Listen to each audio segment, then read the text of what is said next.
Hello everyone, I'm very glad that you listened to my story. Please give me a follow and like the video if you enjoyed it.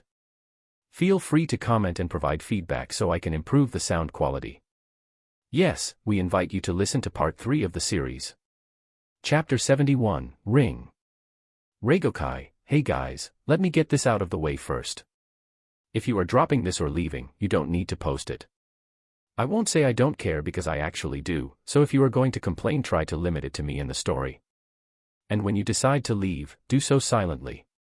By the way, I know you guys don't like these recent chapters of the heroes. If you feel this way, just let them accumulate and return at a later time to read. I personally like these chapters. If I wasn't the one translating, I would actually enjoy them. The change of pace and view from another perspective is not bad. So yeah, this chapter is hella long and I found it interesting. If you feel like you don't like them, skip, let them accumulate. I will leave you a note, 2 chapters more till our MC comes back. Tomoki, Iwahashi Tomoki. Wait, weren't you listening? I heard and understood everything. The moment where the enemy has his guard lowered the most is right now when our rear guard is sluggishly falling back. I will open you your path, so shut up. Tomoki. The dragon takes the lead and Hibiki's group chases. The retreat has not finished yet, and if we do something like begin the battle again, it will only expand the damage of the units. The enemy has already been deployed and waiting, there is no way you can expect that much negligence from their side. Hibiki. If there is just a bit, that is enough. We are in the battlefield. Everyone is prepared to die. Hibiki-san, you are way too soft. Tomoki. Don't mess around. What are you trying to achieve by deepening the chaos in your own team? We should find the escape routes that are possible and see how many units we can use, Hibiki. Geez. You are noisy. Don't you understand? A hero is a figurehead and that will serve as a salvation. This way more people will be saved. It is obvious which one is more beneficial. We are special. Chosen ones. If you say you want to die, do as you wish. I don't care about that self-satisfaction. I will do your part as a hero in Limia as well, so don't worry. Tomoki. Hibiki's group is taking the road where the rear guard should retreat and Tomoki is riding a dragon to mobilize. Their natural speed is clear and the distance between them slowly widens. Words already couldn't reach. In the path they have taken there is only scorched ruins.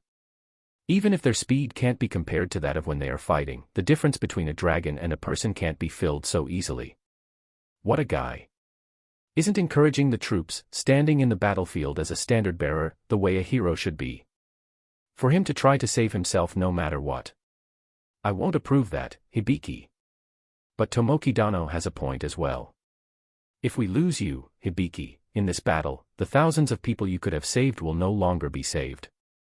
Your life is far more important than the hundreds of soldiers we are looking to save here, Naval. Naval, shut up. I don't want to hear any more. I won't ask. Because I still want to stay as your partner, Hibiki. Hibiki Dano, Breda. Hibiki shakes her head horizontally at Breda's words. This is one way as a hero. I understand that is what you want to say. That our job is to survive at any cost. But I don't like that. Also, this can also be called a way of surviving in a fatal situation. In the middle of fighting the enemy general, if there is an opening somewhere, we will escape at once. That is what I am also thinking. I know this is optimistic thinking though, Hibiki. She knows this is quite the wishful way of thinking, even so, she doesn't want to say this is completely hopeless directly from her mouth. A decent reconnaissance has not been done. Then she at least wants to have this much hope. It is also the naiveness of Hibiki, who was raised in modern society. It doesn't change the fact that we got the short end of the straw, but someone has to do it. There is the chance the demon general will surround the remaining troops.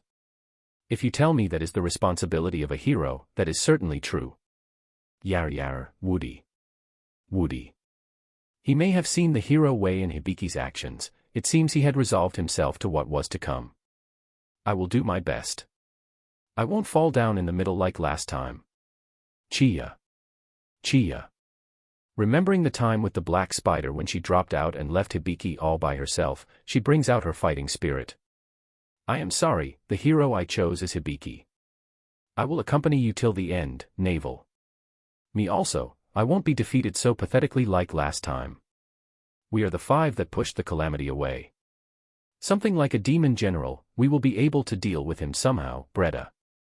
Navel and Breda. Tomoki, while burning the demon troops with overwhelming firepower, slows down his pace and Hibiki confirms his location. Is he waiting for her, or is he just having difficulties? No matter which one it is, she won't accept the ways of that hero. That is what Hibiki decided.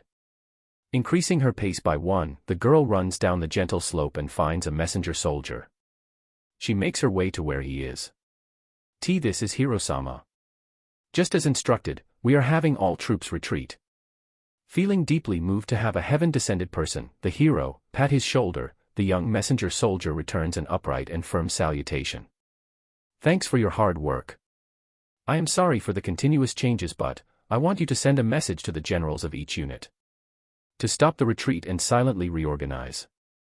Me and the Gridonia hero will open a path to escape, so follow us, Hibiki. That is. I understand. They can't change their movements so constantly. But please. Also, tell the same thing to the Empire. In this kind of situation, there is no empire nor kingdom. We are definitely going to open our way, Hibiki. Yes, understood, ma'am. He breathes deeply and slowly exhales it. Seeing the running man that is hurrying to spread the message, Hibiki does one deep breath. Silently closing her eyes, instead of resuming her breathing, she envisions the future. This is a habit she does whenever she is about to have a match with a strong opponent in kendo. Let's go. Hibiki. Hibiki's party runs through the corpse-filled path that Tomoki has opened. It's vexing, but this kind of destruction power deserves a special mention, is what the girl thinks. This is a feat Hibiki wouldn't be able to accomplish. At least not in this short amount of time. Taking into account the mobility of the dragon Mora called, coupled with the sturdy defense of Genebia that is riding it, the high firepower of Tomoki who is using sacred treasures, and also the one providing support to Genebia's defense and Tomoki's firepower, the one utilizing a replica storage and mass-producing golems with alchemy, Yukinatsu. Their figure when destroying the barriers the demons create with surplus and pushing on is fierce. As long as their barriers can't resist, it would mean the only ones that could stop their advance is someone who has a good amount of power. In short, this means that they are able to shine indefinitely against these demon soldiers. Just how many are feeling uncomfortable by the fact that this man is only opening this path just for obtaining his own safety? This is what Hibiki thought while looking at that far back. These are the last 2. Tomoki. Even the unit that was in front of the 4-armed general and wielded relatively high-class equipment were being burned down by the enhanced mowing light that was being shot from Tomoki's spear. And the blaze that Nagi breathed out also minces the soldiers that try to approach. It seems it was spewing out an invisible wind blade. The ones who thought about grabbing the flying dragon to obstruct its movements were scattered by the golems. People, beasts, the lifeless dolls that donned different forms didn't permit the approach of anything. What an inelegant hero we have here. Looks like a kid raging at a party. Releasing his crossed arms, the light purple-skinned giant makes a fist. To be about 3 meters in height made him a small one in the giant's race, but the muscles that were packed in that body and the overpowering aura that spread out showed that he is a demon who is befitting of his title as a general. The words that he directed to the hero also carried weight. It was calm yet heavy. And the presence of the 4 fists he made were also quite the thing. We don't know about the inelegant part. Aren't you the one with the broken head, going barehanded in combat? Tomoki. Tomoki throws a light as a substitute of a greeting. Mun. The demon general, with one hand, intercepts the dark cleaving light. Meeting a collision, the light disappears. But the arm that was used to intercept this attack was burned black and had lost its base form. As expected, one hit won't be enough, huh? Well, your opponent is another one. With this I am bidding sayonara. There's no way I would lose if I fought, but I have to keep my promises, you know. Tomoki. The surplus-filled Tomoki and the others change direction, avoiding the front where the demon general is and beginning their attack on the troops at the left side. I won't let you do that. Moo. The demon general tried to chase Tomoki, but feeling something, he looks at the path where Tomoki had appeared in.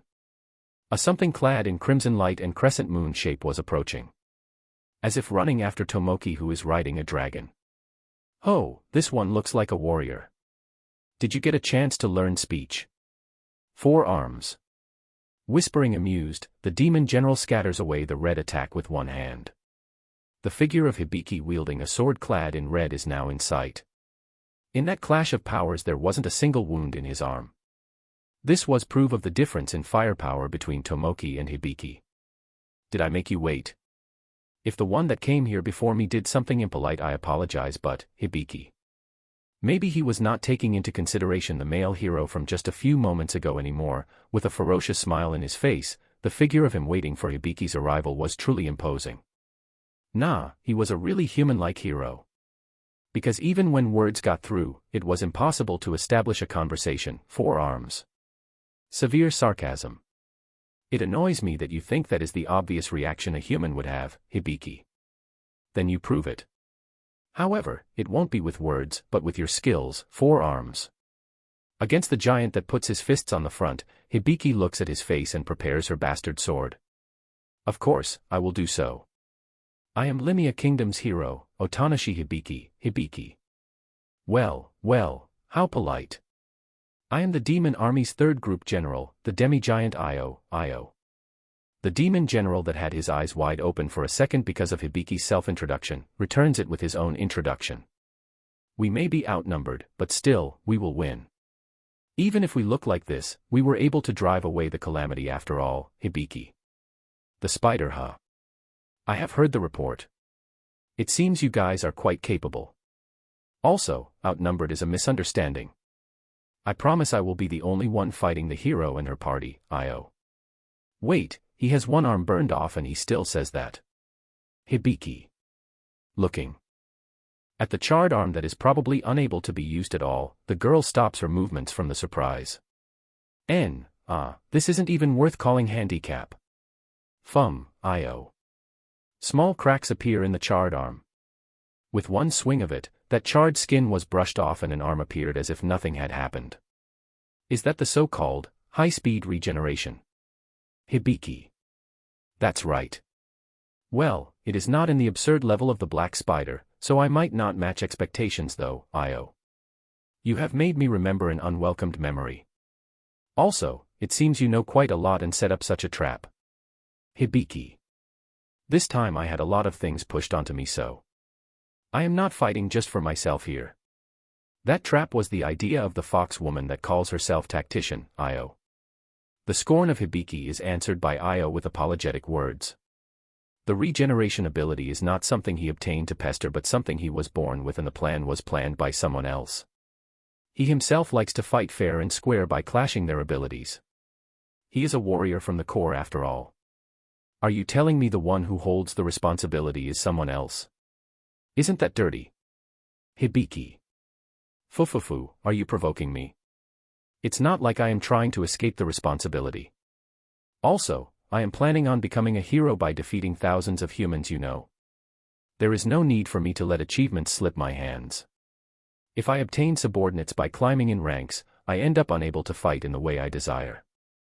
That is the only thing I wanted to say, Io. Letting Hibiki's words slip, Io shows the simple but good quality ring on his thick finger. What? An engagement ring. Hibiki. No, what a funny joke. I am single. This is one of the things I said before, something that was pushed onto me. They told me to use it to snipe the hero. Right now the 2 of you should be in range, a nice time to use it. JKP/KKJJGF, Io. With the unknown words he used as a signal, the ring crumbles as if made of clay. What? Hibiki. The strength in her body feels like it is seeping away. The strengthening that she obtained with the blessing, she felt like it was coming out from her body. Not only that, the wolf that was by her side protecting her, became dim and disappeared. Oh. It really showed effect. With this I can finally see our world coming to fruition, Io. The giant, seeing the wolf vanish, opened his eyes wide and makes a satisfied smile. What did you do? Hibiki. I tried, erasing the blessing of you guys. It seems to only work for a limited time though. I was holding my breath, but it seems to have worked.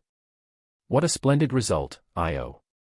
You blew away the god's power with that one ring. Hibiki. It has a crazy cost and it's disposable. An incomplete product that is barely able to be of use in limited situations. Anyways, having something like a 4 times curse, do you really think we would just stay biting our fingers? First of all, did you think we were halved in this fight? I am sorry to say this, but we have already made countermeasures for your curse. To plan thinking you are fighting the same opponent as 10 years back, not even a fool would do that, you know. Io. Hibiki. That's true. If I were to be affected by a 4 times curse, I would try to do something about that first, is what Hibiki thought as well. Now, Hibiki and the others. Let's begin. Please show me the power of a hero. Show me that it is a power that can reach the demon lord. Io. A truly elated voice resounds in the battlefield. Hibiki and naval advance as an answer. In a distressing situation where one would normally retreat, the fight of the demon general and the hero began. Hibiki, what is that girl doing? The impatient voice of Tomoki is heard from the top of the dragon flying in the battlefield. His body had suddenly become heavy. It felt like his body had become even heavier than before, like a limiter had been put on himself. But what is important is not that. The problem is that the spear and boots as well as the armor were not showing any reaction. The necklace that is being used as storage can be activated. But everything else showed practically no reaction. The armor that he could barely feel any weight from and had showed numerous defensive effects, had now become a mere heavy armor. When this happens, even the rubber suit that he had on as a foundation felt uncomfortable. Practically every single weapon he called from his ring showed no reaction. The only thing that showed a response was a thin sword. For him who is not suited at close-quarter combat, this equipment was pointless. It wasn't a weapon one could use when in a mounting state anyways. The one responsible for this irregularity is probably that demon general. In that case, it means this was caused by Hibiki's ineptitude. Is the power of the goddess sealed? Is it okay for an opening boss to have this kind of power? Or more like, if I can't use the power that the goddess gave me, then isn't the demon eyes in trouble as well? I have to escape from this place as soon as possible. Tomoki. But Tomoki, who had thought until that point, notices an important reality. That if the goddess' divine protection has been lost, the most important condition has been lost as well. Tomoki looks at the sky. Don't tell me, could it be, could it be, could it be? The immortal state is also cancelled. Tomoki.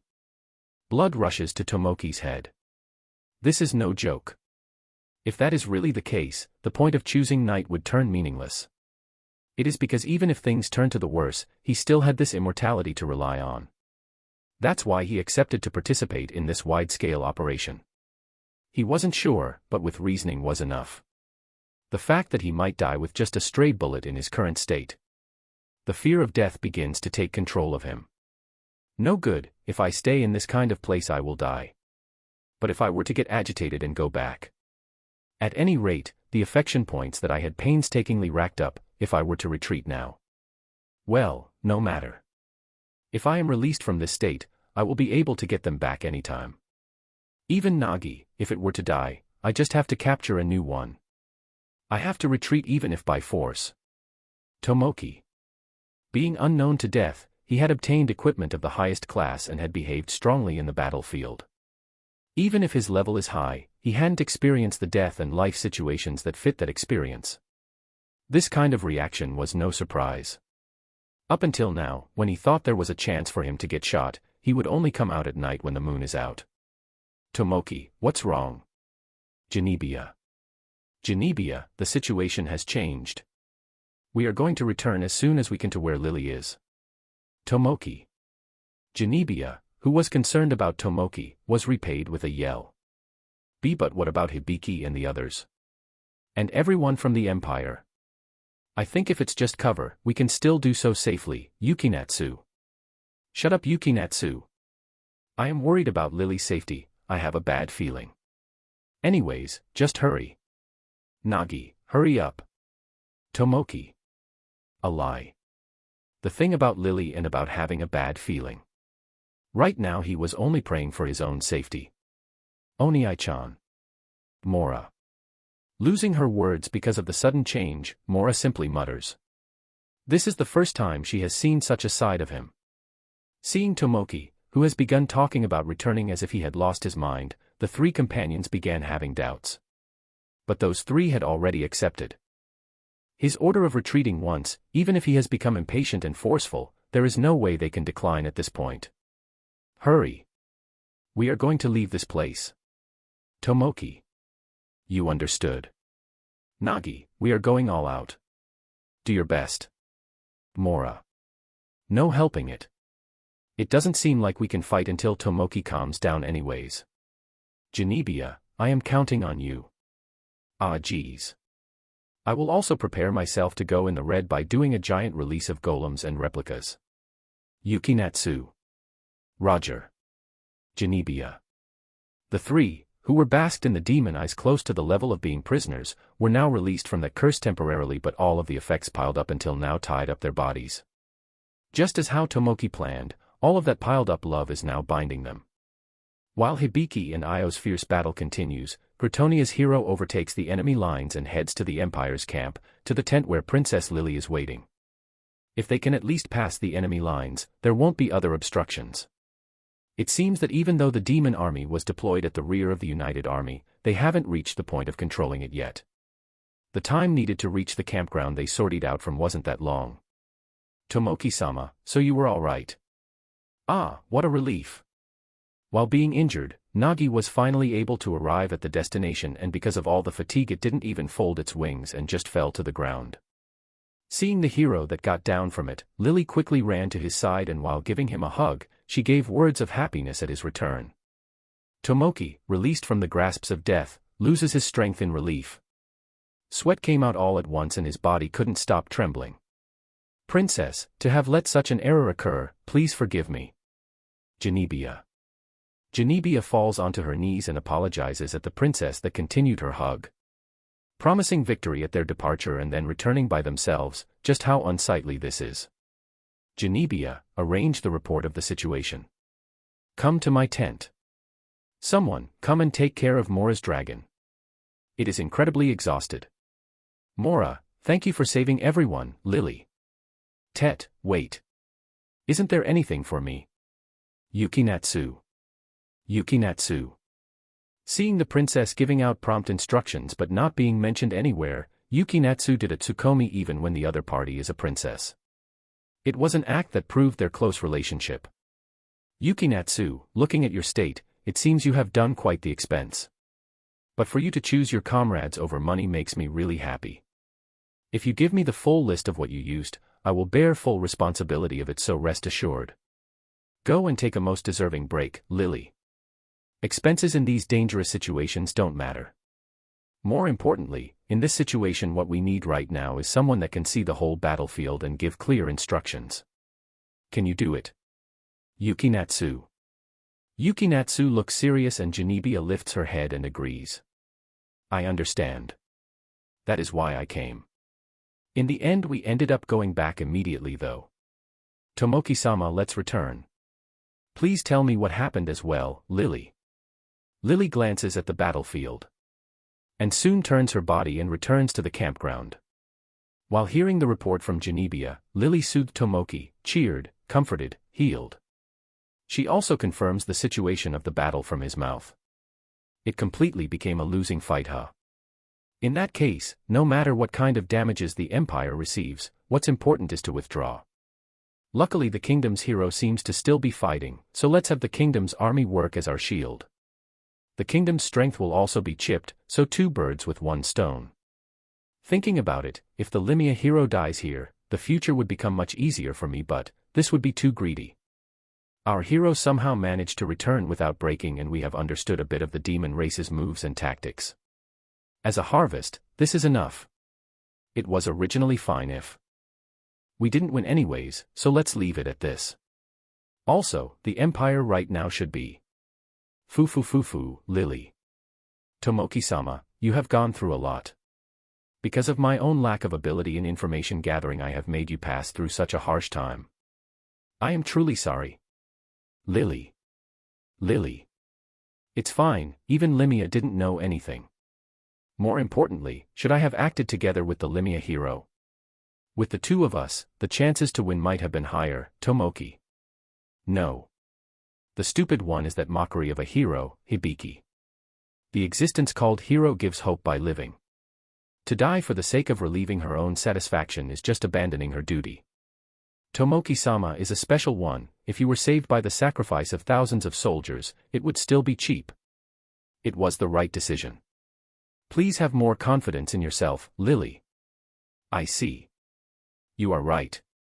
If I die, nothing will come out of it right. Thanks, Lily, I will have more confidence and I will become even stronger.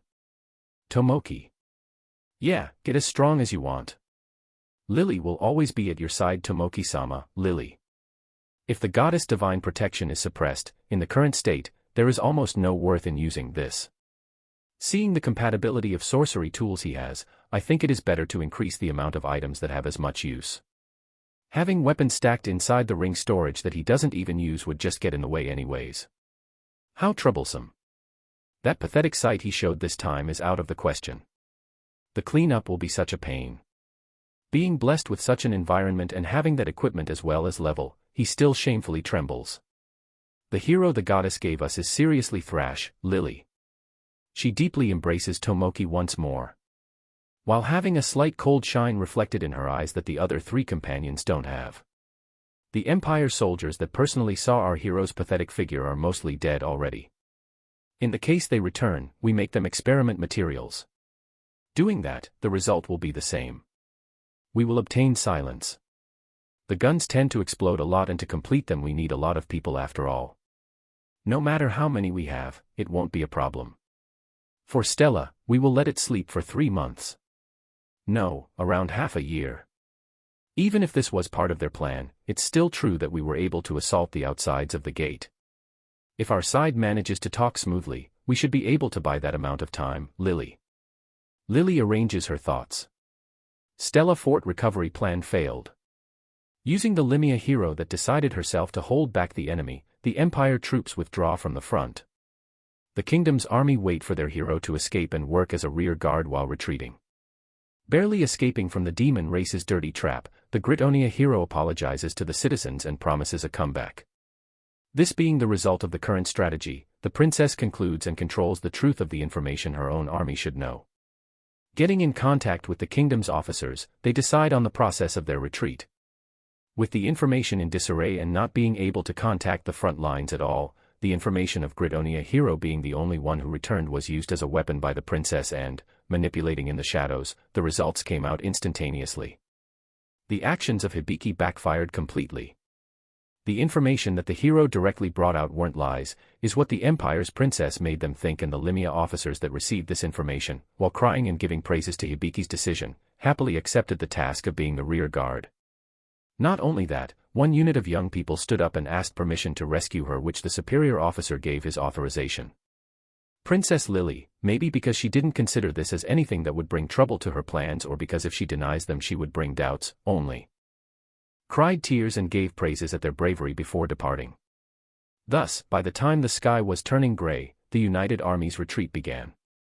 Chapter 72, Further After. It's morning, huh? You guys really persisted, Io. When cornered, anyone would show power surpassing their limits, Hibiki.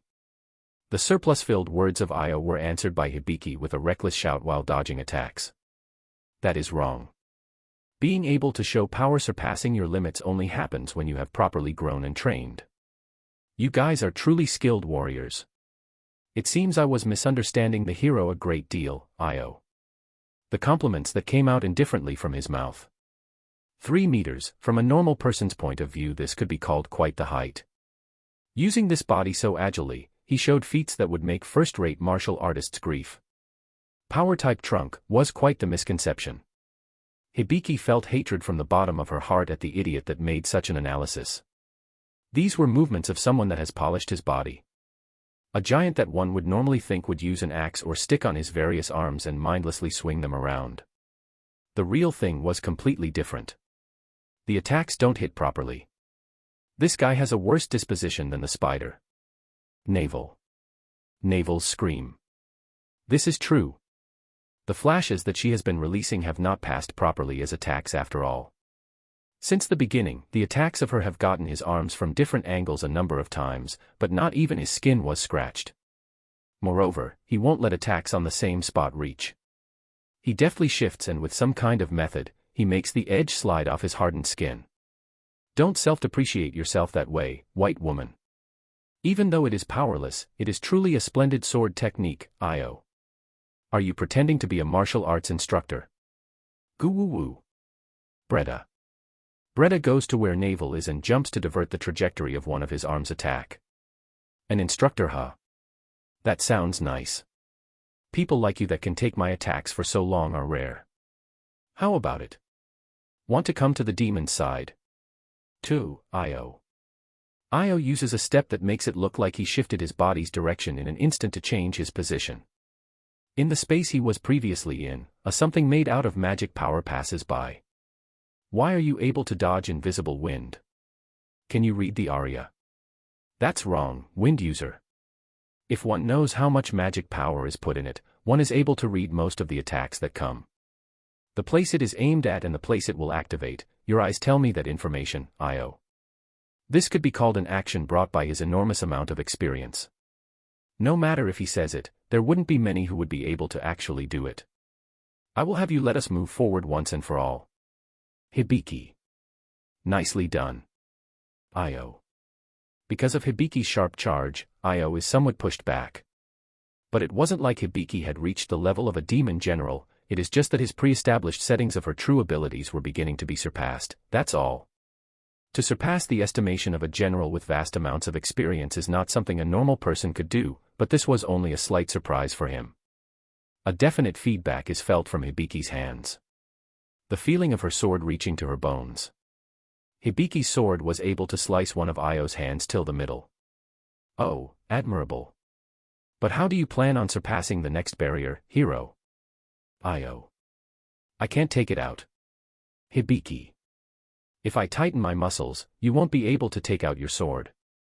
And so, your movements will stop as well. Io. Hibiki understood what would happen after this. She instantly separates from her sword. This is an action stemming from Hibiki's trust of her instincts. A dull sound. This was the first attack she had received in this battle. Moreover, this is the first attack she received since she came to this world that didn't have a single divine protection from the goddess. Hibiki flies like a pebble being kicked off. Chia runs after her at once. Jieha. You, go ho, woo, Hibiki. It hurts. It hurts. It hurts. It hurts. Hibiki. Hibiki's thoughts get dyed in one color. Is this the effect of losing the goddess' divine protection? For a moment, Hibiki thought this way. Hurts hurts hurts. But not having the goddess' divine protection doesn't matter that much. Because I was able to move with not much change. The problem is him, Io. He is just way too strong. Hibiki. Being almost controlled by the sense of pain, she tries to manage, even if for a bit, her reasoning. Think. For now just think. And so, Hibiki, for the sake of returning to her senses, continues to think while squirming. Even my bones are broken. What was punched was my stomach, huh? To hit the stomach of a woman, how ungentlemanly.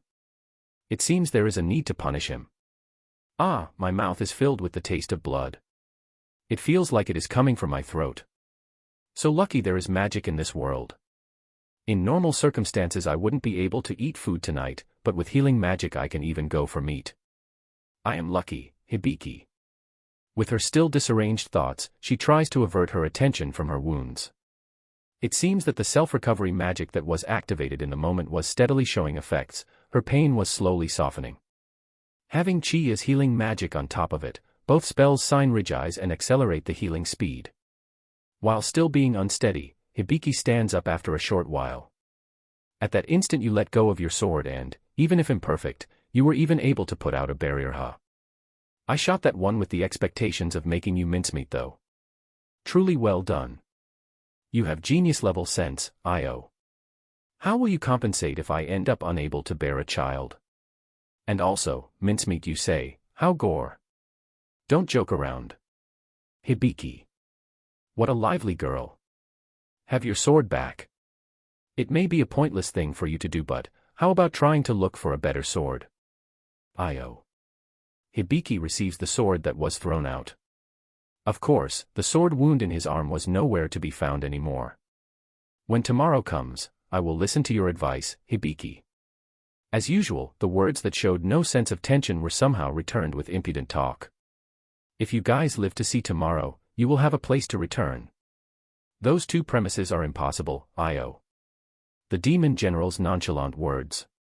However, pointing out their place to return, Hibiki and the others uniformly open their eyes wide. Oh, so you get surprised as expected. Right now a detached force is advancing to Limia, Io. Don't mess around. There is no way the capital will fall with a single unit. Breda. Breda is the first one to object. For the demon race to defy with one unit, there is no way Limia Kingdom would fall so easily. Knowing that the fires of war were approaching his birthplace, his appearance clearly changed. You are right. The scale is around 2,000. In normal circumstances, this is not a force that can be used to attack a major power's capital, Io. In Io's words one could feel pity. He sighs. While affirming Breda's words, the latter half stirred up anxiety. What did you do? Woody. For Woody, whose family is in the capital, these words felt like someone pouring cold water on him while sleeping. For him who wants his family as far as possible from this war, something that should not happen at any cost is about to happen. Magician, huh? Well, it's just that I have reliable reinforcements, that's all. A power that can even overwhelm me is accompanying me, Io. Is the demon army a jack-in-the-box? If there are people like you crawling all around, the humans would have been annihilated a long time ago, Hibiki. Hibiki's sarcasm. But her words didn't show any composure. Hero. That's just how desperate we are. Now, let's close the curtains of this act. I will not forget you guys' bravery. Driving away the spider with only 5 and being humans to top. The fact that all of you came out alive tells that your strength is the real thing. There was a time when my best friend and I tried to make it retreat, but I ended up letting him die. A blunder of the young me, I truly regret it, Io. He doesn't answer Hibiki's words, he just declares the finale of this fight. Also, the driving away of the calamity spider that worked as an emotional support for Hibiki and the others, Io points out that this wasn't an experience they alone had achieved. It seems there was quite the effect. A clear unrest spreads in the hero's party. Words that hinted Limia's ambush and that he had repelled the spider. There is no way Limia's hero and her party would not get shaken from this. I am thoroughly naive.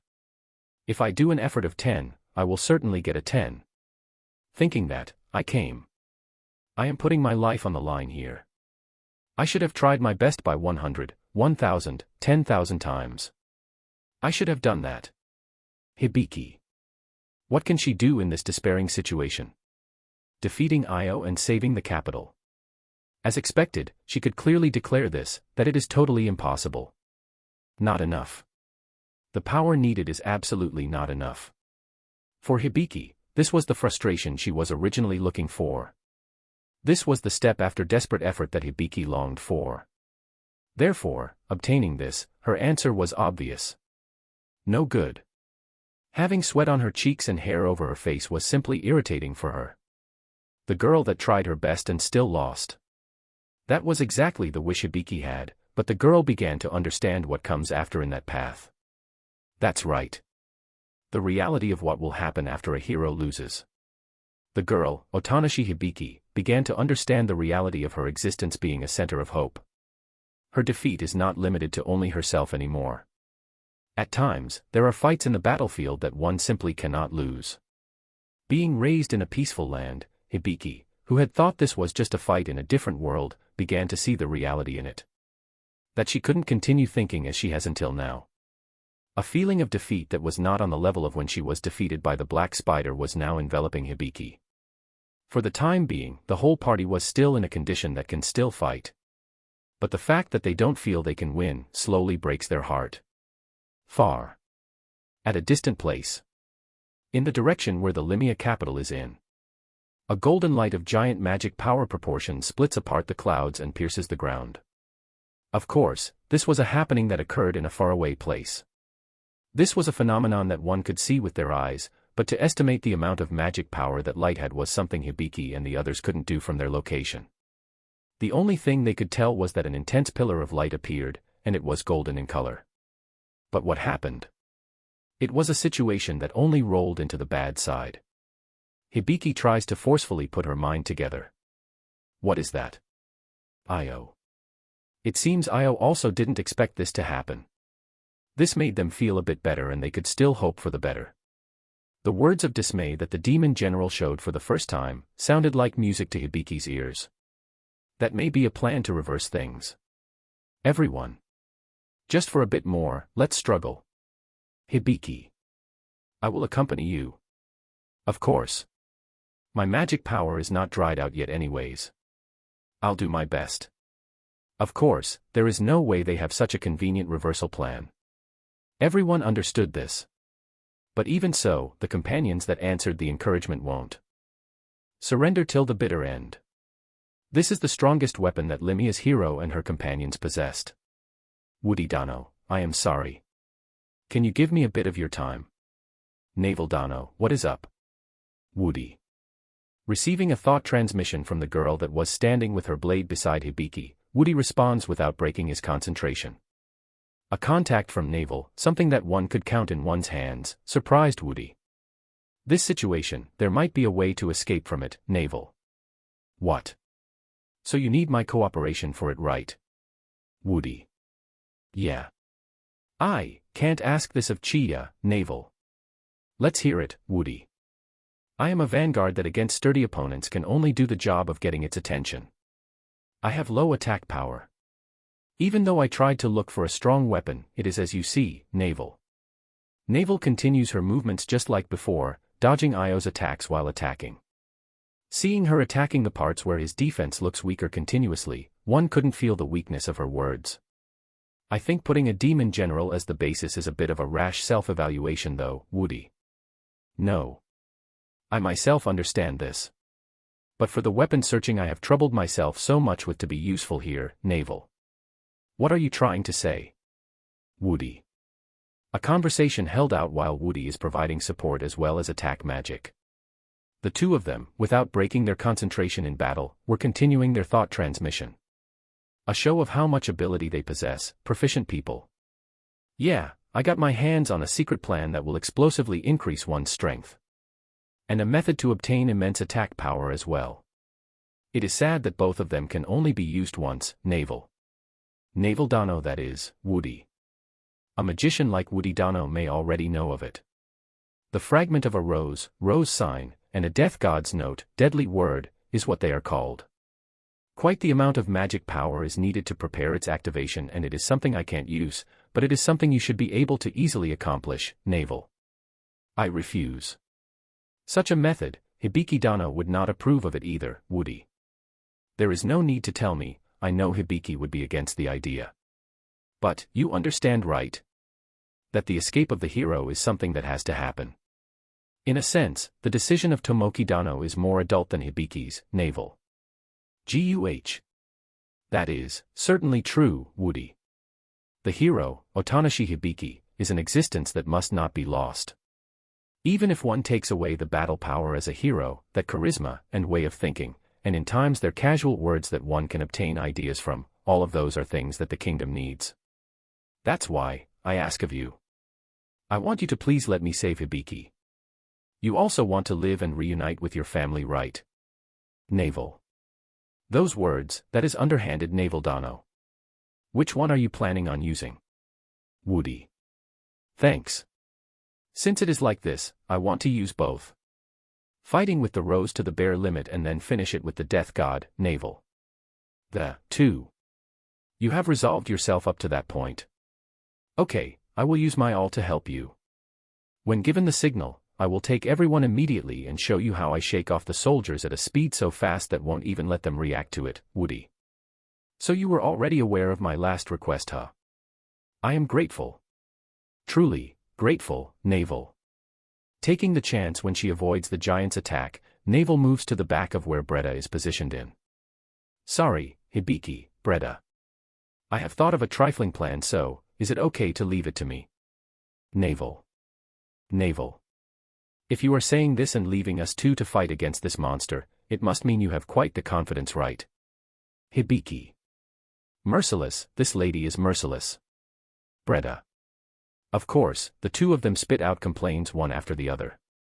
Their faces were filled with expectation, so they were not truly against the idea. Navel smiles at the behavior of both. For the girl that almost never smiles, this was an unusual happening. Just for a bit, I am counting on you guys. Navel. Navel falls back to the rear where Woody and Chia are. Woody had a strained and resolved expression. Chia had a pure face filled with motivation. Navel, seeing both of their faces, smiled gently. Woody Dano, please, Navel. She takes out an earth-colored object the size of a coin from the bag hanging at her waist. It was a form that seemed as if the so-called rose of the desert had become smaller. Next, a single note. It had thickness, and in the material that could make one think it is cloth, a pattern is engraved. Seeing the two items taken out, Woody lowered his brows and sighed deeply.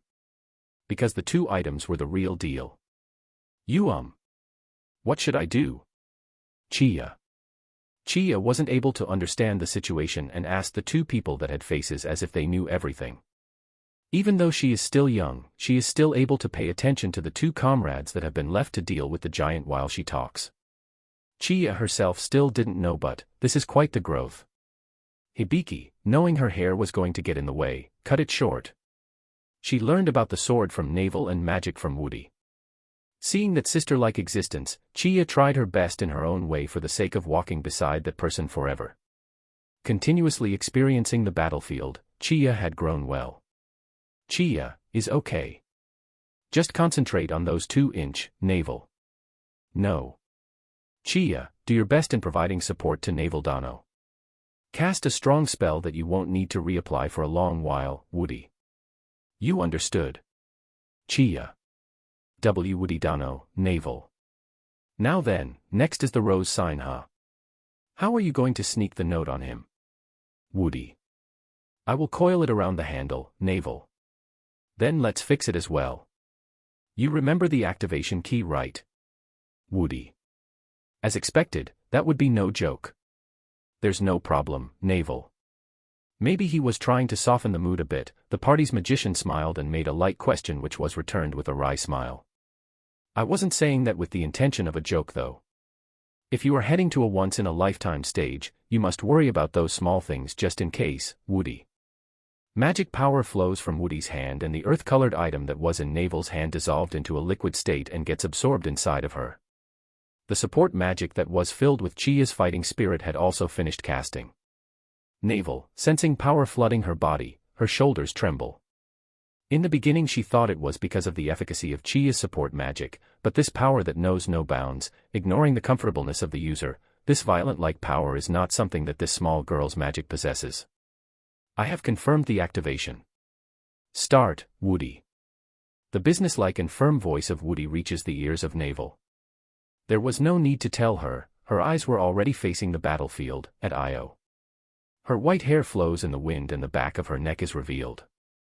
At both sides of her neck, something was there. The pattern of a crimson-colored rose. Rose sign. Something that I didn't want to see on a friend if possible, Woody. Woody Dano, this is my wish. Don't make such a face. Then. I'm going. Navel. From the whole body of the running Navel, a dim radiance is being released. In that figure that would normally be seen as beautiful, Woody looks at it in pain, as if wanting to cry. What was the plan? Chia. It's something like the preparations for a sure-kill technique, Woody. Incredible.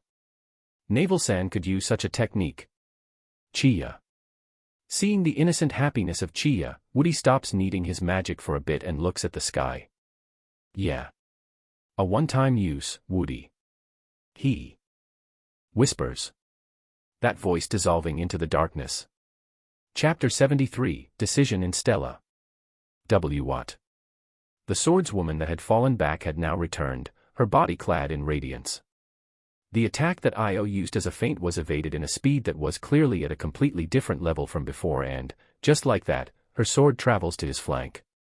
Tightening his abdominal muscles, the attack that was repelled until now had brilliantly cut the body of the giant and blood flowed. It can cut. Navel, what kind of magic is that? I will also go to the rear and have it casted on me as well. Hibiki. Ha ha ha, Hibiki, that is impossible.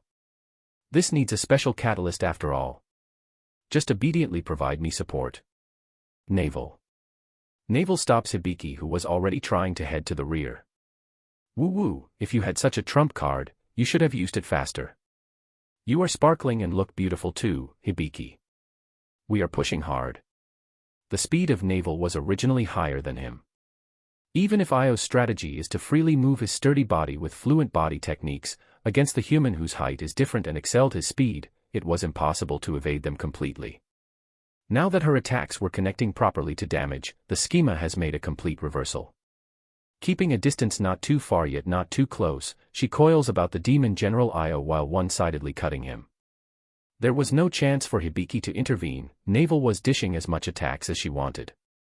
With her speed, there was no chance to follow her and the wounds continued.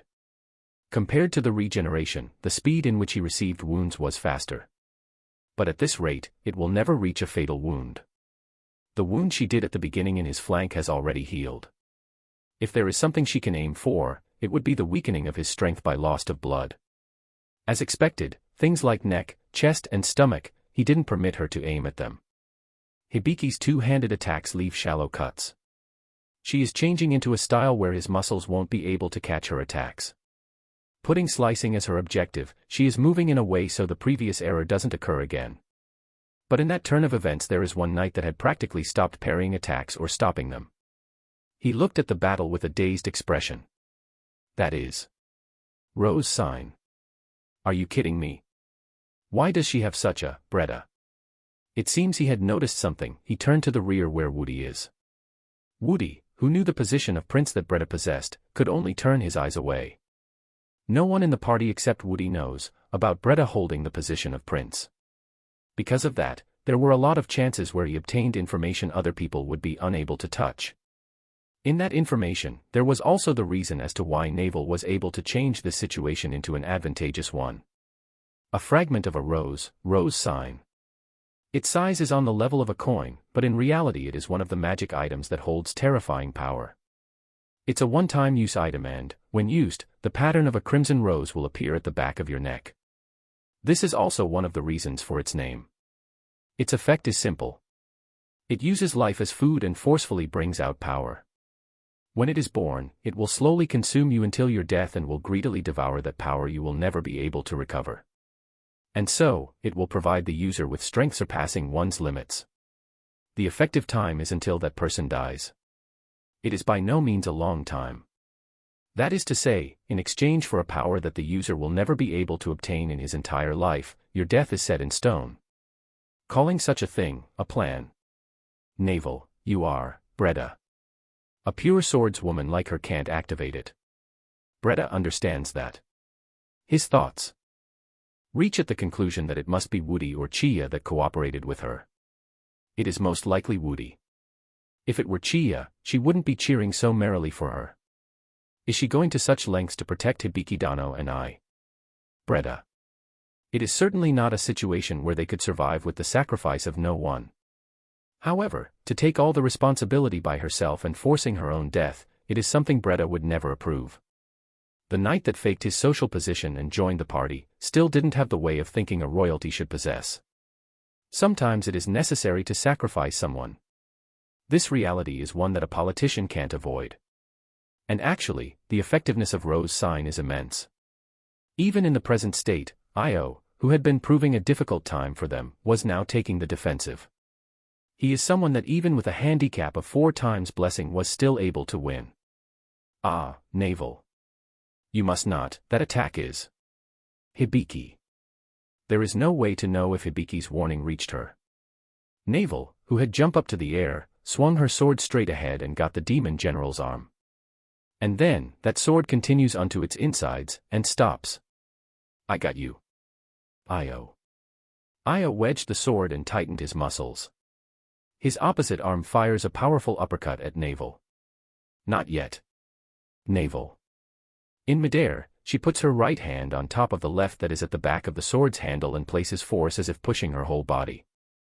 Navel, kicking the body of Io, uses that momentum to push the sword that had stopped in the middle and slices the bone and remaining meat. The uppercut that was approaching her from below, Navel manages to put her feet on top of it and use that strength to propel her to the direction of the attack. Io didn't let out a single scream from having his arm cut off and didn't stop his fist either. Nevertheless, one could clearly see that he was sweating, and looking at his own arm that was now bleeding, he finally distorted his expression. A blood spray that had never occurred was happening now. How scary, white woman. You said your name is Navel. Knowing an attack was coming and yet still greedily come to get my arm, moreover, kicking my fist and killing its power. Are you a monster of the sword? Io. For a demon general to call me a monster. It doesn't feel bad. I now grasp the way to cut off your arms. If the arms that protect you are gone, it will be easier to make your head fly, Navel. Laughing fearlessly, she brushes off the blood sticking onto her sword. Her sword was already clad in a faint radiance, and the white aura that she was releasing from inside her was steadily getting stronger. The shining aura flows to all sides as if dancing and then disappears. So there's a human magic I don't know, right? Honestly, I am deeply surprised, Io. Well, I am surprised as well. At your power that I can't overwhelm even when going to such lengths, that is. As expected from a four-armed giant race. You are one of those we call genius, huh, Navel? I was originally a normal two-armed giant, you know. What you cut off is not one of my original arms, Io.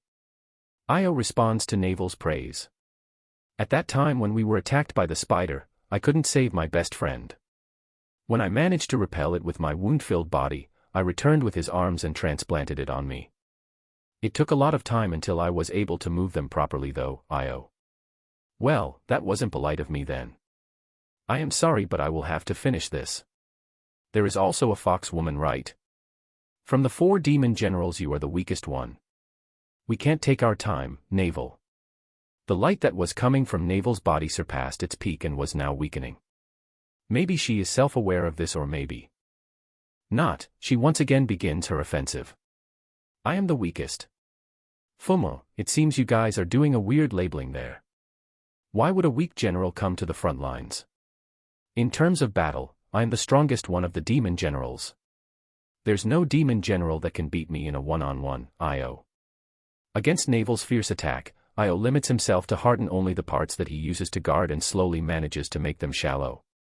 In the scene where blood is spraying here and there, Io seems to be calm, but in reality he is slightly reorganizing. That is good news then.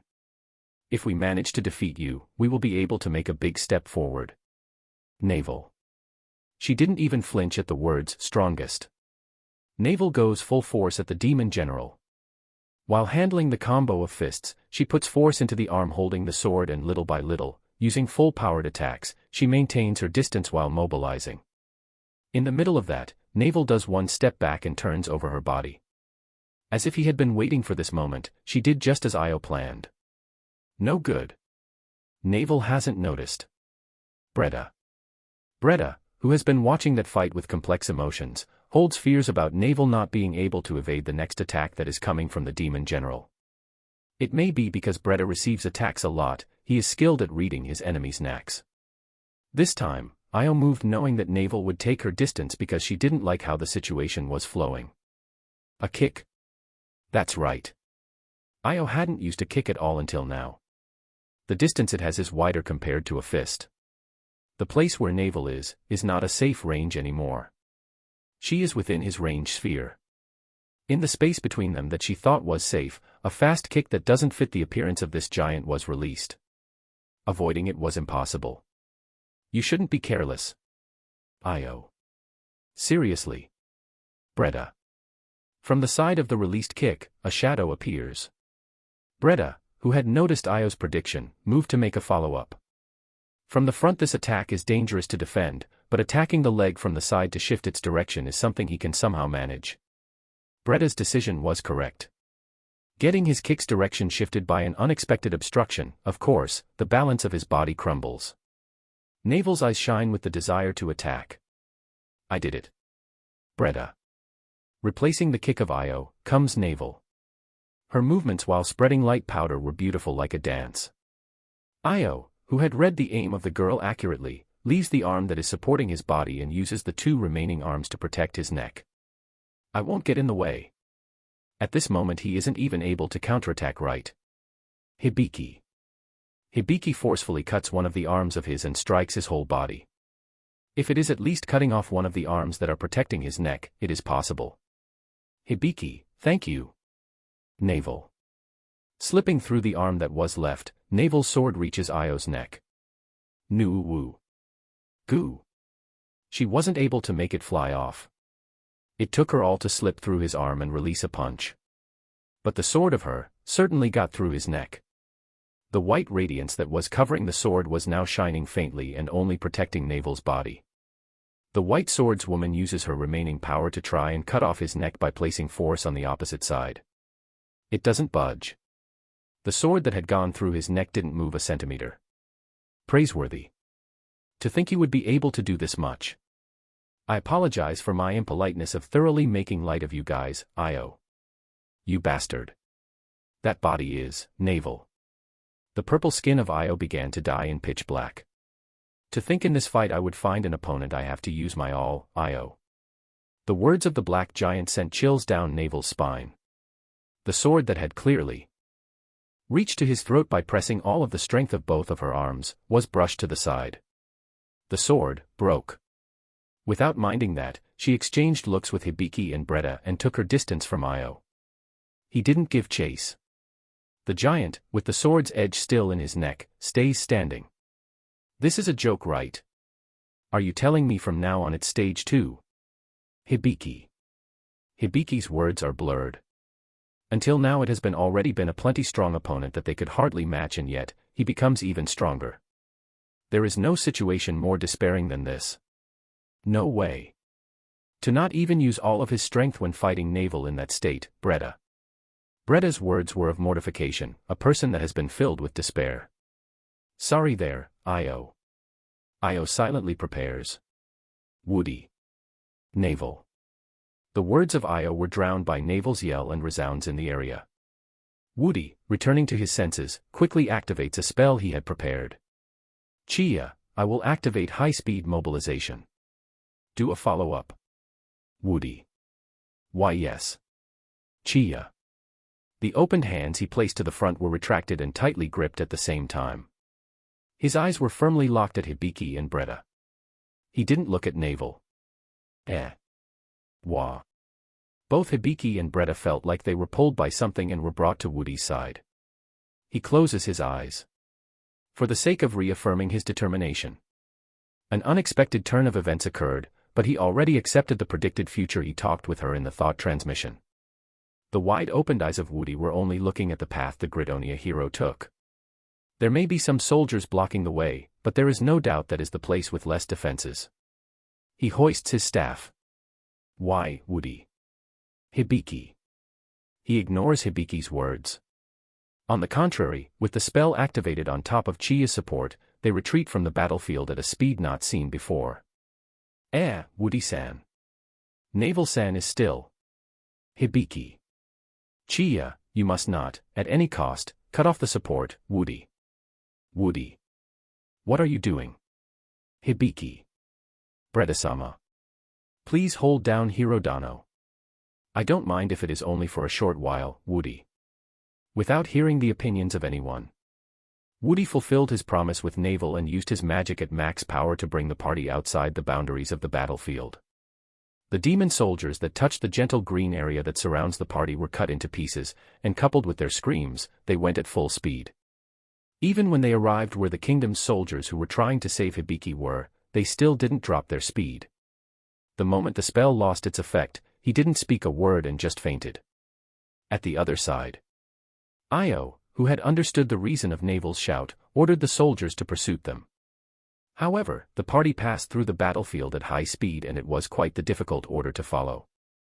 The ones who followed this order faithfully were turned into minced meat, the arrows were broken and the spells were blocked and avoided. Woody Dano, I am truly grateful, Navel. This is your plan, huh, Io? With a bitter-filled expression, Io asks the human woman left. Yeah, that's right. My trump card is a bit dangerous, you see, Navel. Saying that, Navel puts up her stance with her broken sword. The radiance that was rising from her body was already hollow, and what was left only dispersed. I can't see you able to fight anymore though. Even so, you will continue. Io. The words of the giant were like a sigh that resounded in the place. Of course. I haven't used my everything yet after all. Navel. The light in Navel's eyes were actually stronger even in this situation. Holding tightly her broken sword, she reduces her distance between Io. Are you wishing for an honorable death? Io. My life would have mercilessly and worthlessly fallen in the battlefield anyways. I am able to decide my death place, I got a reason to die, and moreover, I am able to remain in the memories of an irreplaceable friend. For the death of the sword monster, this is a stage that is too good. Navel. Wadash, Io. Io was thinking Navel would evade his fist and advance to point-blank range. Seeing his prediction turn out completely different, he unconsciously voices out his surprise. The demon general's fist pierced the girl. It's an attack that anyone would be able to tell it is a fatal wound. Navel, who had a fist growing out of her back, just what was she expecting to do now? The girl who was vomiting blood, raised the corners of her mouth. Come to me, death messenger, Navel. Just before death, the whisper of Navel didn't reach Io's ears. In an instant, the blue fire that spread out in his surroundings covered all his field of vision. The fire steadily converged onto him and her as if trying to surround them, turning everything that touched it into dust. It wasn't the vivid sky blue that refreshes one's eyes. It's like the one you see after dusk, a dark and stagnant blue. This is Io. An ancestral magic that uses life as its price, is what Io concluded. Because she is a swordswoman, this possibility completely slipped from his mind. Now that the two who could use magic were gone, in a part of his mind he had set that there was no magic in her options. Extremely high-density blue flame balls were wrapping up Navel's corpse and the black giant. With an expression as if he would explode at any moment, he made himself smaller, and in the area, one could hear the shouts of Io. Maybe it took the increasing shouts of him as a signal, the blue flames showed a change. In the moment they shone brightly, at the next instant, they created a large explosion. The explosion was vast in range and the demons and humans aiming to retreat in the surroundings were caught in the blast. A thunderous roar rules the entire area for a moment, a flame that burns the battlefield. When the two of them vanished, a charred lump of something was left on the ground. What was once Io? With a form as if cowering, the charred body looked like a big rock. Beside that rock, a blue-skinned woman that appeared out of nowhere touched his hand. She seemed like a demon, but in that face the horns that are their special trait are nowhere to be found. She had a slim figure and an extreme outfit that barely hid the most important parts. She looked at the black lump with bored eyes. Io, wake up. You are not dead, right? We still have the mending of the Hades, so do it quickly. Even if we have concluded it beautifully, we still have to do the maintenance properly. Hey, wake up. The demon woman, who didn't hold a sliver of doubt about his survival, kicks the black rock. It seems she was in a bad mood.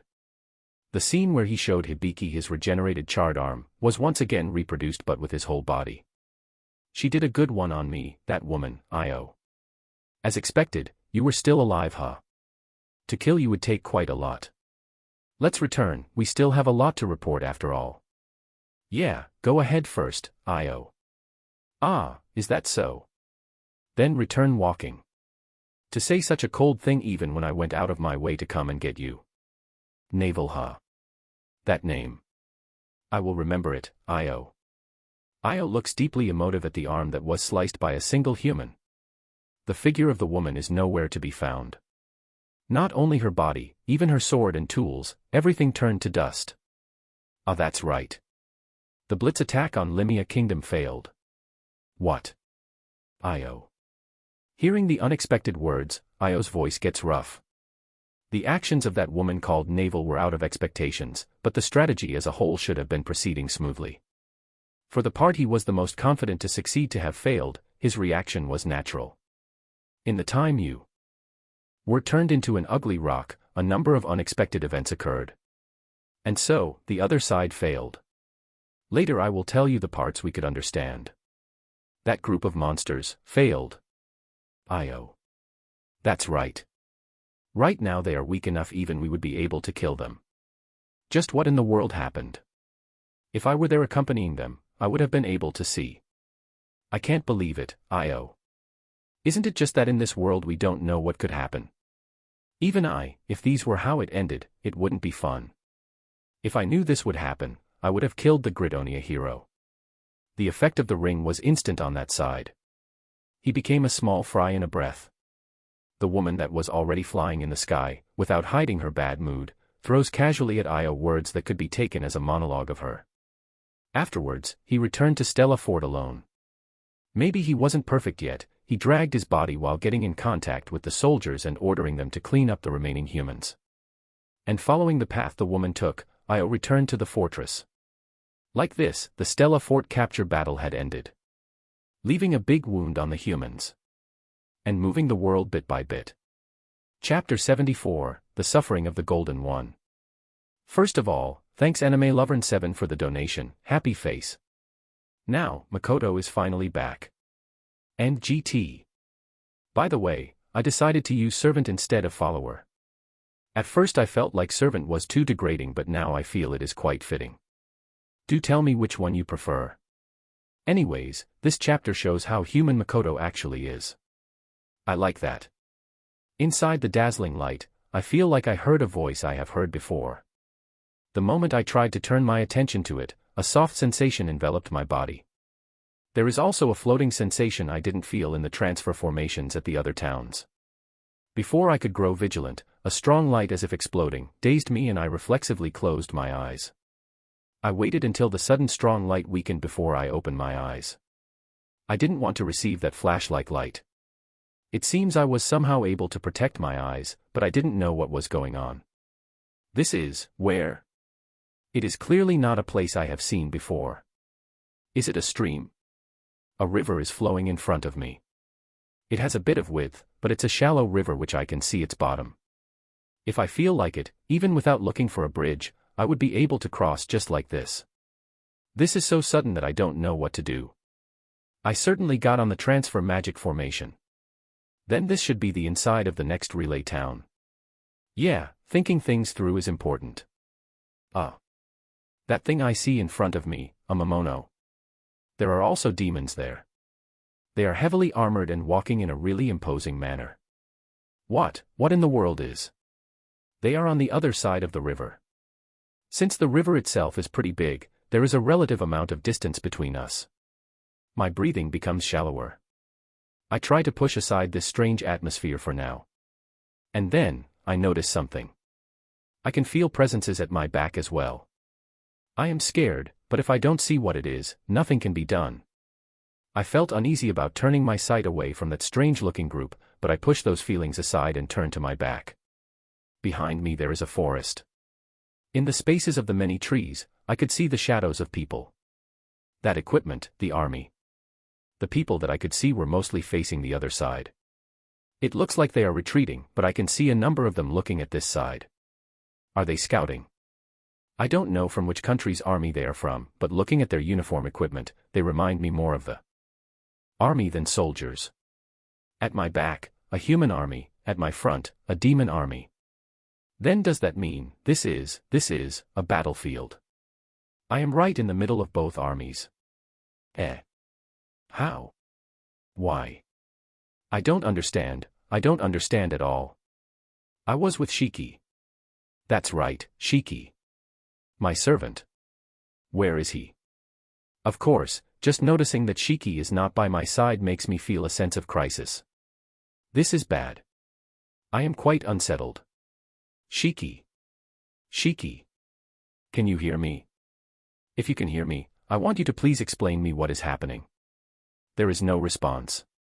Or more like, I can't feel it reaching. Is it being obstructed? Then. Tomo. Can you hear me? Mio, it is me. Makoto. Can't you hear me? No good. It feels like the call isn't even connecting. To think I can't even get in contact with my servants.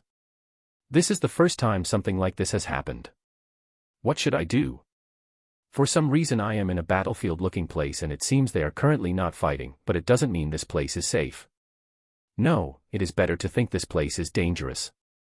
If the humans are retreating, the demons are chasing them, or so I think. If that is so, then this kind of river won't even serve as an obstacle.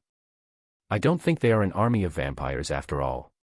What was it that stopped their advance? No, before that, why am I even here? From the academy town, there is quite the distance to the north before one reaches the war fronts. Are you telling me I have arrived to that north? What I can think of is, that voice I heard when I was inside the transfer light. That was, the voice of the worst existence that I met when I first came to this world. Goddess. There is no way I would mistake that voice. No doubt it's her. If I remember correctly, that bug said, "I found you," or something like that. Are you telling me after all this time she now has some business with me and called me? But what is that business? I wasn't told anything. Well, even if I hear it, I don't plan on doing it though. There is no way that after treating me so badly she would come and say, "Become a hero," anyways. To throw me in this situation so suddenly without any information, just what is going on? I can't read the thought patterns of a god. Especially when it comes to that self-centered idiotic goddess. Damn it. There is only questions popping up inside me. What should I do? How should I move? Wah. A bad feeling instantly runs through my back. This is bloodthirst. And it is pretty precise. It resembles the one my sensei poured on me when she told me I should get used to it. The strength of the presence also. The person that can show such an impressive power is in no way decent. It is the type of presence I tried not get close to in my previous world. From in front me. From the demon's side, something is heading my way. A human-shaped one. Is it a demon? There is no doubt this one is strong. Or more like, scary. Should I run to Asura? But I can't have that one enter as well. The time it takes for the gate to close after opening it, there is no assurance that one won't plunge into it at that time. Tomo said something about enclosing an opponent in a small airspace and one-sidedly attack it. However, using that ability is still impossible for me. There is no choice but to probe her. Oh, you are kidding me, right? Isn't that a kid? When I look closely, I can see that he is floating, his legs are not moving. A boy, with orange hair is heading my way at a pretty fast speed. Certainly, I feel the bloodthirst from that kid. But it is a kid, you know. It doesn't look like he is equipped with any exaggerated equipment. Both of his hands are empty too. If he were a magician, a staff would fit, but I can't see a single difference with him and the children I see playing at town. From the place that innocent-looking child is, I can feel that strong bloodthirst I previously felt. Also the part about him floating. Feeling nervous at the scent of the battlefield I have never felt before, it choked me. While feeling my breathing grow increasingly shallow, I watched the kid's actions. As if it were natural, he had already reached until the middle of the river and without dropping his speed, he advanced to my location. So there's no problems in crossing the river, huh? Is it settled that he has business with me? That means, the reason the demon army stopped its advance, could it be me? Disappointing. From my left, a sudden voice. A woman. No way. There is no one. Sensing something closing into my face, I lower my head and instantly cover it with my left hand.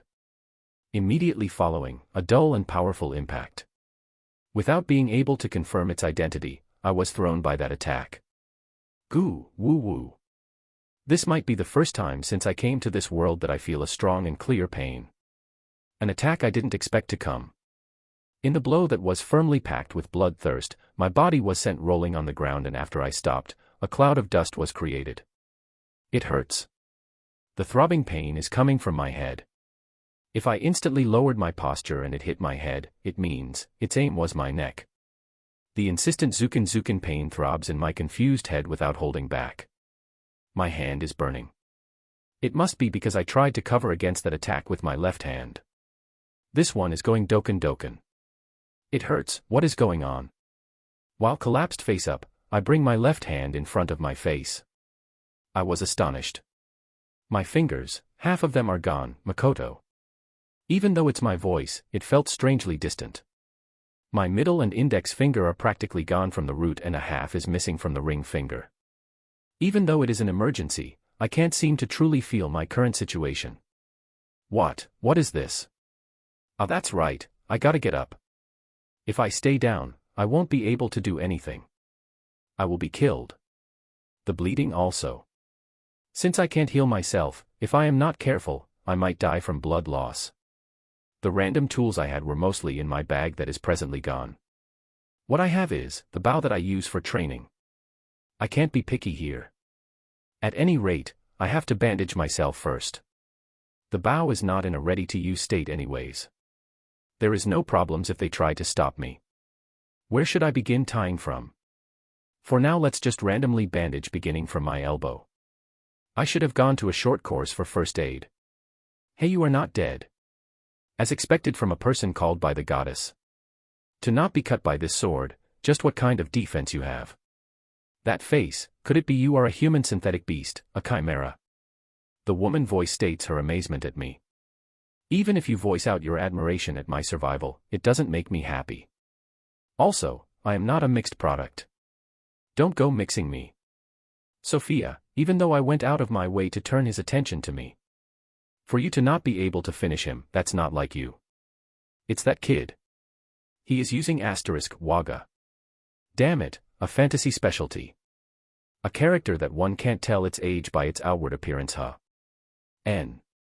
My attack connected perfectly. This sword isn't soft, you know. This Mitsurugi, Sophia. I am still dizzy. I look at the person that is probably the one who attacked me. There is distance so. Since my vision is blurry, I haven't confirmed the person properly, but it seems she is forming a combi with that kid. Her bang is covering her right side, so I can only see one of her eyes. She has blue hair like Tomo. This is a natural thing in this world, but her figure is well built. On her body she has shoulder plates and a breastplate, also, protection in key points like knees and elbows. The other inner parts were barely covered by lightweight equipment. Her bottom part looks like she is wearing denim short pants. If it weren't in this situation and we were just passing by each other, I would probably have turned around and admired those beautiful legs. Sophia. Also, that giant sword. It's slightly bigger than her. Even so, in terms of length it's shorter than a long sword. That thing has quite the width, so it makes you feel it is bigger than it really is. With one glance I can tell that it is not an ordinary weapon, it has an emerald green almost transparent blade. So I was mowed by that sword and sent flying, huh? I thought it was a blunt weapon though. Normally one would have his head or neck cut clean. I am glad at my own defense power from the bottom of my heart. Thank you magic power, thank you Eldwas. The barrier is only deployed when I am aware a battle will occur. That I lost my rings is my complete blunder. How shameful. However, to have such a big object at hand while approaching me and I didn't notice. No way. Are you telling me there is that much difference in ability, in experience? That's no joke. That is a swing I provided practically all of my power. There is no way it was insufficient, kid. But I felt like I was hitting a giant metal lump when I attacked him. No matter if he is a letdown. There is no doubt he is a troublesome opponent, Sophia. This is bad. Bad. It is obvious that they still intend to continue. I can't help feeling like the lifted corners of her mouth looked aggressive. What should I do? I can't call for help. I don't know where I am. The human army at my back is beginning their retreat for some reason. For a while now, the Momono army seemed like they were looking out for my actions, or maybe the two over there, they didn't show signs of moving. At a glance, I feel like there isn't only 100 or 200. 1,000, no, even more maybe. But at my side, well, I have magic, so I will manage somehow. If I calm down I will be able to handle it. I should be able to do it. Anyways, right now what I am clear about is that I can't take my eyes off those two. I have to make sure not to miss a single movement of them or I will definitely regret it. I don't have a mirror so I don't know the degree of my head's injury, but since there isn't that much blood flowing out, I won't mind it for now. And the bleeding of my hand has also calmed down a bit. I am in the verge of falling into panic. First I should understand that point clearly and make sure not to really fall into panic, try to stop it. I tell myself this. There is only one way for me to return. Create a mist gate and escape. This is certain. I don't understand the current situation one bit after all. If possible, I don't want the goddess to see me when I create the mist gate. In the worst-case scenario I should do so without caring, but if possible I want to take as much distance from them first. Even if my life is foremost, bringing these two to Asura is way too dangerous. Their strength is unknown, but it is certain that they are strong. What is it you want to achieve, you bug? Are you telling me to get killed by these guys? Don't mess with me. Don't. Even when I know I would definitely lose to the goddess if I tried to fight her right now, my displeasure is overflowing. As expected, I am not confident I can win against a god in my current level. Also, the fear I feel from these two. If someone told me they are the executioner sent by the goddess, I would believe it. Anyways, if earthlings are giving me a hard time, that means I am still not strong enough to fight against that bug, huh? Damn bug, I will definitely hit you.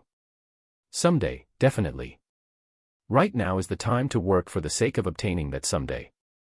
The problem is that combi of young woman and kid. For now, the only ones that are clearly showing hostility are these two. The humans are escaping so it is fine not to pay them attention. I don't have the leeway to do so. Right now, what I am aiming to do. Eliminate those two that are being an obstruction or pull away from them, open a mist gate and return to Asura. Whether I can open the gate or not, I will confirm it after I have taken my distance first. A certain amount of time is needed to erase all the remains of a closed mist gate. Opening it takes 30 seconds and to close it takes about the same amount of time. I should be an out-of-norm existence in this world. That 1 minute of freedom, let's create it. Sophia is at the demon's side. More reasons to join the demons, 3. Chapter 75, Their Identities. Apologies, it seems I made a big mistake last chapter. The fingers of Makoto were actually chopped off. Half of his left hand's fingers are gone and bleeding like hell. One of the reasons he isn't thinking clearly. Thanks for correcting this, Raj 72616A. Era, the color of the clothes changed. Could it be a countermeasure for us? Even though you should not be a new recruit that has smelled the scent of war for the first time. You are quite the carefree goddess errand boy, huh? I ignore the woman named Sophia and prepare myself for battle. I have fought dragons, spiders and skeletons, in terms of fighting I am a bit used to them by now. But against a human being is, as expected, different. I am fine when dealing with people like Lime Latte who just know how to make creepy smiles, but I didn't expect I would fight against people that can create bloodthirst resembling that of my sensei. If I can stay in the mental state I was when I killed that idiotic woman, would I be able to create that kind of bloodthirst? Even if I think about this and that, if I can't do it, there is no point. There is no need to imagine it, I am already in front of the very people that can achieve it. My head is in a mess and I can't think properly. I changed the color of my coat into red. Behind me there is a forest. It is in my field of vision, but there is quite the distance. If I use the speed attribute, I might be able to shake them off and enter the forest. If it goes well, I will be able to withdraw from here.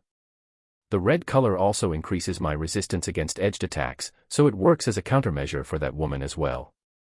About the humans, in this occasion, I will ignore them. If casualties appear, go complain to your goddess. It may be an act to make us lower our guard, don't lose your concentration. See, he is trying to do something. I feel a radical magic power convergence, kid. I click my tongue internally at the words of the kid. So he can sense magic activation, huh? Then that means there may not be much merits in doing voiceless arias. Even so, to not move immediately, are they leisure or maybe just negligent? I hope they are just negligent. I was a bit uneasy about using a one-shot spell, so I did a chain activation on Brid, balls and leave them at my sides. I create from 5 on 5. I inserted keywords on the brids to arrange a few things, but I am reaching my limit. I want to quickly go to Academy Town and learn new knowledge. Magic knowledge that can fill up the deep precipice of my understanding in magic in order to comprehend the book Shiki gave me. Take this. Makoto. The moment I activated them, the balls are drawn to the limit until they become lines and are released on the woman and kid at high speed. At the same time, I turn around and run at full speed to the forest. A wall. In front of me there is a giant wall. A light of some sort is merging and working as a wall. Just a moment ago this wasn't there. But I can't just stay standing here. Luckily, the width is just a few meters. If I avoid it and advance, I can manage somehow. I had stopped for a second, but soon I resume my running. I do a zigzag and try to evade it. That I am taking my time must be because of my own lack of ability. I want more instinct. Enough so that I can predict these walls that keep appearing one after the other. Damn it, even though I have this speed, doing breaks all the time reduces the merit by half. TCH, how troublesome, Makoto. For an impromptu you were able to create this chain of high-power magic. I thought your fighting experience was the very essence of immaturity, but you are unexpectedly good. Mitsurugi, I am counting on your foothold and obstruction. Sophia. This extremely strange spectacle of having a wall appear continuously. The forest that should not be impossible to reach to, feels so far now. Moreover, from under my feet a shining thing is sticking out as well. This is a sword. No, just the edge. I can't understand anything. I concentrate on making the barrier at my feet stronger and scatter the edges that are popping out while running. Ah, so difficult to run. At this rate. I felt a bit anxious about the obstruction I placed, so I turned my head a bit in order to confirm the situation. At that place. Ah. This is incredible. Not only is it conceited, it also chases you. Sophia. Taking them head-on would be a bit heavy, huh? Well, there won't be problems if we divert it. More importantly, Sophia, if that is a secret card of the goddess, there is something we should do right. I know. But that will be when I do a formal greeting on him and he is still alive, okay? Sophia. It's not working as an obstruction. Just what the hell are these guys? The rapid-fire brids are definitely not low in firepower. I have these clothes and these rings, so my magic power should be pretty strong. And yet, what is that? The kid is probably using a magic barrier to divert the rapid-fire brids to different locations. Of course, some of the blown-off brids end up to where the demons and humans are, but it seems he is not doing any follow-up for that. How heartless. So it is possible to change the length and angle to divert magic, huh? When I have time, this is a technique I want to learn. But I don't have the leisure to observe that kid carefully. The woman's side is doing an unbelievable thing. She is using her sword to cut the rapid-fired brids, dashing like a keen beast to shake off those homing brids and evading left and right. Also, the numerous shining sword-looking things floating in midair, I don't know if those are made by the woman or by the kid, but she is using those swords as footing to perform acrobatic moves, reducing the distance between her and me at a terrifying speed. You are kidding me, right? She is cutting off the magic that is coming at high speed with a giant sword that requires both hands. What kind of monster is that? Moreover, she does that acrobatic-like mid-air sprint so easily. Even though I am not the goddess hidden card or anything like that. Ah, this wall. They are swords. A lot of swords are intersected to knit a wall. That girl, is she a special magic user or something? A sword magician maybe. The usability is questionable though. Well, I can't say anything in respect when I am currently surprised by it. While I was trying to escape reality by thinking random stuff, she appeared right in front of me. A monster. Wasn't she behind me a few moments ago? There is such a bullshit human in this world. No, is she really a human? Her skin color and looks may be human, but could it be she is actually a new creation from the demon race? The problem is not only that she caught up with me. She kicked the sword wall, raised her giant sword and dashed towards me. Caught GHTU. Sophia. Contrary to the light words she said, the figure of the girl wielding the giant sword grew blurry in an instant. The girl who was in midair didn't wait until landing, and just straightforwardly swung her sword at me. I expand a barrier at my front and enhance it with Sakai to confront her attack. It's not like I don't believe in the resistance of my armor, but I will do everything I can. An incredibly high-pitched sound reverberates and the sword of the girl was bounced upwards. I blocked it. But the barrier was also offset and destroyed. No way, that sword. Don't tell me that sword has a crazy property like magic killer or something like that, right? I wanted to try expanding a barrier again, but I won't make it in time. Her chase and mowing is faster. To be able to do such a feat with an unstable stance, just what kind of body control is that? Just like how I was surprised she was able to destroy my barrier, she was also shocked that her sword was repelled. That means she was pretty sure that attack would decide everything but was stopped. To be able to think that way when doing it with such an outrageous posture. This woman, won't she get astonished or waver? Or is it just that my decision-making is too slow? The ability to instantly decide on your next action at a fight of life and death, I haven't learned that before, and there is no way I will suddenly be able to do it in real combat. What to do? What should I do? I place the Sakai to protect only my body, and cross my arms to defend against the attack coming from my left. This time I can only wager on the Eldwas. To avoid the worst-case scenario, I thought about springing my body back, but my reflexes couldn't follow, so I was unable to do it. Rather, to be able to raise my arms is enough to make me want to praise myself. I can't close my eyes. There is no assurance that she won't do a follow-up. I resolve myself and prepare for the swing. There is no doubt this is an imperfect attack stemming from a crazy posture. Even so, I can't relax. However, it seems I won the bet. It was a dull attack and there was no pain. The part that was hit only felt a bit numb. I wasn't even sent flying.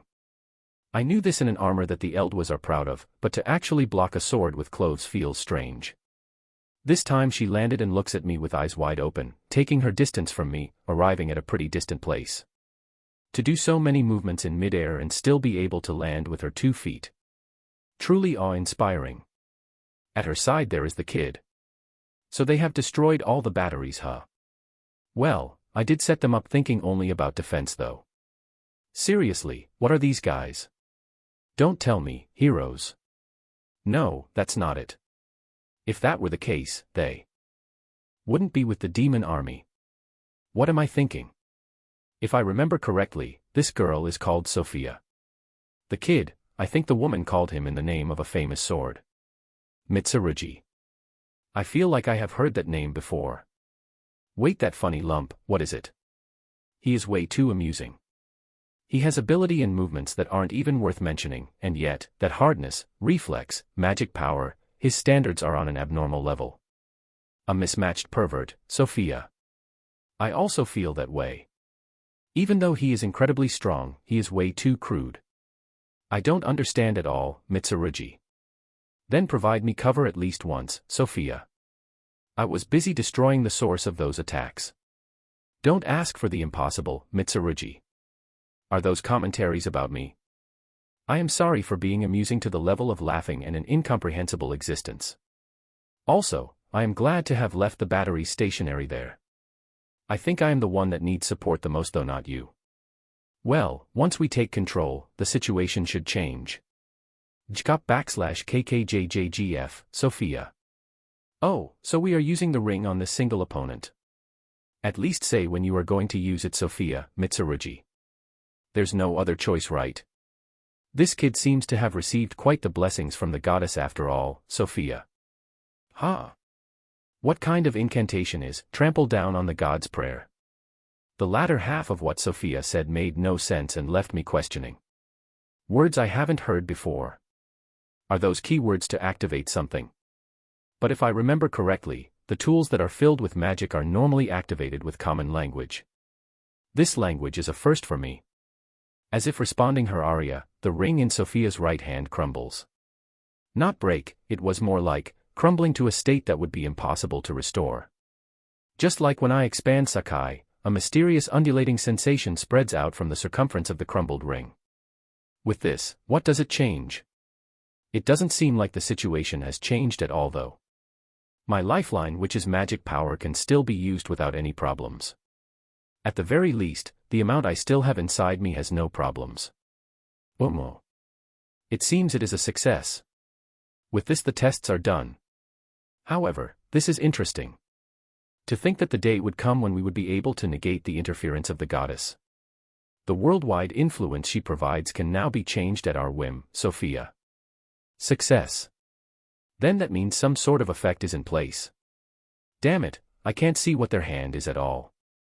From the beginning you and I were not blessed by it, so there is no demerit. Also, the demons and demon beasts as well. Basically, it is a tool that only has merits when used by someone that's not human. Not only that, the effect of negating the goddess blessing seems quite fast, Sophia. But the one who created this was Mitsurugi. Don't say it. There are still goddess believers here after all, Sophia. Saying that, Sophia looks at me. Removing the interference of the goddess? Doing something like that? Just what would that human girl gain from it? If she were a demon, it would be a topic that has high research value though. They don't take their eyes off me.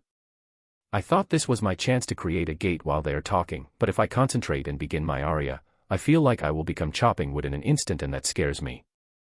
Or more like, why am I on the side of the goddess? I have gone through terrible things because of that bug, you know.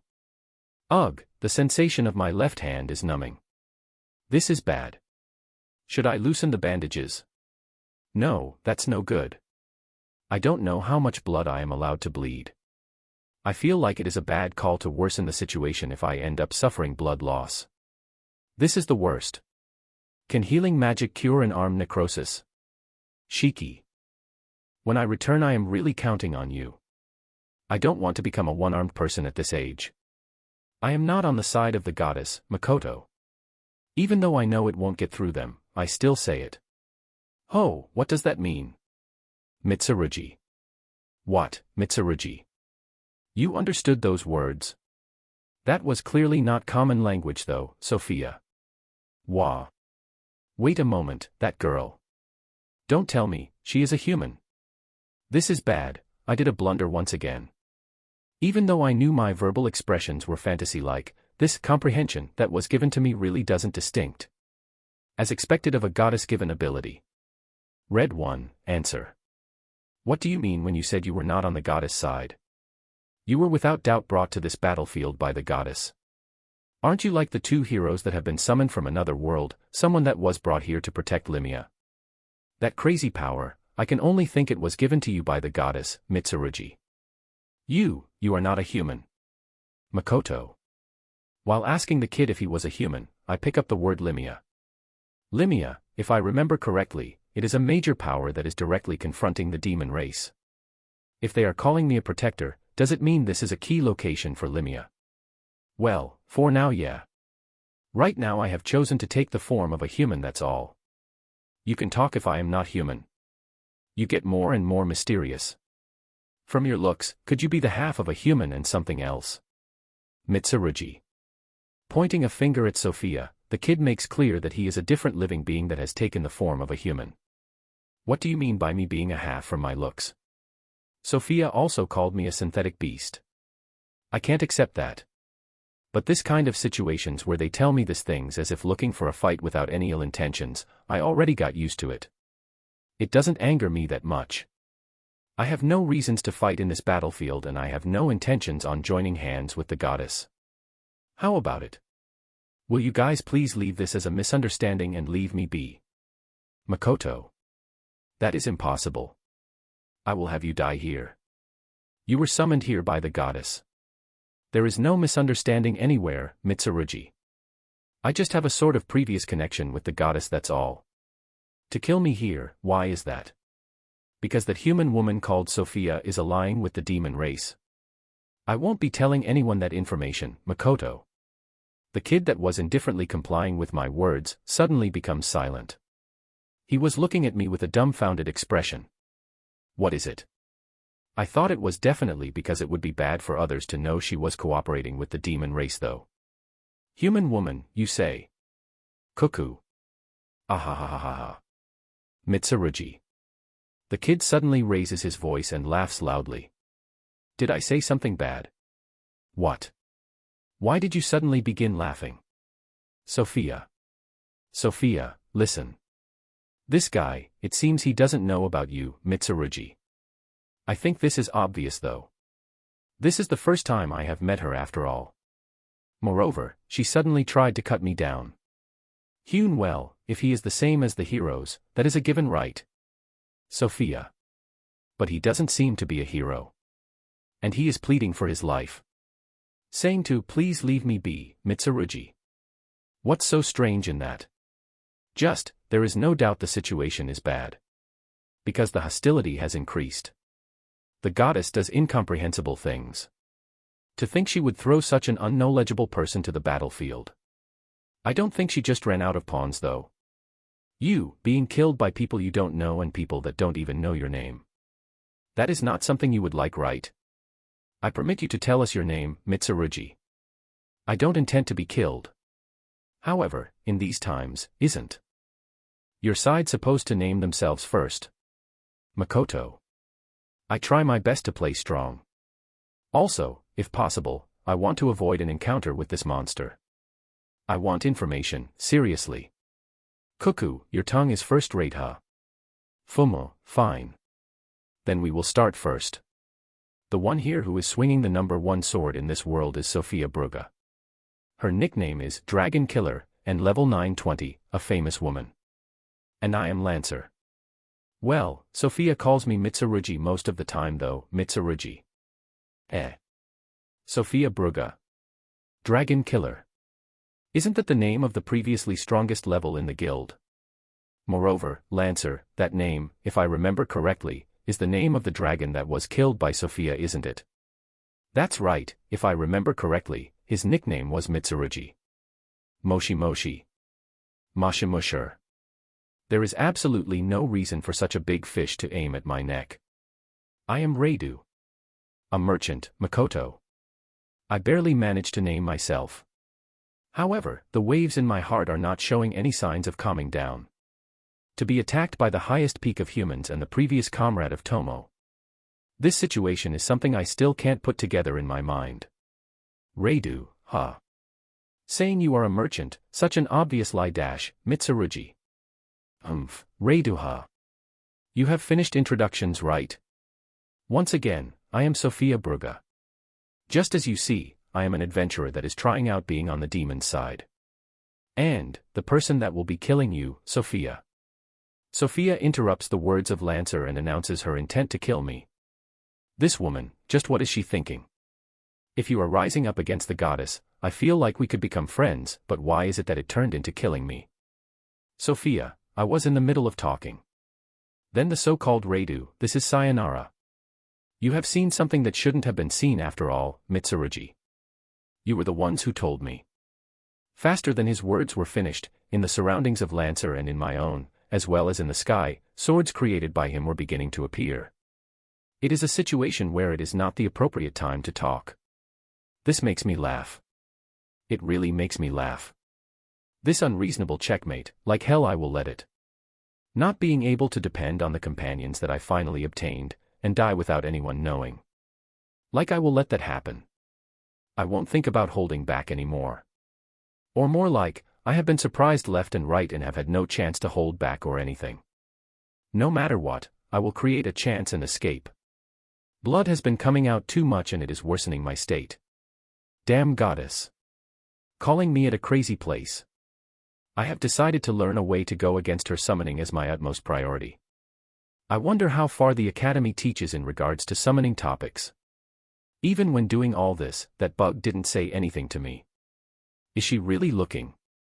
Say something at the very least. Then, I am coming. Your crazy defensive power should be gone now that the goddess interference has disappeared. It will become a simple massacre now, Sophia. Ah, so that's what she meant with interference. That means, she called me all the way here, no questions asked, and now she is unable to do anything. No, it is because she can't do anything that she called me here. Ah, which one is it? No matter which one it is, how stupid of her. As expected of Bug Goddess, she is an idiot. Instead of saying, I found you, say, I want you to do something. I would totally run the opposite direction of her words though. It seems the heroes are being cornered by the demon general. To remove the remains of the goddess in here as well is not a bad idea. It seems this world has an anti-goddess faction. It relieves me quite a bit, and at the same time I am amazed that there is an anti-force in the world she manages. I am a bit interested in the heroes though. Tsukuyomi-sama told me to treat them well after all. It's just, my life is foremost. I am sorry, but you heroes manage something by yourself. Anyways, these idiots, they finally lowered their guard. I feel their atmosphere has slightly slackened. They must have confidence in the effects of that ring. They are free to believe I was being enhanced by the goddess interference. Even if I deny it, they wouldn't listen to my words anyways. They are confident they can defeat me now. But well, that won't be happening. Unlike before, I am going to strengthen after all. Being in a battle stance, while feeling anger, I take off the rings left in my left hand and in my right hand. I take off all of my rings. Chapter 76, something not that far in the past to call it a recollection. Uri Aaa. Without adjusting the magic power, I take out all that I could, and with no aria I release it to the front. The magic power amount that can't even be called magic, had turned into quite the shock wave, closing in onto them. Well, releasing it without thinking anything is its strongest point. Seems it took them completely off guard. Sophia and Lancer get blown off vigorously. Humph, me being weakened is something that you yourself thought I was. Life doesn't always go your way. The wall and the glittering edges that Lancer created were also blown away splendidly. My circumference and front get shaved off by the raging shock wave, and in an instant everything in my field of vision is gradually destroyed. If I were fighting with a human on the level of the people I have met, this would be the part where I escape, but these two, especially Sophia, are existences I don't understand. I want to clearly confirm that they are in a state they can't fight back and then open the gate. Nevertheless. Just like when one does a big stretch at the time one wakes up, just like after you do a careful stretch, the whole of my body is enveloped in that comfortable sensation. My mood is also being somewhat uplifted. Maybe it is because I have taken off all my rings and am now in a natural state. Even if my code is still taking big part of my magic power, there is a big difference in the magic power I can release and knit. Well, if I think of my maximum value, this amount is still low though. I spread a strengthening and search, Sakai, at the same time. The strengthened searching ability lets me check the state of the two that have taken their distance from me once again. However, don't misunderstand. I don't have the ability to fight those two at close range. Even if I am being protected by an enhanced defense, there is no point if I don't escape. That is the combi of a dragon killer and a supreme dragon. There is no way I can let them inside a Sora. I can't let my uplifted emotions take over my actions. Conclusion. I will have you guys receive my long-distance bombarding. And so, after leaving you powerless, or in the worst case kill you, I will escape. My left hand is like this, so I can't use it. The complexion is slowly getting worse. Shooting energy magic is the most it can manage right now. Pointing my hand helps a lot in the image. It is decided, my left hand will be used for spells. And so, in my right hand I now have an unshapely dagger that has a string coming out from its handle. That it is until now that I am able to use them, shows that it is not fit to be used in real combat yet. Anyways, this could be called the physical form of my negative thought patterns about running and protecting. Yukain is what this weapon is called. The way of using it was taught by my sensei, so at that time against Mio I was able to use a dagger. Properly, Dane, at close range I use a dagger. Middle range, a counterweight sickle and chain, and at long range, this is the weapon. It is a weapon that you throw at your opponent. Of course, it a weapon that is filled with problems to use as my main weapon. For me as well, as a person that had learned the bow from sensei, this is also just something that she taught me to use as well. Before she taught me I didn't even know it existed. It can also be placed in a bow as an arrow and shot that way. However, I don't have a bow at hand, so there is no point. Also, not only do I not have much experience in using it as a spear, I don't even have a passing grade on using it as a dagger or throwing tool. To swing it with the string is totally out of my field of expertise. Geez, it is obvious I will get wounded doing something like that. That there is knife techniques mixed in the Yukain's way of using is probably because of the own style of sensei. She seems to have been in the battlefield for a period of time after all. Luckily I wasn't brought overseas. She is a teacher I am proud of, but I would reject accompanying her to those places. Even so, crossing swords against those two with these is definitely impossible.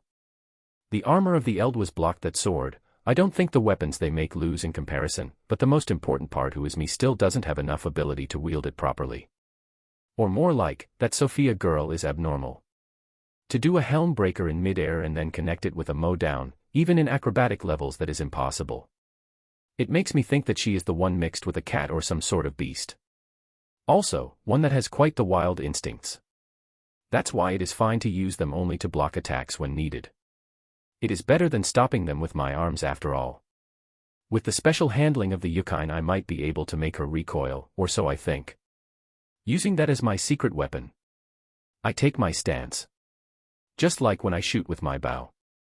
That I don't need to put away the Yukine in my right hand in order to use spells is one of the good parts of magic. This one will be different from the previous preemptive attack. I will have them taste a certain hit attack. That's right. Compared to the brids I released a while ago, the power of this one is different. Just try deviating this one if you can.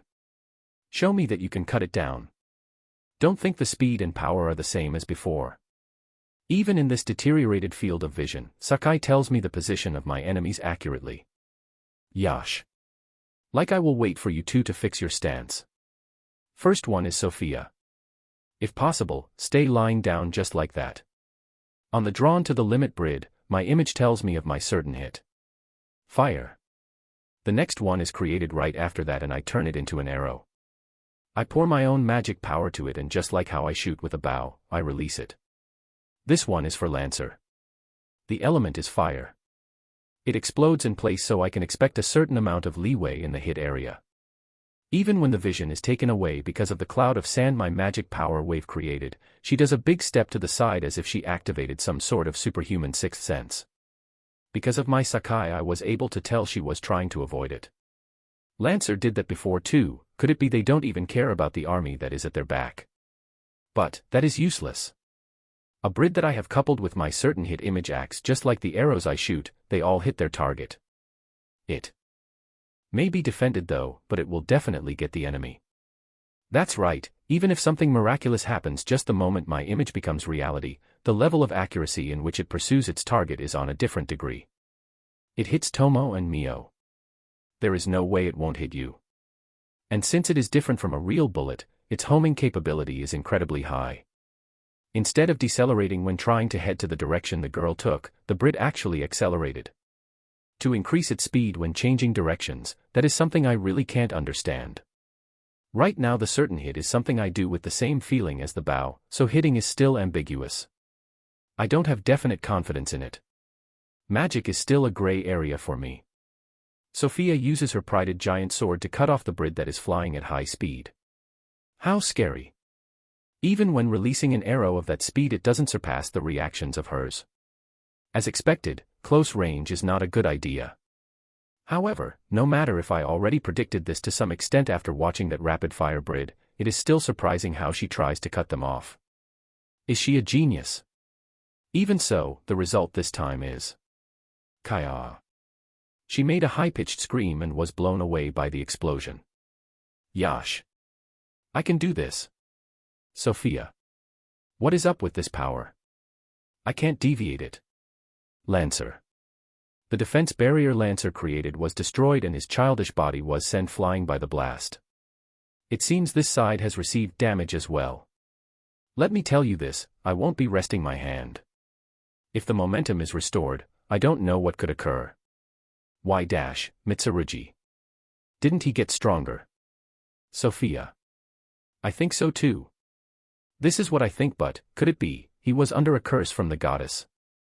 That shouldn't be possible, to go all the way to bring a person that is cursed by God. There's no idiot who would summon someone like that. Lancer. So it was the right choice to use fire for the blast, huh? It looks like they are unable to move because of their confusion, but I don't need to confirm that anyways. This time I will go with the element I am more compatible with, the water element, which I can bring out even more power. If this manages to disable them, I will be able to open a mist gate. More is coming. He is able to do rapid fires of magic with this much power. What a cheat. Sophia. She must have felt the convergence of magic power from me. Sophia lets out a voice filled with caution. The last part was a complaint to me, huh? If it's about complaints, I have way more to say than you. I am being abused by the goddess here. Sophia, return the sword's power to me. If it's a fire element magic, I will manage somehow. Take advantage of his opening when using magic and finish it in one go. Lancer. Sophia assents to Lancer's words and moves to his side. Good, if the two are in the same place, aiming will be easier. It saves me trouble. If you are on the mindset of receiving my attack, then I will go with power as priority. Go. Makoto. Just like last time, I used the same sensation to shoot twice. It is clearly stronger and faster than when I used fire. I can't expect an explosion, but if it can at least freeze the area, it will make it even harder for them to move. When that happens, I will be in a bigger advantage. He changed to the opposite element. Him alone. Just how out of the norms is this guy? But how stupid, if it is water it will make it easier for us. Sophia. I can tell there is something flowing from the sword of Sophia into Lancer. That sword was something that was residing in a dragon. How dazzling. How dare you try to cut someone with such a dangerous thing? From Lancer's front, a blue shield that is stronger than the previous one is created. Could it be water element? Is that guy the same as Tomo, able to control multiple elements? Moreover, water. The blue arrows and blue barrier clash. What happens when two of the same element clash? Don't tell me it will just one-sidedly disappear, right? A voice of surprise comes from me and Lancer. The two blue arrows stopped the moment they clashed with the barrier of the same color, or so it seemed. However, in a second the arrows began to slowly slip through it. The blue shield was being rippled with my arrows at its center. It was as if the shield was welcoming it. If two of the same element meet, that is what happens. But this is lucky for me. It looks like my attack will hit after all. It's the unexpected attack advantage, lucky. This is bad, really bad, Sophia. Please finish this quickly. That guy, are you telling his aptitude in water element is higher than mine? If it were the invincible one or myriad colors, I could understand, but for a human to surpass me is just. Lancer. If you are frozen, I will be leaving you behind Mitsurugi, Sophia. I will provide you a bit more service as a foothold, so when that happens please melt and save me, Lancer. Foothold. Oh, there is also the aftermath of Brid, you know.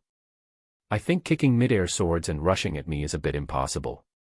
The two of you can't move from your spot. Just obediently turn into ice. And then I will calmly return. The arrow silently penetrates the shield. Yash. Makoto. If it's the head maybe I can cut it off. Sophia. Again. Just above me, I heard a voice. I won't even try and look. I reflexively jump back. The sword slightly grazes the tip of my nose. My barrier didn't make it in time again. The hot sensation that is transmitted in me makes me knit my brows instinctively. When I attack with all I have, I don't have the time to prepare a defensive barrier. Is this also a key point in practice? From the front of my vision, I see the figure of Sophia. Weren't you over there? Just what kind of trick did you use to suddenly change positions? This is not my miss. I was clearly paying attention to her. I shouldn't have shot with all I had and should have left a barrier on standby with me. But if I were to take my time doing that, the result would have been the same. Damn it. The attention I had on Lancer's side, I forcefully take it out and concentrate my all in Sophia. When I look closely, Sophia has already accumulated something. It's coming.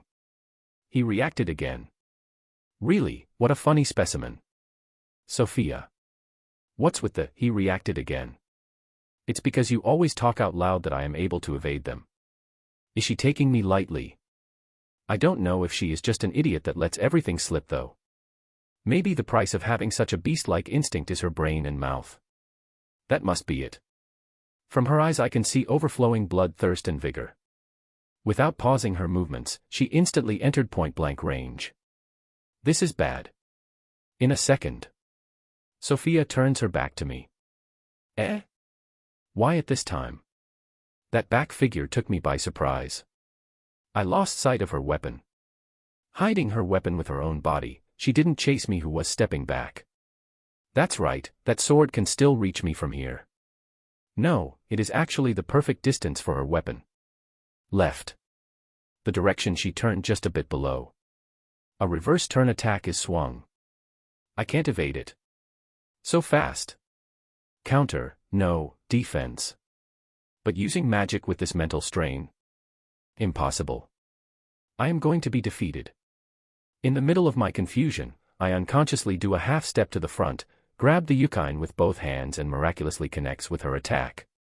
Why was I able to manage something like this? The sound of metal rings for the first time between her and me. From both of my hands the intense shock and vibrations are transmitted. From my left hand that can barely grab it, the sensation is dull. It feels like I will soon be unable to use it. You are kidding, right? Sophia. This is not my voice. I'm alive. I can only call this a miracle. The experience that Sensei taught me so hard might have moved my body here. I am sorry for complaining about this not being archery or anything close to that, Sensei. Hearing the words of Sophia, I close my eyes and let my vision recover. My face is facing down, so luckily she didn't notice. Anyways, how pathetic. But I am alive. I was saved. It might be too good to say it was unconsciously, but I can't rely on something like that. I need to learn how to create a barrier reflexively or I will die one of these days.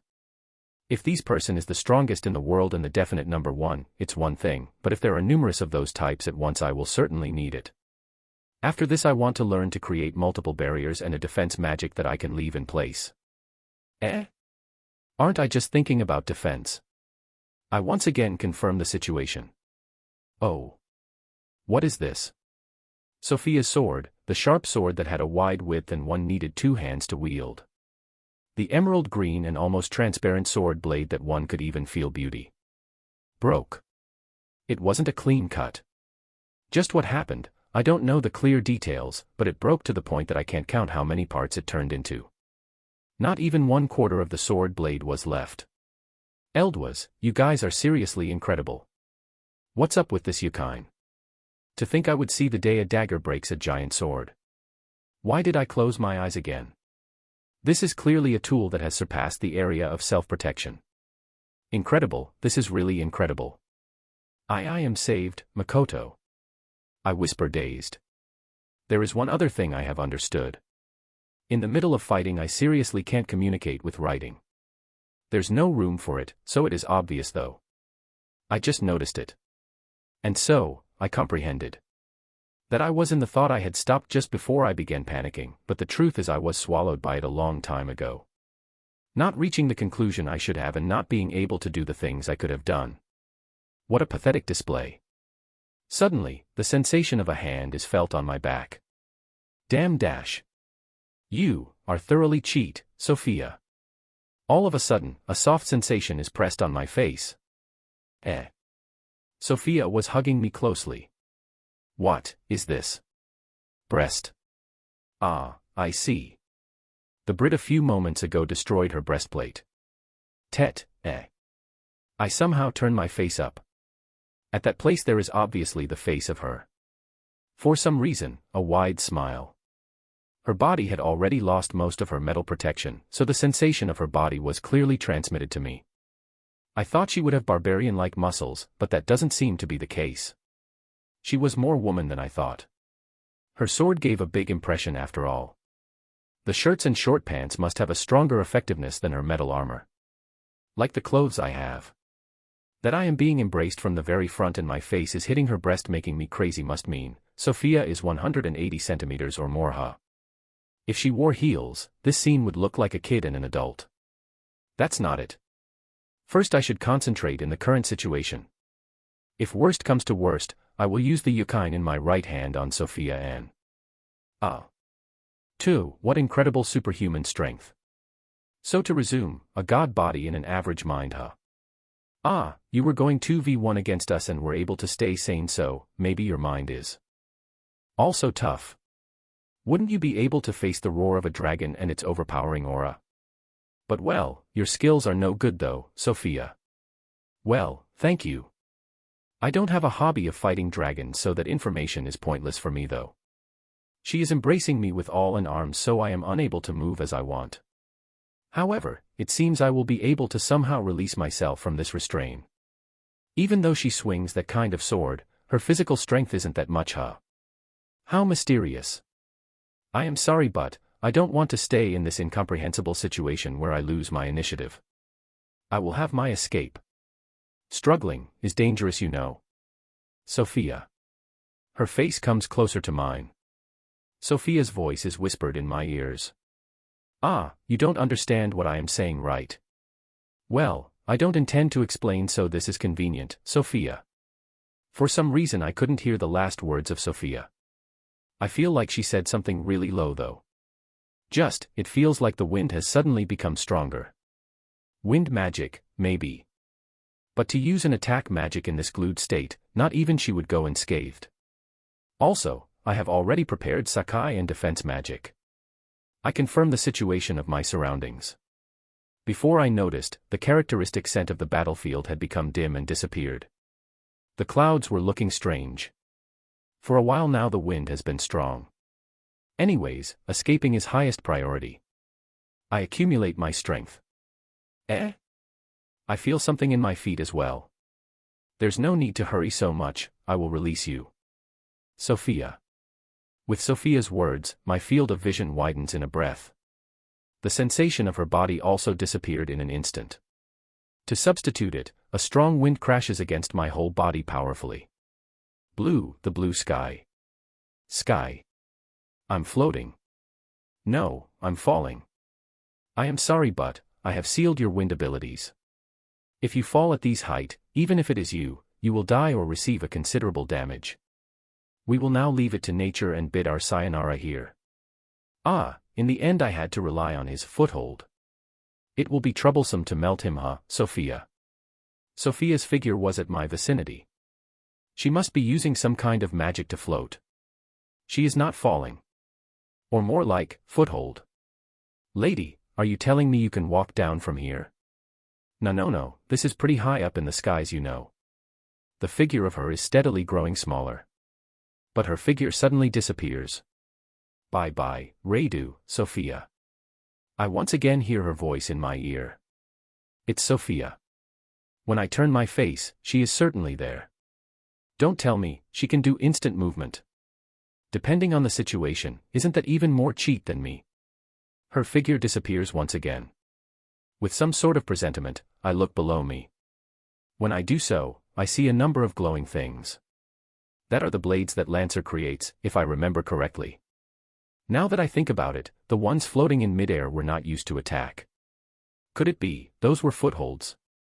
But how was Sophia able to? I see the figure of her waving her hand. But it disappears again. What remains is one blade. Don't tell me. Sophia is able to change places with a blade to mobilize. Is that fair? But there is originally no meaning in having Lancer set a blade so high up in the sky. I can only think of it being for the sake of exchanging. More importantly, what should I do? This situation resembles that time with the damn bug so much. At my dropping point there are glittering blades floating, so it is even more brutal. I am falling steadily. How long till I drop? Is there some sort of custom in this world that says one has to throw a person from the sky when you can't handle it? Anyways. Maybe it is because this is my second time. There was a part of me that was strangely calm. The tension that was clinging onto me all this time disappears as if it was a lie. The 1 minute was created, huh? Even so, I haven't given my thanks to that goddess bug. Tsukimi-sama, are you doing well? I finish my aria. There is still time. I spread out my Sakai and look below. Because of the clouds, I can't confirm it with my naked eyes.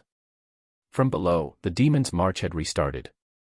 It seems pretty far in the northeast. It looks like there is a war occurring. The effect has been reduced to an ambiguous level where I only feel the presence, but I can slightly understand the situation. It seems they are trying to assault a fortress. It seems like there is no mistake, they are doing battle in a fortress-looking building. I can't tell who is the one winning though. They haven't attacked the fortress, so the defending side is probably the one in the advantage. I was probably right below here, at a place a bit disconnected from the battlefield. That means there were numerous battles taking place. Is it possible that there are multiple monsters that can surpass that Sophia roaming all over? I was a frog in the well, huh? This has taught me the true importance of experience. Let's properly prepare countermeasures if there is a next time. If I can't use my magic power in real combat, then no matter how much magic power I have, there is no point. Even if I am able to think calmly in the situation, that was only because of my defense capabilities. If I can't analyze the situation as fast as possible and move according to it, I am no different from a plank. I feel anxious about my countermeasure turning pointless by some other troublesome happening. But even so, I can only believe that I will be rewarded by it someday. Sophia should be directly below right. The broken sword is there and Lancer is also there after all. Since I have the chance, let's send them a gift. I face below and extend my left hand. With the fingers I have left and the dark red blood that has coagulated and turned hard. The whole arm has already turned purple, and because of the blood obstruction, I can barely feel it anymore. It is quite the bad state. How dare you do such a thing? My right hand goes into my pocket. Since I have the leeway, let's take off my clothes too. I wanted to throw them my magic at full power, but if I do so I wouldn't be able to escape from this midair situation. The strong wind that is hitting my body makes even stabilizing my stance hard. When I feel the rings with my right hand, the corner of my lips naturally lift. The tension was controlling me and I couldn't concentrate well, but it may be proof that I felt a gloom and ugly anger at this current situation. A clear anger that pushes me to yell and blow everything away. I purposely pour magic power to the already saturated rings to an even farther step, to the point it was going to crack. With Sakai I check all of Lancer's blades at the landing point. Putting all of them in my sight, I release a brid. The moment it was fired from my left hand, it turns into dozens of small balls that headed to Lancer's blades and probably water Sophia's footholds. This one is probably stronger than the brid that surprised the two of them. Here I was able to concentrate without anyone getting in my way after all. I am in the middle of dropping though. With this they are probably unable to come to where I am. While at it, some of them may have hit them. Next, I take out the rings that caused a disaster in Asura and concentrate a formed brid onto it, expanding it even more. Putting this much into it, even if I throw from here, it should gouge the ground and blow up. I could tell that inside the 6 rings there was a spherical brid that was unsteadily swimming. Eat this, Dragon Killer and Supreme Dragon. This is my thanks for playing around with me however you wanted. Those kind of things, you know, I am already filled with only the damn goddess. A dynamite ring brid that hasn't turned into an arrow is grasped in my hand. Fools. There was no need to seal my wind element. I can't even use it anyways. Makoto. Thanks to my altitude lowering quite a bit already, the amount of information I could obtain from Sakai had improved and I was able to feel the presence of the two. Saying words of regards that no one heard, I fired the brid.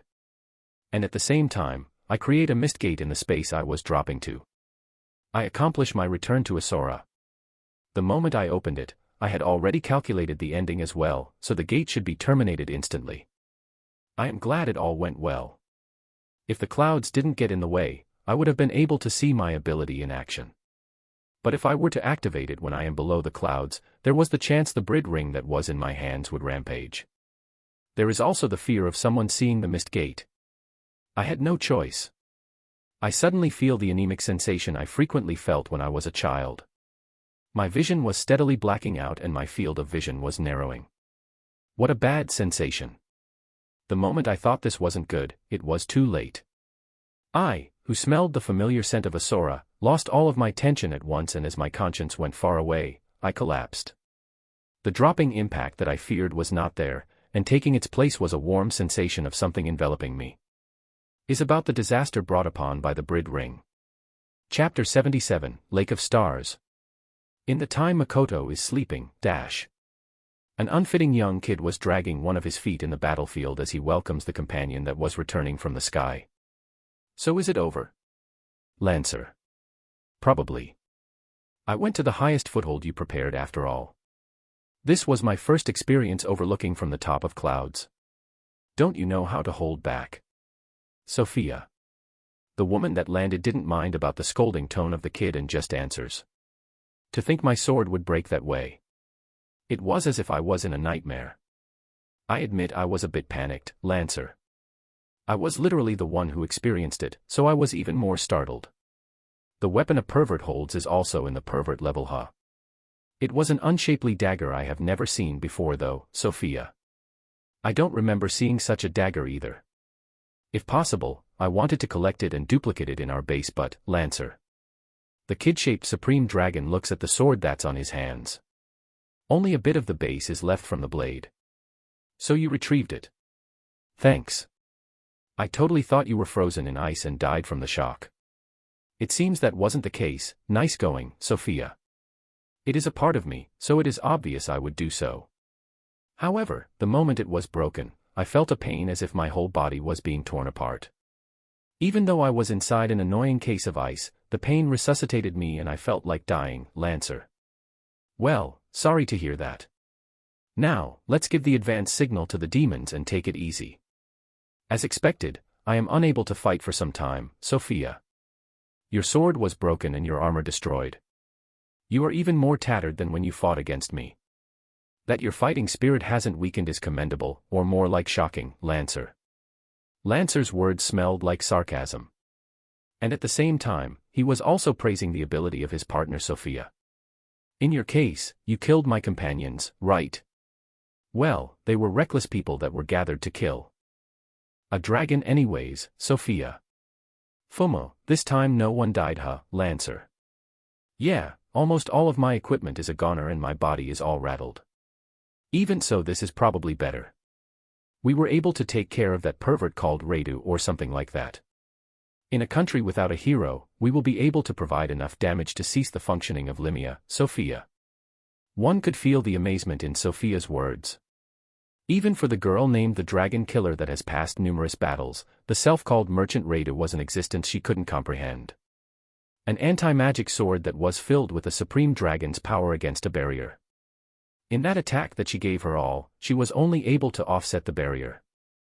An incredibly strong barrier. And despite all that, he took his time to reform his own barrier.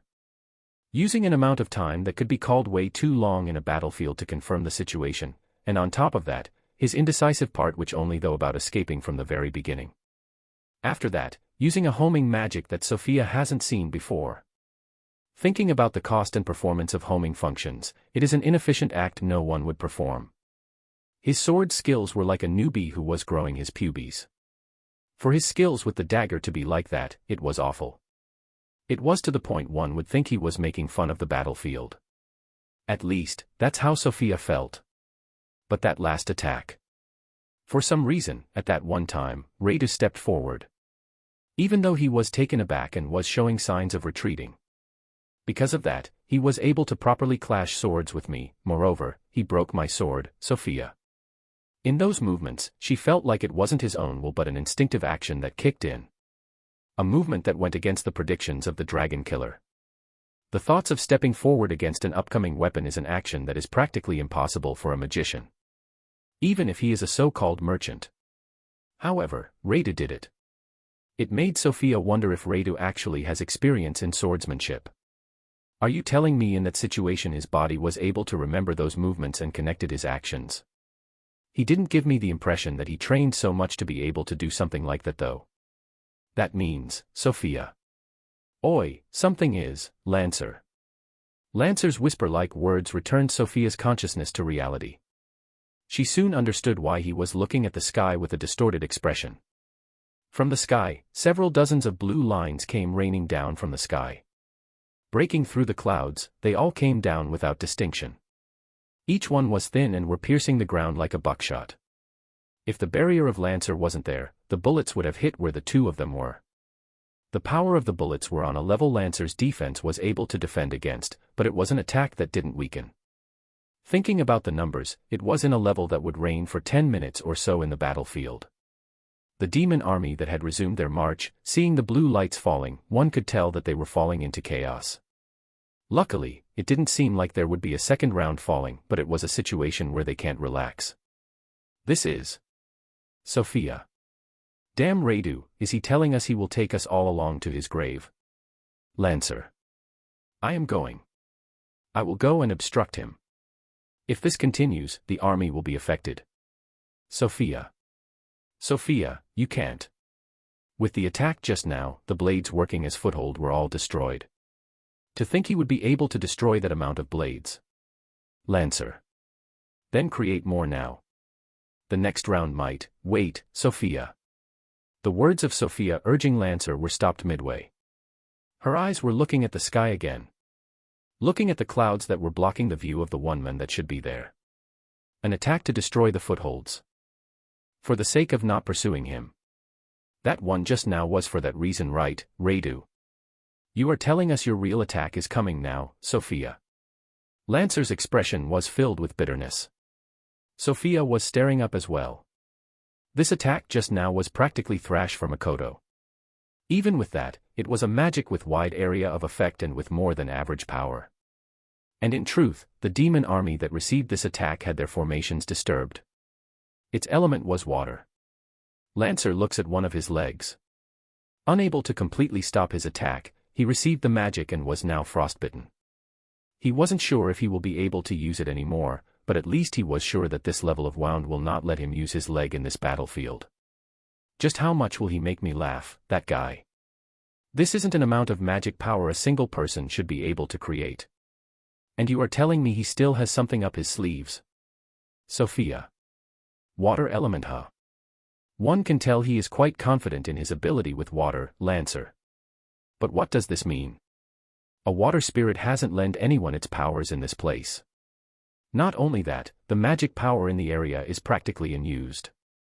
There is no way he was able to create these spells without utilizing the magic power in the area, Lancer. The Supreme Dragon Lancer notices a strange point. A big amount of magic power is needed in order to do wide area attack magic. Of course, one would need the help of a spirit and also the magic power in the surroundings. Because it is impossible to do so with your own magic power. Water. In that case, with this, Sophia. Hearing Lancer's whisper, Sophia was enlightened and she holds a necklace in her hands. This is a product that lets one gain the assistance of a water spirit, and Lancer also knows of this property.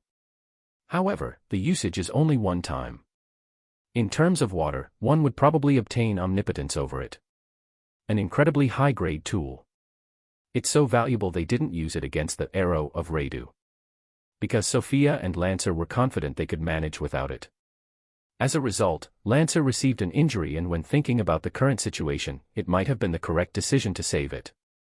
Certainly, with that we would be able to erase the influence of a water spirit from his spells. And normally it could even make him misfire. No matter what he tries to shoot, with the water spirit prohibiting his skills, the attacks he will be able to shoot are going to be limited. But, what's with this bad presentiment? Lancer. Lancer, I am counting on you for foothold. I will go where the effective range is and destroy his magic, Sophia. That is, you can't, Sophia, Lancer. Why? Sophia. Because it is not certain. We will use that, however, it will be for defense, Lancer. Believing in his instincts as a supreme dragon, he gives instructions to Sophia. And then he contacts the commander of the demon army. The commander that was trying to calm down the disorder received a contact from the two who took the front and fought against that person who was summoned by that annoying light.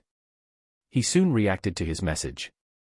Even when seeing the golden light that is characteristic of the goddess, the commander wasn't controlled by hatred and just concentrated on arranging for the new situation. Since the ones who headed to the light were Sophia and Lancer, controlling the army was easier. Anyways, he is a capable one. Prepare for an incoming attack in the surroundings and create a defense barrier as quick as you can. One could tell the demon army reacted to the orders promptly. As expected, they are really well trained, is what Lancer thought in admiration as he overlooked the situation. But there wasn't much time left. A straining magic power is beginning to converge. Like an idiot who only knows of one thing, he predicted that another of those arrows was coming. Defense, huh? Understood. Certainly, I have a bad feeling about this, Sophia. That's how it is. You are able to go over there, right? Lancer. Lancer points at the demon army. He already deployed his glittering blades in the vicinity. Your preparations are fast. Then, I'll be going, Sophia. I'm counting on you, Lancer. Sophia nods at Lancer's words. While cradling him on her arms, she exchanges positions with a blade. A great noise pricks the ears of the two. They were in the middle of the troops, so it is to be expected. The two of them hurry to the inside of the defense barrier. And... should I use this now? Sophia. Sophia holds the necklace and asks Lancer. Let's see. In this part should be fine. Sophia, use that only to envelop us. Just in case, Lancer. If it is placed on top of the barrier, my heart won't settle, Lancer. Even though we have shared a table with them for a few days. How cruel, Sophia. It's not like we have become companions. You also, I don't feel guilt in you though. Lancer. We are in the battlefield after all. In terms of position, we are mercenaries. It is obvious to think about our lives as priority. I will follow the decision of my partner, Sophia. Sophia sends magic power to the indigo blue jewel necklace. The jewel glitters and crumbles, enveloping the two of them with the same blue glittering the jewel produced. It's coming, Lancer. Lancer says. Really, we are like a bush snake, Sophia. Sophia's words sound as if she was regretting something, but her expression showed an interest in what was about to occur. We got no choice. If we were to look at the situation just as it is, the demons would have all rushed to the golden light and we would be unable to resume their march. That color which represents the goddess is a symbol of fear and hatred for the demon race. If the troops we finally managed to put in order cause an insurgence, we wouldn't be able to achieve our objective, Lancer. And then, this is the result. Wouldn't it have been easier if we just let them rush to that Rada guy and have him kill about half of them in order to tie them back in fear? Sophia. If it's just about the result. Well, objectively speaking, we might have been able to negotiate with him, Lancer. What do you mean? Sophia. That he might actually be willing to cooperate with our objectives, and for that sake Rada would be tolerant. Is what I assumed, Lancer. I see. An impossible alternative, huh, Sophia? You should have noticed that he at least has hostility towards the goddess, right? But it's fine to see it as that being all it is, Lancer. It did feel that way. If he is someone that doesn't care about the methods in order to achieve an objective, this attack would be the rising of the curtains. Ah, it's coming, Sophia. Omo. You have perception on the level of a demon race. As expected of you. Right on the mark, Lancer. It seems normal demon soldiers were beginning to sense the incoming attack. Something similar to screams were heard from here and there. What scary magic power. If it comes down just like that, even the humans that scattered will be caught in it. Ah, I see. What strange was the magic power. There's no doubt what is coming is that arrow magic. It's not a wide area magic. That means, he is not using the magic power dispersed in the world, nor is he using the support of a spirit. He is using his own magic resource to create magic of this scale. Then don't tell me the amount of magic power he has in himself is already. Lancer. His thoughts were cut off at that moment. A blue light illuminating his body. A blue distorted arrow opens a hole in the clouds. The size isn't that big. To the point one can't comprehend how it bore such a big hole in the clouds. In the beginning, seeing the difference between the size and the magic power they felt, they were as if all their tension was gone. But the change took only an instant. No one knows what happened inside the arrow, but a circle-shaped ripple was born from inside it. It was as if an object had fallen into a water surface. That ripple spread into the sky. A few noticed the arrow swelled and accelerate. Drawing a ripple in the sky once, the clear blue arrow repeats the same reaction. 3 times, 4 times. As the ripples increased in the sky, the arrow increased its size and speed. It had already become a giant spear that released blue light. The spear pierced an area a bit away from the center of the demon army.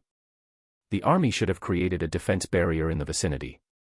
However, as if saying there was none, spears began piercing the crown of the troops' heads. A final reaction occurs. But this time, it wasn't in the sky. It was because the spear was already in a state where it is pierced in the center of the army. It blows away the soldiers in its surroundings, and when the distortion returns to its origin point, a freezing gale takes its place and rages. The devastating wind instantly converts the demons at a wide scope into frozen sculptures. The spear that had already created a disaster, in place of the ripples, it now accelerates and burrows completely into the ground. A moment of silence. From the feet of all the demons, no, in the whole ground itself a light is emitted. In the beginning it illuminated the whole battlefield and extended to the sky like a line. Next, innumerable amount of lights of differing thickness followed. In a short amount of time, the landscape and sky were painted by the light. A magnificent view. This was the only word that described this attack. The spell caster, Mitsumi Makoto, probably wouldn't expect such a spectacle of this level would occur. Makoto. He is most likely thinking this only amounted to pestering the battlefield. He didn't notice that the Brit he fired onto Sophia and Lancer was on a size totally different from when he shot it in the far-off skies. A magic that he activated while experiencing the battlefield, moreover, in a state where his mind was totally filled with a danger to his life.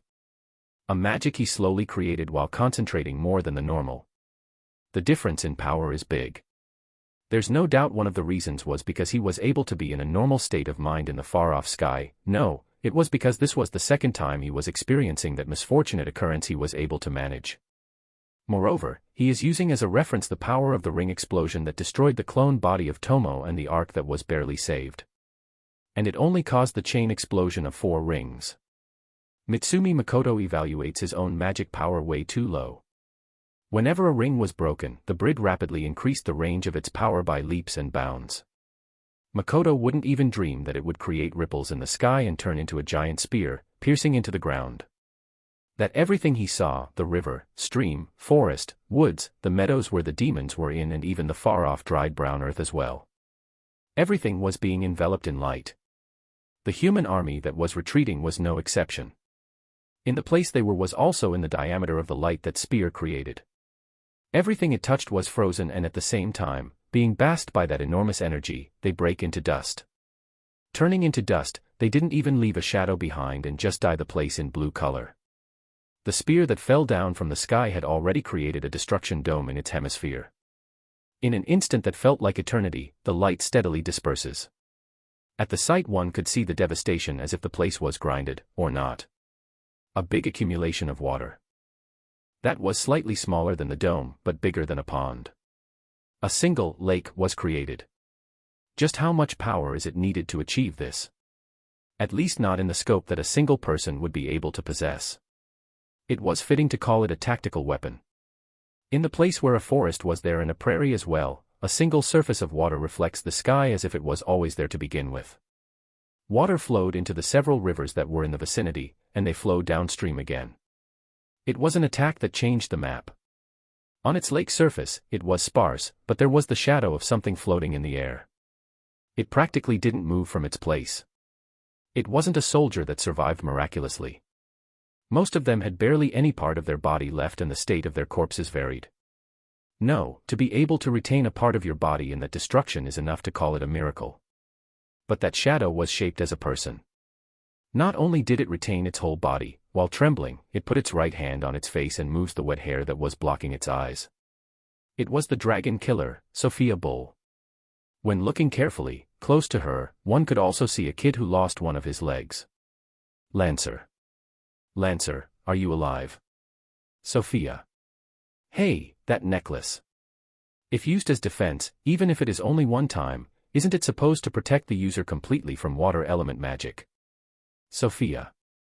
My substitute was destroyed, my order-made armor was destroyed and practically everything related to defense was blown away though. Look at me, I am naked, naked, Sophia. Just as she said, right now she was practically naked. Her shirt was torn apart and only a miserable amount remained, but there is no way one could expect any effects aside from working as cloth. I see. It took one of my legs, Lancer. The leg he was dragging was gone. He wasn't left unscathed. Radu, that bastard is dead, right? Sophia. Probably. He might be floating just like us though, Lancer. Without exchanging looks, the two of them look at the sky while talking. They aren't even touching the topic about why they are floating. It must be because somewhere in their mind, they understood they miraculously survived. That is what their eyes told as they look into the distant sky. I think we should look for him and kill him before he grows up. If he learns competency and foundation, all hope will be lost, Sophia. He is dead. He fell and died. For now, just leave it at that. Anyways, even if we look for him now, there is no assurance that we can kill him. First we have to heal our wounds and prepare our equipment. I wouldn't be able to handle having a mysterious body, who I don't even know its origins, destroy our itinerary, Lancer. Maybe he was not going all out. Sophia. Sophia's expression grew a bit faint-hearted. She felt like Radu was probably not being serious. Of course, he fought against the dragon killer. He was most likely serious, or so she wants to believe. It was a slight doubt she had in her heart. I don't understand. I don't understand anything at all. It's as if we were blindfolded by the goddess. I don't know what happened and I can't explain it at all. Being like this, I really want to press some questions to that goddess. Maybe we should have shown him, that way we might have heard it someday. About who was the one that called him Lancer. Radu, huh? I thought about playing with the heroes for a while, but now I won't be able to do that, Sophia. The same belligerent smile she showed to Radu once again appeared in her lips. Even though it was a situation where they are practically unable to move, she was already thinking about fighting. Leave that for later. Finish my task first before going after Radu. After putting. In order your equipment and restored your strength, you can go have your rematch, Lancer. The grieving Lancer proposes a plan. You are right. I understand, Mitsurugi. My cards are not enough to hunt that yet, Sophia. First of all, we have to regain our stamina and return to land, Lancer. Yeah, we are splendidly unable to move, Sophia. The two laughed on the water surface. At this day, from the 10 or so that miraculously survived this tragic event, a single rumor was born between the humans and demons. About a person wearing red garments, the third envoy of the goddess. It is said that he possesses a tall figure and peerless beauty and his age is that of a young one. The small whispered rumors were proved true by that lake and word slowly spread into the world. The devil. That he is called like that, Mitsumi Makoto still doesn't know. Chapter 78, The Waking Makoto. I silently open my eyes and wake up. What was reflected in my eyes was a ceiling I was relatively familiar with. This is my room. It's been a while since I have collapsed. That anemic-like feeling, I think I haven't felt it since I was a kid. I was really weak in the past after all. My way of sleeping as if a pole was sleeping on the bed. How splendid of me. I won't hear opinions like, that is gross. I grab my high-tech blanket that is refreshing at summer and warm at winter, and pull my body up. It is so pleasant, no one would believe this article is used by orcs that live in this barren lands. It might be nice to use it as merchandise. However. How sluggish. I can't seem to put strength in my body. Is this prove I have been sleeping for several days? Foo. There is someone here. I finally look in a direction other than up. I rub my fingers on my eyes, trying to recover from the somewhat blurred vision I had because I just woke up. I am probably incredibly grateful that I am still half asleep. Because without opening my mouth, I was able to analyze the situation as if placing a filter in my mind. In my room, there were 3 people besides me. First, Tomo and Mio were sleeping at my left and right. Sleeping together. It doesn't seem like they are clinging to me. They are quite close though. Tomo is in yukata-like clothes. I don't know what she is punching, but at least she isn't directing it at me, so it is fine. It's just, the yukata is incredibly disheveled. And also, I don't want to say too much about underwear, but why is it a sarashi? Sarashi. It's not like I saw them, I was made to see it, is the excuse I made to no one in particular. Mio is sleeping like a baby, rolling up her body. She is wearing an incredibly daring pajama that I question the reason she is wearing it. What an appearance, it is poison to the eyes. Well, she is properly wearing underwear, so it is barely safe. As someone who has a big and little sister, this isn't something I haven't experienced before. If you ask me if I don't mind it at all, I would answer that it is embarrassing though. FOMO, for me to wake up when everyone is sleeping, I have quite the bad timing, huh? At the room's entrance, Tomo's new clone was there. She is leaning on the door and doing a PE sit while sleeping. Is she intending to be a gatekeeper of sorts? One has to pull to open the door, so there is no point though. She has an Eldwa-style katana resting on the door just like the one Tomo has. That is probably her weapon. Her looks are that of an elementary student, so anything she does would look charming. She looks like a chibi Tomo, so I gave her a random name like Como. As of now, I regret that decision a bit. Well, I think it sounds better than Tomomini though. When I look at the window, I see a thin light from between the curtains. It's probably early in the morning. Also, thinking about the time, I feel like it is a bit too cool. Damn Asura. Did you change seasons again? However, seriously, how many days has it been since then? I think it is probably 1 or 2 days. I bled a bit, but it wasn't to the point I would die. Anyways, I was somehow able to return to Asura on my own after all. On my own, huh? Dragon Killer Sophia. She was strong. How to say it, I felt like she had a human-like strength. In terms of strength and speed, I have met numerous people who were several times stronger, but it was more like the way she used that strength. In that situation it would be her equipment and magic maybe.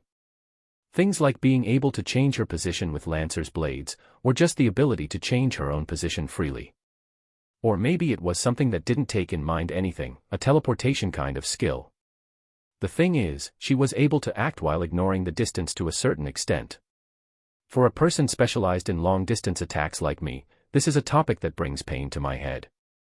It may be a bit rude to say this, but it was scarier than the time with Tomo or Mio. If they told me she was over level 2000, I would believe it. For that to be level 920, it would be dangerous to accept that number in face value. Well, that applies to you too, is what I feel someone would retort. Attacks that take advantages of openings. I didn't think this style of fighting would create such a disadvantage for barrier magic. Maybe it is because the parts that you are not conscious about are easier to break through. Or is it just because Sophia's weapon is abnormal? She is a person that has passed through a lot of experiences, so it might be possible. If I didn't have Sakai, if my magic power was lower, if I didn't have the equipment of the Eldwas, if only one of those were missing, in the worst case, I might have died. Now that I think about it, the time I have learned magic is not even 1 year. I am an amateur among amateurs. If I compare my current self to the me that only had 1 year of experience in archery, I can clearly understand this. The time when I couldn't even hold a bow properly. It was in a stage where I couldn't mind about hitting the target. Even if it was for the sake of hiding my magic power, I am truly glad I prioritized defense when I came to this world. No matter if my magic power is as deep as the sea, there is no point if I only have a scoop and bucket to barely use some of it. Even if I still can't use the whole sea, I have to learn how to use a part of it or it will just be a waste. To have a limit in my crazy amount of power and only being able to use a minuscule part of it. I am not a Maso, so I don't want to have close fights all the time. As expected, heading to Academy Town was the right choice. It's just that this happened before I went there. If they say it's because of my bad luck, I would believe it. Problem, huh? This time it is troublesome that I don't even know where I was and how I fought. The reason I was thrown in that place is probably because of that voice. What about finding you, bastard goddess? Because of her convenience, she threw me in the middle of a battle between humans and demons. After throwing me into a wasteland, now you throw me into a battlefield. I will label you an evil god seriously. Going through the trouble of doing that and not providing any instructions or support, she really likes to take me for a fool.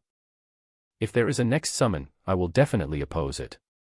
Well, even if I say so, I will leave most of it to my retainers. In terms of space movement, from Tomo, Mio, and Shiki, which one is more fit? It's probably Tomo. But if it's about resisting magic, Mio is also a valid option. Let's ask when they wake up. I have to make sure Tomo and Mio don't look for retribution as well. No, it isn't because fighting is not good. I also have things to think about, so I am just leaving the fun for later. Alright, Shiki. Where is Shiki? If I remember correctly, I was supposed to teleport to some town called Felica. Well, if he went to the academy just like that, I will be able to arrive there too. Really, to be able to open mist gates in the locations of my retainers, it is quite convenient. Before Felica. The town I was before being forced to the battlefield, something. Instead of heading there and do the teleport again, it is more comfortable to just directly arrive to Academy Town. Even when he looks like that, Shiki is actually the worrying type, so maybe he came back here. Let's try contacting him once and see. Shiki, good morning, Makoto.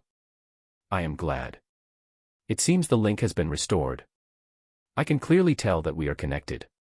Confirming that the thought transmission has connected, I try to call him out.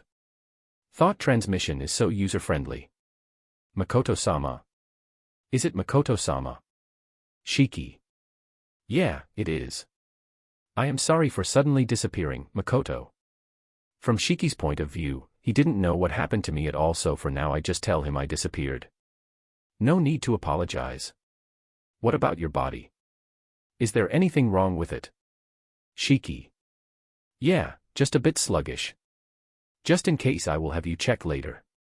Where are you right now? Makoto. I feel like I am forgetting something.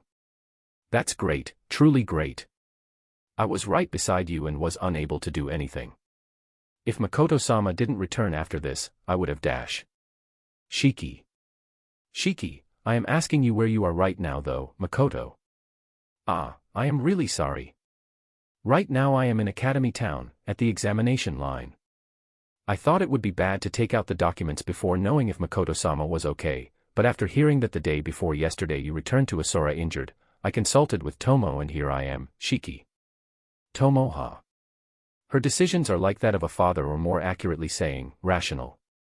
She probably noticed that my injuries would heal properly alone and thought about when I needed to return, so she made Shiki stay there. A more thorough treatment can be done when I reunite with Shiki there. I feel like Mio repeatedly told Shiki to come back and heal me right this instant, no questions asked. FOMO. I returned the day before yesterday with injuries. Shiki told me. In that case, I have been sleeping for 2 days, I was in a pretty serious state. Injury. Fingers. Remembering my pretty severe injury, I take both of my hands out to confirm. That purple thing which made one feel sick just looking at it, where is it now? Now there is only a healthy-looking left arm and hand. My fingers are all there. They move normally. Actually, I have been using them naturally to move the blanket. I may have just woken up, but I really am not in tune. I am airhead right now. I am glad. And, Shiki said something about lining up. Examination line. Hey, Shiki. What is that examination line you are talking about? Makoto. To enter Rotsgard a test is necessary. It's the line you have to wait in order to take it. There should be other methods aside from this inefficient way though. At this rate, Makoto-sama's exam will probably take place in 6 days, Shiki. Certainly, if you have a turn ticket, there would be no need to line up. I feel like just by lining up, people steadily leave because they grow tired. I don't think that is their objective, right? I see. An exam, I thought that because of Rembrandt-san's recommendation, I would be able to enter easily just by doing an interview. Well, the self-proclaimed difficult test of merchants was just a duty education. I shouldn't worry too much. In the worst case, as long as I am able to obtain knowledge in that town, there isn't that much of a need for me to get involved with students. For the sake of Rembrandt-san, let's properly take that test. 6 days, I don't know how big this town is with my own eyes, but there seems to be enough time to check the place around. I see. Hey Shiki, you are really diligent, you know, Makoto. Wah. Shiki. Well, you said you use hypnosis and suggestion. So I was thinking, why are you diligently lining up? Makoto. I am sure it is just because you are trying to give a good impression for my sake though. You are pretty honest, Makoto. Now then, Shiki. I will be going there now, so, Makoto. Why yes, Shiki. Shiki's behavior is a bit strange. Could it be he didn't get to sleep? It's this early in the morning and he was still able to answer this fast, so maybe he did an all-nighter. I am sorry for the trouble. To be able to line up all night is truly incredible. Now that I mention it, in my previous world there were classmates that never missed a festival that was held in a certain place in Tokyo. Even though it was called the Haunt of Wicked Men, or Hell, they still talked about it with smiles for some reason. 2. Let's quickly change clothes. I have made them worry after all. Shiki and everyone. After changing, I will wake everyone up and tell them that I am all right. And then I will have Shiki do a thorough check and have a tour on Academy Town.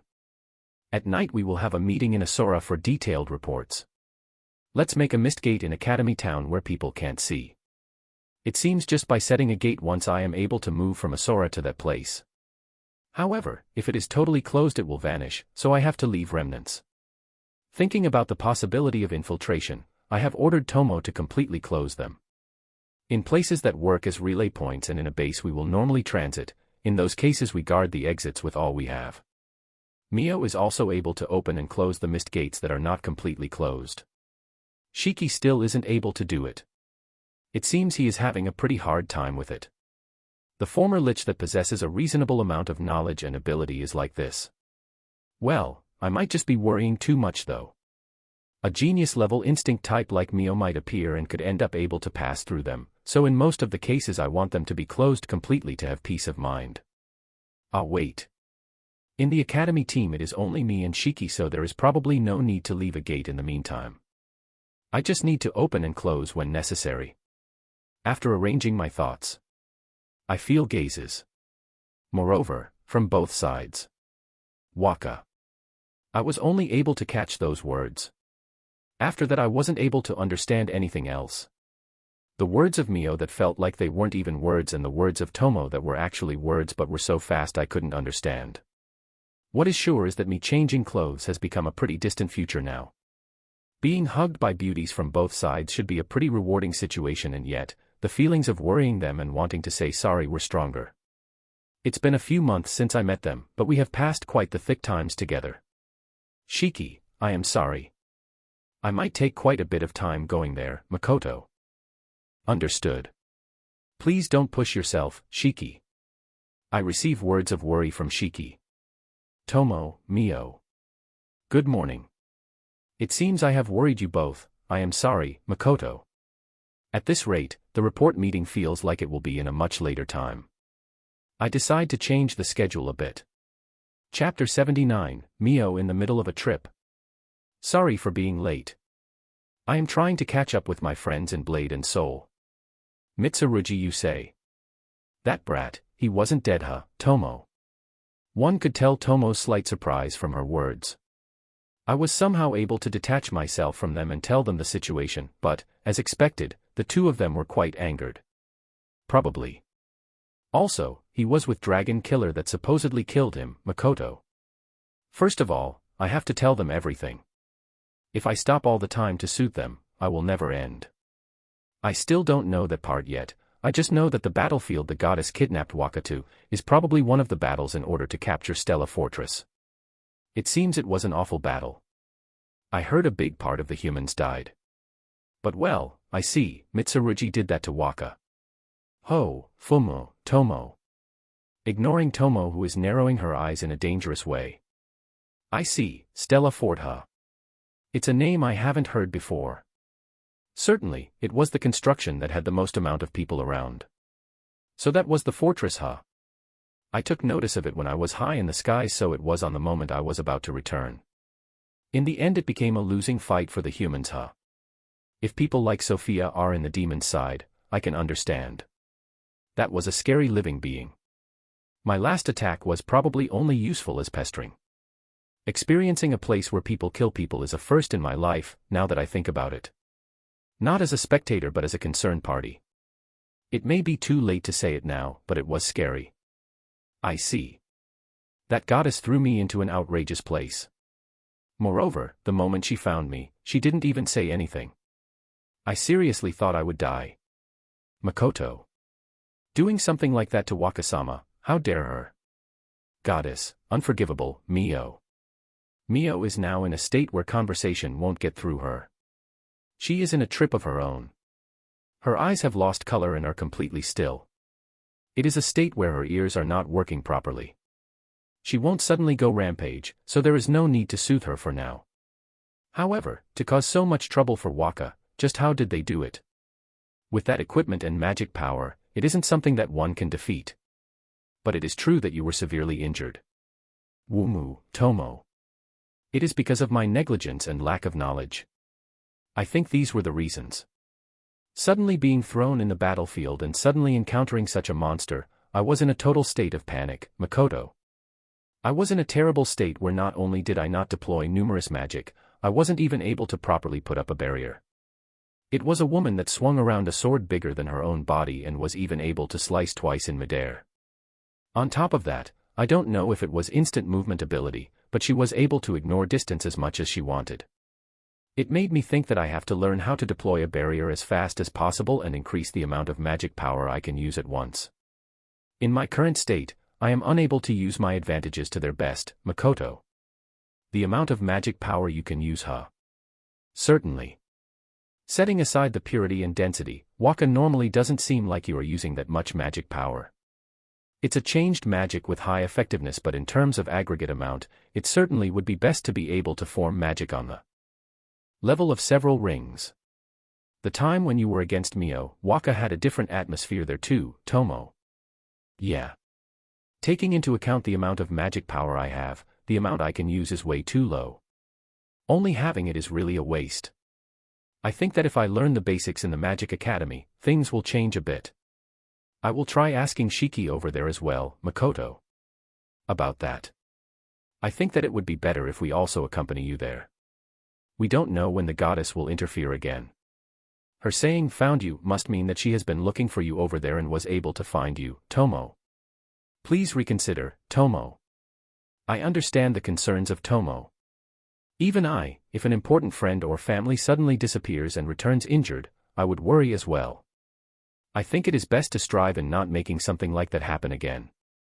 Tomo, I am definitely worried about the goddess, but it is because of that I don't want you and Mio, who she probably doesn't know of yet, to hide their existence in Asura.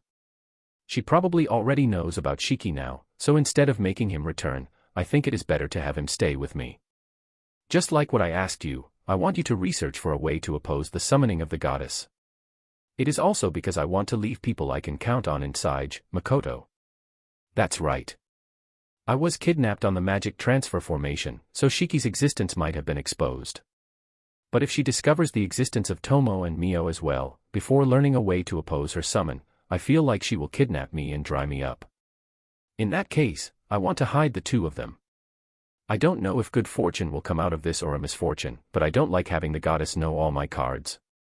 For a function to negate the interference of the goddess and the creation of something so the thought transmission isn't obstructed. If Waka is able to summon us immediately, the problems will be mostly resolved, so tackling both problems is more efficient. Yar, there are only difficult problems. However, I feel honored that Waka thinks of us as trump cards.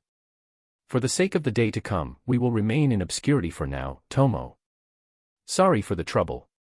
When I arrived at that battlefield, I was unable to feel the connections of anyone. Also, the thought transmission was in a suspended state. I was really panicked. It is probably the goddess' fault, but the ring that Sophia used later also piqued my interest, Makoto. The first time was probably because of the goddess barrier, but the reason why it was restored for a second and then returned to the previous state might be because something obstructed the interference of the goddess. The information we need to collect is way too much. I can't ask you to let me go there and investigate in more detail either, Tomo. The words, "restored for a second," of Tomo interested me. I also want to know about what happened as a whole in that battlefield. Well, me going to the actual place to investigate right now feels like a poor move, so I refrain from that. Sorry for counting on you for everything. For the time being I will also do my best in regards to summoning everyone. I promise that if there is a time it is okay to rampage, I will definitely call you both, Makoto. Sorry for pushing all the troublesome things to you, Dad. In terms of countermeasures against the goddess, the only thing I can think of is pulling my bow as much as I want and obtain magic power surpassing hers. Right now my equipment is able to hide my magic power, so maybe I should do it. I want to shoot. I am looking forward to that. Nevertheless, I don't want to feel that liver-wrenching sensation again, so please prioritize a summon route. It is okay if it's just my needless anxiety, but please, instead of using magic formations to mobilize, use a Sora. We will manage the increase of gates on this side, Tomo. Ah, okay, Makoto. No good. I was showing withdrawal symptoms from my lack of archery. Even if I was unable to eat or sleep, I never missed a time with my bow after all. More like, it is a given. Now that it has come to this, I will not restrain myself. The battle between humans and demons is still far north. Fumo, in that case we need a detached force for the battlefield verification, Tomo. I will leave it to you. If it is Tomo's personal selection, I can have peace of mind, Makoto. Let's flatter her a bit. I have been asking her a lot after all. Also, if it is Tomo, there isn't that much worries about throwing the job to the wrong personnel and cause a big mess. I may be overestimating her though. Thank you for your graceful words. Also, can you have a word with Mio as well? Tomo. With a quite troubled face, Tomo points out Mio. Her face is telling me she doesn't want to deal with her. Mio, Her miasma is unnaturally thick right now and I really don't want to get close. Maybe I should tell her to think countermeasures along with Tomo in order for this to not repeat again. But I refuse. Ignore. Go and wake her up, Tomo. Shiki is waiting for me, so I will be going now. It is pitiful to make him line up alone, right? Shiki doesn't know the situation at all too, Makoto. As you will. When you return, there will be a surprise, so be careful. Also, lying is no good. The first one you made contact with was Shiki, right? Tomo. Well, I would be grateful if you don't think too much about the order. There was no deeper meaning in me contacting Shiki first after all, Makoto. Surprise, she says. What a bad feeling those words give. At least say look forward to it. Moreover, for some reason she knows that I have done thought transmission with Shiki. But I don't want to get close to the current Mio. Tomo's surprise will probably be in a scope profitable for me, so for now I will endure. If things get busy at the academy, I don't know when I will be able to return. Leaving aside the surprise, I am looking forward to the reports of what they did while I was in the academy. But for now it would be better to be cautious about the goddess in terms of communication. Mobilizing by mist, I can't really hold back from that one. They are way too convenient. I can't use them as frequently now, but mobilizing with them is something I will probably be doing. It doesn't seem like the goddess has noticed that I am using Asura as an intermediary to move. Probably the goddess knows all the actions I did at that time, or maybe not. In that case, it is about that bug, she would probably come to me saying a word of complaint or two. If she is not coming, it is probably safe to say she doesn't know yet. Yar, I haven't entered Academy Town and it is already like this. No matter which is the case, what I have to do is polish myself. Let's go strengthen myself for anti-goddess measures. Before even learning about humans and magic, that goddess might once again drag me into some trouble. In time, there will be no need for you to look for me, I will be the one going to you, so sit your ass and wait there. The things I want to do, want to aim for, if I am able to at least clear those, there is no need to stay hidden anymore. No matter if I stand out or not, I will continue business and search for information about my parents. When I was about to head to the academy, a new voice calls me out. From PE sit to a firm and upright posture, a single girl holding her loved katana with both hands like embracing it, was there. Ah, Komo-chan. Did I wake you up? Sorry, Makoto. Wakasama, please don't push yourself and have a safe trip. Komo. You are a kid, so it is okay to not force yourself to use polite language. Well, having a small girl doing her best talking is something that brings a smile to my face though. Okay, I will be going now. If Komo-chan is being bullied by Tomo, tell me okay. Makoto. Waving my hand at her, I pass through the mist gate. Komo will do her best. Komo. Komo is tightly holding a long sword bigger than her. I didn't hold that many conversations with the first generation, because I thought the consciousness of the clones were shared with the original body. But Como holds a separate consciousness from Tomo.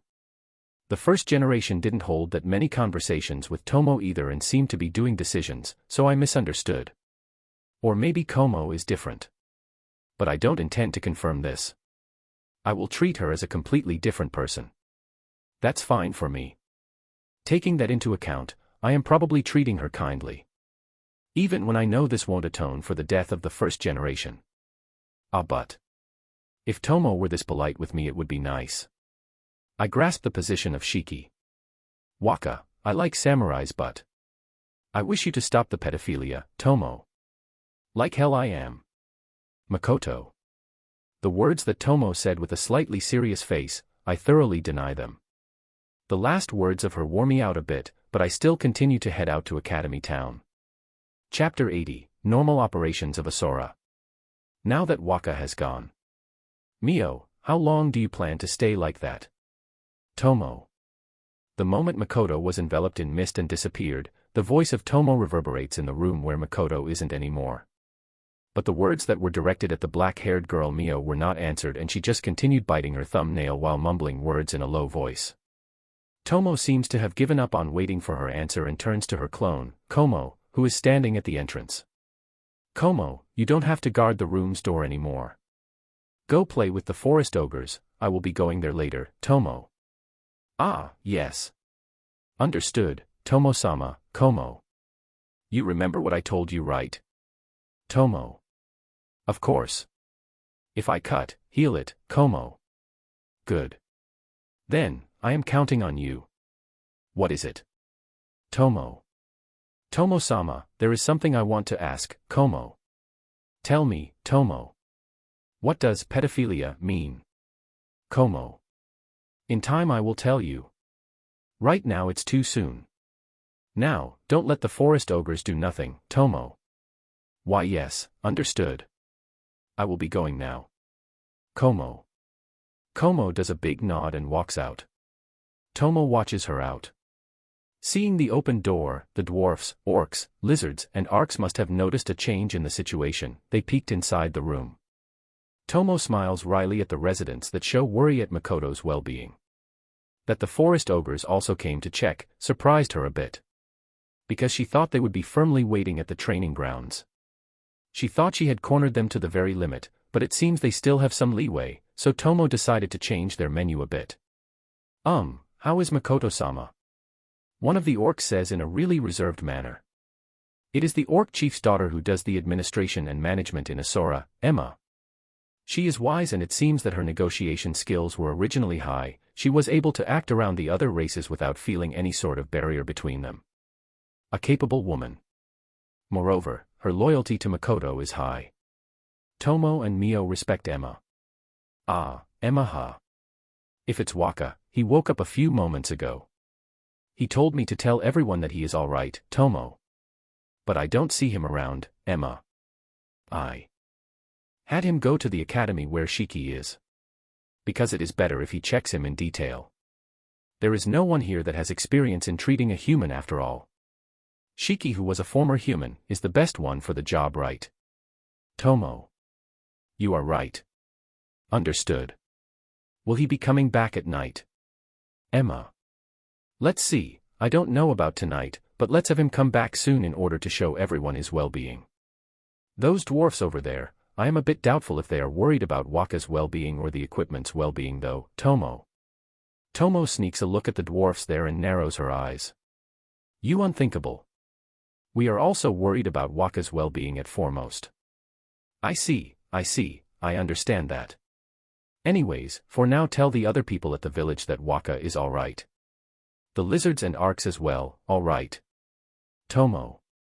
Everyone nods at Tomo's words. And following her words, they began acting and leave from the door. Yar, what a troublesome bunch. However, understanding how much Waka is loved makes me a bit happy as well, Tomo. Waka-sama. Waka-sama isn't here. Mio. You finally woke up, huh, Tomo? Tomo-san, where is Waka-sama? Mio. Seeing Mio, who is instantly desperate, Tomo makes a wry smile. After returning from her trip, she is like this. The pain of her master Makoto, even if only a part, Tomo understood it. He went to Academy Town. While you were murmuring, Tomo. What did you say? Mio. Mio, who was sitting on the bed, stands up vigorously. But after that she may have felt anemia or something, she staggered and placed a hand on her head. Hot, Mio. Fool. After doing so much regeneration, your magic power and stamina will not return so fast. Just stay there and obediently recover, Tomo. The voice of Tomo that sounded amazed. However, taking a closer look, the color of her face wasn't that good either.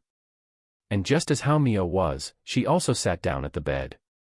Ah, how pathetic. Even though I want to go and kill that so-called dragon killer and superior dragon as soon as possible, Mio. We are not healing specialists. Doing something outside our expertise, it is obvious we would become like this, Tomo. That's why it would have been better to call Shiki here. That thing is useful if it's for healing after all, Mio.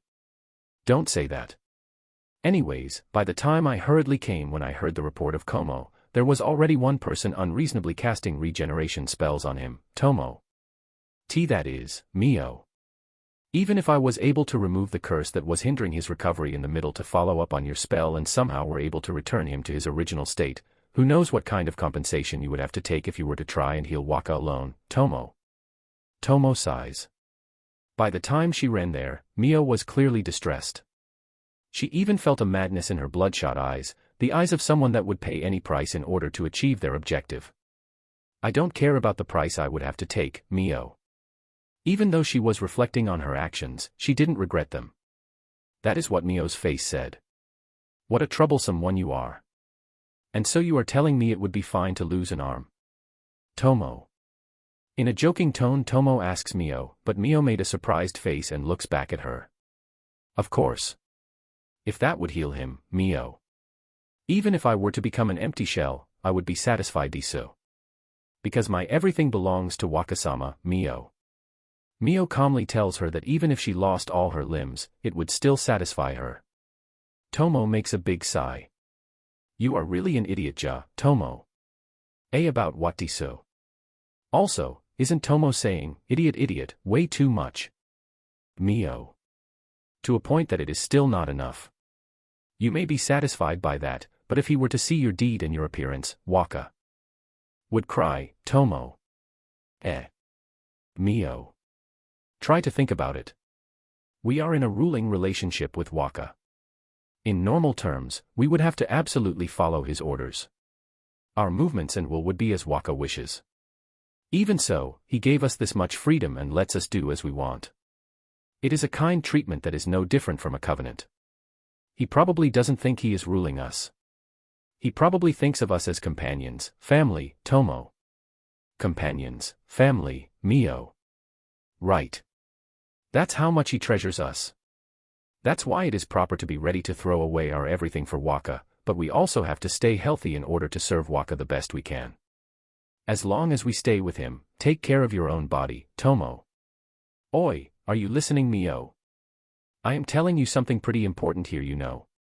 Tomo. You. Saying all that even though you went and picked a fight on a high-ranking dragon in who knows where, Mio. Mio, with her head hanging down, mumbles these words while looking at Tomo. Tomo. You said something about Root, right?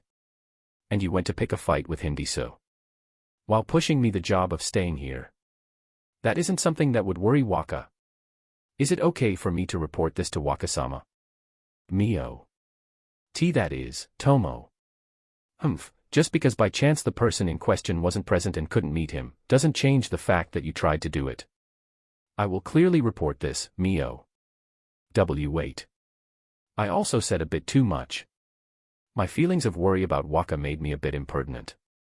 It isn't strange for me to become like this.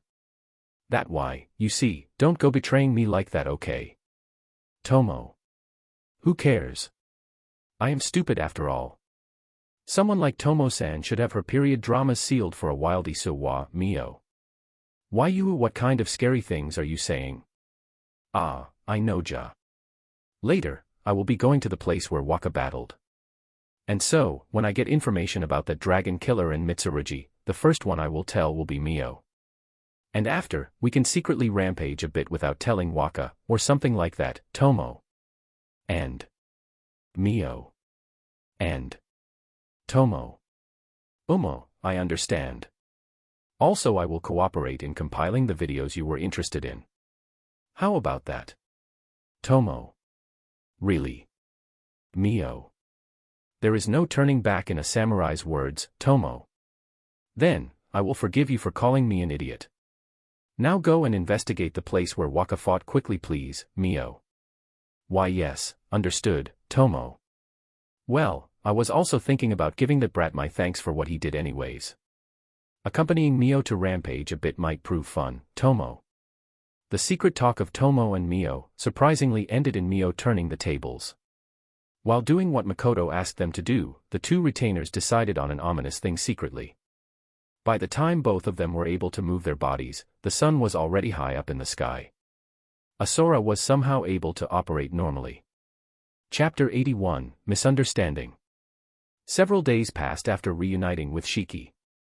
Being freed from the line, he accompanied me to tour the streets of Academy Town. This town has a city smell that Sage didn't have. I was enjoying the townscape constructed mainly of stone. As expected of Academy Town. Maybe it is because a lot of people from different lands gather here, the lined-up goods and the attires of the people walking had a strong sense of individuality. It has a wideness that Sage didn't have and I was able to stroll without getting tired. Right now I am in the middle of that. Suddenly, I stop my feet. What happened, Reida-sama? Shiki. Nothing, is what I want to say but, that, Makoto. Signaling with my eyes, I point out a group of 5 quarreling with a woman. The sight of people picking on the weak isn't something strange in Academy Town. But for that weak to be a human is unusual. It would be one thing if we were in a special environment like in the Xeno base, but in Sage I didn't see something like that happen. With a demi-human, it is quite the normal happening though. In the middle of a journey or in here where the teachings of the goddess are sufficiently strong, the standing of the demi-humans is low. As that bug would say, the demi-humans are failed products of humans and they only exist because of God's compassion, so they should serve the completed product, the humans. Is that bug serious? To think the teachings itself were crooked as well. Ah, it is probably extortion or something of the sort, Shiki. Who knows, isn't that just bullying? Makoto. Bullying, huh? Yeah, it does look that way, Shiki. Shiki doesn't seem to be that interested. Well, I am probably worrying too much because I came from another world. Now that I think about it, when I told Shiki that I came from another world and told him about the things regarding the goddess, he made quite the ruckus. It was to the point that I was beginning to doubt if all his vocabulary was gone except for the words unbelievable, incredible, impossible. He repeated those words while walking around in the narrow room. His eyes were glittering like the time when Tomo used me as an intermediary to peek at my memories. Luckily, at the present time he is not hooked into any videos yet. It would be troublesome if he gets a weird hobby, but it is natural to feel something after touching a different culture, so there might be some sort of influence in him. I am already prepared for it. If Shiki does a rebirth, I will accept him. As long as he doesn't awaken to BL. Bullying between humans isn't something I have seen, so I will go and take a look for a bit, Makoto. Reida-sama. Shiki. It isn't because the one being bullied is a girl. It's just, those eyes. Those eyes haven't gone cold, nor are the eyes of someone that has given up, or ones that are warped. Just what are they? I was a bit interested. Oi, say something. I exchange looks with Shiki. That there is another person who can talk for me is something reassuring. Ah, can you leave it at that? Shiki. No, why are you asking them in question form? Shiki, at these times you have to be cool and assertive. Who are you guys? Oh I, can't you see these clothes? Are you guys stupid? The idiot said something. Clothes. Ah, all of them are wearing the same clothes. Or more like, those are clothes I have seen quite a lot since I came here. I can think of the reason why. Is it okay to kill them, Makoto-sama? Shiki. Wait. Makoto. Stupid. He called me stupid. Or could it be, at Makoto-sama? Ah, this is death sentence, right? Understood, Shiki. Don't understand it. It is fine to just look at them with painful eyes and push those words aside. Don't suddenly go killing. Understand? Makoto. Ah. You understood, Shiki. Ah, he says.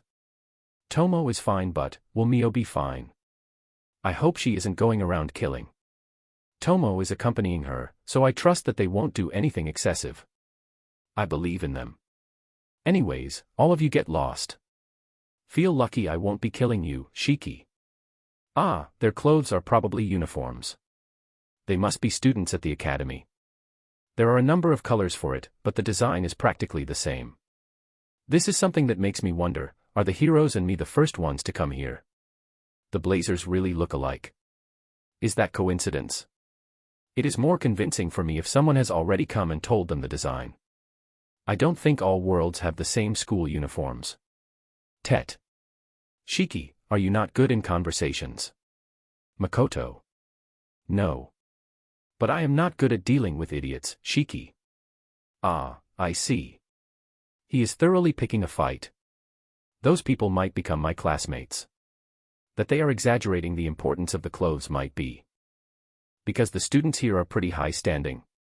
When talking about students that are still studying a lot of subjects, in terms of society, their standing should normally be low. Because if I said something like, "Can't you see this uniform? I am a high school student, you know," in my common sense, people would without a doubt treat me as crazy. Is the position of a student higher because we are in Academy Town? If it's because the town is specialized in scholarship and research, making engineers and researchers' position higher, I would understand. But to put the students that are just the unhatched eggs in such a high pedestal, is like putting up a mountain of people. Don't mess around with us. It seems from his palms, magic power is gathering. A spell, huh? In an incredibly slow speed, moreover, making a loud aria that everyone can hear. This isn't a kindergarten sports event, you know. Sorry, but is this some sort of performance? If they are trying to begin a show, then this kind of aria is okay, but the situation right now is a fight. That's why I wrote these words with my honest feelings. However, it seems I truly made them angry. They glared at me with intensity. So Makoto-sama is joining the fray, Shiki. You are totally misunderstanding, Makoto. Wah. So fast. Shiki finishes an aria for earth element magic. Or more like, it is the normal speed. As expected of students, they don't know how the real world works. If you continue like that, a scary woman will cut you to pieces, you know. Shiki hits the ground with his staff that's enveloped in black light. It's a staff the eld was barely made in time and I gave to him apologetically. It seems the efficiency is pretty high, and the moment Shiki took it in his hands, his eyes were wide open. The guys all went Jaya and Wah. The five of them screamed in a way that lacked individuality, and it reverberated in the streets. Seriously, learn of the hoodlums in Sage. From the feet of the student-looking people, a pillar of stone made from Shiki's magic protruded out and invited them to the sky. The bullied girl looks like she is inside that stone pillar prison. Oops, maybe I should have wrote something. To suddenly be surrounded by stone pillars of several meters is something that might be scary for her. Well, they are splendidly towering. For now, let's remove them. It troubles the people around after all. The passers-by are starting to make a ruckus about what is going on. I gently touch the stone pillars. Grasp the linked magic composition and reverse it. I find the part that serves as a core and destroy it with darkness. As if it didn't even exist to begin with, the numerous pillars disappear. Now, what will the people who were thrown to the sky do? They seem to be able to use magic, maybe. Different from me, one of them should be able to use wind magic. Splendidly done. It won't be long before counterspell is complete, Shiki. It would be great if that happens. I made an ambiguous smile at Shiki in response. Negating the magic of an acquaintance and a magic I already know of, won't bring much results.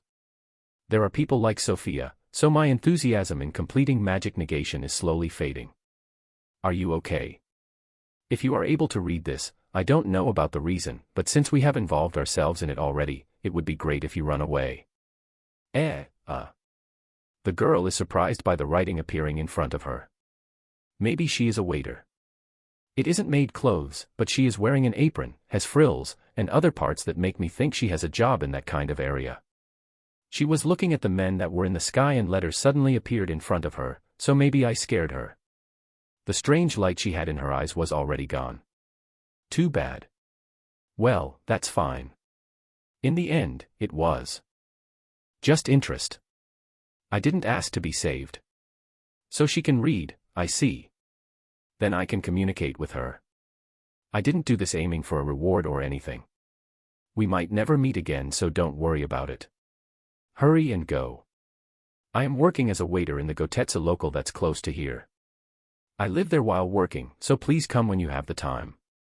I will at least repay you. If I feel like it. The girl runs off. The netted hair that was long enough to hide her shoulders waved busily. Gotetsu-ha. Will there be Nabe? When things have calmed down, I should try visiting it once. The food in this world is lightly flavored, but it is pretty delicious, so I am looking forward to it. For someone that has been saved, she is quite rude, Shiki. Really? Suddenly appearing and doing something beneficial for her.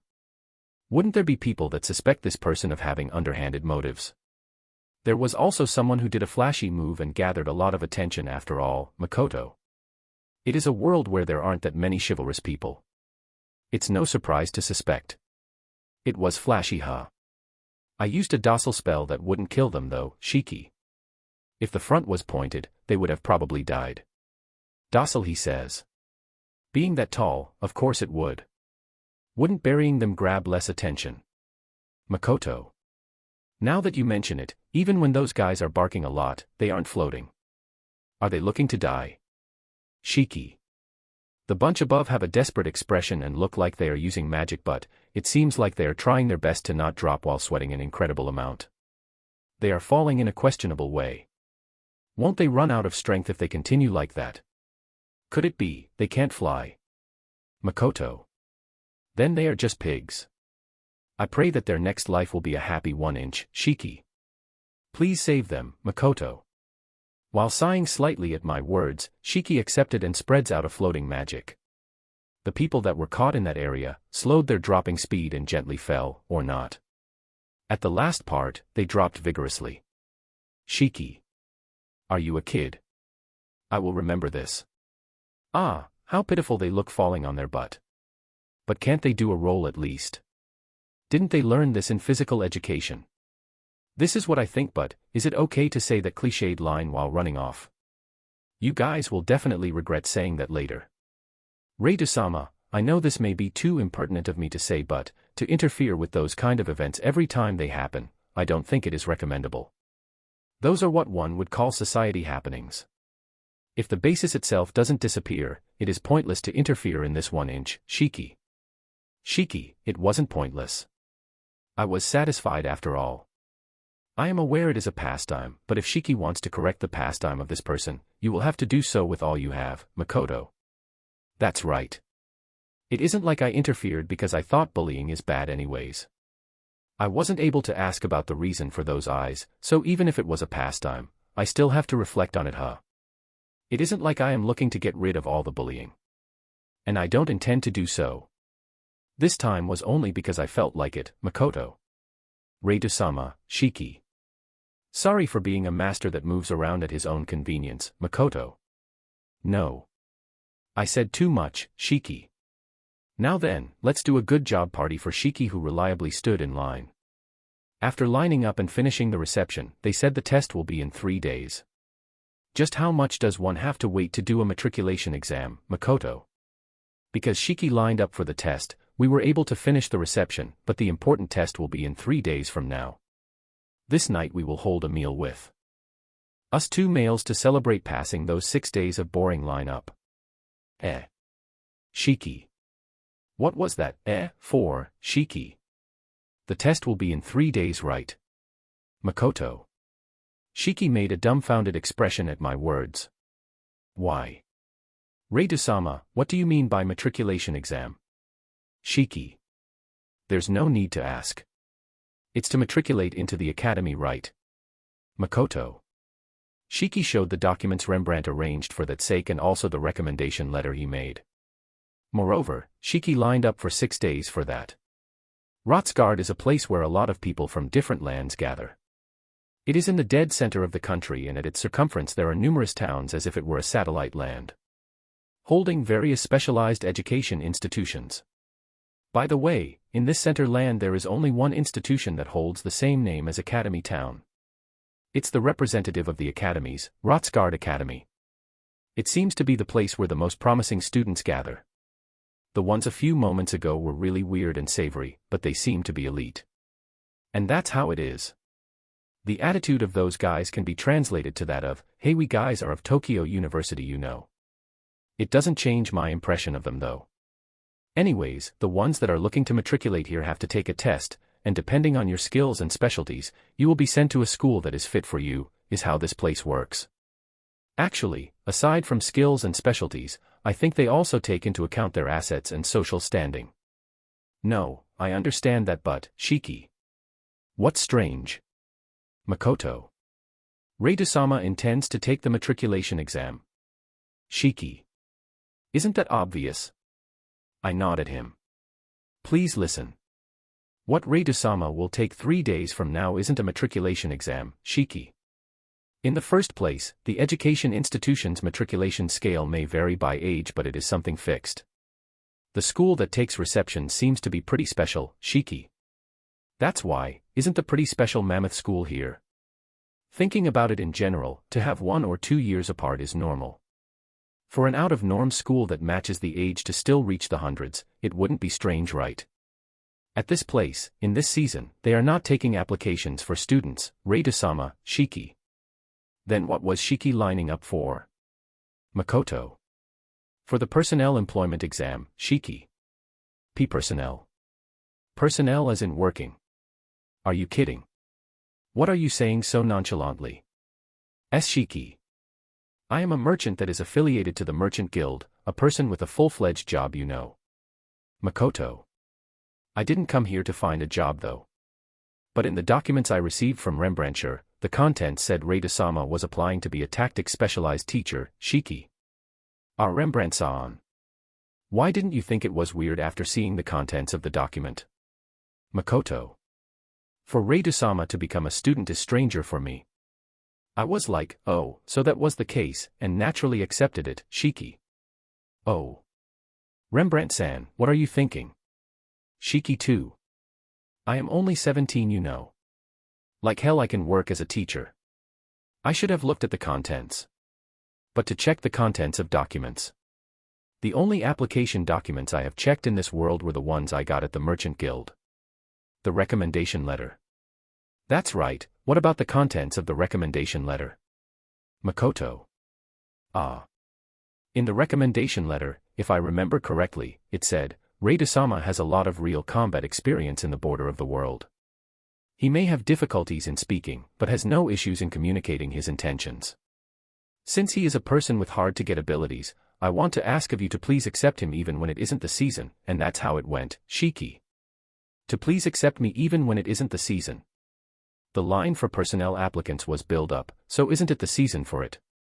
Could it be, Rembrandt-san messed up the document entry? No, there is no way. That would happen with him and Morris-san. Especially Morris-san. He looks like the perfect butler type. Then, 3 days from now I will be taking an exam to be a tactics specialized teacher. Makoto. Yes, Shiki. The quick affirmation of Shiki. What does tactics specialized mean? It's a subject I have never heard before, there is no way I can teach it.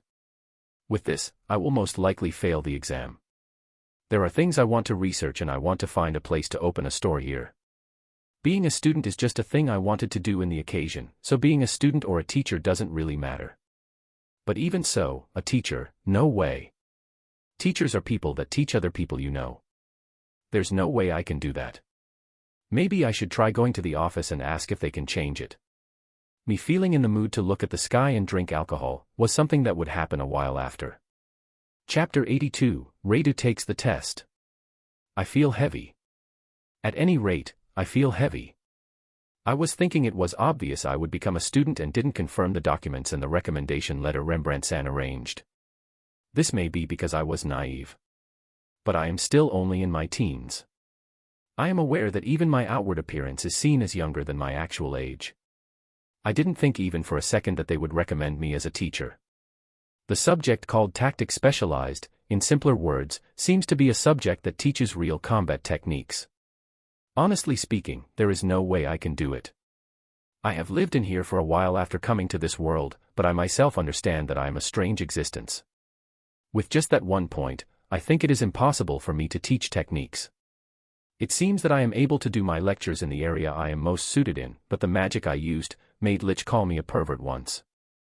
Just like that, 3 anguishing days passed and yet, I still head to the test location.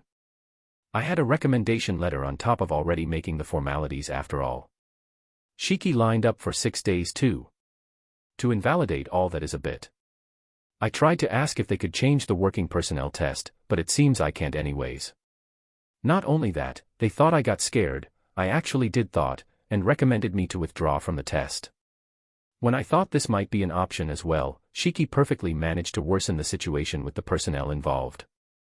In the time I was trying to calm the situation, I was made to take the hardest test of all. They said it was a test that one could count the number of people that had passed it. I was a bit internally happy that the test changed from a written test into a practical one.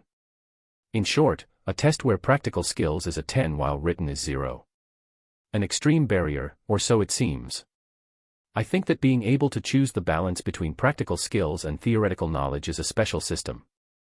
By the way, in the theoretical 10, it seems one has to do a test of 18 subjects.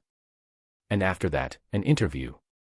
That I didn't have an interview at all, might be because of the effects of Rembrandt-san's recommendation letter. Truly an authority that makes the test bow down. Well, I have no choice but to do it. I don't know what Rembrandt-san was thinking putting me as a teacher, however, I can't tarnish the name of the person that went through the trouble of writing a recommendation letter for me. He will be relating with Tomo and the others after all. I at least want him to have peace of mind when working with us. I remember the explanation of the test. Remembering the interruption of Shiki makes my head hurt, so I just remember the general outline. Right now I am in a vast field. It seems to be the place where the test will be done, but the scale is on a whole different level. Just how many kilometers is it from each side? Counting me, there are only 4 people taking the test. Before being sent here, we met face to face. From what I saw, they seemed to be veteran adventurers and scholars. An elf, a beast, and a human. I think they have the same ability as the people who serve as backbone in Sage. Over there, Tomo and the others as well as Toa-san's party, their levels increased quite a lot. The next time I visit, they might have increased their level even more.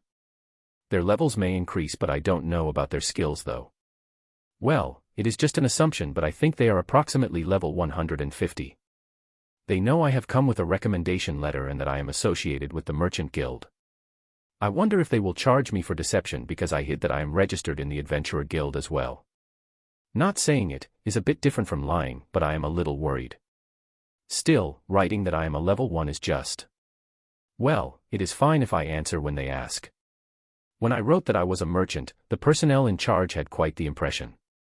Alright, the confirmation of the test's content. In this field with mountains and valleys, there are 3 types of spherical objects quite separated from each other, so the objective is to bring 3 of them back within 3 days. Everyone who fulfills this, passes. Fighting between us is prohibited. Food will be self-provided. When I tried to check with Sakai, these 3 people and I were really the only ones in this field. Moreover, it seems all of us have been sent to locations pretty far away between us. With this, unless the examinee intends to, battles should not happen. However, it's not like the wastelands, but it is possible that they have released wildlife here. I can feel the presence of a number of Momonos. I wonder if the others will be okay. We have been provided with a give-up item, so it might not turn into a worst-case scenario. What they provided us was a bell in case of danger and a feather-shaped ornament we use to leave when the test is over. If one takes it in his hands and reads the exact words written on it, a door to leave the test field will appear and we'll be able to return to the place where we received the test explanation. In the end, Both of them seem to have practically the same effects, but the fact that they went through the trouble of having us hold the two makes me have a bad feeling. They also told us about the special characteristics of the 3 balls. Basically, all of them move at high speed. They showed us a sample and it was pretty fast. It's the size of a fist, floats, and from zero it makes an instant acceleration that makes you wonder what the hell happened to inertia. It just gave me the impression that it seems to follow the conventions. If we are able to deal damage to it and accumulate it, when a determined line is passed, its movements will stop and one will be able to capture it. A ball that will be destroyed if hit by magic. A ball that will explode the moment a person gets close to a certain distance. And the last ball will crumble if hit by physical attacks. All attacks aside from those, they possess high defensive capabilities. There might be a lot of other methods, but what I thought of was, get close and punch it, shoot from a long distance, bring it down with magic. Each one of them is, short distance physical, long distance physical, and magic. If we stop their movements, it seems that they will return to normal balls, so it is okay to just put them inside a bag. I don't want to sleep outdoors in such an empty place, so let's finish this in one day. I am glad it is an easy and anticlimactic test. However, I was soon showed that this was an incredibly naive and fleeting illusion. I was quickly able to locate the balls with Sakai. This was no problem. Closing in quite a bit, I grasped the location of the close distance type with my eyes and used Sakai to acquire the details of the ball. This also passed with no problems. The problem came after that. Approaching the punching type ball, I punch while laughing. It was supposed to stop its movements, but it turned into smithereens. I shoot the shooting type ball with the bow I brought with me. Bullseye. It was supposed to stop its movements, but it turned into smithereens. I shoot the magic type with a brid. Bullseye. It was supposed to stop its movements, but same story. My way of doing it wasn't wrong. It seems I put too much power. Even though I did it lightly.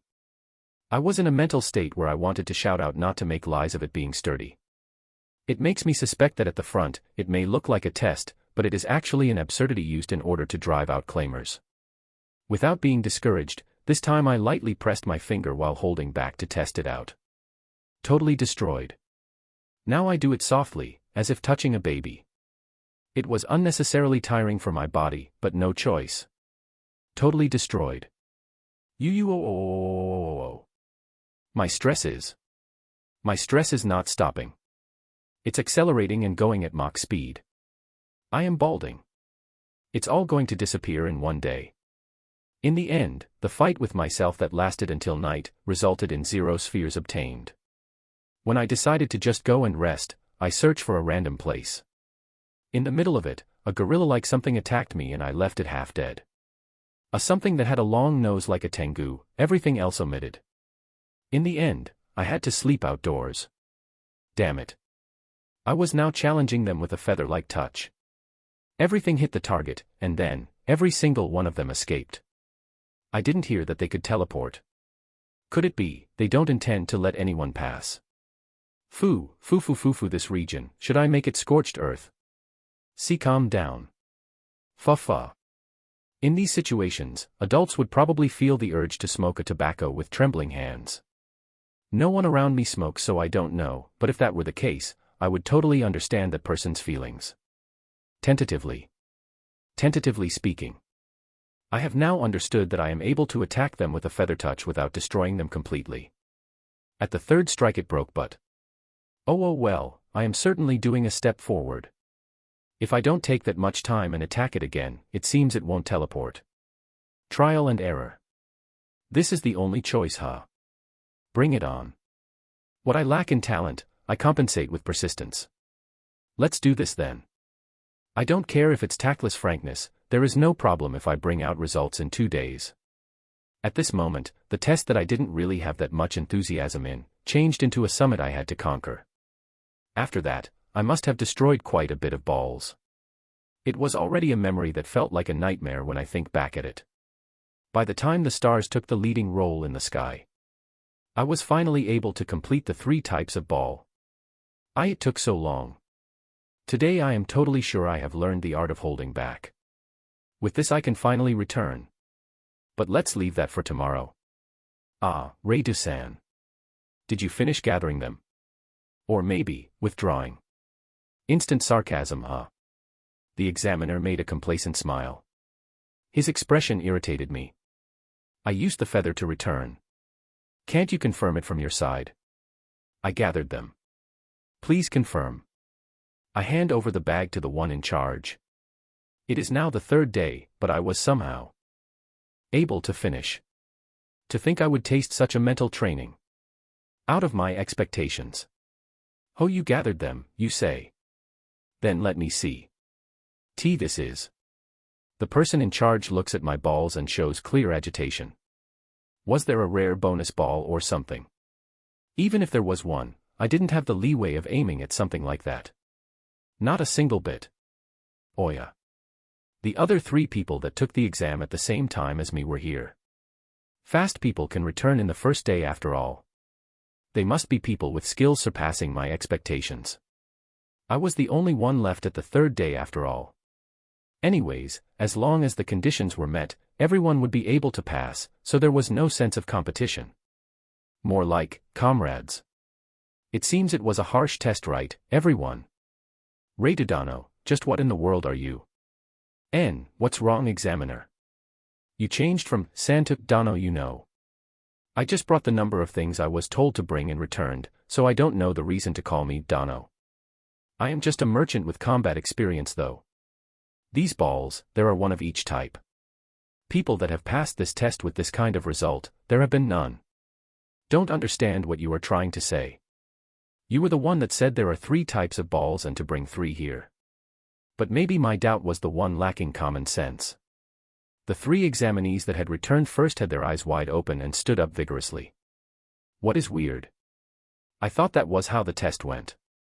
Yeah. I did say to bring 3 back. If you were able to capture 3 of the balls that are incredibly sturdy with the special method, it would be okay. And yet, Reidodano brought one of each type. That means, you used the 3 methods in order to capture them. Is that right? Yeah, that's how it is. For the Academy, this is a test that lets us gauge the abilities of the specialists in each area. The other 3 gave up long ago and returned, and yet, to think someone would appear that would surpass the passing line, bringing all 3 types. Oh. I see.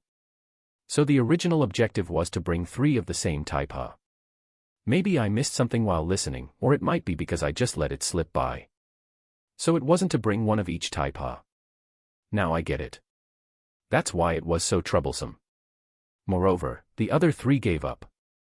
Even though I was doing my best trying to learn how much I had to hold back. You guys are not my comrades. As expected of someone that has survived in the borders of the world.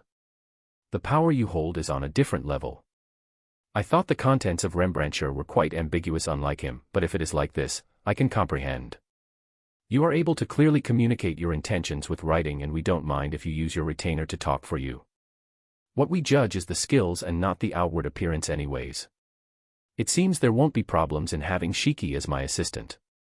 At the end, the person in charge talks about me. I didn't want to retort about that unnecessary remark of him. There are no complaints. You pass. Reidodano, Academy Town welcomes you as a temporary lecturer. You can choose to be a teacher of a new lecture, or serve as an assistant with the class of another lecturer. Also, taking into consideration your circumstances, we allow your retainer to accompany you. Telling me that the details will be at a later time, he asked for a handshake. Of course, I accept. A part-time teacher, huh? I am glad. If I suddenly become a homeroom teacher, I would die. Also, he told me it was in Rotsgard Academy. I am glad I don't have to move to a town in the area and can stay living here. With this, I might be able to visit the Gotetsu local in a near future. I actually didn't have any plans of going, but if I am going to be staying in this town for a while, it wouldn't be a bad idea to go at night. If a bogus nabe appears, I can only laugh. If that happens, it would be nice to bring Tomo here. Different from my objective, I have now become a teacher in Rotsgard. Moreover, in the center town that elite students gather. Like this, our life in Academy Town began. Chapter 83, Gotetsu. Hey guys, I have changed Forest Ogres to Forest Oni. Yes, this long dispute has finally ended. I won't do Mori Oni as it just sounds wrong and a real mouthful in my head, when all the other text is in English. Anyways, enjoy the chapter. After the test, 6 more days pass. Calling myself a merchant while in this situation where I am not doing any business and only using money. How vexing. Luckily for me, I have the products of Asura and the armor of the dwarfs. In a sense, I have items that can turn into gold, so in terms of expenses, I probably don't have to worry that much. It's just, as expected, having money leave my hands only, feels like a waste. I am a commoner, so I can't help feeling like this. Today, we finally received a notification from the academy about the inn we will be lodging in. A notification telling me I officially passed and a schedule of how many lectures I have in a week. Also, telling me that they want to visit in order to do a formal contract. They are not thinking about my convenience. It feels like they are talking from a pretty high position. It probably shows how much influence they have in this land. The contents felt like they are telling me they will be suddenly intruding this afternoon or in the morning 2 days from now. Makoto-sama, is it a notification from the academy? Shiki. It's Shiki. With 2 men, there is no need for 2 rooms. In all of the towns we have traveled, we have stayed in a room with 2 beds. In this town it is the same. Around him, there are a number of books scattered. He, who loves reading, buys any book he finds interesting when he accompanies me. In this world books are quite high-priced, so when I saw the number of books increasing, I asked him if the money was fine. But it seems he has enough savings, so my worries were needless, or not. Actually, Shiki overpaid. He used stones and jewels filled with magic power as a replacement for money, and it was in a quality that a book wouldn't be able to match. I think that doing a sale of stones would have brought out more money, but it seems that Shiki considers knowledge as something that he must obtain no matter how much money he uses. I thought this thought pattern is dangerous. Wasting money is not good. It says today in the afternoon or at morning 2 days from now. I finally will be able to ask about the store. The Merchant Guild gave me permission to do business, but when I told them about the academy, they nailed me saying I had to prioritize that. Also, call me Raidu, Makoto. 2. Right, Raido-sama. The building that will be used as store seems to be a good, so we are lucky, right, Shiki? Yeah. The previous storekeeper looks polite and seems to be plenty useful. That such a good store went down is a problem though, Makoto. When I went to the Merchant Guild to report, look for a building to use as store and a plot of land, the people related to the academy took lead and began acting. In their first greeting they were like that, but maybe it is because Rembrandt-san talked to them about me. Things related to the Merchant Guild proceeded without any problems. They cooperated in looking for a store too, but well, there were a lot of stores available. Ones that were in bad state and also others in good conditions. There were many varied types of stores that were closed. The ones at the streets were also unique. There were ones that you wouldn't be able to find unless you know they are certainly there, and the buildings that went from the town's gate to the academy on that wide street were also varied. The types of stores were numerous too, but the restaurants and armor stores were especially plentiful. There were also stores for general goods and night stores. Even in a town centered on research, there are still those kind of stores, is what I honestly thought.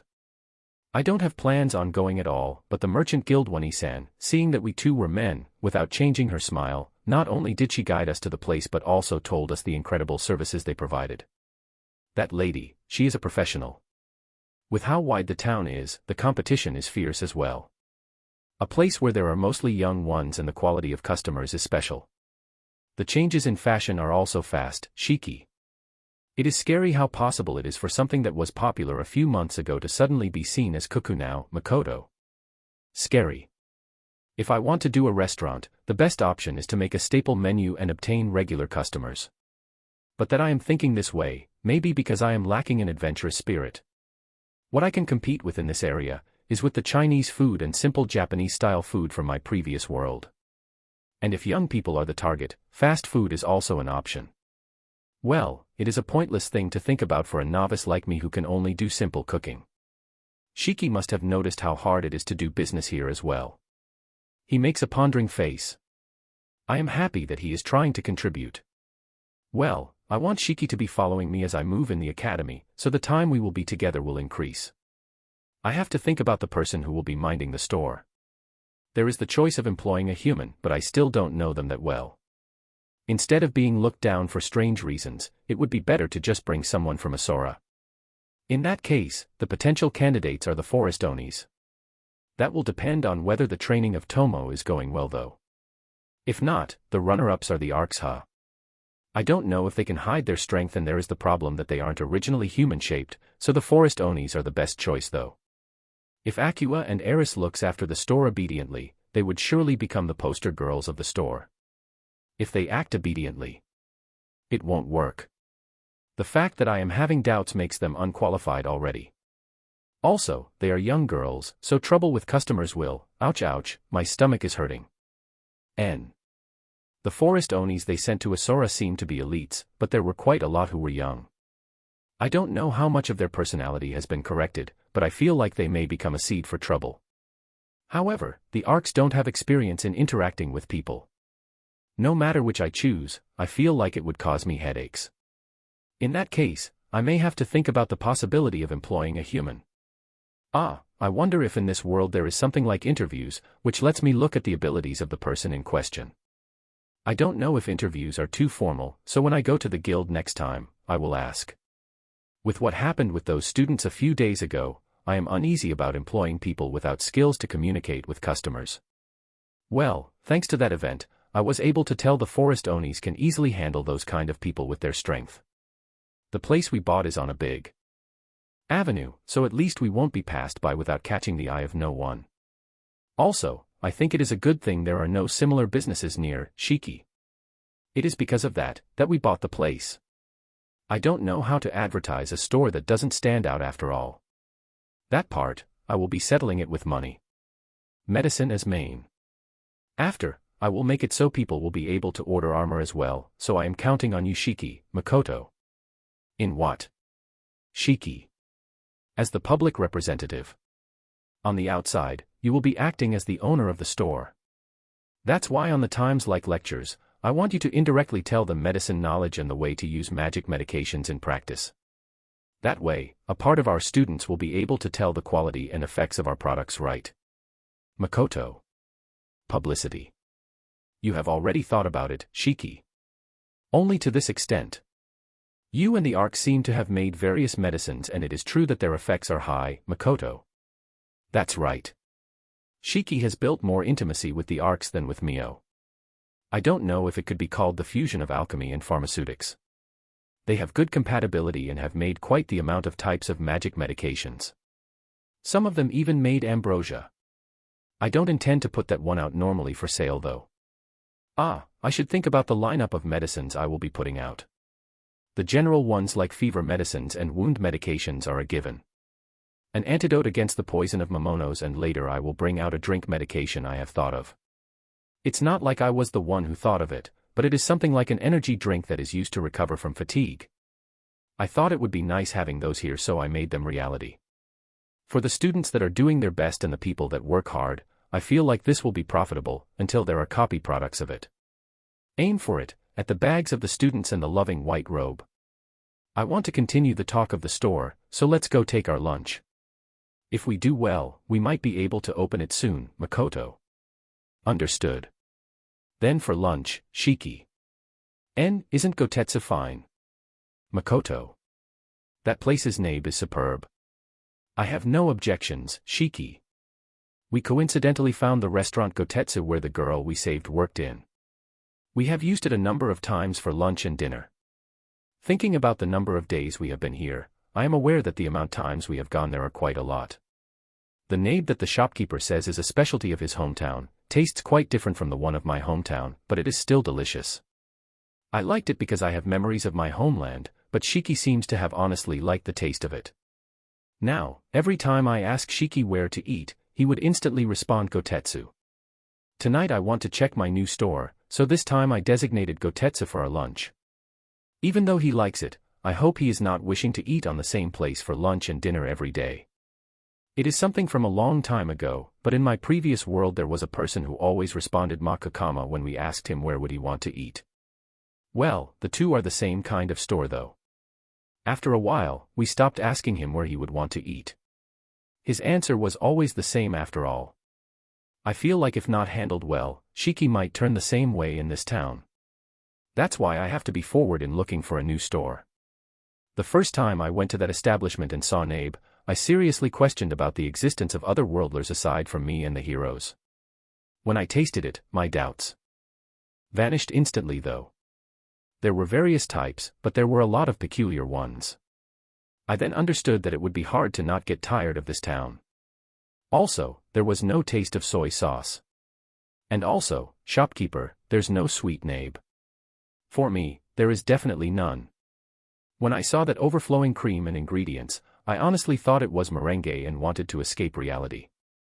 That I saw Shiki as a being surpassing humanity for eating such a thing is a secret. Really, thanks a lot for eating it all, Shiki.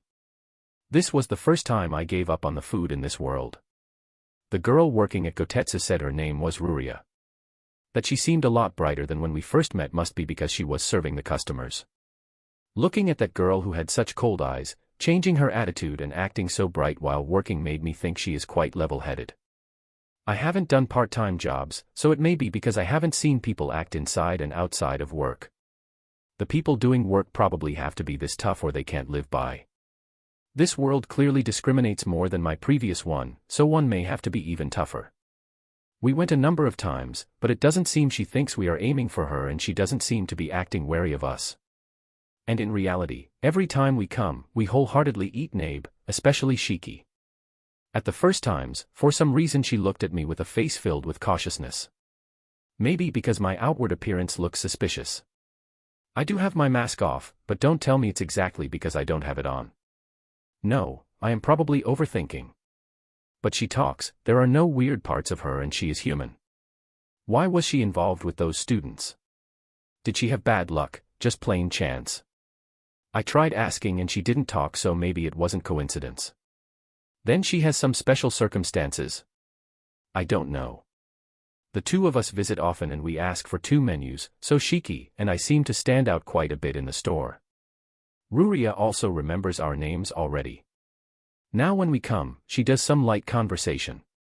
Today too, while Shiki ate his Nabe, we talked about us going to the academy and about finally being able to begin working. She is the first acquaintance in this town to know our names. The place where we are going to open our store is a bit far from here, so when we open, we probably won't be able to come as often and a part of me is sad about that. Well, if I talk to Shiki about it, the chances of him wanting to come here are high, so we might unexpectedly visit often. In my case, since we are in a center place where we can find varied stores, I want to try out different kinds of food. We might find something resembling kanbu and katsuobushi faster than tomo. If that happens, it might work as a nice souvenir. Someday I want Shiki to try the Nabe I know of. Mizutaki, shabu shabu, sukiyaki, yudofu. Yeah, I also want to eat those. Ah, that's right. If possible, I want to do something about the interior design of the store this evening. The design will be done by Shiki to a certain extent and it will also be based on the stores around. In this world, as long as you use magic, there is no definite need to call for a craftsman in order to work on the interior. Shiki can use the earth element and he has just the right kind of magic to use in this type of scenario. When we can economize, it feels plain good. Not only that, it also becomes good practice for my magic. Lately, I have been living in a constant state of concentration where I can activate my magic at once. Even so, I can't maintain it for too long and I have tried training in making a strong defensive barrier even if imperfect. I learned not too long ago that in places with special environments like a battlefield where one holds a characteristic state of mind, it is hard to move your magic like your own hands and feet. Now that the bug has found me once, it is true that I don't know what might happen and when. I have to pass each day as precious and not waste any of time of it. My life is at stake after all. Finishing lunch, by the time Shiki and I arrived at the academy, the students were at lunch break, probably thanks to us eating lunch early. Quite a lot of people were coming out from respective buildings. The giant white construction looked somewhat modern-like and also felt a bit nostalgic. It may also be because the nature of it being a school feels nostalgic as well. Seeing as we are not from here, they look at us with curious eyes. I want to believe it is not because of my appearance. While avoiding them, we head for the designated place. That there were people taken aback and some that looked back twice, must be because this is an unusual happening. Chapter 84, Encounter with the Library. Looking forward to work with you. Looking forward to work with you. Shiki and I finish our greetings once again and clapping sounds. This place seems to be the Academy's office where briefings are done. It's wide, and seeing the desks lined up, for a second I thought it was a room for staff members. I didn't feel the characteristic tension. They explained me the lecture's contents and the rules in detail, and after that, they asked about what plans we have. 2 people were receiving us. One of them seems to be the same as me, a teacher. Though, I can't say we are the same, huh? He is a full-time teacher and I am a part-time one. I don't commute to this academy every day and am not lodging in the dormitories.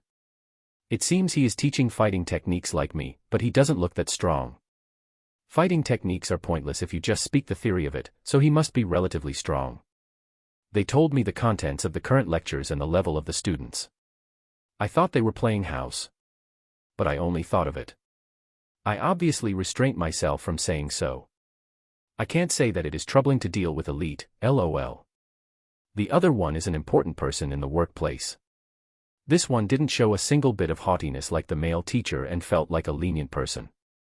The staff in the high school I was in acted frankly around me, so I was bewildered at first, but the ones in front of me are polite and on point. Maybe it's the difference in behavior between being a student and being a teacher. However, they didn't make questions regarding salary, my store, and didn't look at the documents. They just smoothly replied, and that made me feel they had high ability.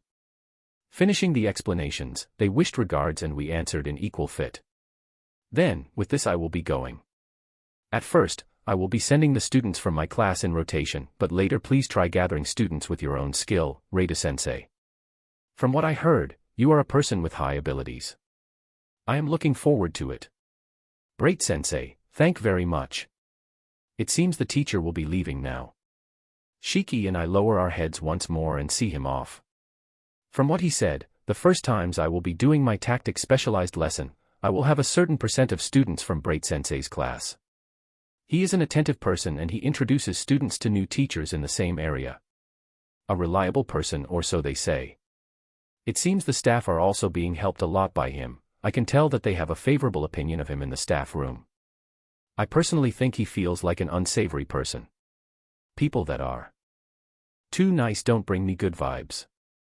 From what I heard of the staff-san, a part-time teacher that secures enough students for a class is rare. When comparing a full-time teacher's lecture, a part-time teacher's regular number is half of that. 30 people.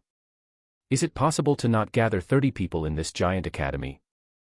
By the way, the theory classes are different from practical skill ones in that as long as the students can enter, it can accept as many as they want. It seems to be because there is a limit to how many students a practical skill teacher is able to take care of. If one isn't careful when using magic or swords, one can die, so it is expected. The lecture's payment depends completely on ratio. In the case of a part-time, the selection of students is quite free. If you want to earn, you will have to try your best to increase your number of students. For one lecture, a part-time teacher gets 10 silver for each student. If a part-time teacher gets 30 people, one time will be 3 gold. It is practically the annual income of a person working in a normal store or a staff in a guild. If you work for numerous times in a week for 1 month, it would turn into an incredible amount of gold. Thinking about the value on my previous world, the payment is quite excessive for a teacher. If a part-timer gets this much, then just how much would a full-time one get? And so, Reita-sensei. About the lecture, is it okay for you to begin next week? There will be around 10 students from Reita-sensei's class, so we have no issues on our side. Next week, huh? I don't mind, but I want to do lectures with the students I choose, so I might bring troubles to Reita-sensei. Also, I am planning on doing lectures for a big amount of people. There's no problem in that, right? A while ago I confirmed this, and since I was worried about it, I confirm it once more. I am intending to do a class with 10 people, or around the number of people one can line up in a column.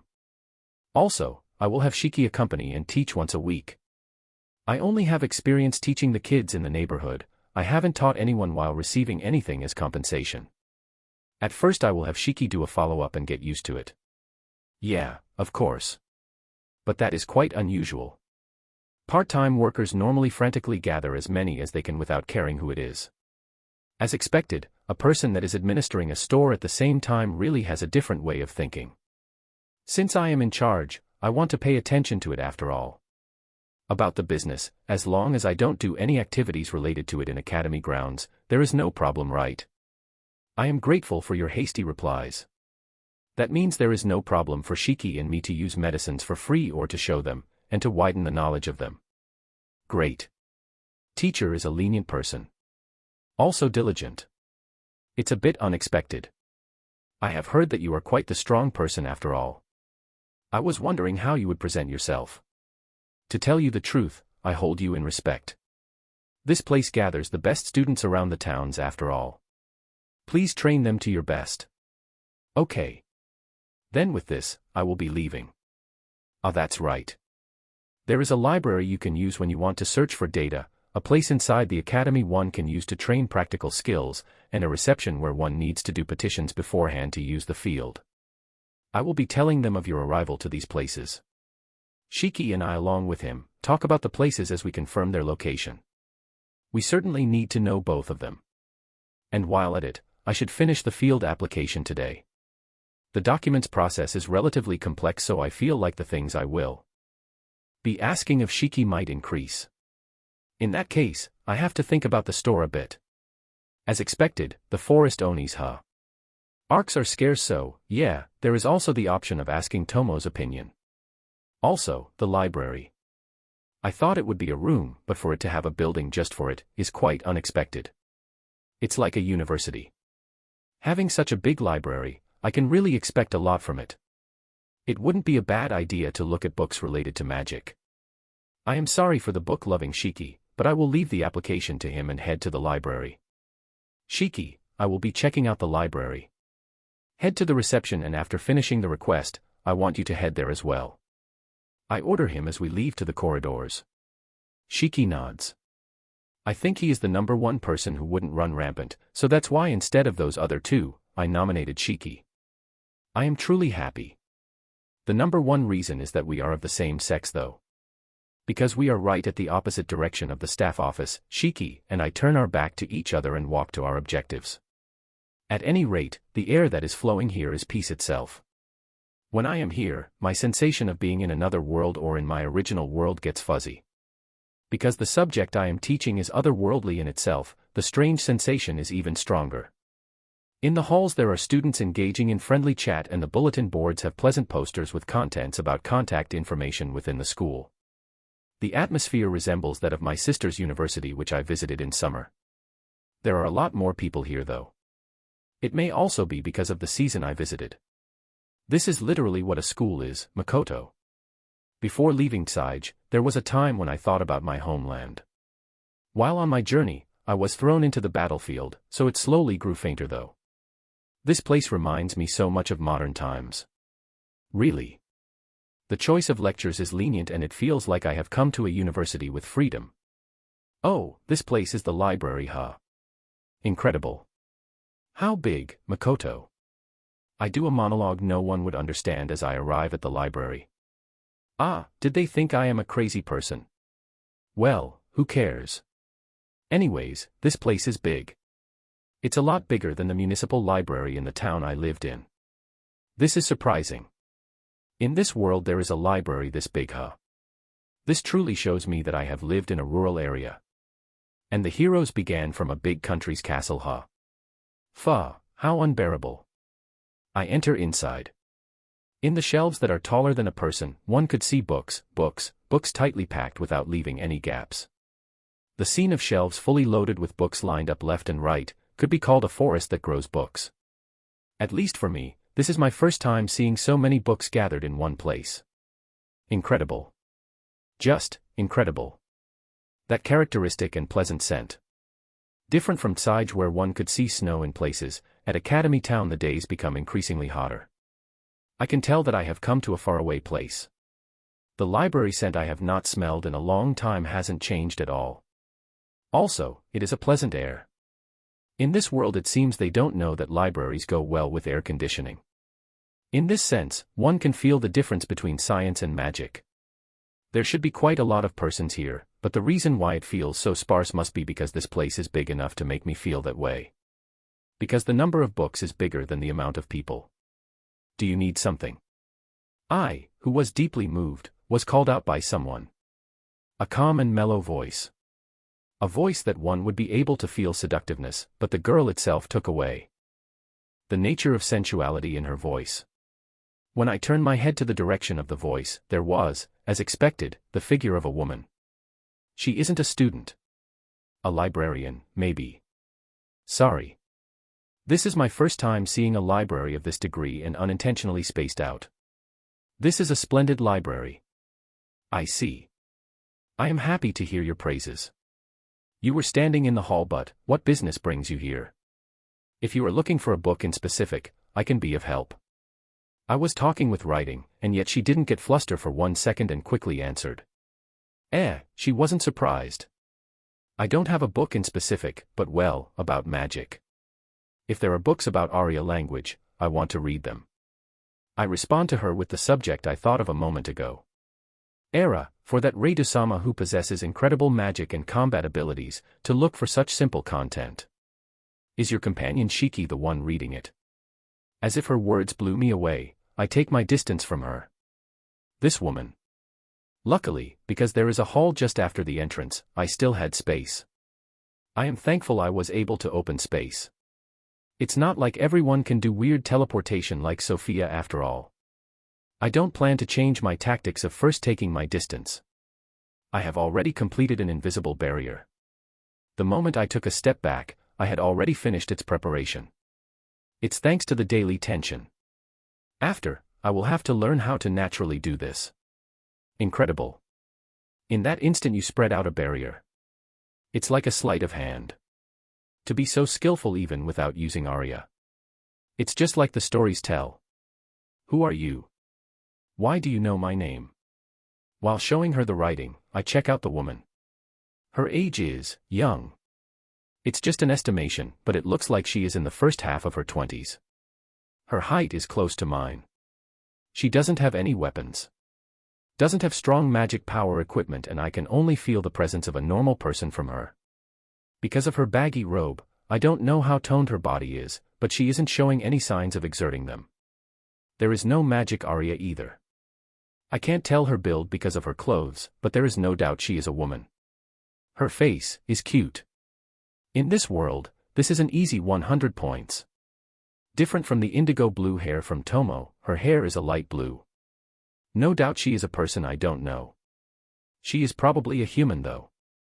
Just like stories tell, is what she said. She knows about me and Shiki. Also, is there a person here who knows about me having incredible magic and combat abilities? The only person I can think of is the one in charge of the test. But is it information that a librarian should know? I don't want to think that the information regarding the persons taking the test to be leaked so easily. Don't be so on guard, please. You are a teacher from this school. I at least should know the name. Lies. I confirmed in the staff room. Taking into account the part-timers and full-time ones, there is easily 100 or so. To have the ability to remember all of them is too strange. Moreover, today is the first time I have been here. I won't lower my guard. Taking into account the interference of my whole body, I pay careful attention to the changes in magic power flow while checking that woman's movements. As long as you don't prove to me that you have unnatural memorization ability, I can't believe you. I was just intending to tease you though. It seems you are the distrustful type, huh? You're in your companion's name as well as that information, I just heard it from other people. Maybe she was shocked by my cautiousness, she shrugs her shoulders. The one in charge said it. But I don't like that. Simple teasing of hers. How troublesome. Then let me tell you the name of the person that I heard this information from. You know Ruria from Gotetsu, right? I heard a name I didn't expect. Ruria from Gotetsu. I certainly know. If it's her, it would be normal to know Mai and Shiki's name. About your skills, I heard from the one in charge of the test. I don't know if Reidusama knows his name, but he is called Iris. There was a talk of someone gathering 3 types of balls while we were eating, so. The woman makes a gesture of holding a cup with her hands and bringing it to her mouth. Is she talking about a meal with alcohol? 3 types of balls. So that's why she said vague things like incredible magic and combat ability, huh? However, I don't see the connection between her and Ruria. Is she a regular in Gotetsu? But is Ruria someone that would easily talk about other customers? Her mouth is tight and she doesn't talk that much with other customers. I have gone a number of times, but I haven't seen this woman there. I know about Ruria. I have been going to Gotetsu lately after all. But I don't know what reason she would have to talk to you about us. Ruria is my sister. She told me about a strange customer and it was about Reidosama and Shiki. That Shiki is a nabe lover who could eat cream nabe for his 3 meals. I was a bit shocked when I heard it. Cream nabe. That was really nightmare in a bowl. I wonder how Shiki is able to eat 2 of those. 2. Fumo. If she even knows about the cream nabe, there is no doubt. But sister, huh? Now that she mentions it, the color of her hair is the same. I look at Wani-san once again. What is it? Maybe she found it suspicious, the Wani-san calls me. How pitiful. I don't know the age difference between her sister, but she is totally losing in body development. There won't be a turning point in the future, so live strong. You seem to have a discomforting expression, but did this clear your suspicions? With her eyelids twitching a bit, she fixes her glasses and asks once again. I understand that gesture.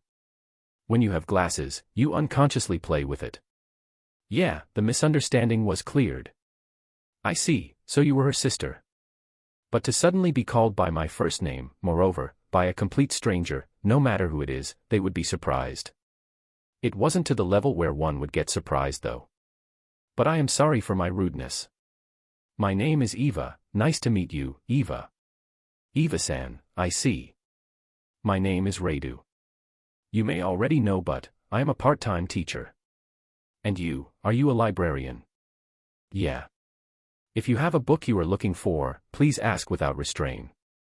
I am almost always over there, Eva. Saying that, Eva-san points out the right hall's counter. A number of staff members are there. I can tell that they are glancing at my conversation with Eva. We were probably a bit noisy. I will be counting on you. Then with this, I will be leaving. Is it okay to not look at any books? If I remember correctly, you were looking for a book regarding Arius, right? Eva. I will leave that for another time. Then. Too bad. I will be waiting, Eva. Eva-san smiles and sees me off as I leave the library. I was nervous. I didn't feel like reading a book and just leave outside. I was way too abrupt. Geez. So that was Reidu. He is certainly an outrageous user. Maybe he can use it. The moment I finished moving down the stairs in front of the entrance, I suddenly hear a voice and check my surroundings. There's no one. Even though it was a voice that felt pretty close. That voice was the voice of the woman I was talking with not long ago. The voice of Eva-san. No doubt about it. But even when I turned around, I couldn't see her figure anywhere. She saw me off and didn't leave outside, so it should be a given. Then what was that just now? Did Tomo's power go crazy again? But my emotions are not going haywire like that time, so why? Also, the atmosphere of her voice was quite different. It was a voice that made me feel a penetrating cold. Reidu-sama, sorry for the wait. Shiki's voice. When I look, he is using the same route I took to arrive where I am. I see, he already finished the application. It's Shiki, so he probably hurried. He is even trotting to where I am. Shiki, I didn't wait. Thanks. Then, let's show our faces in the Merchant Guild and check out the store, Makoto. Understood, Shiki. It is still early to call it evening.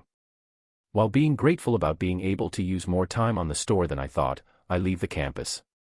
Chapter 85, First Class. Sorry guys, an announcement. I will be leaving for a trip that will be taking 2 weeks. Sadly to say, I won't be able to translate in those busy days. I apologize. Mainly because there is a big-ass cliffhanger. Did you hear? Seems the new practical skill teacher can't speak. What with that? Then how is he going to do his lectures? Don't tell me he will be teaching his students through their body. It seems he uses written communication. I don't care as long as I get stronger. That's why I don't like incompetent ones. It's Bright Sensei's instructions, so I will at least attend once, but it seems he is a demi-human, you know. Demi-human. Why did the Academy accept such a thing as a teacher? Who cares if he is a demi-human? We see elves quite a lot, so it isn't good to have prejudice. Rotsgard specialty. I hope it doesn't become an empty class. If it isn't good, it will soon become that way. There are a hell lot of choice classes after all. Yeah. I at least hope he is a cool person. Ah. Seriously. How to say this, are they serious? These are the students I will be teaching for my first class. Pressured by my uneasiness, I use Sakai to feel the presence of the people heading here and instinctively strain my ears, which I regret doing now. Their impression of me is bad even before we meet. Shiki and I finally arrived at the field and were waiting while sitting on a bench there. This is obvious, but what I am going to do is a practical skill class, so there won't be that many times where I will be indoors. If we are doing muscle training, indoors is also a choice, but it will become a plain class, so it will be okay to do so when the students decide to follow me. The people in the staff room gave me a few textbooks and a number of booklets related to teachers for reference. When I finished reading it today, I understood a little about what's special about this academy and about magic. Being able to finally touch on the topic I have come to Academy Town for, today, I finally feel like I have moved a step forward. First, it's about what makes the academy special. In this Rotsgard Academy, there are obligatory classes one has to attend, and the rest it is free for one to decide if one wants to take it. It's a system that lets a certain amount of freedom. Leaving aside the fixed classes and the subjects that are necessary for your related technical skill, the position of the people teaching the optional classes is weak. It would be one thing if you were not able to change them for half a year or all year around once you choose it, but since one can change it anytime they want, the position of the students is a lot higher. Avoiding the hours of popular classes and holding a course in a different lot of time, making tests easier, and I heard there are even teachers who buy students in order to get attendance.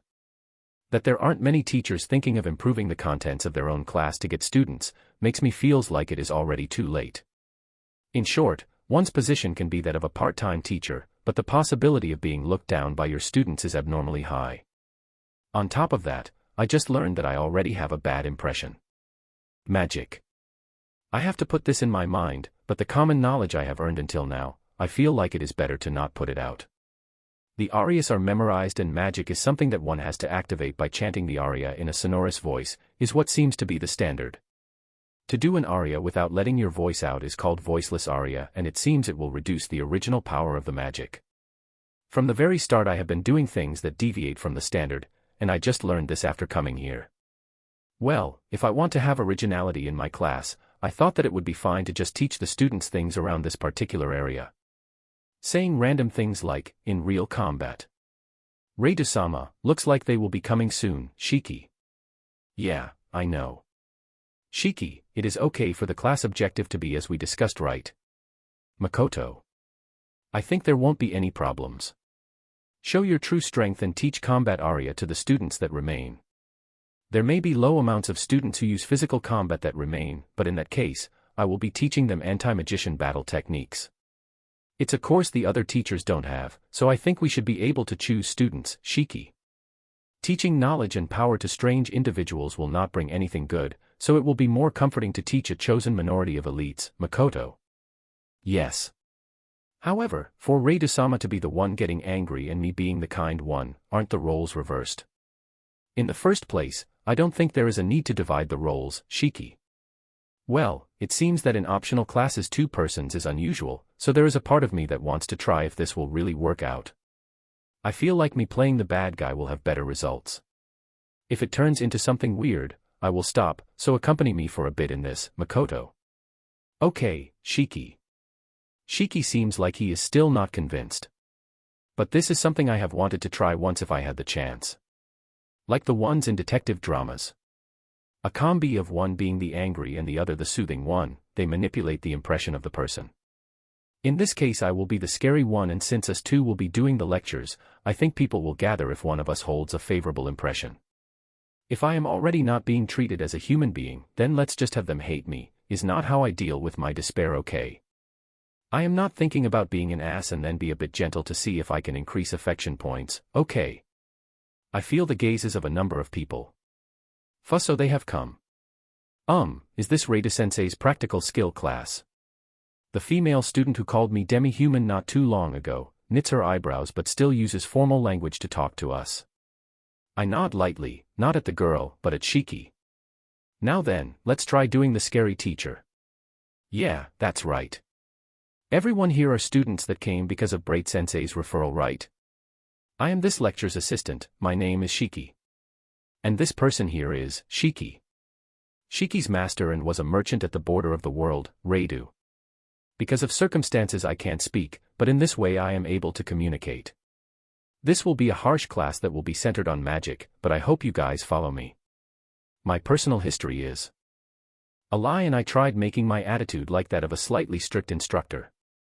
When my appearance is a minus, instead of smiling friendlily, I feel like it is better to be someone who is kind every now and then to create a gap.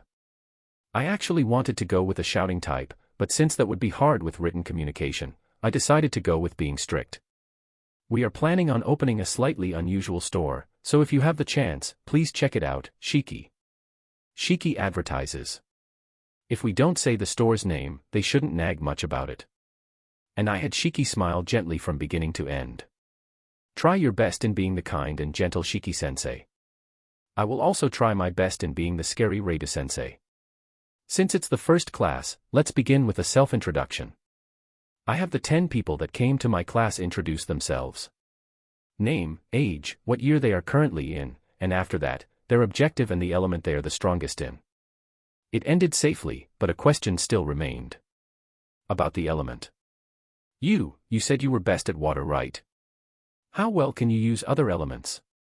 The others. A bit of earth and fire. Can you have a spirit lend you its power? No way. There's no way I can do that. Doesn't that mean you practically can only use water? Moreover, this one doesn't have that much magic power and the balance is bad. Wait. Could it be? You said you were best at fire, right? Others. I ask another one, the student that said she doesn't care if I was a demi-human as long as my face was good. Maybe she felt discomfort that I asked her, she frowns. I can use a bit of wind as well. I can't use spirit magic. After that, I ask the others, but it seems that the highest is 3. Shiki, what is this? Are humans limited in the elements they can use? Makoto. No. It's just that they are so accustomed to use the element they are fit in that they neglect the training of their other elements. They consider the ability to use other elements as a type of talent, Shiki. So everyone can do it, right? Makoto. Of course. It's just that they will use more magic power than when using the element they are most fit in, Shiki.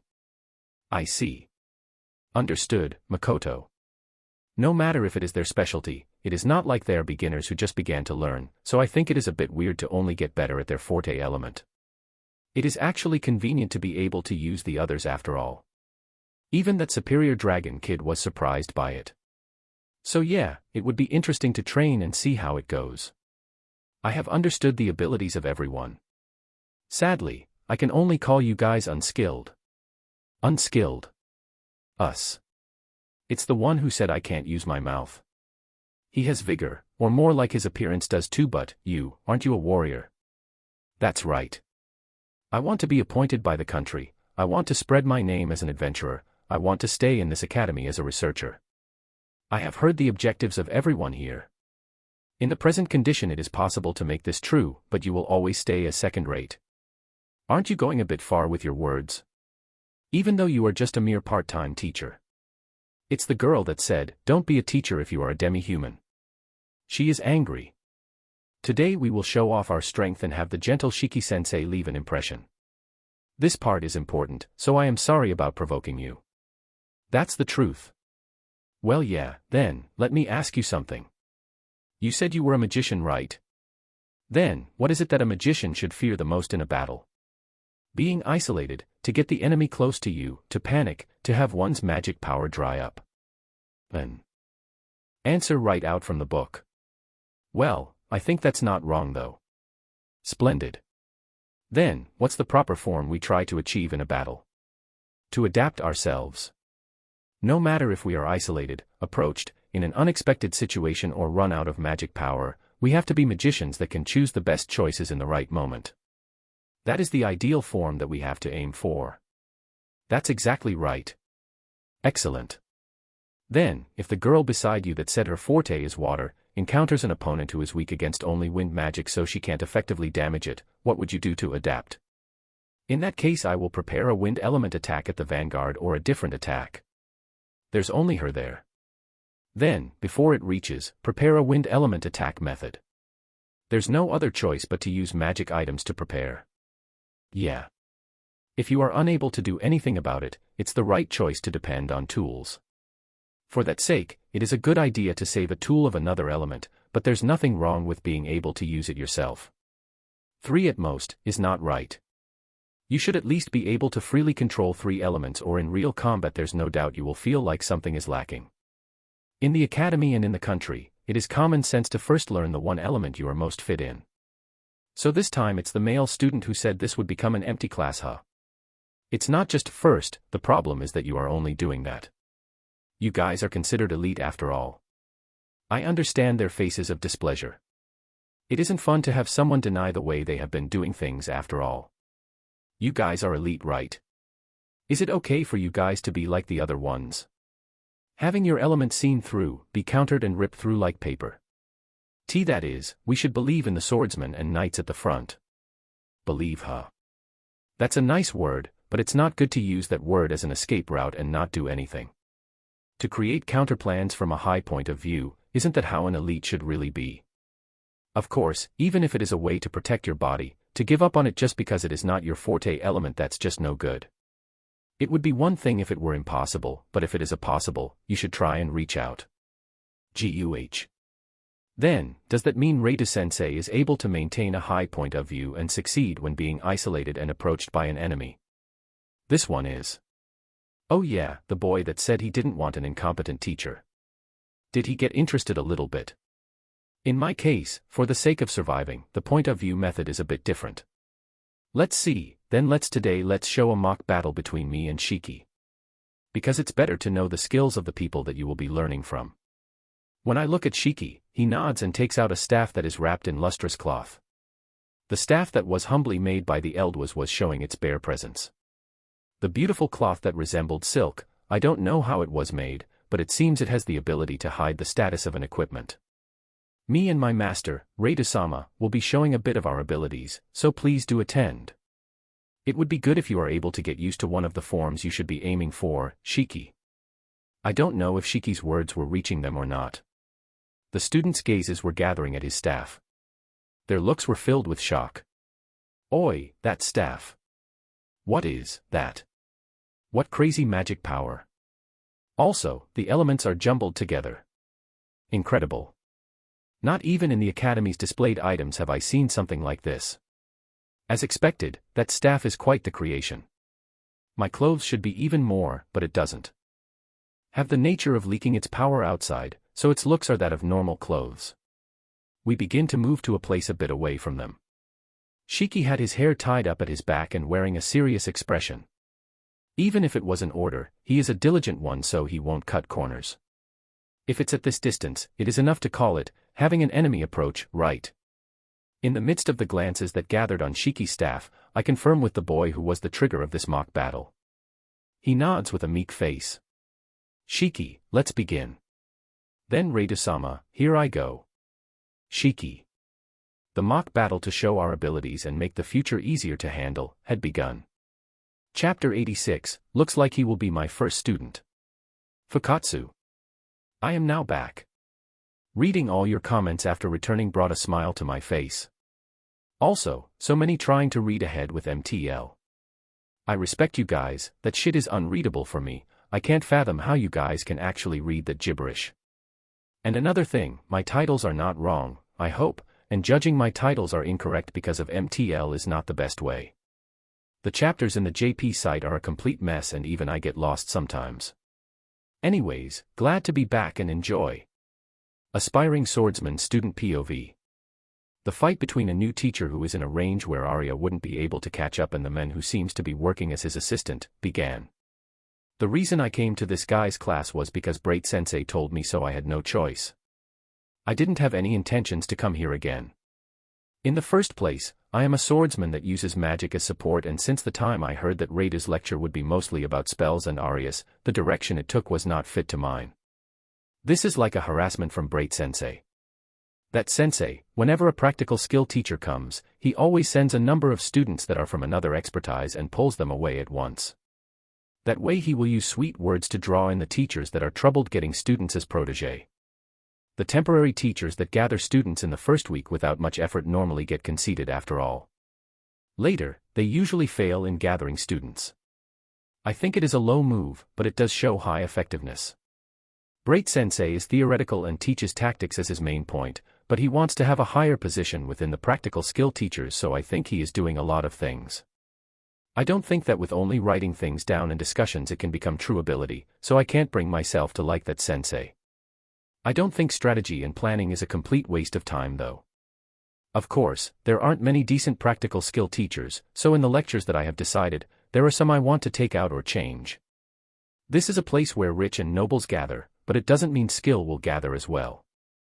Scholarship students like me who have been recognized by the academy and possess special characteristics and aptitudes, don't mind about being injured in classes as long as it increases my skills to the very limit. In this academy, those classes can be enumerated, and because of popularity issues, they normally get closed down. I feel irritated by that. That's why, a person who can't use his mouth and can't even tell apart if he is a demi-human by his childish face, there's no sense of expectation at all. Moreover, if there were such a genius of the same generation, the country would have already taken possession of him already. Well, he did pass the employment exam, so he must at least have the minimum requirements. The man holding a staff, he said his name was Shiki-san. The moment he said he would go, he immediately made a dash onto Reidu and closed the distance in an instant. Fast. He is probably faster than me at stepping in. I thought he was a magician as well, but could it be I was wrong? Seeing his delicate features, he didn't give me an image of close-range combat though. Wah. I involuntarily leak out my voice. I can hear something from everyone's mouths, so it isn't just me that's surprised. At the tip of Shiki-san's staff, a golden knife appeared. It looked like a spear. There was no aria. Is that an ability of that staff? I can tell that it is an amazing article from the magic power it releases. Also that it is a rare item. I wouldn't be able to even imagine its price. There was no shred of hesitation.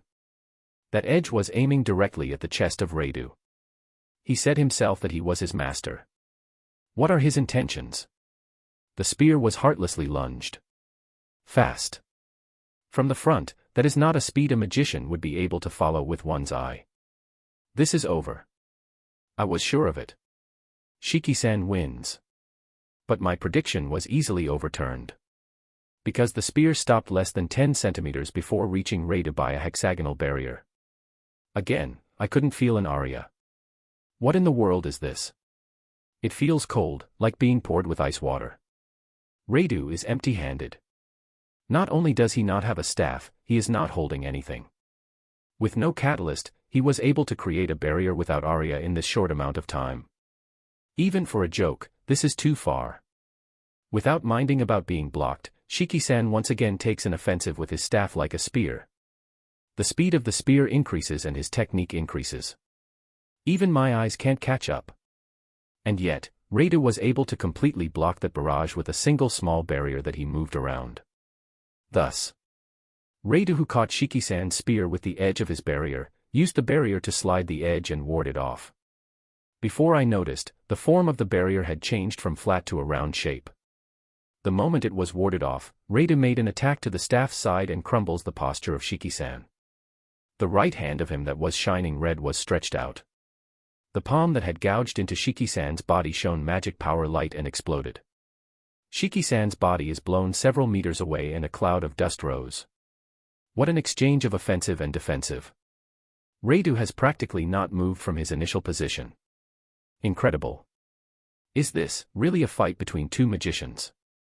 I can hear the sound of gulping breath. I was being fascinated by the battle unfolding in front of me. Before the cloud of dust dispersed, I could only confirm their figures by their shadows, but when Shiki-san got up as soon as he dropped, he hit the ground with the staff's jewel. In an instant, Radu jumps back. In the place where he was, at its circumference, numerous spears that would skewer its target projected out from the ground. Shiki-san is an earth element magician. Radu-sensei was able to predict this move. If it were me, there's no doubt the battle would end with that surprise attack. I unconsciously bite my lips. The cloud of dust was forcefully dispersed by that magic attack. A red flash. Is it fire arrow? Radu-sensei, while jumping to the back, he was forming the spell and shot it. When I looked carefully, I could see a part of Shiki-san's earth spear was smashed. However, I don't know if it hit Shiki-san or he evaded it. There was no explosion nor impact. It just passed through my field of vision and disappeared just like that. The figure of Shiki-san that was now in the open was laughing. His clothes didn't have a single wound. I thought it was a magic with quite the power, but was he able to defend against that? It was to the point that a number of female students let out screams. Looking again, this time, on Radu-sensei's feet, earth began to swell up. A black shining ore was created. The tip is sharp and had the shape of a nut. That was shot at Shiki-san. The speed was as fast as an arrow. Shiki-san uses the tip of the staff that doesn't have the edge anymore to stop that black attack. When he does this, the black cluster that had become a dangerous weapon returns to being just earth and falls to the ground. When Sensei saw this, he creates two arrows at the same time, one blue, one red, and shoots them at Shiki-san. Shiki-san takes them on with the tip of the staff again. The two lights are being swallowed. That staff is absorbing magic power. And no way. Water, earth, fire. There is no way a person can use three elements at that high level of power. Parallel aria. This is the first time I have seen it. That's right. That staff is incredible, but Radu-sensei is also. He is without a doubt using three elements at a battle-able level. Also, to form two spells at the same time, parallel aria. Even though I shot two arrows of different elements at practically the same time, it was splendidly blocked. I have been training as well, Shiki. Since the battle began, this is the first time they have conversed. But we have taken a lot of time. You are right. Let's end it with the next 1 inch, Shiki. After some frivolous talk, the two of them nod. I was already completely fascinated by this fight. Since coming to this academy, I was sure this fight was levels above the ones I have seen until now. From the mouth of both of them, arias were chanted for the first time. Both of them were languages I have never heard before. Ancient language. This was clearly a different system of aria from the one we use. Shiki-san points the staff's tip at Radu-sensei. Several magical formations overlapped and rotated in place at the tip, and spheres of intricate design were being formed. Radu-sensei, seeing Shiki-san, he moves half of his body, his left hand to the front and his right hand to the back. As if he were holding a bow. At the end of that right hand, a black darkness was forming spherically. The moment both sides released their spell. Shiki-san's white and Radu-sensei's black that were released. Both of them collided, and the light that surged took away my field of vision completely. I was now unable to follow the direction this battle would take. Inside that light, I heard the short scream of someone. And then, the light in the surroundings began to fade. After recovering my eyesight, what I saw was Shiki, who had lost his posture and leaning on his knees, and Radu-sensei grabbing his neck. I have lost, Shiki. I heard the voice of Shiki-san affirming this scene. I unconsciously let a sigh escape, and a sense of exhaustion pervades my whole body. It seems it wasn't only me. Looks like the strength of everyone had left their body. Radu-sensei releases Shiki-san's neck and looks at us. If it were before the mock battle, I would have been able to return that gaze, but the me right now felt awfully scared by it. The gaze that overlapped for a second was averted by me. I will leave the decision of if you want to come next time. If you want to become strong no matter what, I will welcome you guys with open arms. I was astonished that even the magic power of the writing was scaring me now. For such a person to exist. The world is vast. Reita-sensei didn't turn back and leaves the field. But I have decided. There was no need to tell me. There's no doubt that the current me needs his teachings. In the end, it felt like we only made self-introductions, but with this time's lesson ends. I think you have now understood the effectiveness of being able to control multiple elements and to improve your Arius. Oya. What's wrong? Shiki. Shiki-san tells us about the end of the lesson on Reita-sensei's stead. The tied-up hair was already untied. Even though he was doing such an intense fight. Just now, Shiki-san smiled in a calm manner. He is a magician, but this person possesses close combat abilities that surpasses mine. Feelings of honest respect well up for Shiki-san. There's no doubt the two of them are incredible people though. Lured by the words and gaze of Shiki-san, I look at a girl of the same year. She was holding her left elbow with her right hand. From below that right hand, red blood was drawing a line. No, it's nothing. Just a bit. A splinter hit you in the mock battle just now, huh, Shiki? Avoid something like that, is what I thought. Ah, but the scream that I heard at that last light. At that time it wouldn't be strange to not be able to evade the splinters. The field of vision was 0 after all. But to hide her wound in shame at Shiki-san's words must be because she thinks she is clumsy for not being able to evade it herself. She is also a person that is exempt from tuition, so her pride in her strength must be high. It's really okay so, That's something I will be deciding after looking at it. Even if I look like this, I have experience in healing after all, Shiki. Saying that, Shiki-san takes away her right hand and looks at the condition of her wound. Shiki-san naturally cleans the wound and the dirted right hand with water. This person can also use water. Also, experience in healing. It's so incredible I have no words. It seems to be a shallow cut. It won't turn into anything serious, Shiki. Ah, yes. Thank you very much. At this level, there's no need to use magic. Let's see.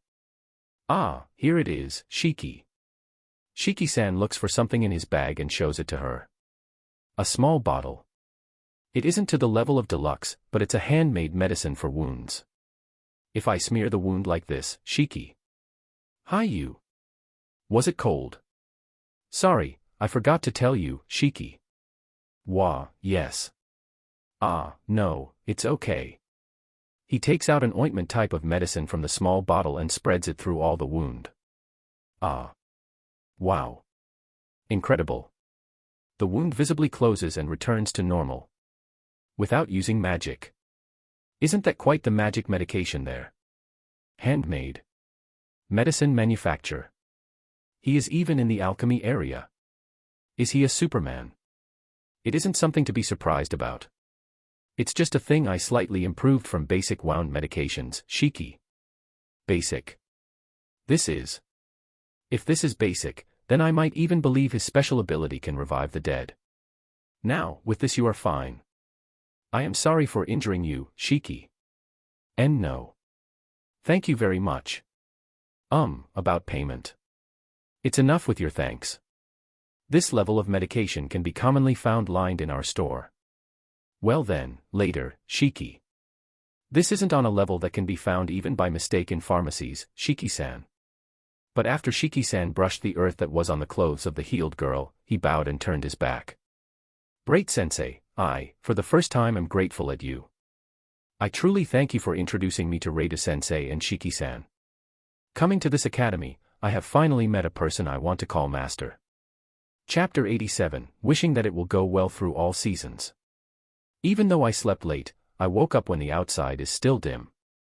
It's been 2 weeks since I began working as a teacher in the academy.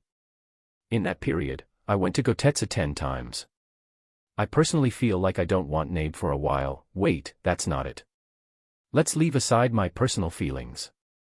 Today is the day Kuzunoha will be opening its first store.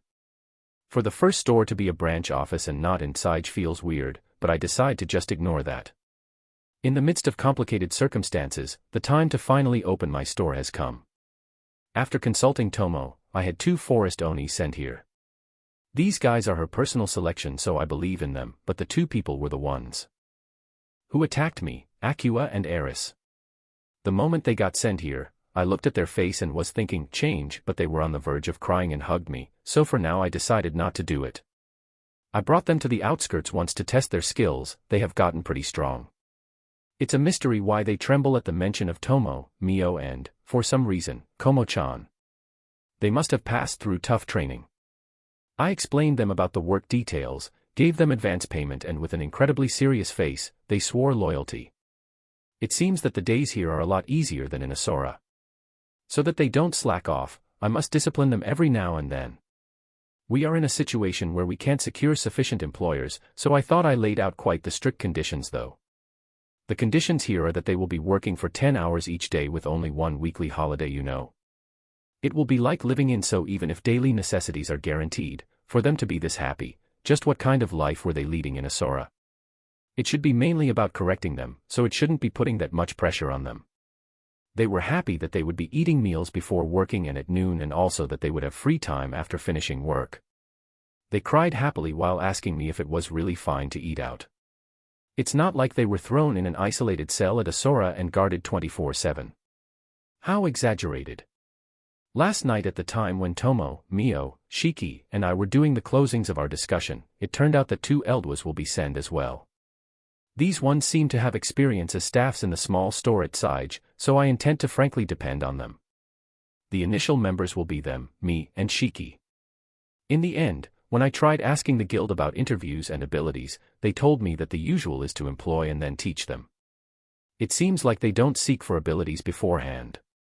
Not only that, the job offers are something rare and the cases of company shopkeeper employing friends and family members are high. It seems like requests for part-timers are not usual in this world. With worried faces, they asked me if I wanted to have the guild provide some people, but for now I refused. And so, our numbers are totally not enough, at least for me, but for the store policy I am aiming for, these members have sufficient capability. The first forte of this store will be that it will be opening late at night, when the night entertainment people and customers are returning home. When we have gathered people, I plan on having it operate ordinarily. Luckily, in this town there are no policies regarding the time a store that sells medication or miscellaneous goods should open. It's just that all the stores think about the balance of customer numbers and security. Southwest they close at evening, which in this world is at 1800 hours. In short, as long as there is enough safety, one is able to open at night and take all the customers in that hour, probably. Also, it would be nice if the miscellaneous stores that sell medicine remember our name. It's just that I don't know how many customers are at night and if I should really go with this opening time, and I have to think if I should aim to be a convenience store. In this world, the people that work until late at night are not as many as I thought. I think it is a special case because it is Academy Town, but even with that.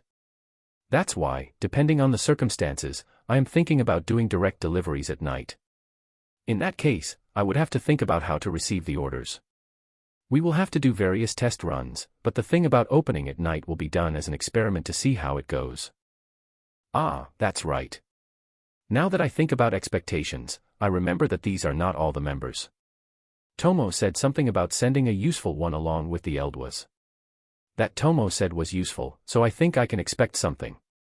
She herself has gone to the battlefield I was before to investigate, so she isn't here and can't come.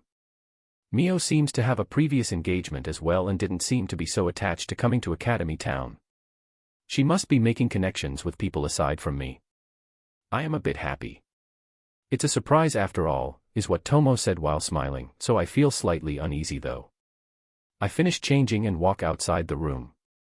At the indoors of a place where people are not present yet. I walk down from the second floor where my room is, to the first floor where the store is. That's right, since 3 days ago, Shiki and I have already vacated from the inn and been living at the second floor of the store. The number of rooms at the second floor is 6. Shiki and I have a room each, the Forest Onis will have 1 room, Eldwas 1 room and the surprise person will have 1 room. The storeroom is at the first floor for now, so the second floor is completely a residence area. The Forest Onis and Eldwas will be changing places and returning to Asura every now and then, so I am not sure if those rooms will actually be used for sleeping though. Each room is about 4 to 6 tatamas. It's smaller than the rooms at Asura, but maybe because of Shiki's interior design reform, the sense of the inside is pretty well done. I also participated in that, but I despaired at my lack of interior design sense in the middle of it and left it in the hands of Shiki. I noticed it when reforming the store as well, but it seems that Shiki has unexpectedly good sense in this. Even though he was a former skeleton. Pulling myself together, I checked the interior of the store that was created by my instructions and Shiki's sense. Last night, I stayed up until late at night to check the goods lineup and confirming the inventory. It felt bad to leave it to someone else, so I unintentionally stayed until late in things like changing the position of the spittoon, confirming that the shelf of the special products doesn't obstruct the path of the customers. While thinking that I was doing the same thing, I repeated it several times. And as I moved my hands with a wry smile, I noticed that a faint light was coming from outside. Finally, I plan on opening at evening, so it is still not the time yet, but even so, seeing the sun rise reaffirms my determination.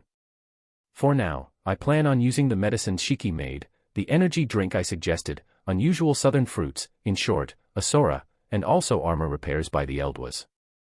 About the armor, I decided that instead of selling armor, we will just accept repair petitions. I received a report saying that people are placing a lot of armor petitions in Sage and are creating quite the pressure. Cutting the fruits of Asura in small sizes so that they don't know what it is and put them in a container to sell, is also one of the reasons for their achievements in Sage. While the fruit in itself is effective, we have discovered that there's a bit of a problem with the seed. That's why we cut the unusual fruits to make them easier to eat, is what we make them believe, and remove the seeds beforehand. The refrigeration installations are easily made with magic, and it is so convenient it makes me believe it surpasses science. Regarding the medicines, we will be selling the wound medication Shiki advertised, generic poison antidotes, fever, painkiller, and cold medicine that works for various purposes, and also a strengthening medication that increases your abilities temporarily. Each one of them has been adjusted and limited into common sense level. Probably, so I can have peace of mind. Thinking about it calmly, I consider that this store, instead of having a lot of customers flowing in the first day, it is more the type that slowly gathers popularity and waits to gain regulars. Today it is fine if we attract people who are interested in the energy drink and the fruits, since it will serve as a seed for the future. If we disperse too many of them, it might create trouble, so I have already decided on the limit we will be selling in a day. It would be nice if it goes well. I can't help but feel uneasy. Today I don't have lectures, so I can stay in the store when it opens. At night I should go to Asura and tell Tomo and Mio about how the first day went. I walk outside and look at the sign that's at the top of the entrance, which has written Kuzunoa. Writing that only we can read. It may become a minus point, but I unconsciously did it. I don't regret it. I did add the translation at the top anyways. I decided on the material of the sign just because I like the smell of it, but it gives that Japanese feeling and it's pretty nice. The Eldwas also praised the material quality. The Hinoki cypress might be quite the tree. Looking at the sign that has the name of the store, I resolved myself and returned inside the store. The time is morning 10 o'clock. While I have the two Forest Oni girls and Shiki clean the store's interior, I receive a call from Burin-san which I haven't received for a long time. It was to notify me that the two Eldwas are ready to be sent. I do as he says and open a gate in the second floor and receive the two Eldwas that came. The person that came from behind them. It was a person I feel I have seen before. Is he the helper? But for him to be human, what a surprise. However, have I met him somewhere? Long time no see, boss. He seems to know me. That means this sensation of not being able to remember is actually real. But, I don't remember having a human call me boss. A bad feeling subtly rises in my mouth. Is that a hint? My body seems to remember. Anyways, a human In that case, I have to use written communication. What a pain. Be boss. I was instructed to help boss here by Sis Tomo though. Sis Tomo. More and more I can't tell who he is. Short-cut silver hair, high stature and slender arms and legs. Because of that, he gives the impression of thin, but his whole body has proper muscles. His chin is pointed and his eyes are slanted, one can feel a wildness in them. The light that resides in his eyes that transmits composure and gives a cool feeling, cool. For some reason, I feel like I drank something disgusting. I think I am remembering. Could you be a person I met in Sage? It's vague, but I ask him with that kind of feeling. So horrible. Could it be, you forgot about me? Sorry, there's been so much lately. It's me, Lime. Lime Latte, boss. The adventurer boss let go before. Oh. Now that he mentions, there was a disgusting name like that. Right, Lime Latte. It didn't feel tasty. Ah, so it's him. It seems you have remembered, Lime. Yeah, I let Tomo handle this, but why is it that you were sent here? That's right. If I remember correctly, Lime Latte had his love dagger broken by Tomo, and on top of that, Mio robbed him, so I had the Eldwas create a decent sword and had Tomo give it to him through the guild. I thought that was all our connection was about though. Did Tomo do something? After that, I received the sword from Sis Tomo. It was in a class I have never seen before. I felt like my hips were gonna lose out, Lime. I told Tomo to leave it in the hands of the guild and told the Eldwas to not make an absurd weapon though. Since then, Sis has been keeping an eye on me, and in time she even let me accompany her in requests, Lime. I haven't heard of this. Tomo. She even said something pleasant like, I have capability, Lime. Lime scratches his nose happily with his index finger. Of course, I still don't have the skills to use such a great weapon. Even so, I still want to help out Sis and boss who have expectations of me. I may be undeserving of this, but I have come here to help by the orders of Sis Tomo. Lime. Tomo, what in the world did you teach him in this few months? Lime looks at the katana that is half-drawn and has the length of a short sword, with determined eyes. She gave him a katana. That, instead of a dagger. The vermilion scabbard shines vividly and draws one's eyes. Because he is holding the scabbard, I can see the hilt perfectly. Around the hilt I can see diamond-shaped drawings lined up, and in the guard there's some sort of flower pattern carved. That guard is the same as Tomo's one. I have seen it before. Instead of calling it a coincidence, I think it is more of a move that Tomo used in order to win him over. How to say it, for a dragon, she is able to read the hearts of humans. At times I report her the sketchy occurrences inside, and at times I receive training. Every day is so fun I can't help but be elated. Lime. I see. I can clearly tell that the person himself doesn't regret it at all. Then, isn't it fine? Yes. And so, Sis requested me to help Kuzunoha Company, and here I am. Go ahead, you can even use me in frauds if you want, boss. Lime. Lime says in one breath and falls onto one knee, lowering his head deeply. Tomo, could it be you were using him as a spy inside? What a scary person. I'm glad she is an ally. I still can't bring myself to trust him completely, but at least he is a person Tomo can judge safe to bring to Asura. Let's rely on him.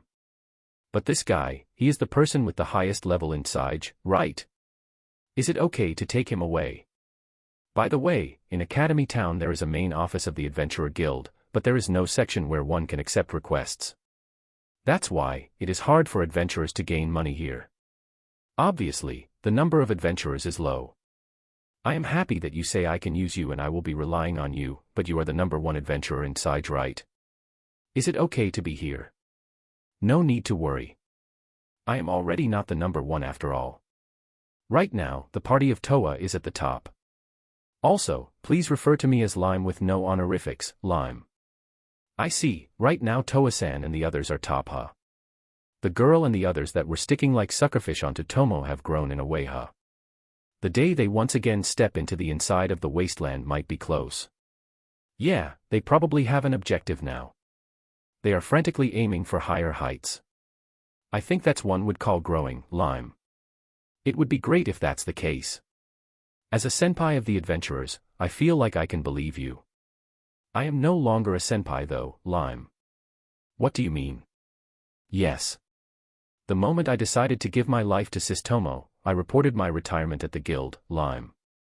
Retire. I tried to continue writing calmly, but inside me, I was quite altered. Retired, he says.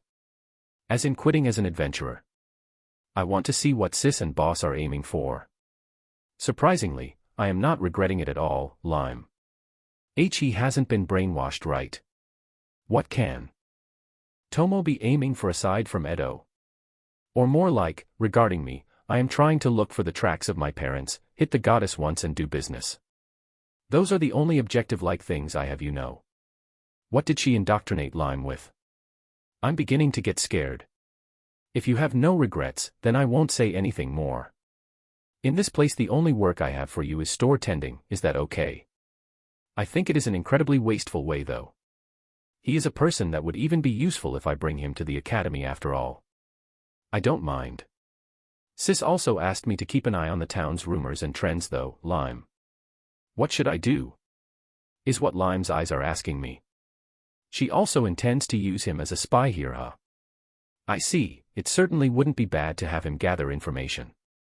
Inside the academy I can ask Shiki, but if it's the whole town, he might be better suited. He looks like he is accustomed already, and there's also the fact that it is a difficult task for the forest Onis and Eldwas, who are demi-humans. Right, let's try leaving it to Aqua, Eris and Lime. I will study. Lime also temporarily gathered and acted as the head of the adventurers in Sige. Then, he should have skills in dealing with people. Understood. I will leave that to you as well. Just, when there's a need for money, don't hesitate to tell me. Before stepping into dangerous information, make sure to report to me first and we will decide. Those type of things are not of my taste. Roger. Then, without delay, let's see the goods while I help cleaning, Lime. It was unexpected, but I have obtained one human. Moreover, he played quite the active role.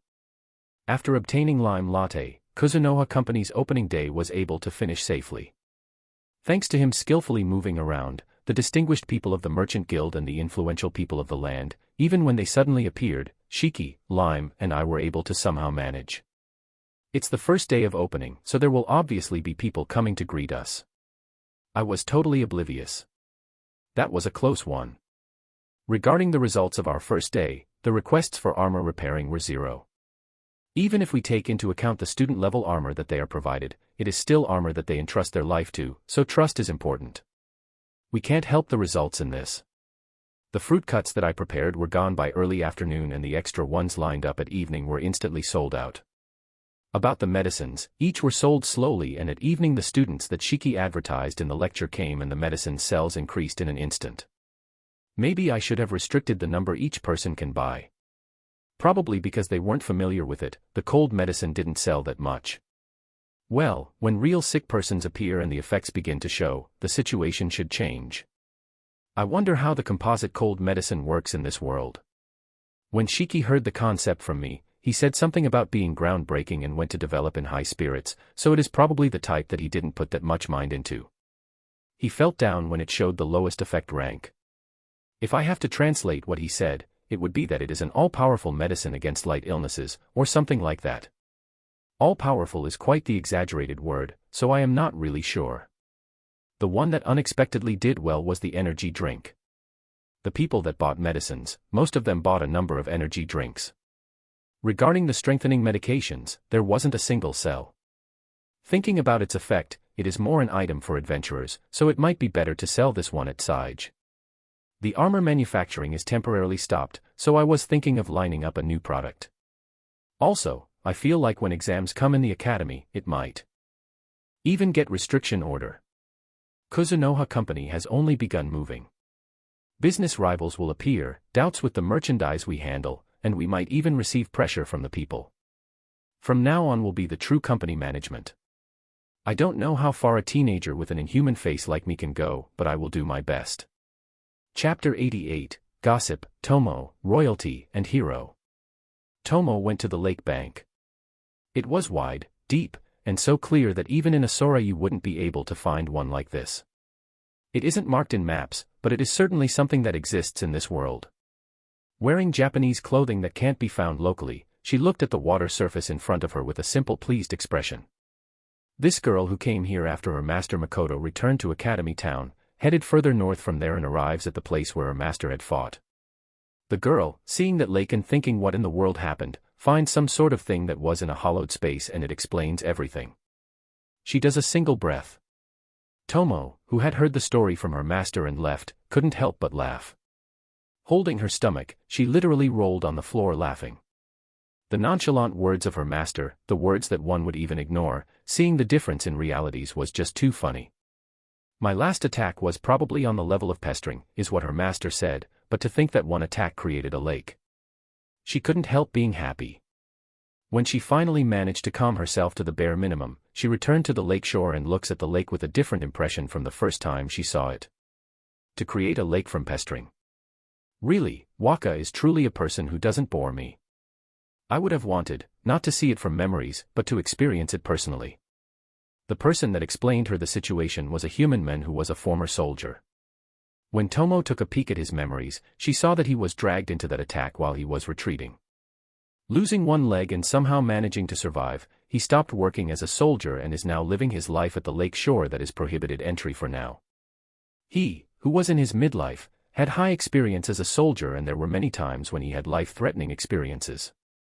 However, after he met with that attack, he has completely deteriorated. It was like if he was carried away by religion. He left the money with his family and began living his life here. What did he think and how he felt? Those kind of feelings became like a diffused light and, sadly, couldn't see anything properly. Moreover, he didn't look at the fired attack.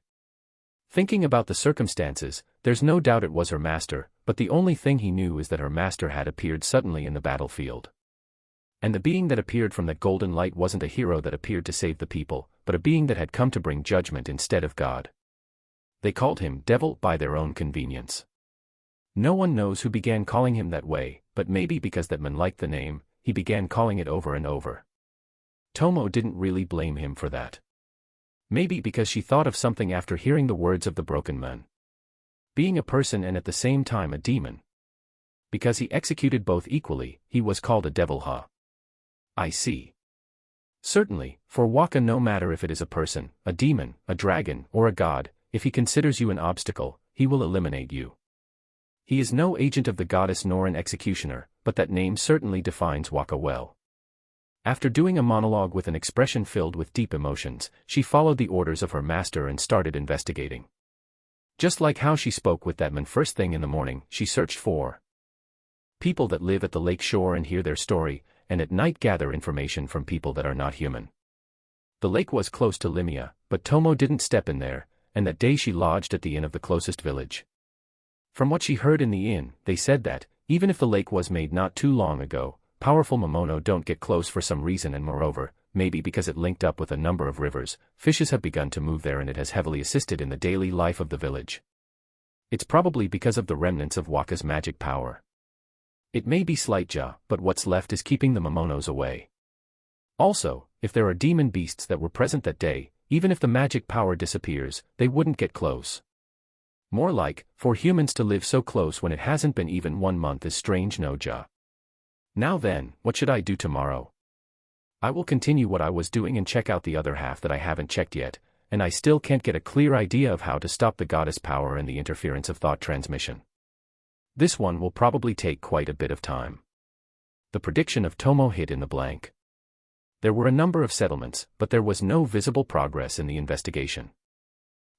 This lake is inside the Limia kingdom and it is in a place close to its capital, and yet, even if it's in an inconspicuous lake shore, Tomo was surprised that demons were living there. For an enemy nation to live right in enemy territory is normally something impossible. Moreover, in that place lived demons and humans. They don't seem like spies. It seems that the demons who survived that day left the army and returned to live hidden here. When she checked their memories, there was the attack of Makoto, and Tomo was surprised. The soldiers said that war is pointless, and after being entranced by the destruction light and receiving injuries, no matter if they were humans or demons, they began feeling something that surpasses shared awareness and began living together. It was truly a strange scene. Also, in terms of gatherings, there's also the appearance of the devil. This also left Tomo dumbfounded. A tall, beautiful woman that even with a blue coat wrapped around her body, she still exuded the sexiness of a woman. No, it was a big red coat she dragged around. A never-before-seen demi-human that emitted a golden light from its whole body. Its left was blue and its right it wore a red vestment. A young man who held an unworldly beauty when naked. There were quite a lot of testimonies.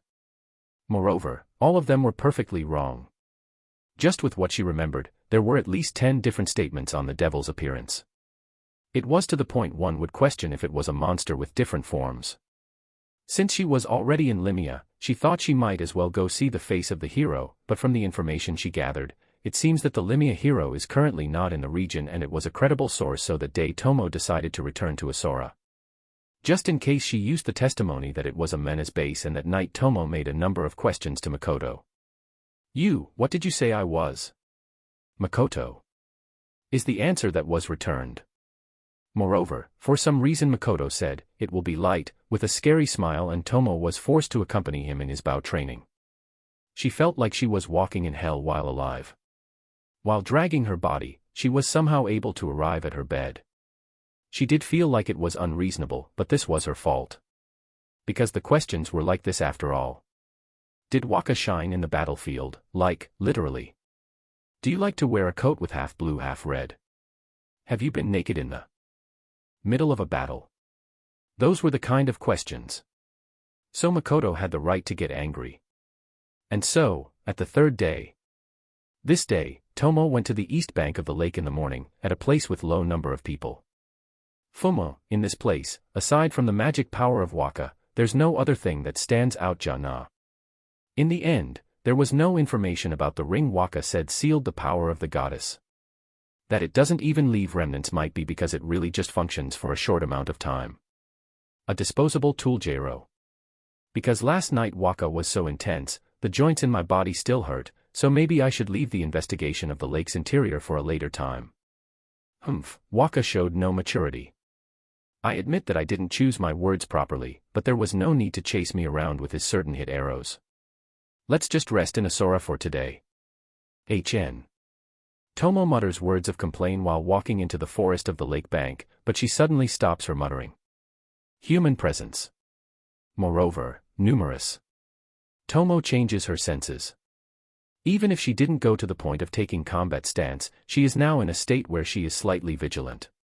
To meet humans isn't really that much to be conscious of, but it's because she felt a number of dangerous presences in that group. Instead of encountering inside the many trees, it is better to, is what Tomo thought, and returns to an open space in the lake shore. There was a nice stump there to sit on. She sits with her body and gaze facing the lake. Of course, her senses were directed at the back where she still felt the numerous presences. It seems that they are wearing quite the extravagant equipment. It looks like they even have attack methods that are effective against dragons. It's hard to believe that they came here aiming for me, but let's not lower the guard. 3 persons. Tomo silently analyzes the other party. If they don't make contact with her, then that's fine. However, in the case that they make some sort of contact, she was thinking of what kind of facade she will take. The presences get closer. It doesn't seem like they noticed her, but it was a distance where they could see her. The 3 presences have advanced till the end of the forest. Is their objective this lake? It's impossible that they came to sightsee, but if they are here to investigate like me, I could understand. In that case, it is fine to act like an adventurer or a company employer. After deciding how she would act, from Tomo's back, a somewhat high-pitched voice of a man was heard. Samurai. It was a word she was used to, but it was the first time someone called her that way in this world. Tomo reflexively turned with a smile. I see, you are a merchant's bodyguard, man. It's called Kuzunoha Company. It's still a small place though. I serve my master in that place. I work as a guard, as a merchant, well, I do anything. Tomo, who had introduced herself as a merchant's follower, had the eyes of the woman turned at her as if researching her. But she didn't mind it and just says the name of her company. You are using washi. From what I see, you are only in your 20s though. Men.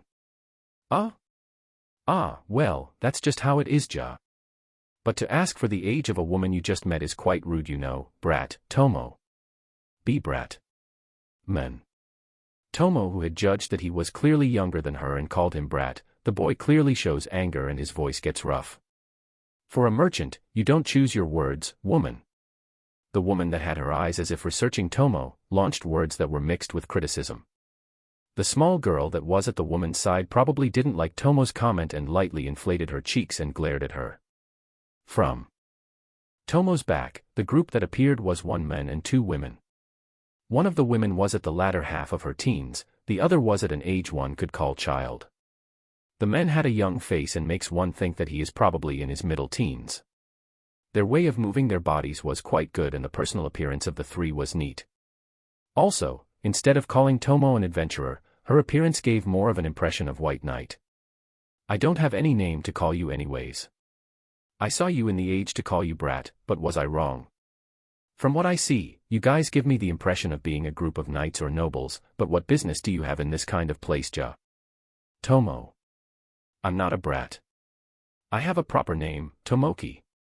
Tomoki. To Tomoki-sama. Today we are traveling incognito so. Oni-chan. Ah, without thinking Tomoki. Ho, Tomoki Danoha. If calling you brat displeased you, I apologize. Sorry. And so, the remaining two, who are you guys? Tomo. When Tomo turns her gaze away from the silver and LT, and GT, haired young man, Tomoki, she looks at the two girls and urges them with her words. I am Lily. A person serving Tomoki-sama, Lily. I am Mora. A companion of Oni-chan, Mora. After slight hesitation, the woman who was older, responded to Tomo with a clear voice. And maybe because she was pushed, the girl that was hiding behind Lily's clothes names herself Lily, and also Tomoki-ha. Thinking about the attributes of their weapons. It should be proper to see him as the hero of Gridonia-ha. An otherworldler just like Waka. It stirs great interest but. On the other hand, Tomo nods at the two's introduction while guessing their identity. From their names and equipment, she had a general idea, but her interest was mostly concentrated in Tomoki. Lily Dano and Mora-ha. Then once again, my name is Tomo from Kuzunoha Company. Now then. Returning to the previous question, what are you guys doing here? I'm sightseeing this just-made lake, but from what I see in your heavy equipment, I can only think that you have a different objective, Tomo. Maybe they were astonished by the fact that she mentioned their equipment, Tomoki, and the others show surprise. They have a number of strong weapons in possession, but they are mostly stowed away or deactivated and in a concealed state. They didn't think she would point them out. If there's a need to move in secret from Limia, it must be Tomo. Anyways. That thing you are holding there, could it be a katana? Can I look at it for a bit? Tomoki. Tomoki suddenly changes the topic to the two katanas that were hanging at Tomo's waist. Do you have an interest in my katanas? Now that I think about it, you said something about samurai, right? I don't mind you looking. There you go, Tomo. Tomo takes the short one from the two katanas and gives it to Tomoki. Receiving the katana, Tomoki's eyes shone and quickly takes the handle into his hands. What? He doesn't have any interest in the workmanship of the scabbard and the guard's design, huh? How boring. The heroes came from another world just like Waka, but it seems that even if it's an otherworldler it doesn't mean it will be a person I can look forward to, Jana. Like this, the one at Limia is also doubtful. Tomo was disappointed in Tomoki's conduct. Since before giving him the katana, she has been feeling discomfort from the gaze this thin silver-haired man was giving her. Even so, she prioritized observation and didn't let her expression show a single clue of the impression she has on him. His way of moving, magic power, speech and conduct. Tomo, who has a master called Makoto, had a bit of interest in the heroes who came from the same world as him. Not only that, from the information she has obtained before her eyes, she couldn't help but despair at the Gridonia hero Tomoki. Comparing his way of moving to the adventurers inside, he is pretty decent. He probably would be inferior to the girl Toa, who had accompanied Makoto once. His magic power, not only was it lower than Makoto, it was even lower than Tomo herself. Comparing him to herself before the pact, he would be one turn higher. His speech and conduct are out of question. In that area, he doesn't have any difference from the idiotic adventurers you find anywhere. That's how Tomo judged him. Why? I can't take it out from its scabbard, Tomoki. Obviously. If anyone could unsheath it, no matter how low rank it is, she wouldn't give her weapon. It's a katana that, though imperfect, was given to her by the Eldwas. It's on a different level from the prototypes. To unsheath the two katanas on Tomo's waist, you must be the owner Tomo or Makoto or the craftsman that maintain it. That's how it was made. Also, the most important part. was his attitude of not even asking permission from the owner to unsheath the weapon. This left Tomo astonished. Could it be, you want to see its blade? Sorry, that is something I have made so only I can draw it, Tomo. Saying that, Tomo stretches her hand as if telling him to return the katana. However, Tomoki didn't show any signs of returning it. No, there is no way. I can use any kind of weapon. That's why, this one as well, Tomoki. He hasn't even taken out the inner part of the sword and there's not even a slight side of the short sword, but the boy still tried to desperately draw it. Yar. Amazed from the bottom of her heart, Tomo takes the katana from the boy who was holding it with both hands as if it were the most natural thing. Wah. Tomoki. Not understanding how the katana was stolen from him, Tomoki's surprise was in vain. On the other hand, seeing Tomo's movements, Lily strengthens her vigilance. Even she didn't understand what Tomo did, but Tomoki and her, and also Mora who was beside her, were surprised by the movement she used to take the katana which they couldn't perceive. Right now, Lily regretted the fact that they didn't have the knight Genebia accompany them. Please don't treat it so violently. It's an important partner after all. If you want to see its blade, here, is this fine. Tomo, in front of the eyes of the three, at the same time as she recovers her katana from Tomoki, takes off the sheath and unsheathes it in an instant. Incredible. What is that? Beautiful. From the three of them, breaths of admiration and words of wonder leaked out. The beauty of the sword. The peculiarity of that sword's blade which one wouldn't be able to find in other swords. The three of them were almost entranced by that sensation. No matter where you look, the handle coil, guard, scabbard, there's no doubt they were fascinated by the craftsmanship that was performed in them. The sword blade that has not touched the water and yet looked like it was wet. That wasn't because of the forged metal, it proved that this was a rare article that had been endowed with high skills. Not only that. The moment it was unsheathed, the surroundings grew cold and the temperature began to lower. This increased the freezing impression it gave off, but at the same time, the three who were overwhelmed by the katana didn't notice the spell she casted at the moment she drew her sword. 2. Even though it is noon, this part is cold. Staying here too long might affect the body's health, Tomo. With a natural gesture, Tomo sheathed her katana. Are you satisfied? Then, I have other things I have to do in a hurry, so with this I excuse myself, Tomo. Geez. To think the hero would only be at this level, what a waste of time, Jadana. He is like a kid who got an edged weapon that can cut well. Wait please. Tomoki. I did say, I was in a hurry. Though. Tomo turns as if it was a pain. Confirming that she stopped, Tomoki whispers something to Lily's ear. Hearing what he said, the girl nods. You said your name was Tomo-san, right? That weapon seems to be quite the rare article. How about it? I will ready whatever price you ask, so could you please give it to us? Lily. That trade, it isn't done by the hero but by the woman, huh? Lily, I see, she is a princess, right? So that means she is the wallet in this group. But to want a weapon you can't even unsheath, does he have no distinction or does he have some sort of plan? Well, I don't have any intentions of giving it to him though. I thought I told you this is a katana only I can use. Sorry, but I don't have any intentions of trading it for money. If you want a katana no matter what, you can go to the remote land Sage. If you do well, you can obtain one Jiro, Tomo. I was thinking of keeping this a secret, but guess I have no choice. Tomo-san, the person here, Tomoki-sama, is the hero that the goddess-sama has sent. I am the princess of Gridonia, Princess Lily. Oh, you guys are the hero and princess. What a surprise. Tomo shows surprise at the identity that was finally revealed. But at the truth that she already knew, she internally smiled wryly at the shamelessness. I will plead you once more. For the sake of the humans, no, for the sake of this world's future, could you please cooperate? I may be someone who has abandoned her position, but I am still a princess. I can even help Tomo-sama open a store for the Kuzunoha company in our country. No, I promise you, Lily. Tomo narrows her eyes at Lily's words. Oh, scary. The moment you take out your position as princess you change into threatening. Mentioning the name of my company makes me cower in fear. Also, even if you are a royalty-sama, to use such intonation. Just how deliberate can you be, Tomo? No, in no way did I say this with such intentions. I am already not in a position where I can call myself royalty. To lower my head to a person who will provide assistance to Hiro-sama is a given, Lily. Tomo, huh?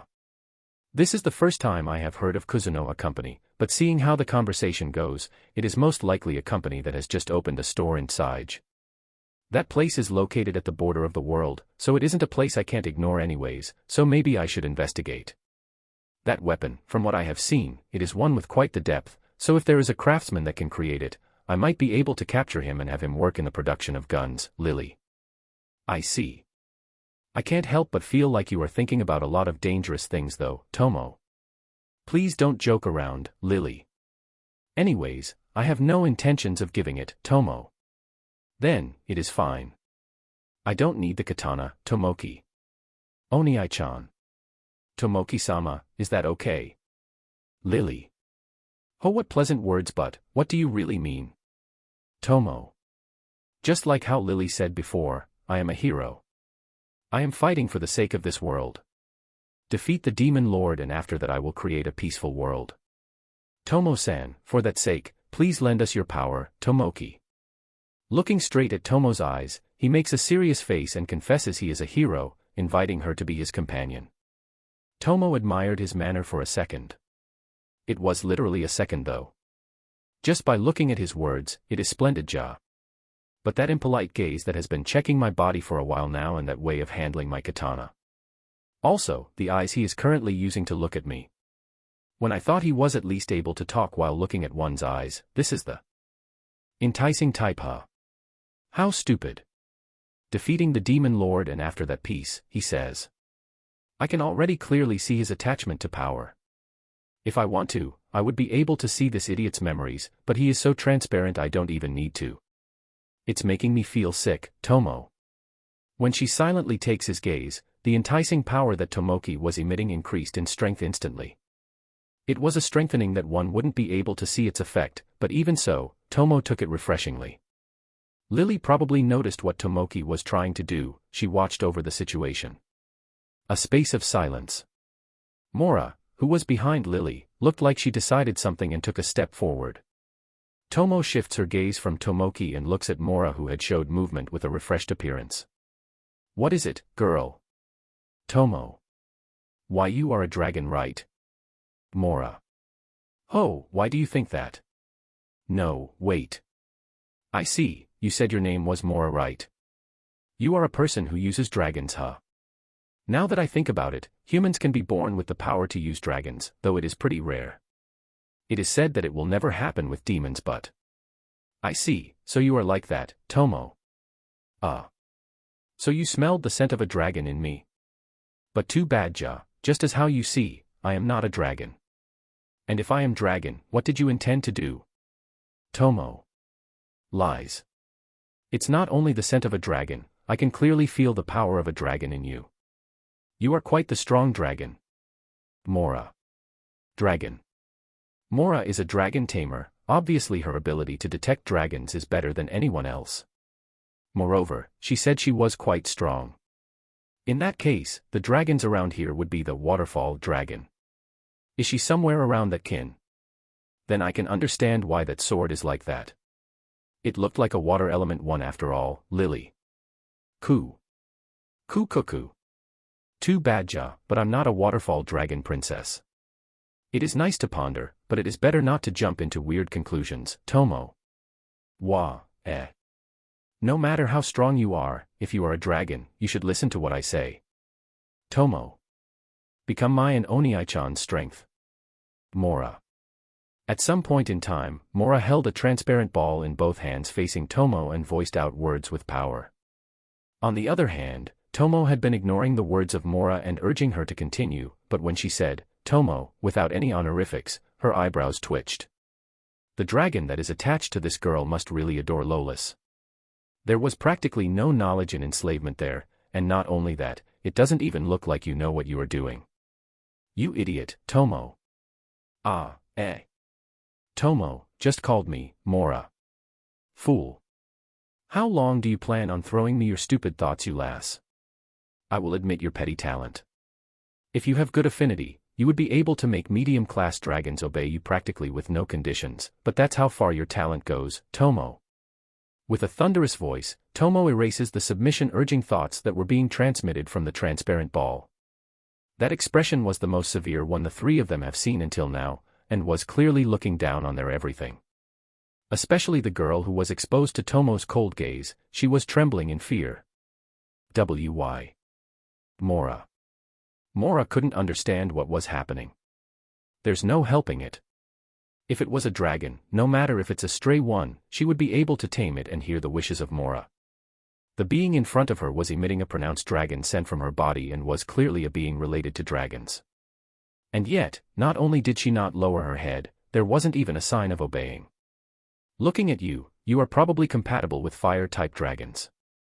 They are idiots who have uselessly big wings and are only good for flying and... I despise them, but it seems like the fellow who is serving you has quite the perverted inclination, Jana, Tomo. Don't speak ill of Nagi. Mora. Don't bawl. Tomo. Hih. That so-called Nagi isn't showing any signs of helping her master in need though. You still don't understand the difference in strength between you and me. Rather, why don't I show you right here? Tomo.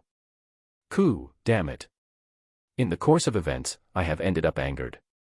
As expected, if I want to put my hands on the hero, I would have to get permission of Waka first. But this group of idiots, just how hopeless are they? Tomo. After accidentally blurting out words driven by anger, Tomo thinks about her master. Makoto is somewhat mindful about the heroes. Though even if it's said like that, it doesn't mean in a cooperative way, but more like just their circumstances and tendencies. In truth, Tomo, Mio, and Shiki, who are the closest to Makoto, don't even know his relationship between the heroes. If it's just because they are otherworldlers, then Tomo and the others wouldn't hold back, but for heroes that were transported to this world at the same time, they couldn't help but hesitate asking. In the time when Tomo was pondering, Tomoki intruded in the space between her and Mora. If Mora did something, I apologize. But, could you please give me your answer to my invitation? Tomoki. He once again gazes at her. For Tomo, this enticing power is only annoying. It's not to the level where hero has to apologize. Also, you who are facing me with those annoying eyes, is no different from her. Is it because the visitor from another world doesn't have that much confidence in himself? It is slightly sickening, so can you stop? Of course, my answer is no, Ja. I already have a master called Makoto who I have offered myself to, Tomo. You notice the demon eyes? Tomoki. Relax. No matter if you use that kind of power or not, my impression of you would not have changed. It's just boring. Not only do I not want to fight along with you, I don't even want to cross blades, Tomo. Lightning Lance. Tomoki. Seeing Tomoki calling his loved weapon, the two girls stiffen their bodies. But Tomo looks at him as if looking at a pebble on the roadside. She looked at Tomoki with an inorganic gaze. You look like a kid throwing a tantrum, Jana. Tomo. Shut up. Tomoki. Tomoki's lance penetrates Tomo's right shoulder. But Tomo doesn't show any signs of pain, and blood doesn't flow from the wound. At another place from Tomoki's dumbfounded expression, Tomo's contour blurred, becoming small grains and dispersing. You can't even tell apart if the person you are talking to is an illusion. Truly, foolish. Princess Lily, our meeting here may have been sweet, but let's make it as if it never happened. If you don't even understand the true meaning of this and still begin foolish actions, have in mind that, not long, there will only be one hero remaining, Tomo. Tomo's voice reverberates in their bodies. A mist that enshrouds till the knees of an adult. When did this mist? It must be an illusion type. If you don't understand the true meaning, She probably means to not make contact with Kuzunoha Company. No, as long as I don't get the full picture of Tomo, I should not put my hands on Sage. Just what in the world is her? I have never heard of a dragon that can read the minds of people, Lily. Because of Tomo's spell, the forest becomes a mist labyrinth. Tomoki and the others who were in the middle of it, could only absent-mindedly stand there. Chapter 89, Gossip, Mio, Cooking, and Hero, 1. Reigokai, hey guys. First of all, I have to do something important that I should have done a long time ago. Everyone that donated, thank you very much. Since no one commented for a nickname, I just didn't know how to express my thanks and it has been piling up inside me. So here I thank everyone who has supported. Thank you very much. Also, here comes my favorite char, Mio. Author note said, there have been voices of people wanting Mio, so here it is. The chapter of Tomo was wrapped up in one chapter but this one has parts, so there's slight favoritism here. Enjoy. Happy face. Seaweed with thickness and hard dried fish, was it? A woman that doesn't fit the port town's market walks. The bustling cells of various articles that are unfolding on both sides of the street, and the calls of the shopkeepers that shout with a loud voice. That the places where there are northwest stands are the street, makes it a complicated labyrinth with irregular-shaped pathways. The people seen when walking down the road were normally naked on the upper half or wearing a thin shirt. The number of muscular men was high.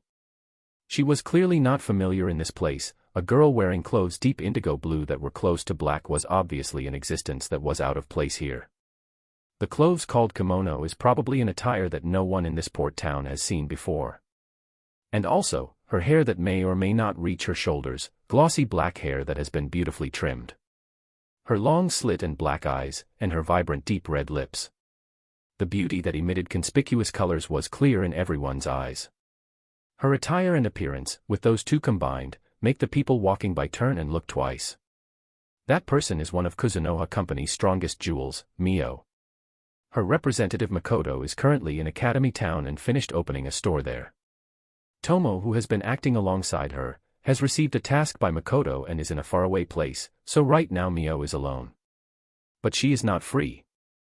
For the sake of pioneering the port town as Makoto told her, she advanced through the north road of Tsige and arrived at this town that is located at the sea. It isn't that big of a town. Compared to Tsige, the size of this one is clearly smaller. The other remote regions have a land route for goods distribution called the Gold Highway, but the growth of this town is slightly restrained. To walk with human legs and take just a few days, one would be able to raise several questions. Whatever the case, this location is Port Town Karan that is blessed to a certain extent, doesn't have a direct connection to the world's border special procurement route, and even when they have the potential to receive merchant ships of the highest class, they still haven't reached that scale. A deplorable town. Even so, there's obviously no need to compare this to Tsige and marine products. There were many ingredients Mio had seen for the first time and were unfolded in the market. However, it seems that the thing she is looking for or something close to it, she still couldn't find it. Mio stops her feet and sighs. I can't find anything close to kelp and skipjack tuna. What Mio is looking for are ingredients that are pretty common in Makoto's world. It's just that, this isn't something that Makoto asked for. After Mio separated from Makoto, she has been enjoying the food and she has mostly visited the famous restaurants and bars in Tsige. Makoto has accompanied her in eating while walking and has been accepting the food he recommended, but even if it's wide, there's still a limit. There are a few where she hasn't visited, but it's clear that she will hit the bottom soon. For Mio, who loves Makoto and delicious food, this was a worrying situation. Then a chance came. Tomo nonchalantly said this. In that case, isn't it fine for Mio to just make the food Waka likes? For Mio, these words were literally a divine revelation. To make food. Herself. WK4, Nichijou 7. For the girl who just ate the food that was brought to her, the impact of those words made her body stagger. And then she looked at Tomo with a serious face, as if looking at a genius. That's exactly it. If she makes it herself, she can create what she considers the ideal taste. Even the taste that Makoto wishes for, she might be able to make it as well, is what she thought. To begin, she tried to recreate the food she has eaten until now. But she was left astonished. She didn't know the process of cooking at all. Cut, bake, boil, fry, that level she can manage, but the further steps she just can't. There are people in Asura who can cook, and she was mostly taught by the orcs in cooking, which increased her skills. Even so, she wasn't able to reach the level of the food she ate in Tsige. Mio, lowering the number of requests she took in the Adventurer Guild, revisited the restaurants and bars and lowered her head to the cooks there. She challenged a number of times and failed. And Mio, who had begun understanding the basic parts of cooking, had felt some sort of respect for the people that she couldn't replicate the food from. That's why, for Mio, who wants to be taught the recipe and technique, it was natural to lower her head. On the other hand, the shopkeepers and cooks who saw this couldn't bear it. Inside, the adventurers and the people related, there is not a single one who doesn't know the existence of Mio. And that person herself is suddenly lowering her head and asking to teach her cooking. The cooks showed such respect that one wouldn't be able to tell who was the one asking for a favor, and practically in an instant they accepted her request. There's also the deal about competing stores and secret recipes, so there were parts they couldn't teach her, is what they supplicated Mio with visible sweat. Of course, Mio nods at their words. She told them that it was okay to just teach about some particular foods, and she is not intending to be a hindrance in their business, so it was fine to not tell her the secret recipes and techniques. And so, relinquishing sleep time, Mio went to the cook's kitchen to get taught, and there were cases when she matched times with them and accompanied them. After 1 month, Mio was able to recreate the food, not to a perfect level, but she was able to understand the basic essentials of the food inside and mimic them. The complex parts like the hand skills and sauce, she still doesn't reach their level, but it's an acquisition rate that would surprise anyone. This may digress, but Mio, who normally treats adventurers coldly, was using formal language with cooks. And because of that, in the restaurants, bars, and inns which are close to that connotation, her behavior with the adventurers became docile. And so, now, the objective of Mio in this port town was exactly the recreation of Japanese food. The food of her master Makoto's world. Before heading to the academy, Makoto explained her about the world he had come from. And Mio, seeing that it would be impossible to meet that scenery and food, was truly sad. By the way, she really didn't have any particular impression about Makoto's bloodline. Shiki was incredibly excited and made quite the ruckus, so he received the Iron Fist of Tomo, but Mio honestly didn't mind what country Makoto was from. No matter what world he was from, it wouldn't change. He is just her only master and an irreplaceable existence. That's why, no matter what's in his past, she wouldn't mind.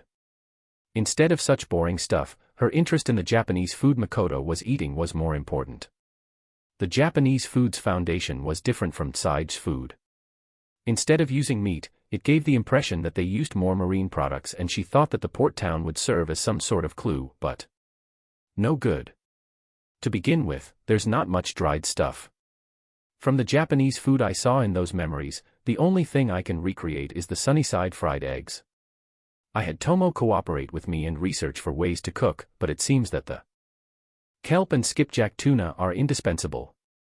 The rice and miso are being recreated by Tomo, so, leaving that to her, I should gather various ingredients and learn different ways of cooking, and yet Mio, who had resolved herself to someday provide Makoto with Japanese food in Asura, had quite the expectations from the port town, Kuran.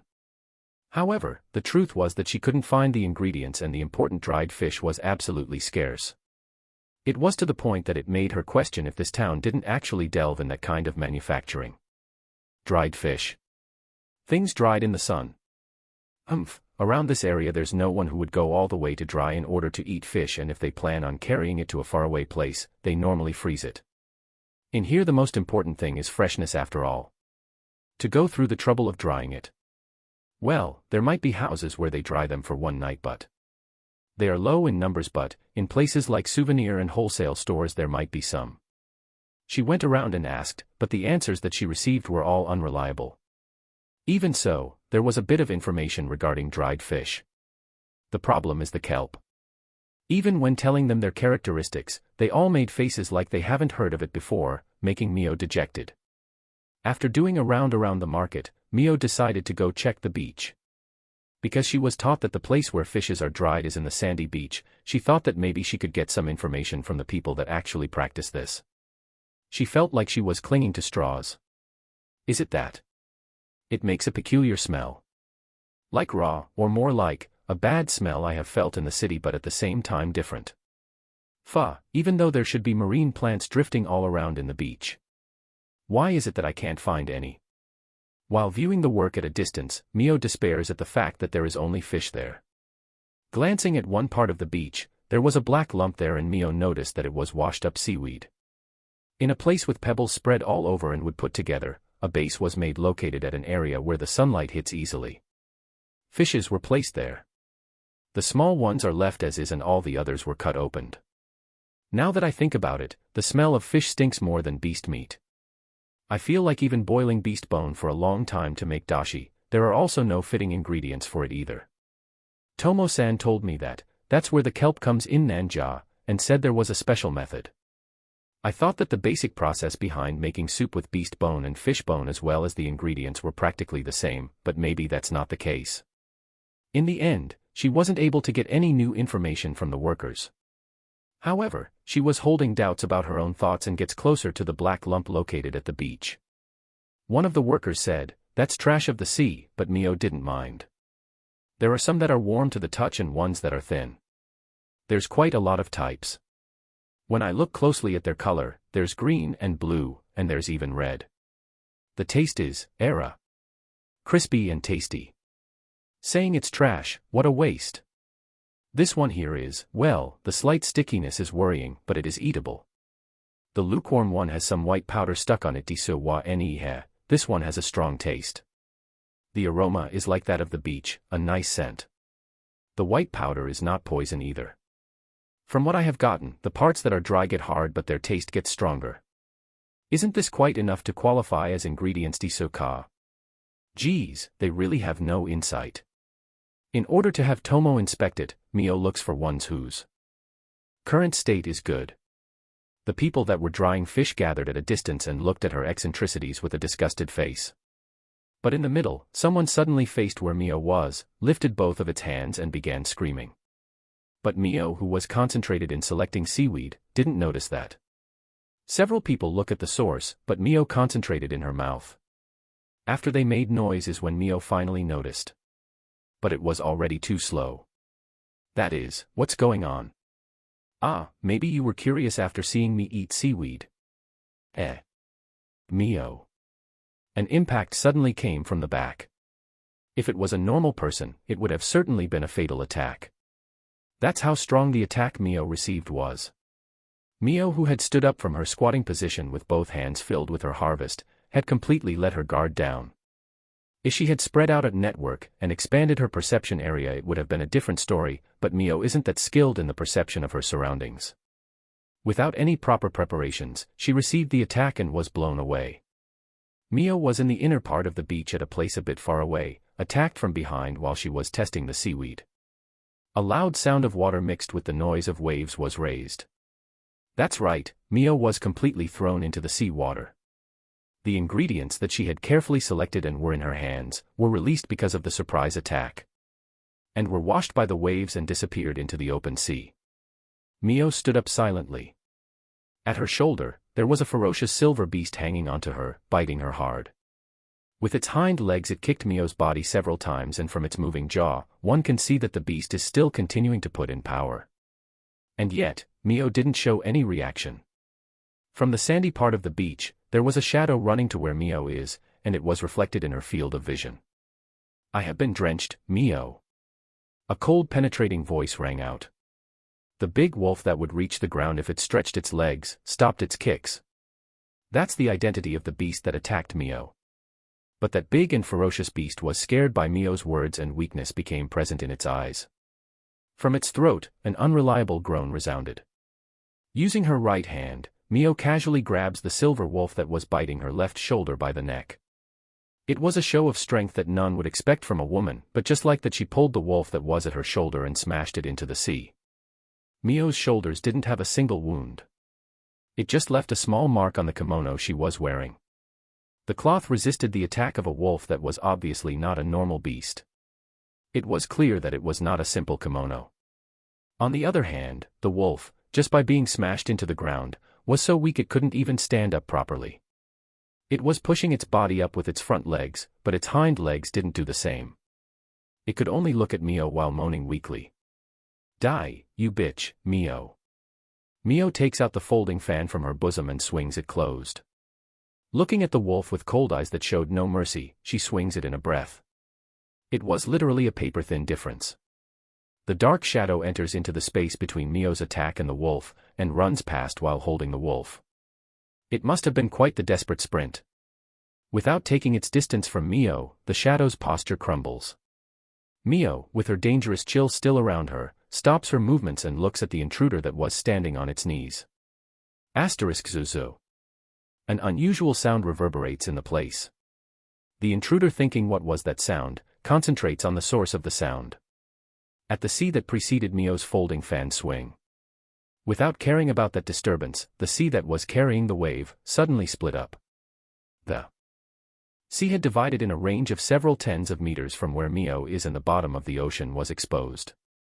It was only a phenomenon that lasted for a few seconds, but the intruder gulped its breath and stared at that spectacle. The owner. Then accompany it, Mio. Mio swings her folding fang without hearing the answer of the intruder, who had lost its words because of the previous phenomenon. I'm sorry. The arm that was swung trembles, and stops. Because it lowered its head with all it had, when she thought it would stand up. Maybe it piqued her interest. The hand of Mio stops and she waits for the next words of the intruder. When I went to check the beach, this little one suddenly attacked you, Anne. It's my fault. I understand that you are angered, but please, forgive us. The treatment of your injury and the mending of that kimono, I will definitely do it so. Mio slowly lowers her folding fan, and puts it back into her bosom. She forgave it, or more like, it was because this one has piqued her interest. In this place where people don't know the name of kimono, the black-haired girl here had said it as if it were natural. The girl in question stares at the folding fan that was lowered, and looked like all her strength left her. I am not injured, so there's no need for treatment. Also, mend my kimono. It's unfortunate, but this isn't something you can fix, Mio. It looked like she was a bit down because of the traces of fang in her kimono, but it wasn't torn. Actually, the only damage was the washed-away seaweed and that she was drenched. I am sorry. Let's see, if you help me out and treat me to dinner, I can leave it as if it never happened, Mio. If there's anything I can do. Regarding the dinner, please let me treat you. Thank you very much. Mio Diso. And you, lady. Mio. Hibiki. Mio-san, I am truly sorry. This child is also reflecting so, Hibiki. At the place where she points out, there was the wolf curling its tail, but it was still sending a hostile gaze at Mio. It didn't look like it was reflecting at all. Reflecting. Mio. Sorry. Horn, return. Hibiki. The silver wolf is enveloped by light and disappears into the sash of Hibiki. Seeing that, Mio slightly narrows her eyes. That wolf is a spirit who lives in a tool. Mio. I don't know in detail, but it's something like a guardian beast, Hibiki. I see. Then Hibiki, could you please help me sort out the seaweed that is in good state? Mio. Seaweed. Is it for wakame or kelp? Mio-san is a cook. Hibiki. Mio's eyes widen at the nonchalant words of Hibiki. For Hibiki, her real reason to ask about her being a cook is because she actually wanted to continue by asking Mio what in the world is she. Of course, she doesn't really think that Mio, who easily split up the sea, to be a cook. That. Is there kelp among these? Mio. It's probably the big one over there, Hibiki. This one. Or maybe this one. Mio. Just where in the world did her previous intensity go? She was now holding the said seaweeds in each hand and looking at Hibiki with eyes that radiated a different kind of intensity. The one Mio-san is holding at your right is probably kelp, I think. Hibiki. To think that not only was it not being sold, but dropped. Mio. Throwing away the one at her left, Mio holds the kelp, probably, at her right with both hands and looks at it seriously. Is she really a cook or something like that? I have heard that the wasteland before the town called Sige was a place where common sense didn't work, but is it that common sense won't work beginning from the outside part? She was uninjured after being attacked by Horn and was able to easily split the sea with a folding fan. For someone like that to be a cook, Hibiki. Hibiki looks seriously at that Mio. Mio-san. The one you threw is probably something called wakame and it is used in miso. I mean, as an ingredient which I think will go along well in soup, Hibiki. Just from the look she wasn't sure, but Hibiki follows her explanation on the other one that was cruelly thrown away onto the beach. Immediately after that, Mio once again holds the wakame and washes it with seawater. Wakame. That's right, this was wakame. Ah, Hibiki-san. I thank Wakasama for this encounter. Mio. Yua. Mio-san, just what is Wakasama? Or more like, I'm sorry, it hurts, it stinks. Please let me go. Hibiki. In her left hand wakame, in her right kelp, holding both of them, Mio embraces Hibiki with quite the vigor and strength, without reserve. Mio didn't notice at all, but this is how the Limia hero Otanashi Hibiki and Mio met. Chapter 90, Gossip, Mio, Cooking, and Hero, 2. Damn guys, I know I don't have complete mastery in English words and confuse some words that sound similar. But your corrections are on the level of harassment. Bullying I say, this is bullying already. I will sue you all. P.S. It's a joke, don't take it seriously. Keep pointing out errors. Then, Hibiki and the others were looking for weapons and were in the middle of heading to Tsige. Yes. Our original plan was to use the Gold Highway and teleport until reaching Tsige, but we had some circumstances and have used ships and inconspicuous routes to transport until here. In the highway with people, 5 persons were walking. The sun is still high up and with the sparse number of people in this highway, one can tell that it isn't used that often. It's the shortest route that connects Kiran to Tsige. At both sides there are a number of mountains, forests, lakes. To fulfill requests and train their skills, the adventurers that live in Tsige head to those places. It has been 2 days since Mio and Hibiki met. Mio, while still not knowing that Hibiki's an otherworldler, she is being taught various knowledge about how to cook marine products by Hibiki. And Mio also visited numerous restaurants and passed her days eating things she has tasted for the first time. Right now she is accompanying Hibiki to her objective Tsige by Hibiki's suggestion, and so they are now walking along in the highway like this. Hibiki has not revealed Mio her birthplace and that she is a hero. Hitting it off with Mio, who wants to recreate food, she talks about the knowledge she has of food in her previous world. The group of the Limia hero is traveling incognito while vigilant of their surroundings just in case, but because of the death of one of their comrades, they are fatigued in spirit, so noticing that the conversations with Mio were a good diversion, all except the person herself, silently consented Mio accompanying them. I am sorry to interrupt in the middle of your conversation, but, can you please give me a bit of your time? When Mio and Hibiki had begun conversing about cooking, the magician who was silently walking, Woody, cuts into the conversation. Because from the few days accompanying them, he knows that when the two of them begin talking about cooking, they don't finish for a long time. He thought that it was better to first digest the things that must be asked and the questions they had. His decision was the correct one. What is it, Woody? Hibiki. Make it short. Today I want to ask about droplid simmering di sukara, Mio. Of course, Mio Dano. This may be a late question, but, just what in the world are you? A cook, an adventurer, or a merchant? Even though you did quite the shopping in Kiran, you are not holding anything. You also didn't have a carriage. I haven't heard of a spell that one person can use to store that many goods, Woody. Mio isn't that used to be called a cook. That also goes for being treated as a merchant and an adventurer.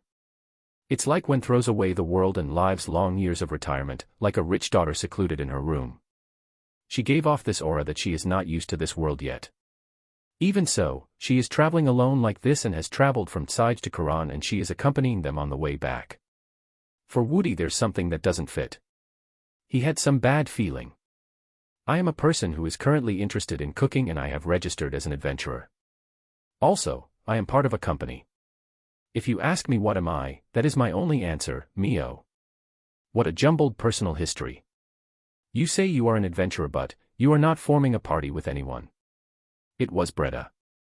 While he consented traveling together with Mio, he is cautious of her.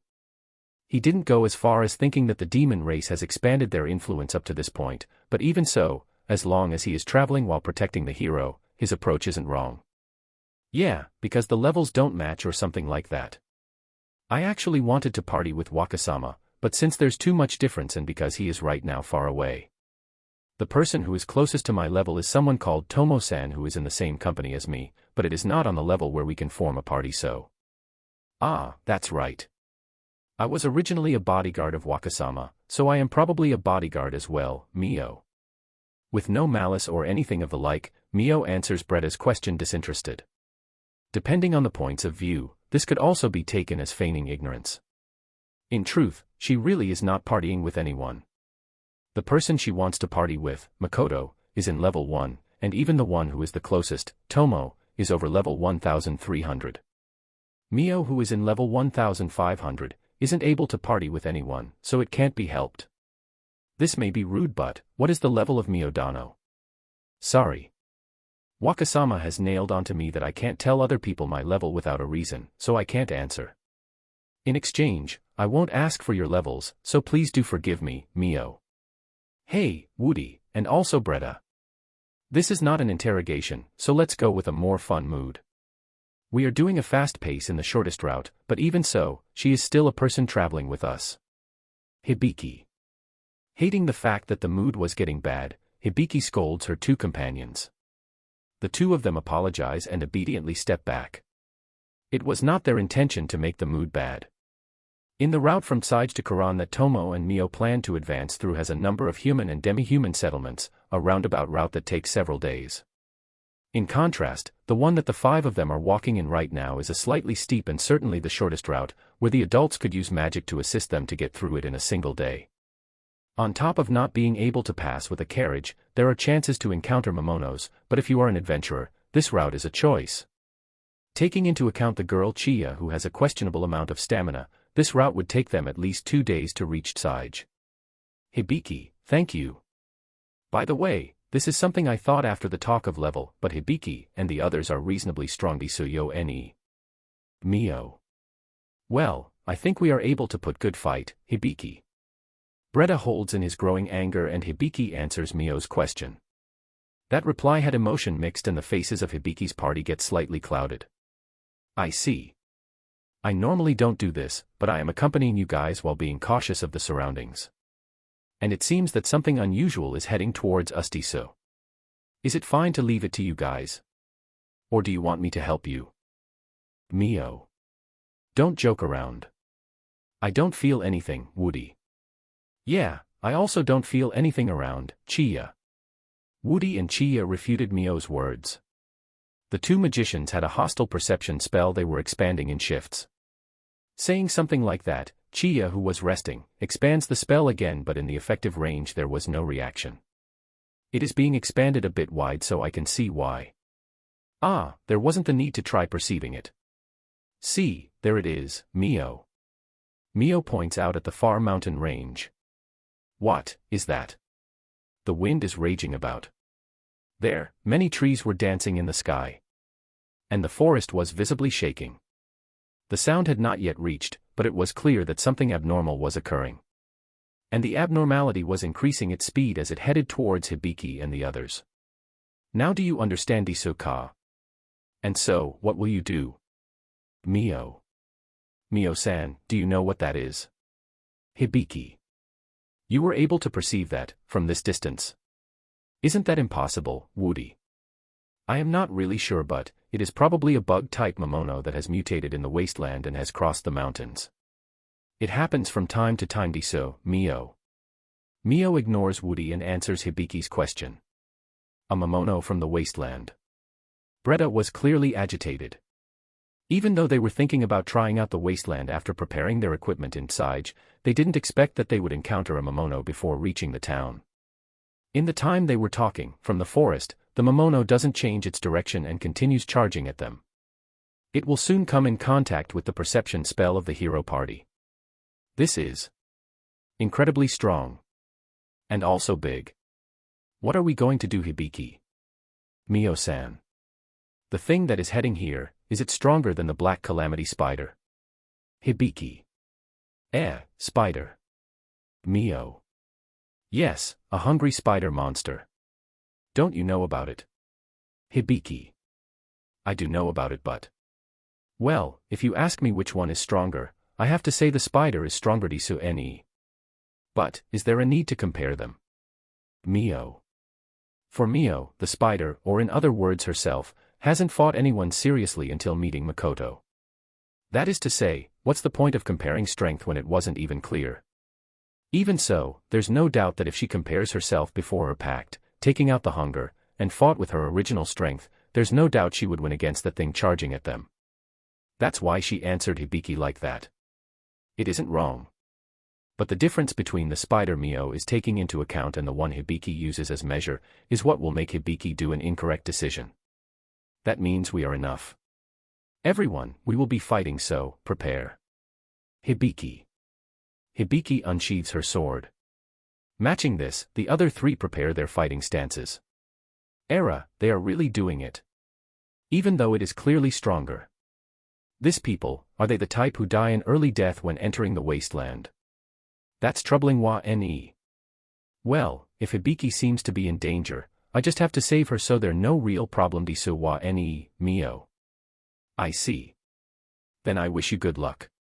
If you think it gets bad, say so okay. Mio. Practically at the same time as Mio says so, a strong wind is raised in the surroundings.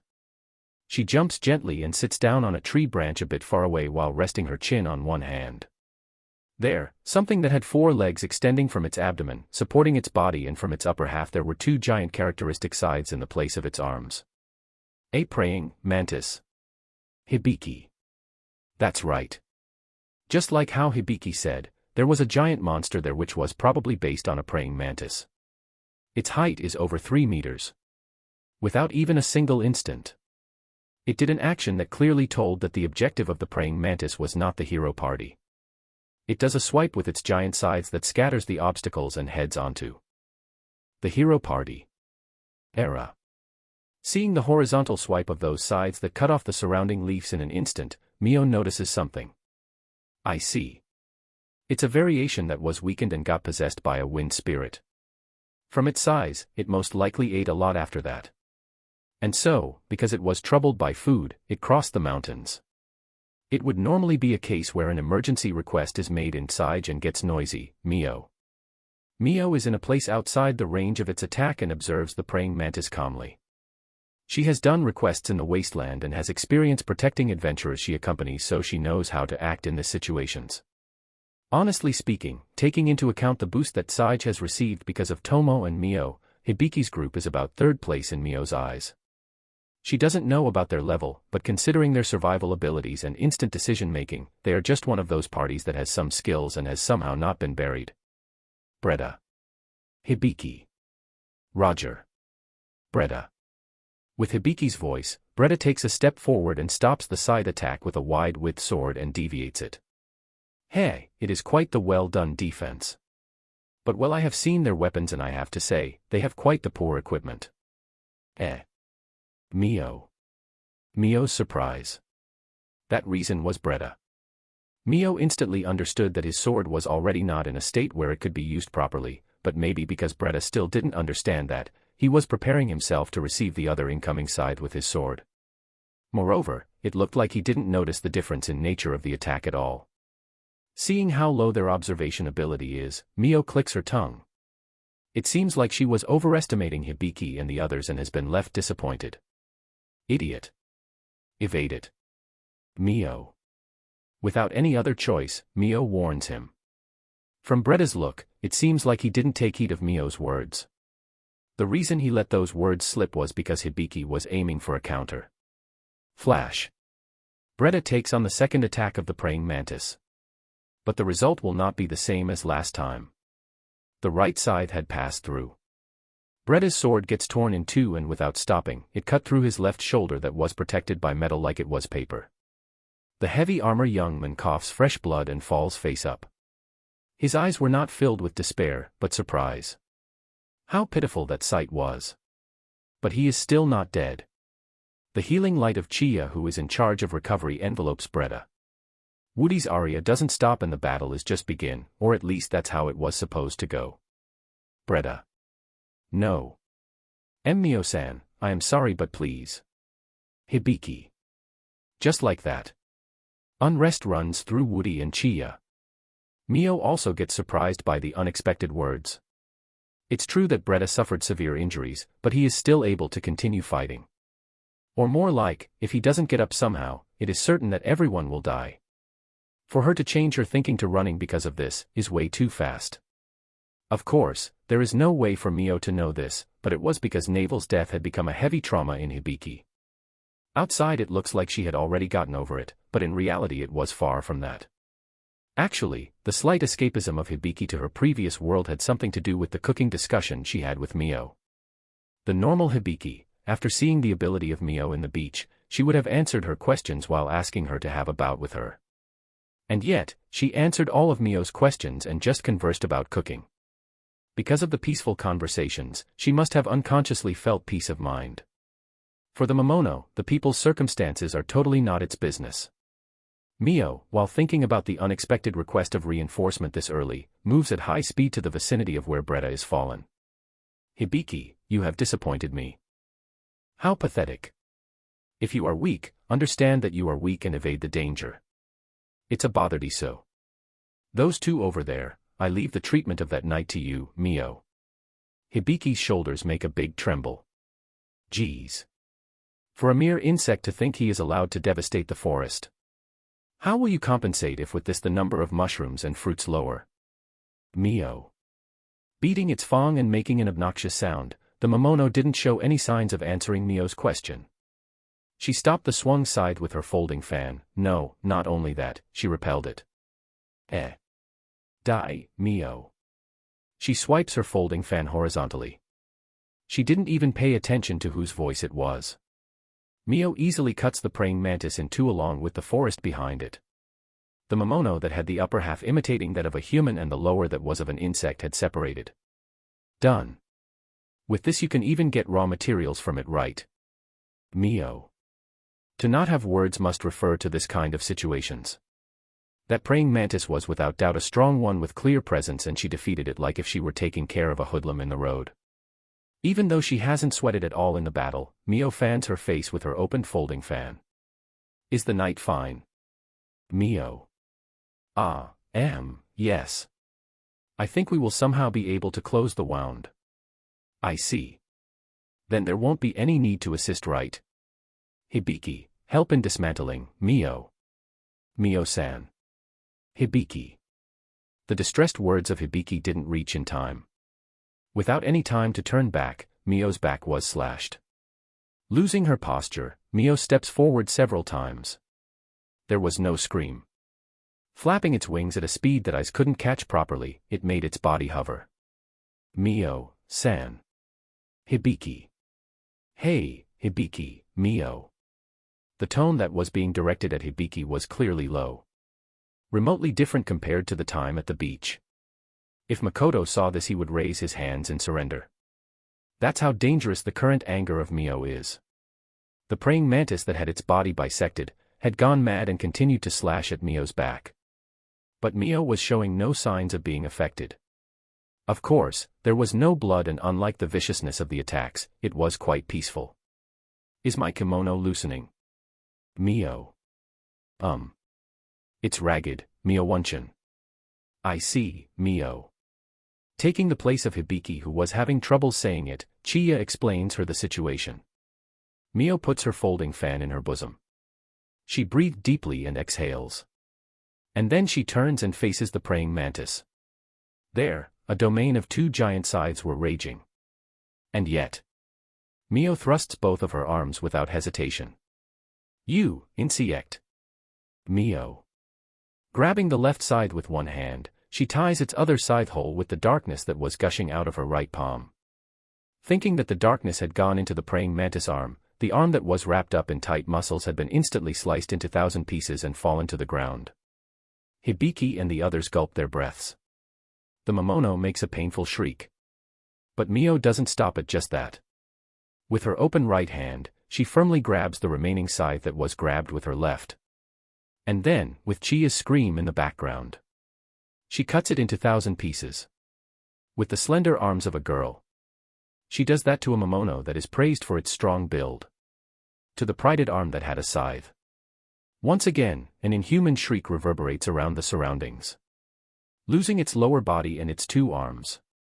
The Momono had already noticed its own demise.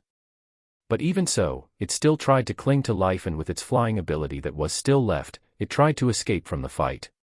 However, even that was not possible. Mio's right hand was still holding the Momono's arm. Its left arm's side was cut in 1,000 pieces and thrown away, but her right hand was still holding its arm. Increasing the strength of its flapping, the praying mantis that had already lost its original form, created a gale while trying to escape. Shut up, Mio. The giant body is sent flying in the air in a form that it didn't wish to. Mio had raised it with one hand. And just like that, she smashed it to the ground. The ground that had received the body of the Momono showed a fissure. How dare you do that to the kimono, Wakasama praised. Mio. The lower body that was lying powerless and the upper body that was being smashed were wrapped by darkness at the same time. Even though it was darkness created by magic, a part of it makes you think it's a living being. The wriggling darkness begins to expand and envelopes the giant body, and after that, it slowly gets smaller. In time, the darkness disappears in midair. There was nothing left. Ah. Because I continue letting my guard down. Can the kimono be fixed? Mio. Changing into a troubled face that one would even think it's not the same person, Mio looks at the state of her back. However, Hibiki and the others had no words, and were only overwhelmed by the being that was on a whole different level. No good. As expected, this is not the time to be leisurely returning, Mio. Mio seems to be pondering about something. Moo, thought transmission. Is she talking to someone? Woody, who had left Bretta's treatment to Chiya, goes to where Hibiki is, and while confirming her state, he notices that Mio's pondering look was because she was talking to someone and he had taken an interest in it. In time, Mio faces in the direction of the three. I have decided to hurry and return to Tsige. I can't just leave you behind, so please do forgive me, Mio. Darkness envelopes the three. A sound of powerless falling reverberates. Mio, who had taken away the consciousness of Hibiki and the others, confirms their state and once again connects the thought transmission. Tomo, I have taken down everyone. I am counting on you to get us to Tsaijisu wa, Mio. I am not a taxi ja na, Tomo. Taxi. A word I still don't know of, huh? Didn't I tell you that this has to do with my learning of Japanese food? Mio. Ah, that you did, Jana. Well, if it's about that, I will cooperate. Is the gate of Tsige fine? Tomo. Yeah, Mio. In the place where an intense fight had taken place, a number of presences disappeared. Chapter 91, Gossip, Mio, Cooking, and Hero, 3. Era, you came. At the interior of the counter, in a place where there is a workshop, a familiar voice is heard. Hibiki and the others notice that they have arrived to their objective. They are at Tsige, which is showing the most growth in this remote region, and moreover, in the Rembrandt company that is riding on the momentum and growing with it. They are at a corner. A darkish-skinned demi-human smiled at them gently from the counter and received them. It's the sub-branch of Kuzunoha Company in Tsige. This company has already obtained a deep amount of stable customers, and among the adventurers it is a store they admire. It uses outstanding materials, and in this town it is the place with the highest quality of equipment. Moreover, if one has the right amount of money, they even accept orders for improvements or original weapon creations. For equipment that will certainly last for a long time, not only the adventurers but the people who have occupations where they will encounter battles, rate this place highly. Even so, there are a number of merchants at a corner lining up to buy medicine. Kuzunoha Company's medications are famous for being more effective than those other unskillful magic medications, and their sales are rising. There's no doubt that it is doing well as a company. Right now the armor orders are temporarily stopped. Southwest in the place for armor orders, there's no one. However, a number of adventurer-looking humans were there looking at the situation from the distance, so some people were anticipating that the orders will begin again. Hibiki and her companions were transported to an inn in Tsige by Mio while they were unconscious. Mio gave detailed instructions to the landlady and left the inn. Hibiki's group heard the situation from the landlady. Several parts were altered, and devoted themselves to Bretta, who was heavily injured, living several days there. And so, today, because Bretta was able to walk normally now, they once again reunited and headed to Kuzunoha Company's sub-branch, where they were told they could contact Mio. Hibiki's group didn't know about the gazes of inquisitiveness and envy that were being directed at them. It's because they were envious of them having connections with Mio, but Hibiki's group who don't know about Kuzunoha Company and the status of Mio in this town, it is no surprise that they haven't noticed. When the Forest Oni clerk said, "Sorry for making you wait," a black-haired girl they met a few days ago appeared. That night, it seems he has healed already Disu Ne. It's great that it was nothing serious, Mio. Yeah. That time you really aided us. From what I heard, you even lend a hand in healing. We thank you, Bretta. Bretta himself steps forward and thanks Mio. Mio glances at him and soon turns her gaze to Hibiki. I don't mind Disu. I am used to protecting after all. And so Hibiki, it seems that your companion is in a good state, but, do you have time? Mio. Yes. I heard from the landlady that you had business with me. So is it about the fight with the Momono? Hibiki. Hibiki's expression is gloomy. Showing a pathetic appearance and being told that she was disappointed, had become a lingering discomfort inside her. For her, there were no past experiences where she has disappointed anyone and no experience in confronting her own weakness. Coupled with the fight of the demon general that made her hold doubts about her strength, she who is a hero, hadn't been able to digest this feeling inside her yet. Fight. I don't really mind that. I just said this but, because of reasons, I am used to protecting people like you. Just think of it as being lucky Disu Mio. However, Mio's words totally negated Hibiki's thoughts. From Mio's point of view, the way back to Tsige had turned into protecting humans, that's all. We were lucky. Hibiki. Yeah, because you guys didn't die. Moreover, I am not your companion nor your teacher, and yet, why do I have to grade your fight and scold you? Mio.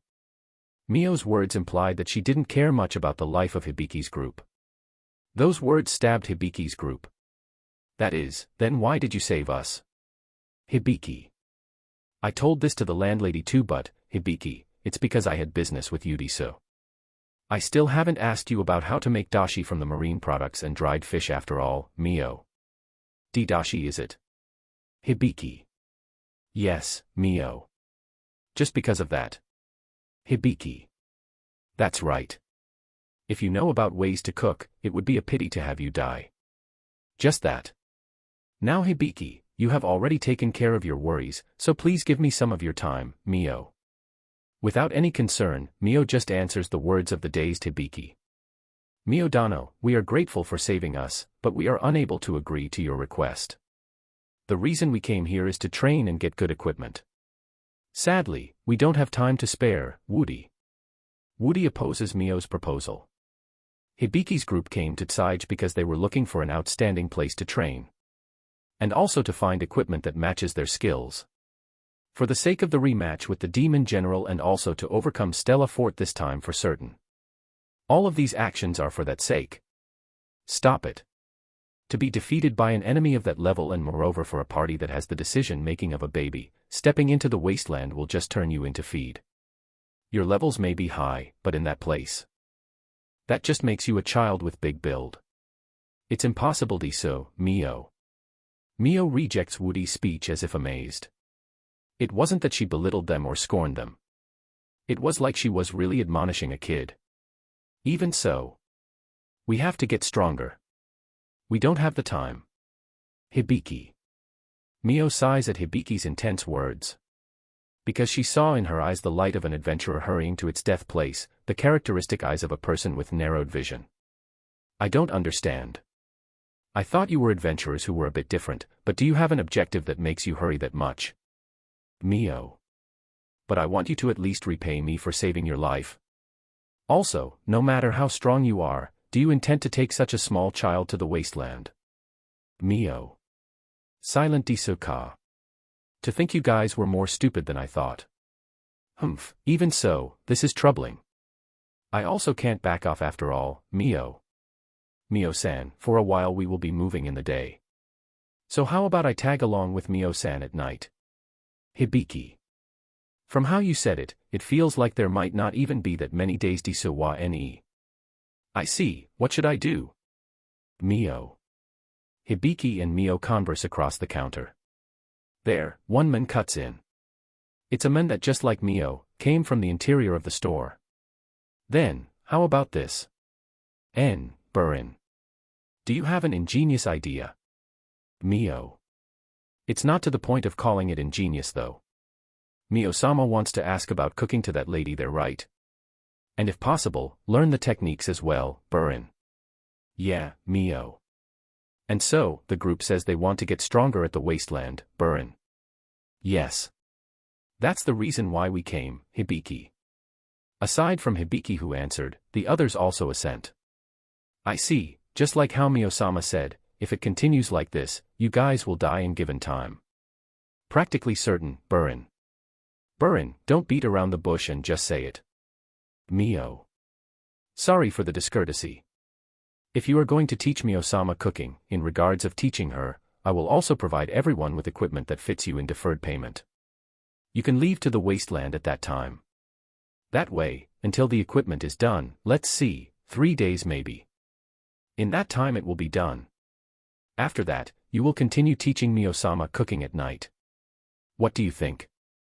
Excuse me for my impoliteness, it is true that everyone's equipment is reasonably good, but they seem to be quite damaged. To go to the wasteland like that is suicide, Burin. Can we be at peace by just changing the equipment? Mio. Then, how about having Toa and the others accompany them as well? If it's Mio-sama's request, they won't refuse, Burin. I see. If it's them, as long as it is in the day there's not much to worry. Burin, wasn't it an ingenious idea after all? Mio. I am honored. And so, how about it? Burin. The opinions of the people inside the counter had been arranged and the dwarf craftsman asks for the answer of Hibiki's group. 3 days, huh? You can't shorten that time. Breda. I will be taking the measurements now so. It is a different story from just repairing. 3 days is an incredibly short time that no matter what craftsman you ask would concur, Burin.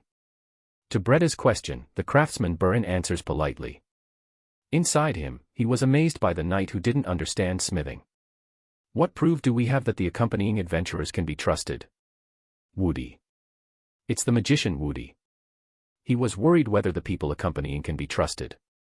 To have the adventurers you hired betray you, isn't that unusual of a story? If a betrayal occurs in a dangerous place, it can even kill them all. Toadano is the person at the top of Tside's list. Her face is known and she is not the kind of person who would do unreasonable things. Her party's average level is over 450 and its ability can soon be called high class, Burin. 450. Also, they are adventurers Mio-sama trusts. If you say there's no way you can trust them, then at that time we would have to think of another way, Burin. Woody trembles at the gaze mixed with bloodthirst that Burin released for a second. He felt like he wouldn't hesitate to take unscrupulous means. To feel danger from a conversation about cooking is just unreasonable. With a nod that one could take as consent, Woody steps back. Hibiki, what will you do? I do think this proposal is advantageous for your party though. Burin. I count on you, Hibiki. Great. Then let's begin the measuring as soon as possible. Burin, hurry. The first one will be Hibiki, okay? After that, contact Toa and Mio. Everyone, over here please, Burin. Being invited by Mio and Burin, Hibiki's group disappears into the interior of the store. Limia's hero began her restart in the borderland. This is the first time in Hibiki's life that several months felt so short. Now it feels nostalgic the times when they were surprised by the performance of the weapons Burin and the other elder dwarfs created. From the adventurer party of the girl Toa they were presented to, they have learned the adventurer way of decision-making and way of thinking. Toa, who was filling the role as party leader, is the type who uses speed as weapon, and while it is the same type as Hibiki, she uses a different method to take advantage of the enemy's openings, and she was able to become a good sparring partner for Hibiki. Toa, who thought of Hibiki as a person of her same trade, didn't find the chance to show Hibiki her trump card and hidden skills. No one knows what the result would be if a real fight were to happen. At least Hibiki thinks that she doesn't want to confront her. Lately, Hibiki has not been increasing her level, however, her strength has clearly increased. At first, Hibiki, who was still dragging her trauma of losing her companion, splendidly lost in a spar with Toa, who was close to her level. She already has experience, but this is the first time that Hibiki has lost to a human so badly. By the way, she also sparred with Mio, but the result was a complete defeat. She practically didn't let her do anything. One time, late at night in the inn where she had expanded a barrier in case of intruders and was sleeping, there was a case when Mio had, not broken the barrier, but passed through it and woke her up. Hibiki, who was struggling because she didn't know what was happening, got easily subjugated and was dragged to the kitchen by Mio, who had sparkling eyes, to teach her cooking. There was a time when Hibiki, who was particularly stuck to the idea of levels, didn't understand why she lost to Toa, who has a lower level than her, and had to ask. When I was in Zeno, I was like that. Well, aren't levels just one of many indicators? Toa. Is what Toa thought as she remembered the masked merchant. Having a high level is just proof that you have killed a lot. You shouldn't feel strength from a number but with your body, Mio. This was said by Mio. It was slightly mixed with the masochism when she was controlled by hunger, but Hibiki didn't notice it. She was only looking at Mio with admiration. And that Mio, who was being taught by Hibiki the way to make dashi from dried fish and konbu, had the sparkling eyes of a child. A companion that has the same black hair as her, and even if it's only limited to cooking, she is able to talk to her about the knowledge of her previous world in a favorable light. As Hibiki was steadily conquering her trauma, she was at the same time growing dependent of Mio. Tonight will be the last night her party will be staying in Sige. A repatriation order had been sent by Limia. At first, because they were being treated favorably by the dwarfs. Hibiki's party were a target of envy, but being friends with Toa's party and the mutual cooperation in the wasteland, and at the same time as Hibiki conquered her trauma, she slowly regained her disposition of attracting spirits and were slowly being accepted by the adventurers in this remote region. That's why tonight, a party was being held for the sake of her and her party, and a great number of adventurers were sad at their parting as they make a racket. There were some who decided to follow Hibiki's party to Limia, and there were others who had decided to fight alongside her. Breda and Woody were dead drunk, and in that state, they disappeared somewhere. Maybe they were kidnapped by women who were sad by their departure and wanted to pass a night of passion with them.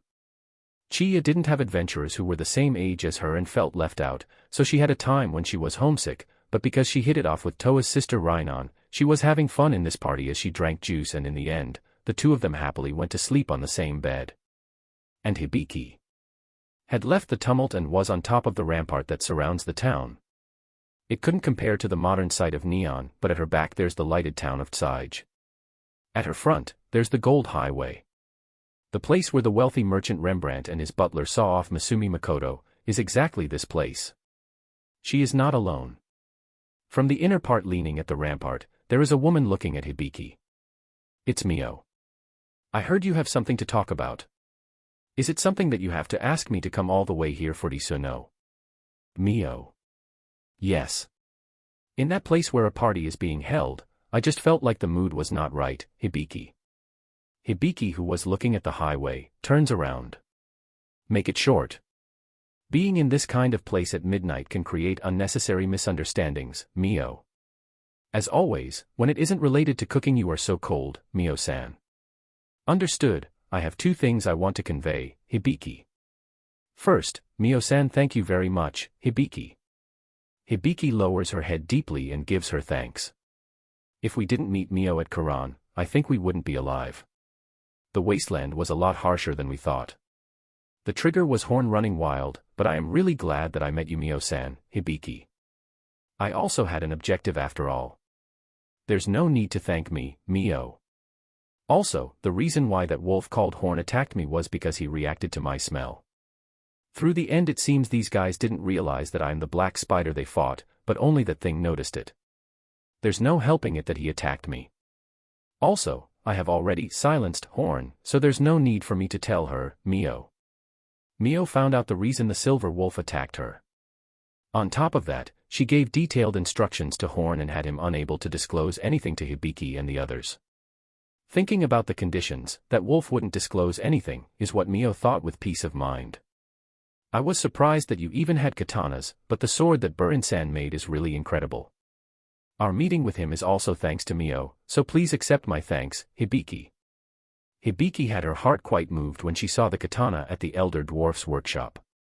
It is also because she originally practiced kendo. When she took it in her hands and unsheathed it, she was dazzled by that beauty and gulped her breath. But, Burin bluntly told Hibiki that she is not fit for a katana and cut off her longing eyes. Burin, who had seen her sword, had warned her that Hibiki's sword technique didn't fit katanas anymore. I can tell that the skills that lie in young lady's body are originally techniques that handle single-edged swords. However, the sword that young lady is swinging right now is clearly double-edged sword techniques. I don't recommend the katana, which also has a special method of maintenance. That's my opinion as a person who recommends weapons, Burin. There was no mistake.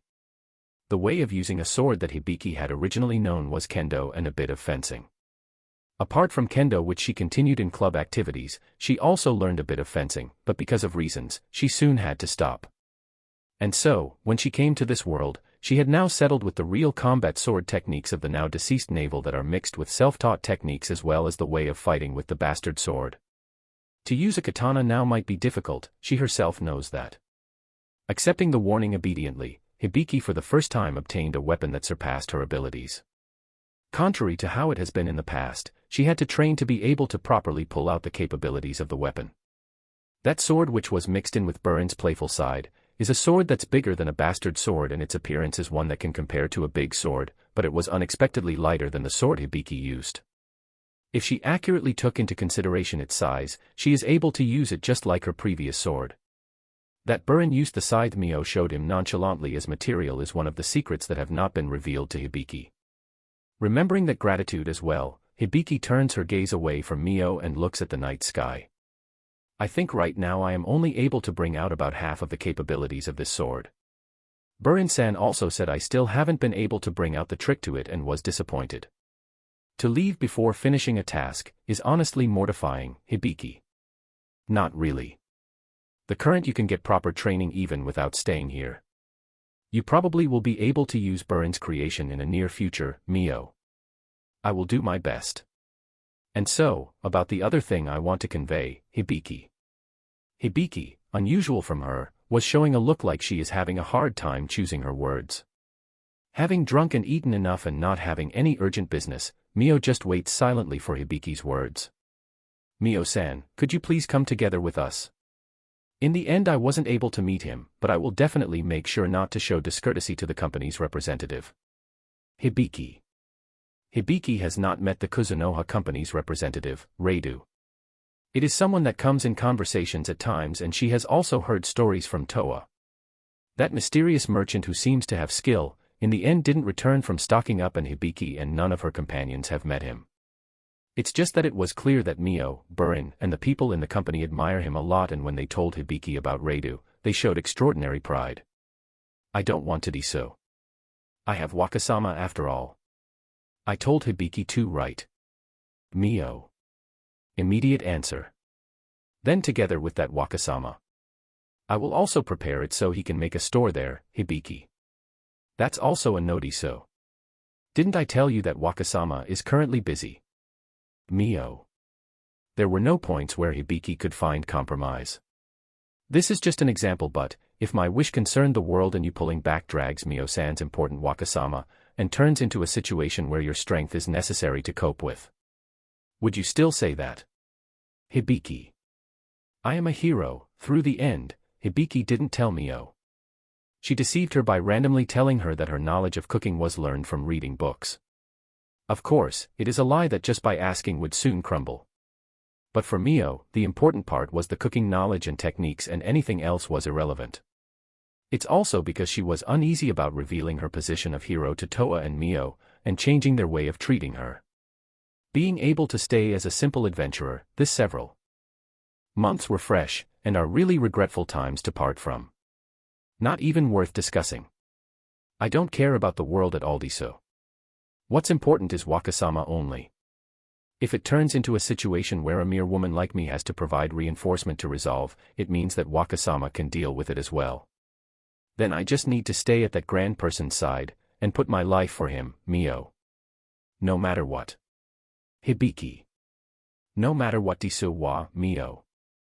Hibiki thought about just revealing that she is a hero once and for all, but she soon threw away that thinking. Mio said she doesn't care about the world. Then, even if she reveals that she is a hero that has been called to protect the human society, it wouldn't affect the negotiation. Just who in the world is this Wakasama that Mio-san is so in love with? Toa-san also said that he is on a whole different level and made a wry smile after all. Could it be that Guy and Mio's group could even save the world? Hibiki. The comment Hibiki thought jokingly might not be that much of a stupid one, is what she will think back in given time. Fuh. No matter what, huh? I have been splendidly rejected, Hibiki. If you are a person with the role of managing a party, you must know that having it easy and being comfortable is a minus. I don't intend to follow the orders of anyone aside from Wakasama, Mio. Yes, thanks for all the sugar. This is all I wanted to convey. Then Mio-san, with this, Hibiki. Yeah, take care when returning, Mio. Yes. Mio-san, please visit Limia when you have the chance. At that time I will remember more recipes, Hibiki. Era, this is the first appealing proposal you have made. I will keep it in mind, Mio. For the end, Hibiki did a deep bow and leaves. That's how the strange meeting of Mio and Hibiki had ended. Chapter 92, Makoto's Worries and Unexpected Rumors. The company is going well. I think it is stupid that I didn't think about it, but after opening there have been conspicuous resales and things like buying all the goods. It isn't perfect, but I made some countermeasures. Specifically speaking, things like limits on how many goods one can buy and requests for the people that want to resale. It isn't something that I can completely stop anyways, so giving up somewhat, I made a plan to the extent I can. Because doing the same thing repeatedly and going stale is just unproductive. The lectures too. One might say, they are going well. Since then, the students that were introduced by Bright-sensei, some of them remained, and those that remained introduced the class to other students, so we succeeded in securing a fair amount of students.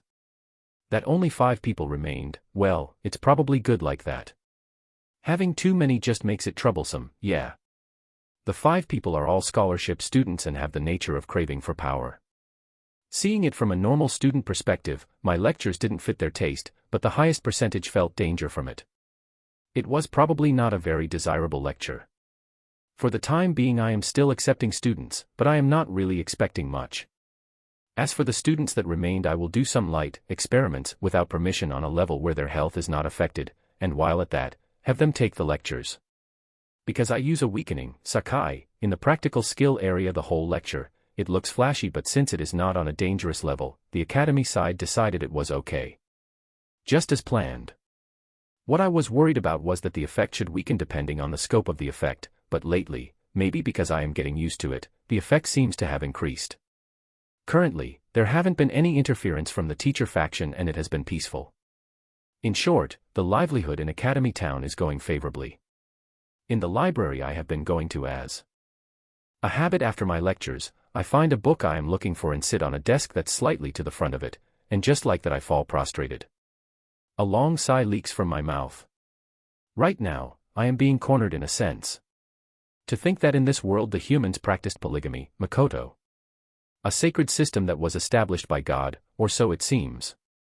Yeah, God. A monologue comes out from my mouth.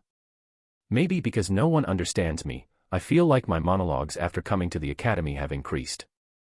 I don't want them to look at me with strange eyes, so I am trying to not do it that much though. But, to think they practice polygamy. That bug, she really gets me every time. That total idiot. It looks like a system convenient for men, but it is actually not the case. In my lack of imagination, I thought of the polygamy system as something like a harem. I was really naive. After looking at the human society I have finally noticed. This is not something like having as many wives you want and going ohaha, rather, it is more like the qualitative difference between modern Japan gets even worse. People that have the most beauty and riches, in other words, the women gather onto the superior men, and it isn't like everyone can have a harem. On the contrary, it increases the chances of males that can't marry. Goddess, just how many terrible things do you have to do in order to be satisfied? There's no need to scream them out that much. Polygamy system is actually a really dreamlike system for the majority of males. Even so, it makes the chances of me marrying even lower, or not. It's the opposite. It has been several months since I come to this academy, but maybe it was 2 weeks ago that I was confessed to. For someone like Shiki, from the first day there were numerous girls that wanted to go out with him, but I just laughed as if someone else's business and didn't envy, nor soothe, or hear his complaints. At the time when my company had rode on the tracks and the academy had somewhat approved of my abilities, well, it is something recent though. It began with a call that said a student had something to consult. It was a girl I have never seen in my lectures. In short, a student I have never met before. Is sensei already married? That was the beginning of my nightmare. I'm single. What about it? Of course, that's how I responded. I don't know how it turned this way, but after that, the girl said this. Then after the third one, could you please marry me? The inside of my brain became a complete mess. In my previous world, when I was confessed to by my kohai and my club friend, I didn't feel anything like tension or excitement. I was just dumbfounded. Because, even if a person I first met suddenly asks me to marry her, my feelings are zero. Also, she said something about numbers. At that time, I didn't understand the meaning. To the female student that said something absurd with an unexpected serious face, I breathed out a sigh, knowing that it was rude. I am sorry, but I don't have any intentions to. I was somehow able to write that and left the place. The next confession was that day at evening. No, instead of confession it was like the first one, a proposal. And so, in the store, outside, inside the academy, without caring about the place, they called me, and if it gets bad they make a marriage proposal right there. Moreover, there's always the "please make me your wife" number X. However, in the X number, it is always a number that's not number 1. They were mostly 3 to 5. Polygamy. Really the worst. I have a business and have a decent amount of money as well as having fair amount of ability. Then they ignore my face and just suggest to be the number 2 wife. And on to gold dig. That's probably how it goes. Just their objective of having me support them is cruel, and yet, it feels like they might even bring out something like rebuilding their home and have all of my money taken. There were girls who had some transparent ulterior motive like that. Leaving the love and raising the child to the number 1 or 2, they aim to do nothing at all. In truth, that's just how it is.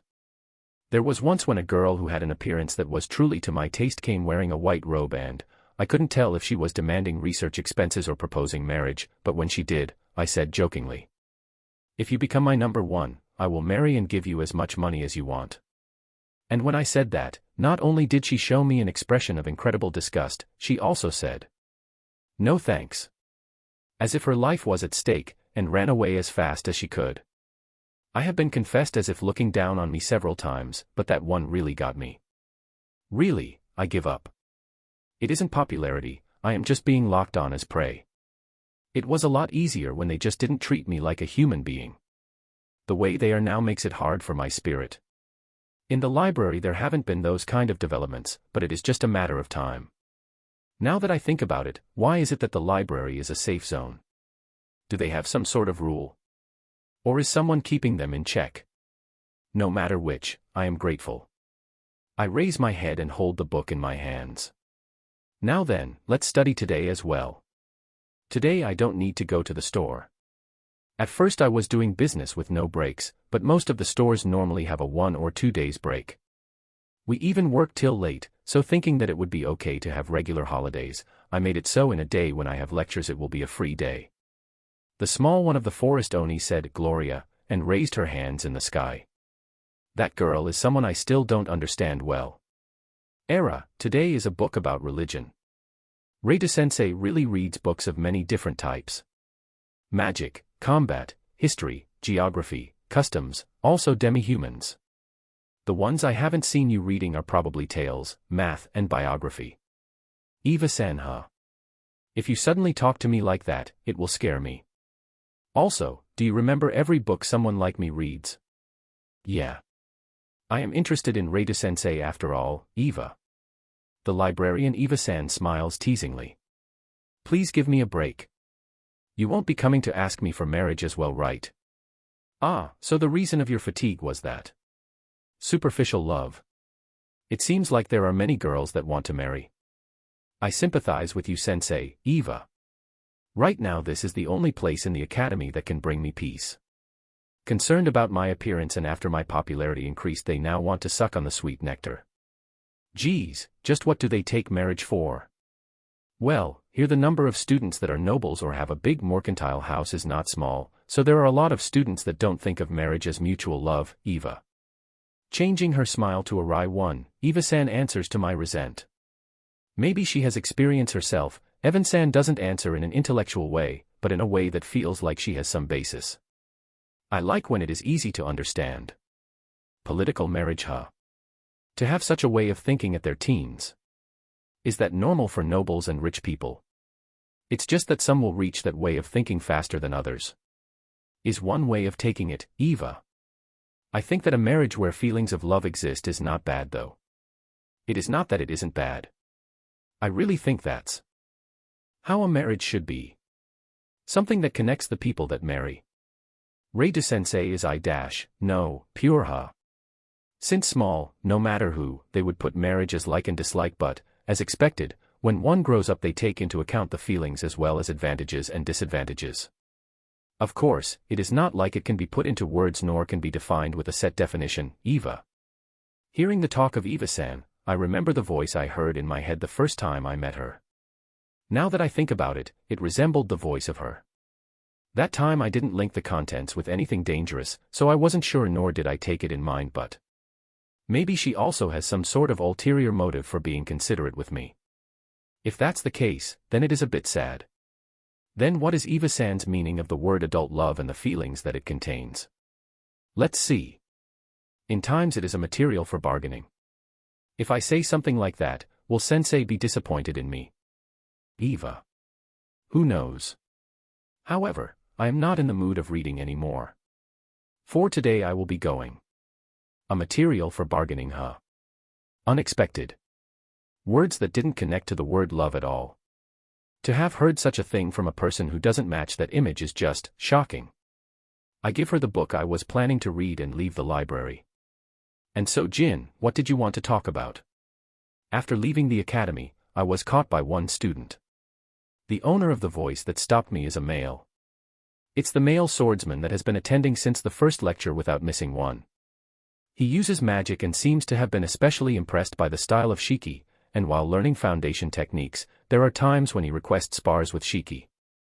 From the 5, I just remember the swordsman Jin that has been attending since the first day and the bow-wielding girl Amelia. Jin uses the sword as main and magic as support in battle, but Amelia uses magic as main and bow as support. I still can't say much, but well, the two of them show promise. Amelia does have desires for power, but more than that, she is in love with Shiki. Maybe she is changing the power of a woman in love into learning power. She is fast at memorizing and improvement. Well, since I was called by a student I know of, I decided to just take lunch with him. By the way, Amelia seems to have aesthetics in the afternoon. Aesthetics. When I heard this word for the first time in the academy, my eyes went wide. After asking in detail and researching in the library, it seems that aesthetics is a concept that was brought about by the goddess. An institution for the sake of pursuing beauty and spreading it. Before spreading such stupid things, there should be techniques that need to be taught to humans or something like that. I was truly amazed. Because of that reason, there are names of cosmetics I have heard about before and there were times when I was asked if my company also handles cosmetic products. Currently I don't manage those and I have no plans to do so in the future though. Things like lipstick and powder are stuff that Tomo might suggest and I don't want that. In the current state, she is already making Asura pass through so much hardship after all. Well, for now let's leave aside the topic of Amelia, aesthetics and cosmetics. Honestly, I don't even have the energy to retort. I wavered, but in the end I decided on Gotetsu. I haven't visited as frequently as Shiki. Even so, the taste is to my liking and since I am used to coming here, it is relaxing. Jin seems to have come here for the first time and was looking at the store interior with curiosity and smelling the scent of the food. Asking for a private room at the inner part of Gotetsu, we both enter and take our sits. Ah, that's right. Sensei comes from Tsui's right. Jin. Yeah. Actually there are 2 students that were attending this academy and are currently absent, Jin. Fumo, continue. They are not scholarship students, but they have quite the skills and are promising, Jin. If they are promising, why are they absent? It seems that they are ill, Jin. Ill. Since Tsige, these are the first ill people. Students, and their age. Could it be, are you talking about Rembrandt's daughters? So you already knew, huh?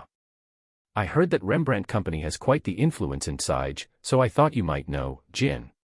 But what about it?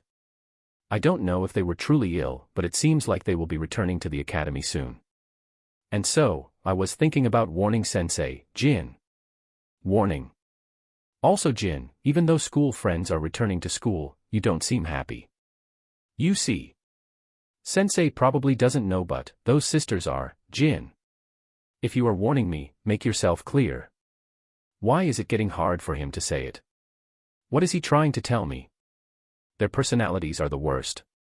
They are the archetype rich girls and are particular about beauty.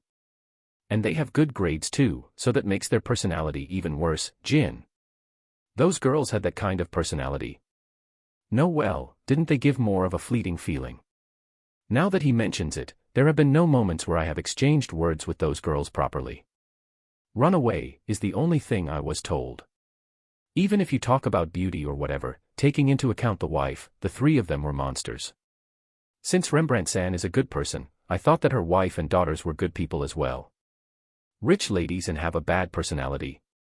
Are you serious? It seems you didn't know. No, well, lately Sensei has been targeted right. From the girls around, Jin. Maybe he took my silence as affirmation. Jin felt sympathy for me. Don't say it. It makes my head hurt. When they return to school, it is better to not get their attention. The two of them are incredibly particular about physical appearance, so it might be okay, but just in case. It's just, if they have their eyes on Shiki-san, it might impede the lectures. Really, be careful, okay? Ah, this thing called nabe is delicious. I didn't know about it, Jin. I feel like he indirectly told me something rude. Also, I feel like he is actually worried about Shiki. Understood. I will tell Shiki as well. Thank you very much. Is this place your favorite, Sensei? How tasteful. Can I come here as well? Jin. Do what you want. All right. Shiki also comes here quite often. Since we are already here, how about I order you his favorite? Is that okay? I'll eat. Eh? And Sensei. Jin. I remembered I had something to do. Just take it easy.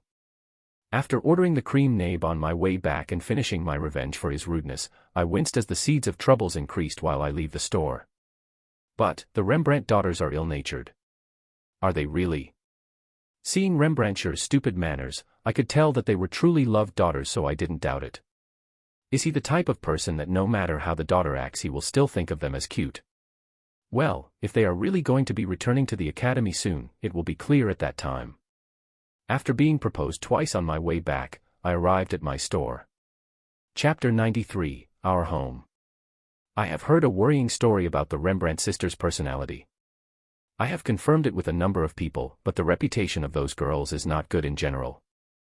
I am one of the people staying in Academy Town, that's why I can't go ask directly, so I asked Tomo and Mio as well as the Eldwa managing the sub-branch, Burin, to investigate in Tsige. This was recent. And so today, since there were various reports arranged, Tomo asked me to return to Asora and decide on a place to meet. Actually, recently I haven't stayed in Asora for long. No, honestly speaking, none. The most would be the occasional times I go to shoot the bow. It's not like I have gotten into a fight with anyone. There was a more simple reason. Shiki, can we go now? Makoto. Even if I am trying to evade it, I still have business there, so I have no choice. That's why Shiki and I are returning. Yeah, it is fine. I have already arranged the reports on our side. It should be okay to leave the business to Lime, Shiki. Wait, you intend to open? Makoto. It makes me uneasy, so maybe we should just make it a break. It isn't a regular holiday and it hasn't been that long since we opened the store, so I think it isn't that recommended to close arbitrarily.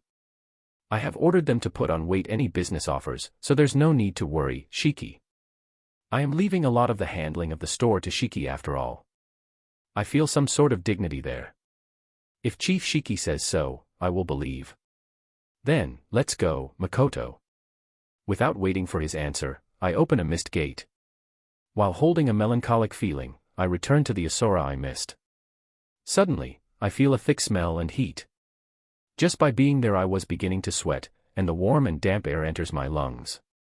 That's right, the climate of Asura that was unstable has recently been stabilized in a high-temperature tropic climate. How discomforting. It is hot and humid, and there's no sight of rain. I'm not really sure if there are, but this makes me feel like there are tropical rain forests out there. If it were on the level of everlasting summer it would be bearable, but this one easily surpassed the summer in Japan and it was on the level of murder. This is the reason why I haven't visited Asura recently. I mean, it is really harsh, you know. I thought it would soon change its climate again, but there is no signs of it changing. At this rate, won't the agriculture be affected? I ordered Tomo to investigate and she told me that she has gotten to the stage where the report is in order, but she will certainly come with a proposition which has high experimental rate. Well, for now this heat hasn't affected the area that much. It's hot as usual, Makoto. Yeah. The academy seems to be in spring and it is easy to live in. Southwest it makes this place feel even hotter, Shiki. Even though you say that, you have a refreshing expression though, Shiki, Makoto. I don't mind heat that much after all. Wakasama, Shiki. In this place I don't really mind which way you call me, you know. Makoto. Miyodano doesn't seem to like you being called Raidosama that much, so, Shiki. While making a wry smile, Shiki scratches his cheek. He is worrying about the small details, huh? I just nod lightly and, shaking the air coiling around me, enter my home. It is even night and it is still this hot. Seriously, what is going on? Wakasama, welcome back. When I opened the door of the hall where Tomo and I decided the meeting to be, a big amount of voices suddenly welcomed me. That scared me. My heart is beating like crazy, you know. Just what is happening? With my mouth still open, I look inside the room and there I saw the residents of Asura gathered. Doesn't this look like everyone is here? Surrounding a big table, all of them were gathered without care for the race. Was there such a crazy big table like this? No, there wasn't. That means it was recently made.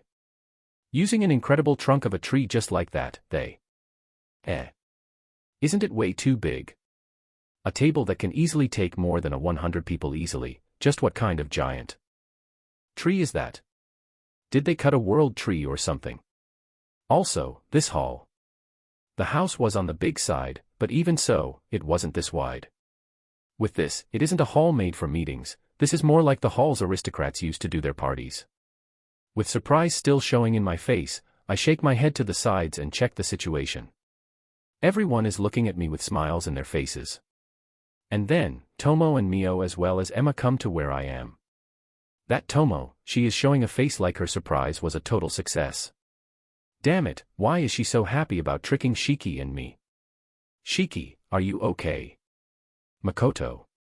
Yes, Wakasama, Shiki. He doesn't show any signs of being agitated.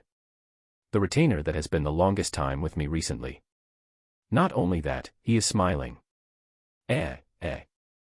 Welcome back, Waka, Tomo. Welcome back, Wakasama, Mio. When they are in a close distance, Tomo and Mio welcome me once again. Emma was one step away and lowering her head. Yeah. I am back, Makoto. While still confused, I answer with, I am back. Good work, Shiki.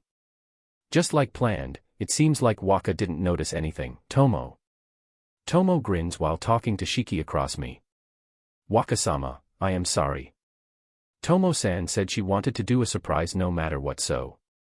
Lately, you haven't come here at all, so please just think of this as a cute prank, Mio.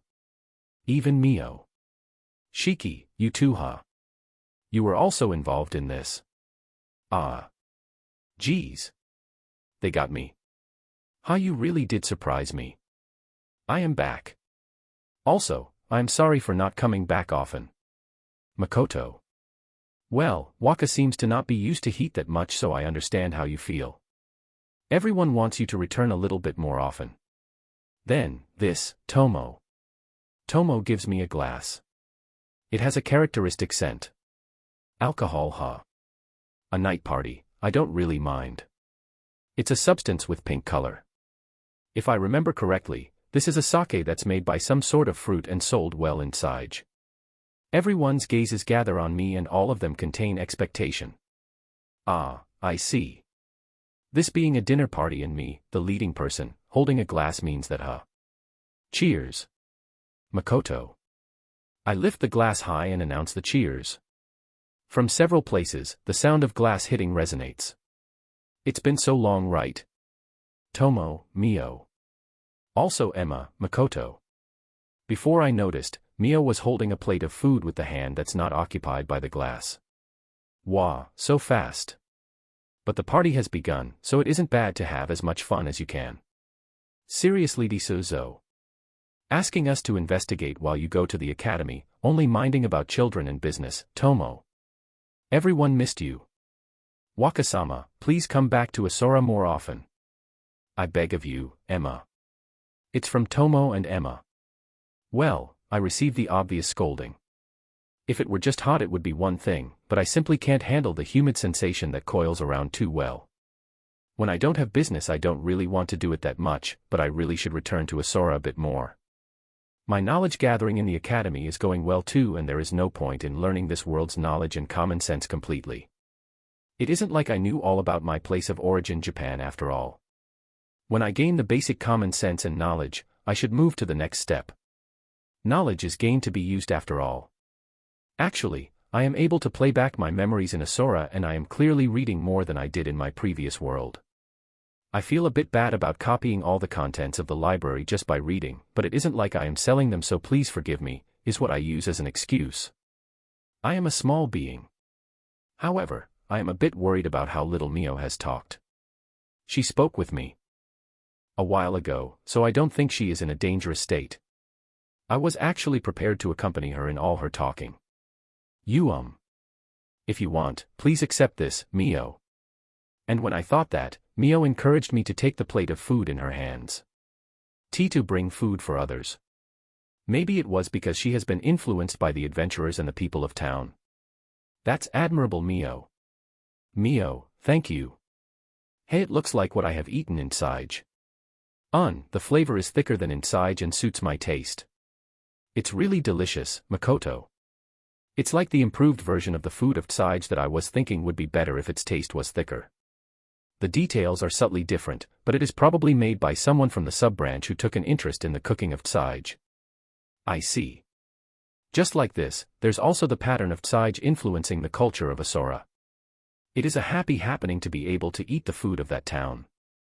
I have been in Academy Town, so I haven't eaten the cooking of Sage for a while. What's wrong?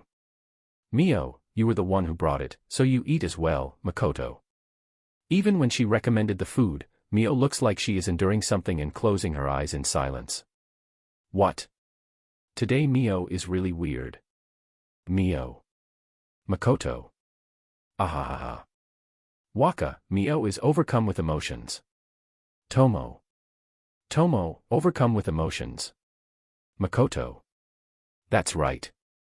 What Waka ate was actually something Mio made, Tomo. What? Made. Mio did. Makoto. Yeah.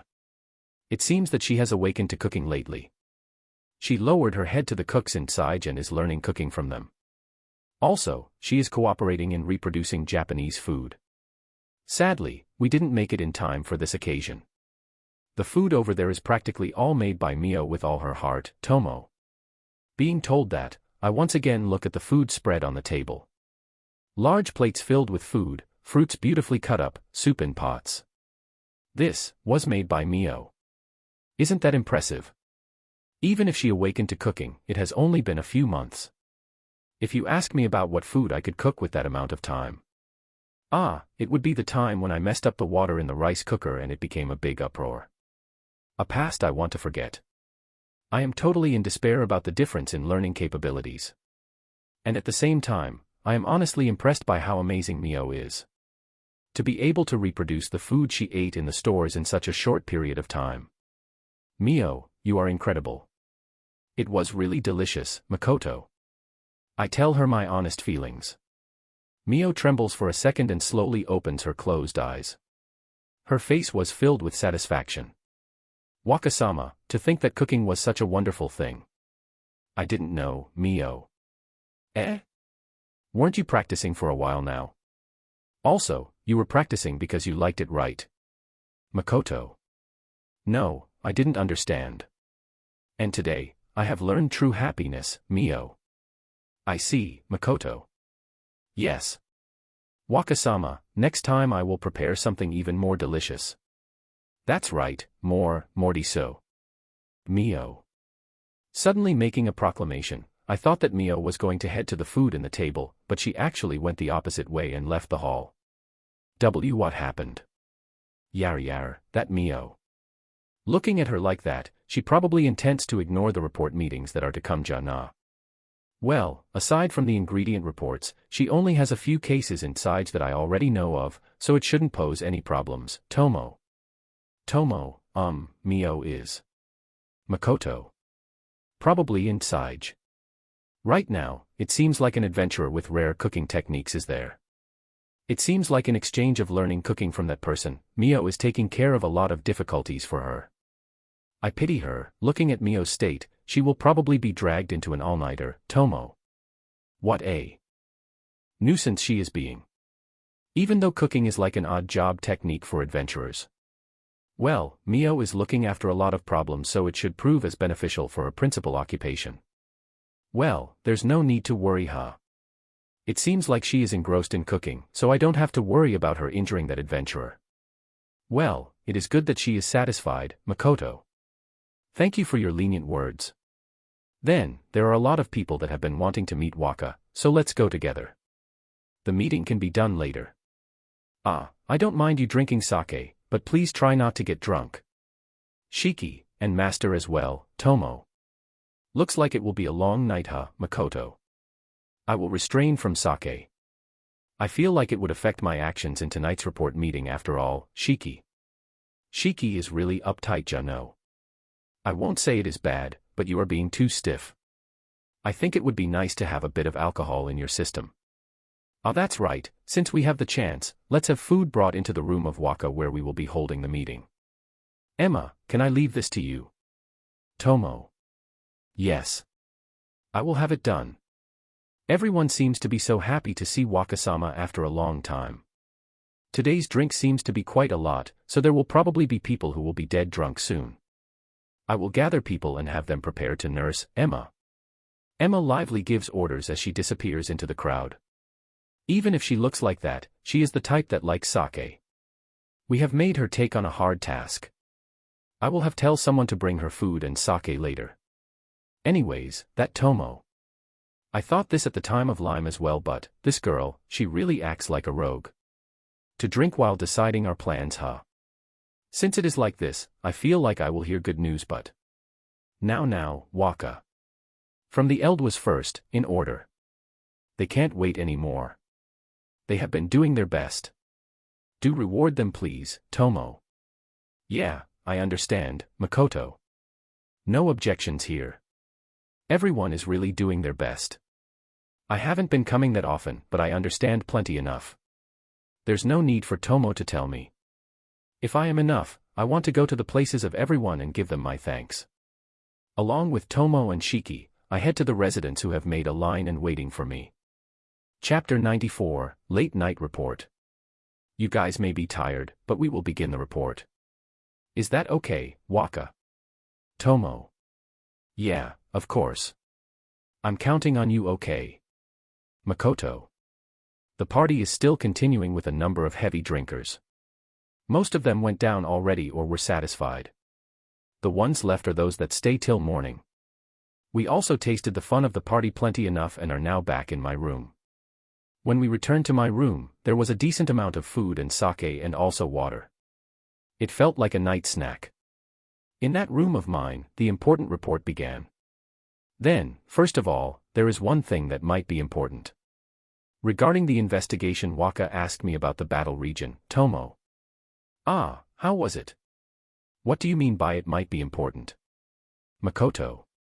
Things like Sophia and Lancer's tracks and the ring that conceal the goddess powers. Places that can become some sort of hint. What did she understand? In the middle of my investigation, I encountered the hero, Tomo. Hero. Makoto. The hero as in the people that got kidnapped by the goddess, the other earthlings aside from me. Yeah. The one I met was the Gridonia Empire's hero. The one called Iwahashi Tomoki. From what I saw, he was about the same age as Waka, Tomo. Gridonia. Tomo, weren't you supposed to be in Limia? Makoto. Even if they are adjacent, they are fellow major powers. The place where Tomo went was a place close to the capital of Limia, so if there were people from Gridonia, there must be a reason for it. He was probably planning something unpleasant. Also, how to say it, he was trash. Well, since Waka was an academy town and I judged that he wouldn't be any danger, I just ignored him though. Tomo. I am hearing a report about the current hero, right? It seems like the Gridonia hero is one that is attached to greed.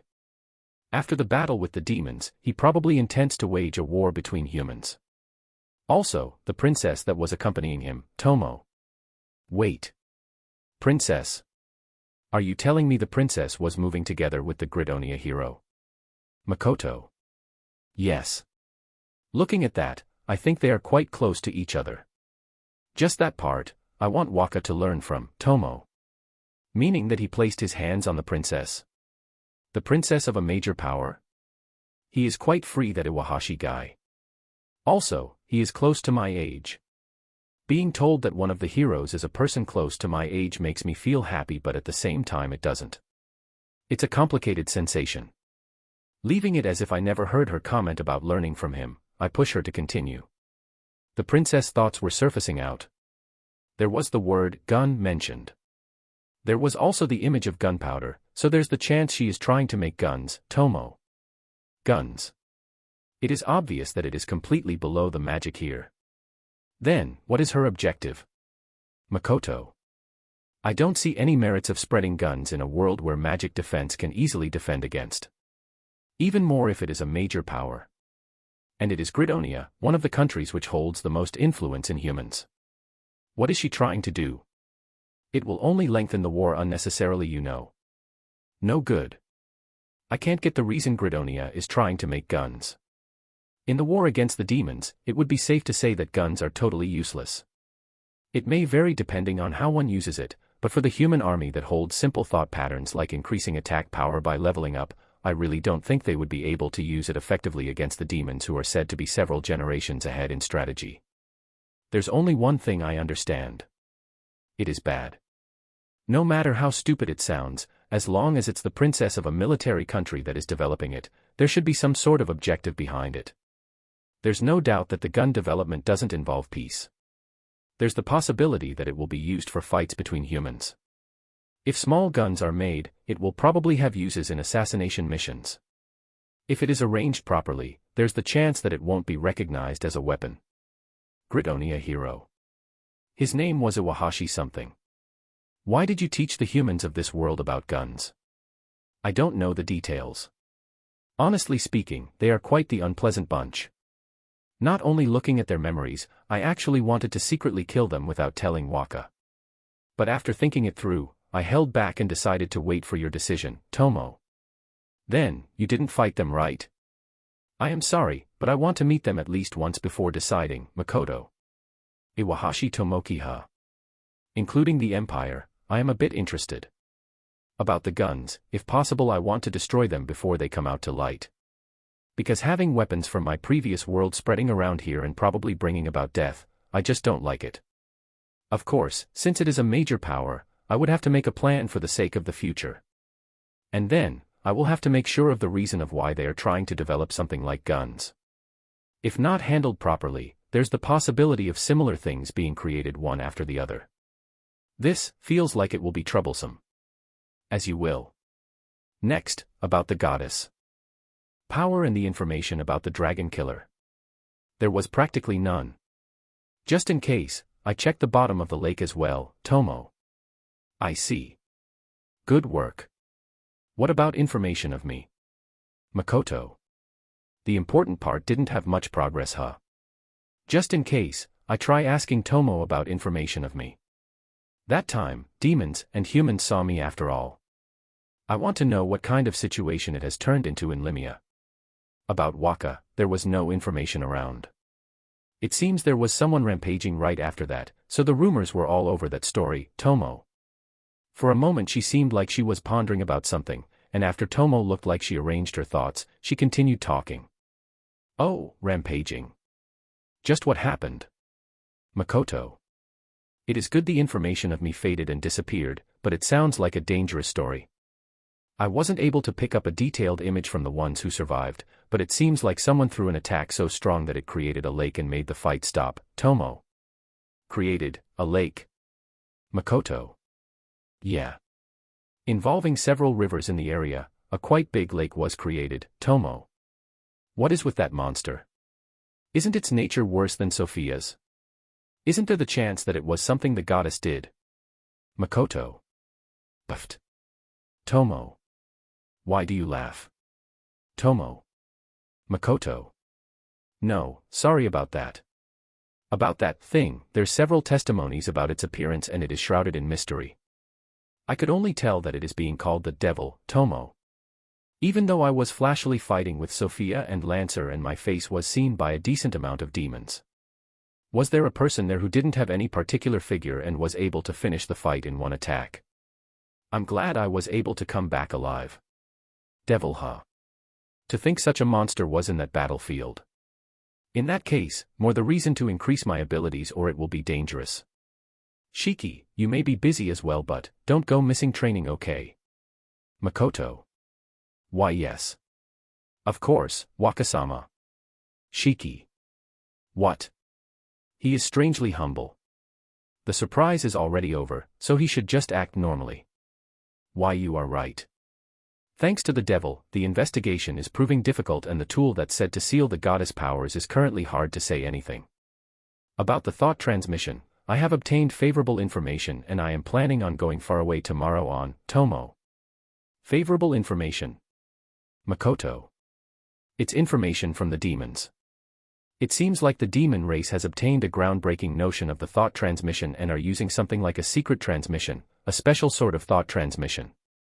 I think it will serve as a hint for the improvement of the thought transmission that Waka was looking for. Well, my gatherings are till this point, Tomo. Hey, it is certainly a point of interest. A special thought transmission, huh? Tet Tomo. There's not only that, right? What about Lime, Sige, and the Rembrandt sisters? Makoto. That huh. About the spy, in human towns like Sige it is easier to use a human to gather information. After giving Lime his weapon, I checked how he was and thought that he was useful, so I made him the spy number 1, that's all. About the recent investigation of the Rembrandt sisters that Waka asked for, it seems like they don't walk outside that much, so I couldn't get much. There was also the case of them being ill, making the information less.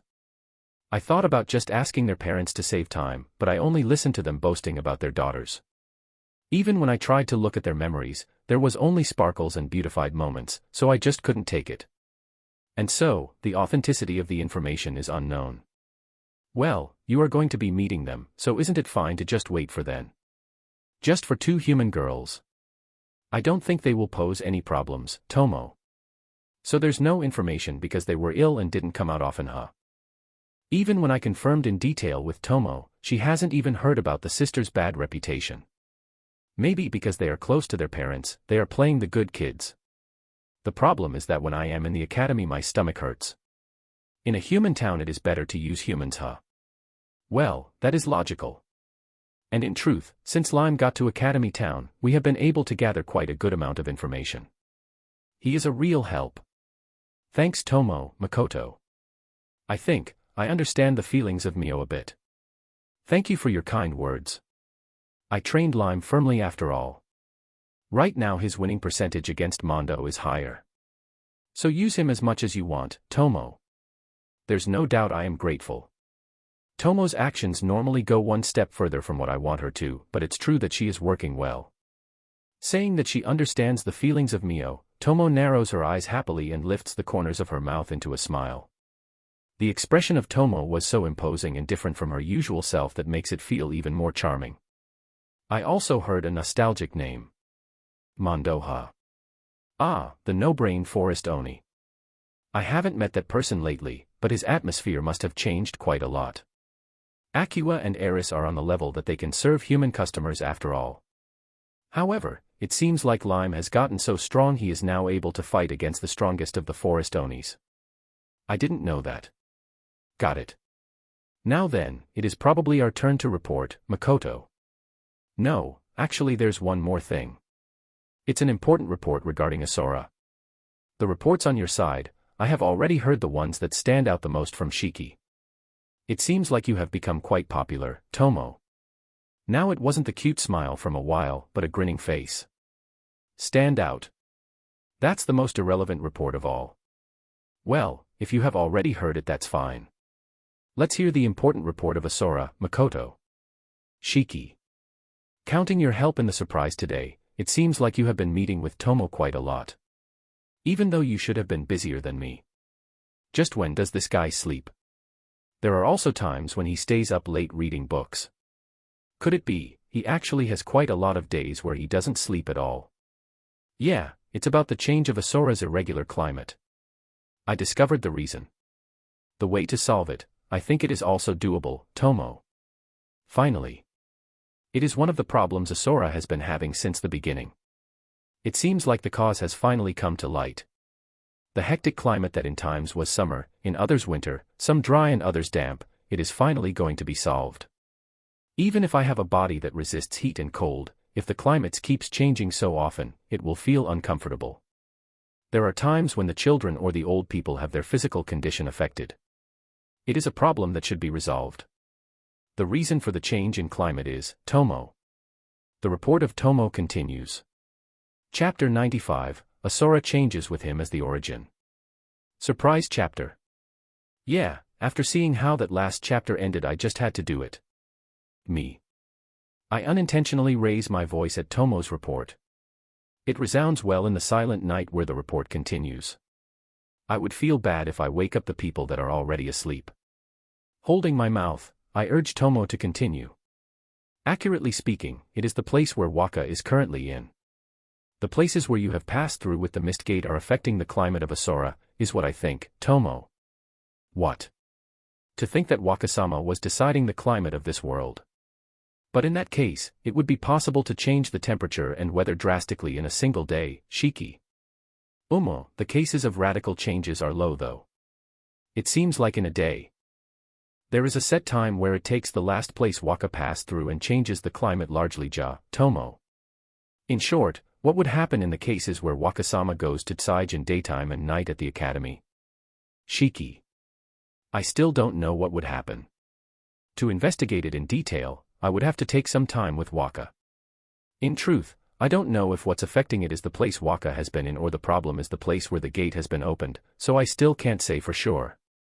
Even the reason about it being the gates is not set, Tomo. Fumo, this is a serious matter. For a short while I will be handling the issues in Academy Town. I will try to make it so Wakasama can be here whenever there's no lectures, Shiki. Tomo and Shiki seem to be continuing their discussion.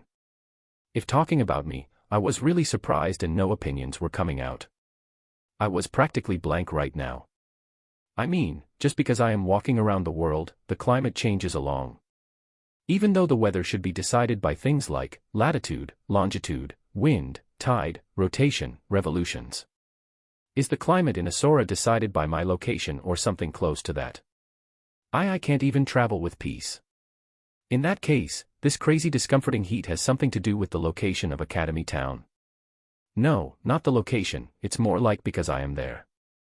Then as a temporary countermeasure, we should have a mist gate fixed in a place where the climate becomes good and use that in the future.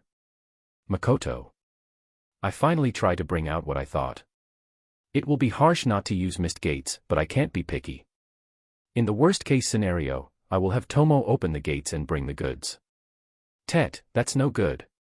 She seems to be in the middle of investigating. Her investigation is related to the thought transmission, so I don't want to stop it. No. Not being able to use mist gates would be inconvenient for Waka after all. We will try to narrow the conditions, and after pinpointing the reason, we will think about how to deal with it. I already have a few methods in mind, Tomo. It was immediately rejected. I think that's for the better. Luckily, until today there hasn't been any serious problems for using the mist gate, and if we don't use it, it would greatly affect our stocking. But using Tomodano all the time won't be efficient, Shiki. They are right. Just like Shiki said, not only the interference of the goddess, even the church that are faithful are not showing any movements. Regarding the mist gate and Asura, it is probably safe to assume that the goddess still doesn't know of it. How are we going to pinpoint the reason? Makoto. I wanted to hear the concrete method. It is better to resolve problems that are able to be resolved as soon as possible after all. The first thing I want to test out is Waka opening several gates and leaving them all without removing the traces completely. Which gate would be affecting the climate, or will it still continue with the climate of Academy Town where Waka is? I want to make sure of this 1 inch, Tomo.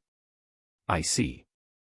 If one of the gates affects the climate, in the case there's a change, the theory of it being the place affecting it will be valid, Shiki. That's how it is, Shiki. And after increasing the trial and error, it will be easier to pinpoint. It was a method I thought of in my time at Sage. I have the climate recorded of when Waka was lodged in a village and returned to Asura, Tomo. As expected of Tomodano, Shiki. She had a guess since Sage, and was gathering data to back up her conjecture. Even though I didn't try to put much mind into it and just considered it a strange climate of Asura. Shiki's words were the representation of my emotions right now. Then, is it okay to just teleport to each town once more?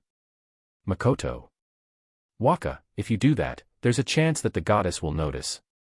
I have several gates created already, so you will accompany me, and on top of that, Waka will create a gate once more, Tomo. You are right. Teleporting is probably dangerous. Sorry, then I am counting on you, Makoto. Yes. Tomorrow we will go together at the time of departure. And, at night return to Academy Town to rest. The day after tomorrow will be when we will see the first results of the test. I will also take in mind that I have to return every day, Tomo. I feel a bit of self-disgust. Even though I already knew that using teleport formations are probably dangerous, I still talked without thinking. At this rate, Tomo seems to intend to do this while minding about her other business. This ability to deal with things, way of thinking. I have to learn from her. This will mean that several gates will have to be left open. Will the guarding be okay? Makoto. I will have the lizards and Ark stop their town patrolling and deploy them in the area of the gates. Just in case, I will have the gate of Asura itself moved a bit and leave it for future decisions. I plan on not letting adventurers enter for a while, Tomo. You are right. The rumors are already spread well enough, so I don't think there'll be any problems. I will do the analysis as well, Makoto. The analysis will be done by me and Emma, and I will gather several others, so there's no need for Waka to go through the trouble. Thanks to Waka endeavoring on books, the numbers of books here has increased quite a lot, so the number of people that can work their mind have increased, Tomo. The books I read in the academy, So those are already being spread around. What a scary work speed. It's on the level that I am worried about them falling from overworking. And it also makes me feel like I will turn into an unneeded element, making me feel anxious. Everyone is way too reliable. Me also, if I am needed, please call me. I am interested too after all. I want to help as much as I can, Shiki. I see, Shiki has a lot of knowledge and he looks like he would like to do experiments. No, you still have the soil improvement and the rice production case too, so I want you to concentrate on those. Also, you have the case of the fruits of Asura as well, Tomo. You are certainly right. In the end, in those cases I could only come up with negative methods to resolve, Shiki. It isn't limited to the people of Sage. If one thinks about it, using the seeds of the fruits to grow them is an option that one can easily come up with, Tomo. Yeah. That they would grow atrociously was outside expectations though, Shiki. What he means by atrocious is the time when I sold fruits in the outskirts of Sage. There were people who tried to grow the fruits of Asura from the seeds. By the way, it was apples. It's one of the fruits that have the highest price in Asura. They were probably thinking about cultivating them in the neighborhood. Just like what Tomo said, something that was clearly predictable, the me at that time didn't think of it at all. Well, if we are talking about growing, it did grow. Even if I say that, I only confirmed it when it was still several centimeters and didn't see if it could become a tree and give fruit. However, even though it only grew a few centimeters, it created an atrocious effect on the surroundings. We learned of it after getting a request from the Adventurer Guild to investigate. There was a strange report that part of the land rapidly became barren and the magic power in the surroundings became weak. When we went to check, we saw that there was a sprout of an apple tree. It seems that the crops and plants of Asura absorb quite a lot of nourishment in this world in order to grow. In the modern world I have heard of crops that would make the field radically decrease. This seemed just like that version but worse. By the time we noticed, the fruits of Asura were already widely scattered in this world, so there's the possibility that someone still has seeds of it. After talking with the residents of Asura as well, we made it so that we wouldn't give out that many fruits away. We didn't completely prohibit it though. It is probably a situation where it would be better to completely restrict it, but there's still a part one I'm concerned about. Well, the plants are not at fault. We had the apple sprout brought back to Asura and replanted in the garden of my house. And so, I remembered. Shiki, what happened to that experiment where you used students? Makoto. Regarding the crops of Asura, in the academy, the hypothesis of Shiki and him brought about an experiment. It is something like a human body experiment, but it has already been tested by the residents of Asura on how it would affect the humans, and it probably doesn't have any negative effects on their health. If there's an irregularity, I intend to have Shiki do treatment immediately. Actually, it seems like, currently, there's practically the same results as the residents of Asura. It seems like it affects the strength of the body as well, so I intend to continue, but it is just very interesting, Shiki. I see. Does it seem like there's any damage in their health? Makoto. No, rather, it seems like they are even healthier. It was an extremely nutritious fruit after all, Shiki. A certain change seen in the residents of Asura. This is something that was pointed out by Shiki and Tomo in the past, and investigations began. I was told that the orcs and lizards look like they have received an increase in strength and magic power. After confirming it in detail, it was judged that the reason was what they eat. The effects varied between persons, but the intake of fruits was especially involved in the increase of strength. It may be little by little, but it was clear that it was increasing. Just that, in the people that were not warriors didn't have that much increase in body strength, and the people who didn't have strong magic power didn't show much increase in magic power. It turned out that it showed the best performance with people with special characteristics. And so, with Shiki's proposition, we decided to try it on humans as well, but we don't know the limit of the enhancement and there's no assurance that it will have the same results on humans. At first, I rejected the idea. But after doing lectures in the academy numerous times, there was one student that was attached to strengthening medications, and after making that person aware, I finally accepted the experiment. The result is just as how the report said. It seems to have practically the same effects as the residents of Asura. Meaning, the fruits of Asura work as status-up items for the humans as well. In that case, would it be better to not bring out fruits from Asura? If you say practically the same, it means that they're a slightly different inclination. Makoto. Yeah. The humans, compared to the orc and lizards, seem to have a higher rate of increase.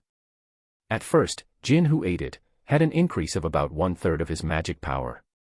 The increase is practically on the same level as the arcs, who are a lot higher in base stats, Shiki. So the effects are high, huh? The limit is currently not known even in the residents. More like, it would be bad if the humans learn of this, Makoto. Yeah. For a while we should deceive them by saying that it is their talent budding. Luckily, Wakasama's lectures are absurd in a lot of meanings, so it will sound plausible, Shiki. The increase in strength works the same in humans, huh? There are some plants that have the characteristic of saving up magic power. It really surprises me. I will tell them to temporarily stop the distribution of fruits. Well, thinking of such a benefit, it will take time before we will be able to secure enough to make experiments again. I think there are still fruits that have not been tested though, Tomo. In that case, taking into account the marriage proposals aiming for money, my lectures will become the topic for talks and students will begin to swarm around me once again, huh? Ha ha ha, looks like it will be a bright future, Makoto. Even though events in the academy will increase from now on. Chapter 96, in whole, a favorable wind. A bit late. Chapter was pretty long. Also remember guys, on holidays I normally hang out with my usually busy friends and family. These kind of days are the few times I get the chance to, so do take that in mind in the future as well. It's also because there were way too many technical terms in this chapter one had to Google a lot. Finishing the test Tomo proposed last night, I walked around checking Asura with Shiki and Emma. In various places the work at hand was farming and construction. I was told of everything new they have found in the area. When I heard about the expansion of the land, I learned that the needed facilities from one avenue have been completed and are now dividing the blocks for soil preparation.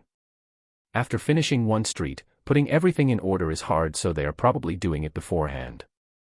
Regarding the residents, there's quite the scale in the town, so I think they can do as much soil preparation as they want. That may be. The silent pressure telling me to gather more residents.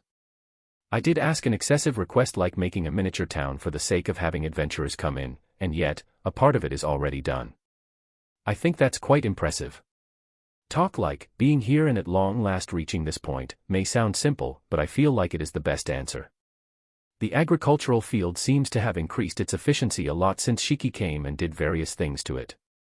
If we talk about the things I have suggested in the agricultural field, it would be a simple way of making a paddy field, segmenting the field to use in turns and cultivate depending on the season. All things I learned in school and in field trips. Moreover, there are things I'm probably wrong in. I am not specialized in that area, so I don't know what's most important. That's why I think Shiki is clearly being more useful than me. Of course, the orcs at the fields have been working on fields for way longer than me, so since they have experience, there were lots of things they already knew. Like, it isn't good to cultivate the same crop on the same field several times in a row. Repeated cultivation disruption, or something like that. They are people that somehow manage to farm in a barren land. They are more reliable than me in that area. Now that I think about it. Emma, even though Shiki tinkered with the earth, are things like astragalus and white clovers still being grown in the dormant fields? Makoto. I taught them about the astragalus and white clovers that are used to fertilize the earth, and suggested them to try growing those in fields that are lying fallow in the cycle. If they are now able to reform the soil, then I think there's no need for it though. But it isn't that simple of an issue, huh? If it's a potted plant, one ampoule would resolve most of the issues, but horticulture and agriculture are subtly different, so talking imprudently might not be a good idea. Yes. The plants in here tend to grow extraordinarily fast, and there's also the issue of not being able to follow the seasons, so we are doing the cycles with the number of cultivations. After consulting Shiki-sama, he said that there's sufficient merit in having them rest, so we continue doing it. It also looks beautiful, so it serves as a playground for the kids that are in the middle of work. That's why there's some opinions saying that it would be a shame to not have them around. Luckily, in the present condition we are still able to fill the emergency stores with the amount of harvest, so I don't think there's a problem, Emma. A playground, huh? In the time I was in Japan, it was a scene I have seen only a few times, but it is certainly true that looking at small flowers like astragalus and white clovers calm one down. To have them stay because of that reason might be good. Or is it too naive? Ah, that's right. In a situation where we can't count on the seasons, things like cycles are kind of pointless. I ended up talking about vague memories I had of when I read a history book. The growth rate is fast, so they are probably managing somehow. Emma-san also said that the amount is plenty enough. If I remember correctly, there was a time when we planted soybeans and in about 1 month it was green and ready to harvest.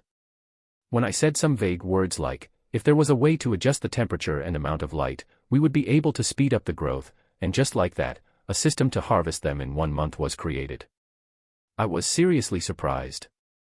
I felt like I saw Tomo's ability when she is serious. Ah, seasons, huh? In that part, please wait for a bit more. We are currently investigating, Makoto. Ah, no. I didn't mean it like that, Emma. Damn it. I didn't intend to blame her or anything. From the previous explanation, it seems like the amount made has increased decently, Makoto. Yes.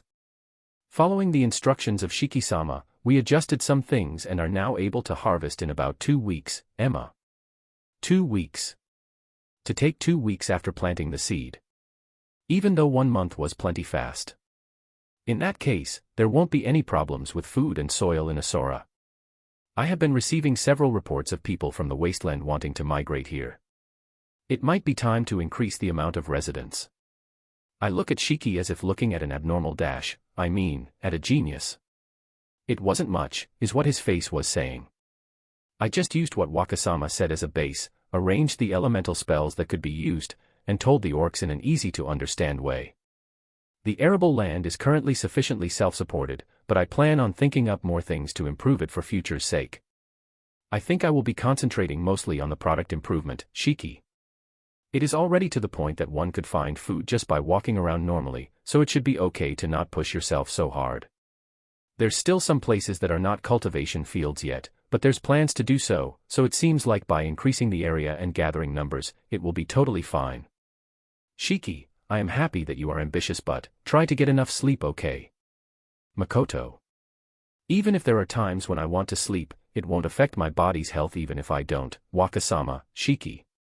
Don't joke with such a straight face please, Makoto. Shiki may be saying it seriously, but I just push it as a joke. Look, even Emma is making a wry smile. You see. Wakasama, as you can see, there isn't much problems with the cultivations and paddy fields but, Emma. Yeah. Makoto. There's something I want to consult you about, Emma. Saying that, she presses me and Shiki forward. What? Did they find a new plant and are having problems? We left the vast field that stretched out in front of us. The orcs that were working and the ones that were in break, all lowered their head and saw us off. We both followed after. Emma. The place where Emma guided us, had several plant stumps growing. They probably found them and brought them here with stump and all. A big plant of 2 meters, no, about 3 meters. Its form makes me think of tropic, but this is. Looking at it to see what was its identity, I found a familiar fruit growing from it. Ah, so it was this. But why are the forest onis here? Are they helping in gathering as well? For some reason Komo-chan is here too. She would normally come running to me, but right now she is beside the forest onis and looking at the plant in question. This is a banana. So there's even this here, Makoto. I am surprised that it was able to grow so big in a place like Asura. This is my first time seeing it growing from its tree. Maybe the bananas are unexpectedly tough. That they are yellow might be because they are ripe already. If I remember correctly, they should be green at first. Yes. According to Wakasama's memories, this is supposed to be the fruit called banana that grows in hot places, but, Emma seems to be bewildered. When I look, the forest onis and Komo-chan are fidgety and unable to calm down. What is it? Maybe because the forest onis have the image of always being ringed out by Tomo, seeing Komo-chan acting the same as them makes me feel uncomfortable. Yeah, they seem to grow in places with hot temperature like the current Asura. So. Makoto. We checked the reference book and it seems that the banana grows black seeds inside it. But in the stumps that the forest onis checked, they couldn't find any such seeds, Emma. Reference book. She is probably referring to a plant reference book. I did read a book like that in the past. But, did bananas have seeds? I feel like it didn't have. Ah, could it be? Ah, maybe it's because they originally had them, Makoto. Had them. If they don't have seeds, we won't be able to cultivate any new ones. How do they propagate? Emma. There are fruits that are modified according to the people's convenience, so maybe for some reason the bananas began to grow with that kind of trait, Makoto. It's Asura, a place where one can suddenly be able to harvest delicious radish, carrots, and tomatoes. Those are also in the shape after being altered. The apples, pears, and even the peach are like that. That's why I thought that them being modified was not anything strange. This is bad. It doesn't answer the question of how to propagate them. If I remember correctly, it is possible to peel the skin easily and eat it, moreover, it is incredibly delicious. However, in that case, it means that when this batch runs out, they will go extinct, Emma. Hearing the words of Emma, the forest onis make a grim face. Even though you guys are the ones that discovered it, why are you so sad about it? Tears are welling up from Komo-chan's eyes. That is troubling. Ooh. Even if you tell me you are troubled with a serious face. Actually, when the forest Onis first discovered this and brought it here, they seemed to have liked it quite a lot, Emma. So it turned into their favorite food. When I turned to the forest Onis to confirm, they nodded their head up and down like a broken toy. Komo-chan is the same, huh? I thought she had the same taste as Tomo, but she has a young outward appearance, so she probably has a different thought pattern. We don't know of anything that tastes so good. When we ate this banana for the first time, we learned that there's nothing that can compare to it in this world. Bananas are delicious. I really like them. I always eat this after training, Komo. They are talking like they are doing drugs, oi. Saying, in this world, makes me want to draw back. Komo-chan unusually requests something of me. She is an unexpectedly shy girl, so it is quite a rare scene. It's just that in times of practice her bashfulness disappears and she silently punishes them. Sometimes, she is scarier than when Tomo and Mio are there. I see, Makoto. That's why. We tried our best to bring it here without hurting it and investigated a lot, but we weren't able to find anything resembling a seed. At this rate, we will lose the bananas. That means, they were only able to find a number of banana trees in the exploration area. Withdrawal symptoms, huh? That's what one would think seeing the forest Onis trembling and clinging onto the closest banana tree they had. It is funny, but it has turned into a picture I can't laugh at. Their faces seem to be serious and look like they are about to cry. So after training, Komo-chan has been steadily consuming the low amount of bananas, huh? The forest Onis are probably feeling a great deal of fear. I remember now. When the bananas grow, after that they will wither, Makoto. Yuyuea. An incomprehensible scream. They are holding their heads and grieving. They even cut off my words just to scream that. The speechless Komo-chan looks kind of cute. But, is there a way aside from seeds? I look at Shiki.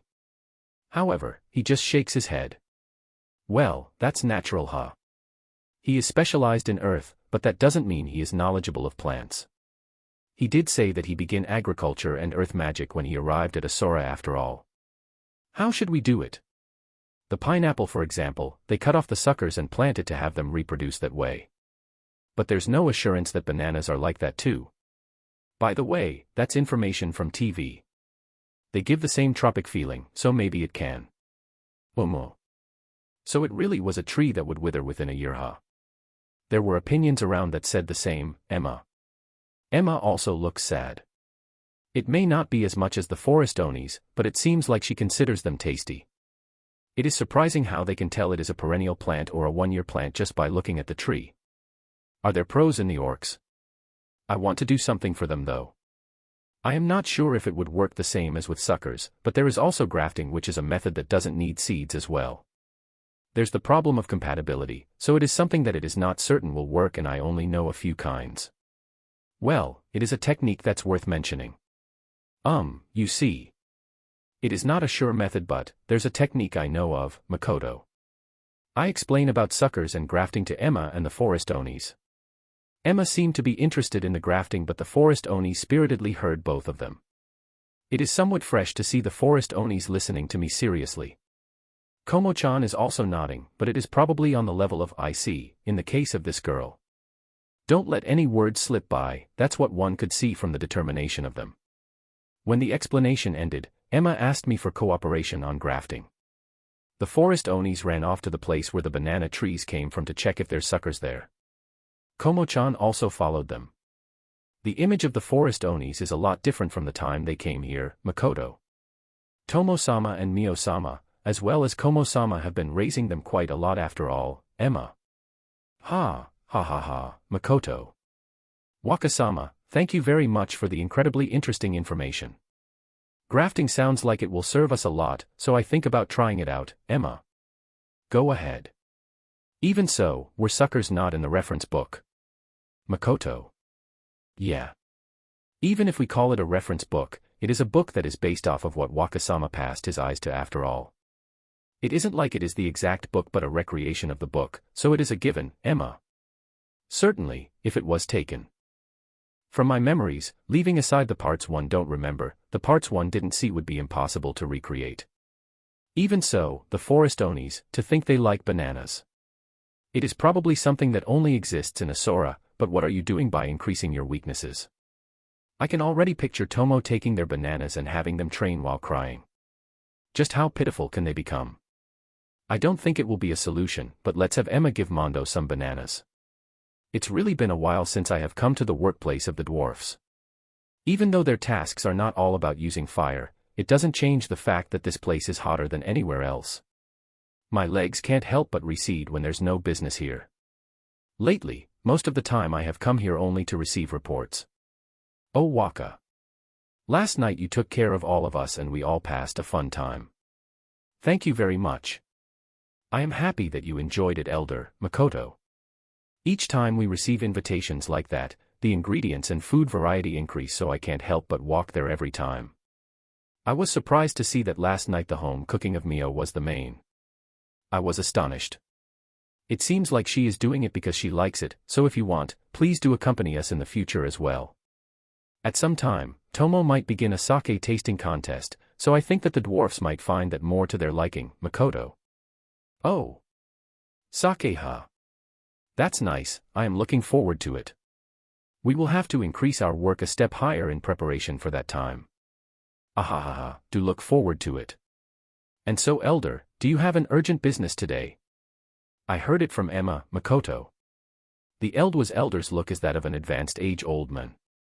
To the point that instead of a dwarf, he looks more like a short-billed demi-human. Just as his looks tell, he is a good-natured person, but even with those looks he is still able to handle a hammer that easily surpasses his stature, so there's no mistake that he is the dwarf's elder. They are all tough with their tools, huh?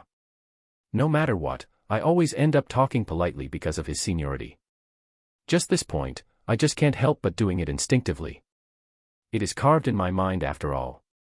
So that's why you went through the trouble of coming here. No, well, it is about the material that Mio-sama brought to us, but there's something that worried me. Ah, Emadano. About the requested equipment, we have been able to make part of it, so could you please take a look? It is on the usual workplace. Saying so, the elder gives me something. Emma nods and lowers her head to me. Wakasama, I can go there for a bit. Emma. Of course, Makoto. Then, please excuse me, Emma. Seeing her off, I return my gaze to the elder. When I do that, he had a material in his hands, or more like, he put the wreckage on top of the desk. This is Shiki. Shiki reacts to it. He seems to be incredibly surprised. This is something that Mio-sama brought when her kimono was damaged. Mio's kimono was? Makoto. Was there such a Momono walking at the entrance of the wasteland? It damaged the kimono. If I remember correctly, the only ones able to do that were the size ants that came out in mass from a hole and were able to slightly tear it. Yeah, the back was completely ragged. Fortunately, her body had no injuries. An enemy that could damage her from the back. Shiki is also quite surprised. Well, that's obvious. If Mio doesn't lower her guard, her defense and perception are top level. Wait. No injuries. Yeah, no injuries. It made us the craftsmen feel quite powerless. That means, only the clothes were damaged. Makoto. He probably noticed my question from my expression. The elder-san explains to me while placing a finger on his temples as if enduring a headache. We didn't hear if she just regenerated or if she hadn't received any injuries to begin with, but Mio had no injuries. If she didn't tell Wakasama, it is probably because she really didn't receive any injuries and deemed it as nothing important. And so, we have been thinking about increasing the capabilities of the equipment in order to create articles that can protect you respectable ones, but this material, that's the very thing that damaged the kimono. There's some problem with it. Was it incredibly powerful? Makoto. That Mio. Seems like cooking was more important. She most likely didn't report because she didn't receive any damage. Even so, does she really understand what armor is for? I will have to sermon her a bit about properly making requests for the craftsman to make the adequate equipment. If she is satisfied just by the clothes having the same sensation, it would be too pitiful for the craftsman. By clothes I mean everyday clothes, the ones that the orcs go through all the trouble to weave for Tomo and Mio. I think that those are also hard to make, but what the dwarfs are making is armor. For the sake of protecting life. Armor that's used to protect you from attacks is a whole different story. No, the thing itself is quite good. Quite good. If Elder-san says quite good after looking at it, it should be quite the rare thing. Shiki is staying silent. How unusual. Even though he likes materials and armor. He was really happy about that staff too. After hearing Mio-sama's story and investigating the material and kimono, we arrived at a conclusion. Most of the opinions said that it was just a momono with high attack power and had grown big by chance. However, it ate a wind spirit, moreover, a middle-class one in a very early stage. In the wasteland, there are a few amount of wind spirits, and if we talk about middle-class ones, then even I haven't seen them. Thinking about the original power of the momono, no matter if the spirit was weakened, it is impossible to think that it would be able to predate on a spirit. This is just a personal opinion of mine, but I feel like there's some sort of underlying artificiality. An act. You are saying that someone did this with something in mind. Makoto. That someone caught a spirit and had a suitable momono eat it to have it evolve. What a dangerous talk. Mio-sama encountered it outside the wasteland. It seems to be a highway that extends onto Tsige. That means, it crossed the mountain range that divides the wasteland. You are saying that because Mio encountered it the fatal damage was low? Makoto. Yes. The forest onis investigated and the demons in the area didn't show any sort of movements that stood out.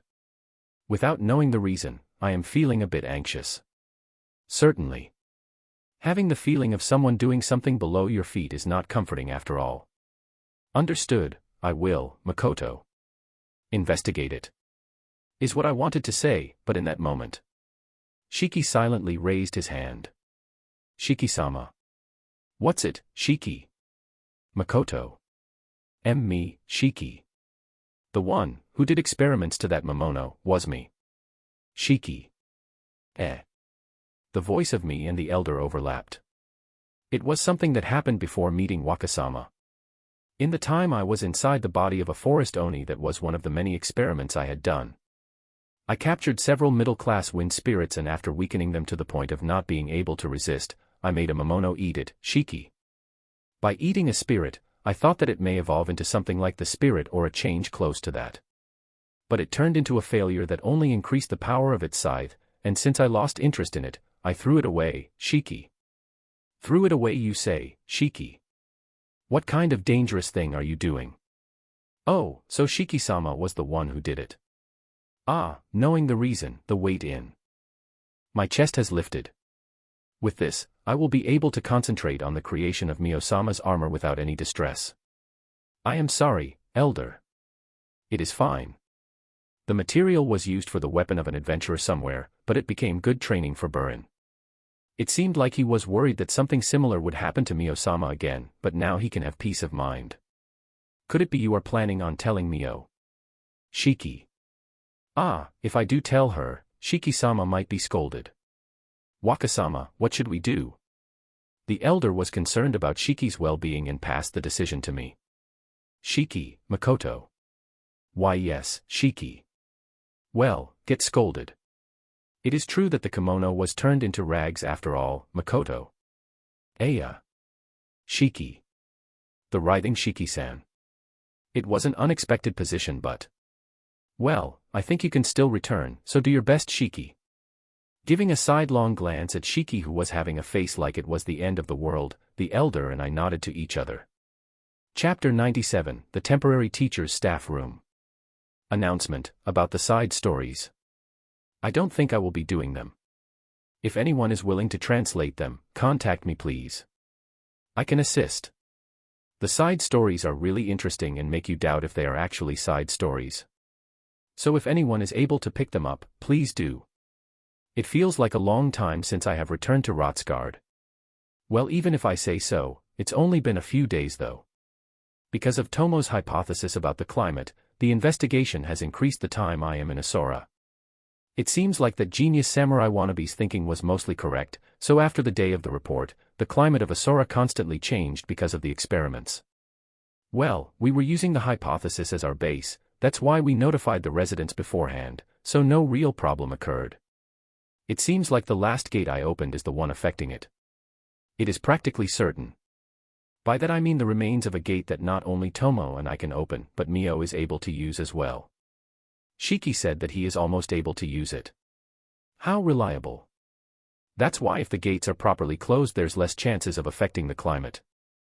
There's Arius involved, but the only difference is that I use an Aria or not to make the gate appear, so it doesn't inconvenience me. Changing the gate I open at the academy as one that doesn't leave traces, Asura now has a gentle climate that's close to that of early summer. That it rains a bit often is one of the cons, but residents like the lizards were happy.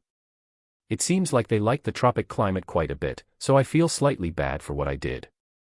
I hope they are not being considerate. Tomo went to investigate again. Giving out a number of points, she said that she would find places for all the seasons. The day that Asura has the same 4 seasons as Japan might be close. Unlike me, Tomo seems to be able to predict the future results with the data gathered, so she is probably able to estimate the adequate places from the patterns in the climate changes. Today is a lecture day. Asura seems to have calmed down, so there shouldn't be any problems in me returning. I am thinking about making this place my center of actions again. The person that is teaching Mio cooking seems to be there for a limited amount of time, so since time is precious, she has been staying in Sige. I don't know if she is staying there or doing all-nighters, but there seems to be days when she doesn't return. If she is interested in something she will do it to her best, that's truly Mio-like. I don't know what kind of cooking she is learning, but I think one day she will serve it to me, so I am looking forward to it. Reidusama, regarding the several days of business, it seems like there wasn't any remarkable problem and has been going smoothly. They are also growing properly, Shiki. Shiki does a report of the sales in the time I was in break, and talks to me satisfied. He returned to Rotsgard several times, but he was mostly in Asura.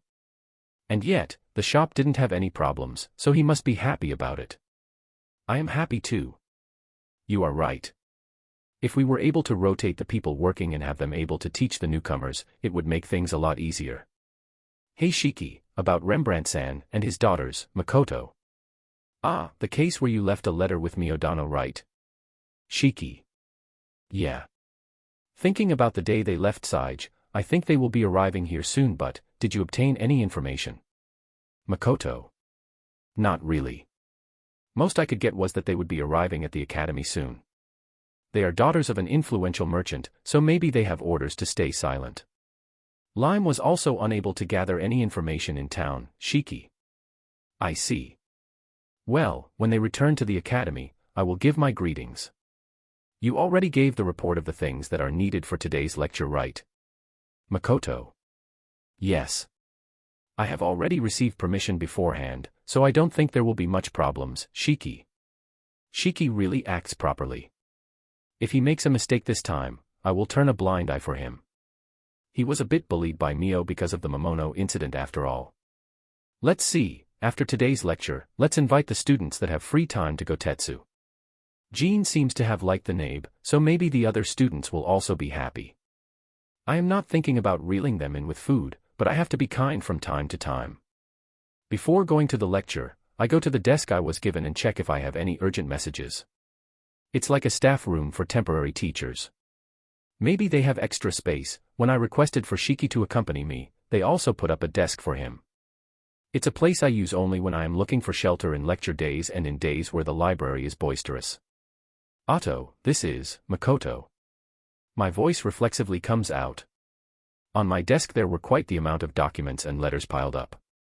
Even though I came here because I had some leisure time before the lecture began, with this, it feels like I don't even have enough time to skim through them. What an incredible amount. For now, I will sort them out, so will you look at the necessary ones? Shiki. Let's do that. I don't need the confession ones, so just dispose those. Luckily, the desk of Shiki only had love letters, so I can ask of him without any worries. Just, the letters on his desk, there are many that seem to be done with a lot of effort. It makes me interested. Oh, they are decreasing. The chaotic pile of paper is being beautifully assorted. I can hear the voice of admiration of someone. Well, it is probably a teacher who has lectures today too. Fufufu, you must be jealous, right? But Shiki is ours, so I won't be giving him. As expected, the disposal corner is the one that has the most. To think that the absurd proposals would even come here, it is already on the level of harassment. There seem to be a few documents that I should check, so I begin checking them. A request to accept a student, huh? The ones I have are mostly like this.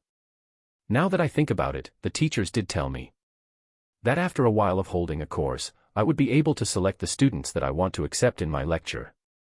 They also told me that this system didn't have much point unless you are a popular lecturer and they are normally all accepted. But I am happy for it. If they are clearly people that don't have the power and only have other objectives, coming to me would only trouble me. If I am able to reject them through documents, I am grateful. There are a lot of girls. Their main subject and specialty are clearly different from mine. I really don't need this kind of popularity. Okay, trash. This, trash too. This girl, to the trash too. Ah, amen. Close enough, come back when you have trained more. From a third person's perspective, it looks like I am quite popular. For the teachers that are having troubles gathering students, my actions of putting the seal of rejected must look pretty strange. The number of students I have now are 5, so I am in the same boat as them. N. Assistant Teacher Petition. What is this? When I check the contents, it seems to be documents asking my presence as an assistant lecturer. I forgot that I can participate in other lectures as an assistant. Because I didn't intend to do it anyways. The lecture's subject is hand-to-hand art. I am a magician and merchant though. Is this bullying? Axe art. It isn't like I am not interested in axes. The same as above. Practical use of recovery medications. Something that Shiki might want. Limia Kingdom history. Don't know the point. Nothing decent. Setting aside the requests of Limia Kingdom history and the others, I breathe out a sigh. Well, it isn't like I have seen the details, so for now I will take the assistant teacher documents back. Another request to enter my class. Let's see, this time is. Ah, found it. Sif Rembrandt. You know Rembrandt. These are Rembrandt's daughters, no doubt. So they have already returned to the academy. Rumors are so half-assed. No, that's not it. Today those two will be returning. Then that means my lecture will be the number 1 lecture they will be returning to. In that case, should I make today's lecture lighter? I need to rehab after all. But this time is a fun lecture I have announced beforehand. I did accept their petition, and there's only one other student among the petitions that I think has the requirements to participate as well, so let's just split the 3 new students and I will take care of them. Looking at the information of the Rembrandt sisters, I think that the ability of them is pretty high compared to other students. Just like how Jean said, talented. Well, it is not sure if they still possess the same skills as before though. They did suffer a serious illness after all. The older sister Sif is older than me, huh? 19 years old. She seems to be a magician. Her element specialties are earth and fire. Heh. To write too is pretty unusual. Also, the earth one has the divine protection of a spirit. She will probably be taught mainly by Shiki. The little sister is 15. Oh. She uses bows. Also, spears. This is quite the rare combination. Bow and spear. Don't tell me she investigated me and Shiki beforehand, and wrote whatever came up. Her magic seems to be in basic level and they are mostly enhancing spells, huh? Rembrandt-san is aiding me, so I will accept both. Mixing public and private. No, in terms of ability there's no problems. If I had to say something, it would be that I don't know if they were taking Shiki and me in mind and wrote lies. The older one wrote that she has a spirit's divine protection in her earth element, so I don't think there's a lie in that one though. But the part of her little sister using bow and spear is just. In the academy's lectures I haven't used the bow once, so she probably heard it from her father. The other girl. It isn't like I chose her because she is my type. In my lecture there's 4 men and 1 female. The lone woman Amelia grumbles saying that she wants more girls, even though she doesn't want other girls to get their hands on Shiki, so I think it will have a good balance of 50-50. Her motive and abilities are pretty high. It seems like it. Hasn't been long since she transferred here from a small country close to the Gridonia Empire. She is probably searching for several classes to attend. There's the probability that my class doesn't fit her and she leaves, but she is a scholarship student, so I think her desire to improve is high. Reita-sensei, can I have a bit of your time? I have Shiki take the papers for the student petitions that were accepted to the staff room.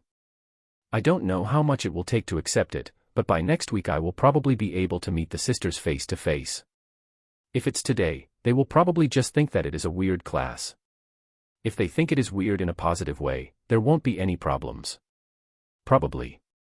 Soon after Shiki left the room, one of the teachers stood up from his seat and talked to me. How rare. Actually, it's about the injury medication you handle in your business. Yes, I certainly do handle wound medications. From now on, in the time between summer vacations till the school festival, my lectures will have more dangerous practical trainings. So if possible, I wanted to ask if you could provide me with about 10-inch. Ah, so that's how it is. I don't know if it is dangerous because the school festival is coming, but instead of replenishing the 10 emergency medications every day, it would be better to just ask me to have them in order. Right now I have a number restriction when selling, and the wound medications are not something the general public buy constantly. If there's customers that want to buy in large numbers, Lime and the others are managing it. Well, if it's to heal the wounds of the students, I don't have any objections. Ah, I see. Understood. If you say that it is for the sake of the lectures, then I will happily prepare them. If you want to, you can come as soon as tomorrow to my store. Thank you very much. Ah, I'm so glad. The reputation of Kuzunoha Company had rose higher, so I tried it too, but it really has incredible effectiveness. I really wanted to bring them as insurance, but since it was so popular, it was pretty hard to get. I apologize for the inconveniences of not making that many. Since the number restriction, the amount that have reached to different hands has increased, but for the people that are looking for numbers it is definitely inconvenient. I have received requests from several medical stores too. Right now we are in the middle of considering our options. If they bring out something like reserves for the academy, it will trouble me. It may create opposition saying that I can actually make as many as I want. It will be quite the big business discussion, so even if this type of talks come in the future, there will be people that would want to try crushing us. I don't think there's anything to worry about though. No. With that kind of effect, that's obvious. The price is clearly cheap. There won't be many situations where we would need to use that wound medication, so I think that with just 10 it will be able to last till the school festival. It can only maintain its outstanding effects for 3 months, so be careful of that. We also have other things in sale, so please do pay a visit at our store again. Understood. I will certainly do. At the time he called me, he had a pretty stiff expression, but now he is cheerful as he returns to his seat. If he says he wants 10 for insurance, he must be quite the popular teacher. Just in case, I will have Lime check if he is actually using them for what he said he would. It would be troublesome if it is a new method for resale. Right, I did say tomorrow, but let's push it to a few days later and investigate his background. Shiki returned. Just in time too. Then, let's go to class. Chapter 98, The Anticipated Lecture. And Baptism. There were 8 people. No, I wasn't actually confident that the original 5 would stay. Next time we will be doing something interesting. That's what I said last week after all. That there are 3 extra people must be because the speed that the staff clears the documents is probably abnormal. Leaving aside the students' level, the system in Rotsgard is pretty impressive. I thought that not only the level of the students but the humans in general were plain. But since at the top there's Sophia, they are probably impressive. Well, the middle probably isn't though. From today on, there will be 3 more people attending. I wrote it simple and look at the 3. Right now Shiki and I are facing the 8 students, but I beckon the 3 new students to come to my side. The Rembrandt sisters had pretty similar faces. As expected of sisters. Just that their hairstyle is different and their bearing differ, so they give different impressions. There was a time when our eyes met for a bit and they both smiled, but it was only for an instant. They soon made serious faces and reunited with the 5 students. They don't look that ill-natured to me. They seem to properly understand their position as students. Just that looking at Jean and Amelia, maybe because they didn't expect that attitude from the sisters, their faces had a dubious expression. That they are not completely shocked must be because they are nervous about today's class. The Rembrandt sisters are gathering attention even when they are just standing still. Just how much of a bad reputation do they have? You three, introduce yourselves. In turn, first the sisters and then the remaining one. After that I will have the other 5 present themselves as well. It's a pleasure, my name is Sif Rembrandt. I have returned today, so there might be people that already know me. I was absent because of an illness, so until I recover completely, I may be a bother, but please do take care of me. My race, as you can see, is human. My specialty is attack magic, elements fire and earth. I have a spirit's divine protection in my earth element, Sif. When Sif makes a last bow, her silky blonde hair droops along with her. Her type of hair is straight. Looking at her long hair flowing, it is truly beautiful. The last time I met her, she practically didn't have any hair after all. She is practically a completely different person. The word young woman truly fits her. Conversely, I can't imagine her as a combat type. She probably doesn't do close combat.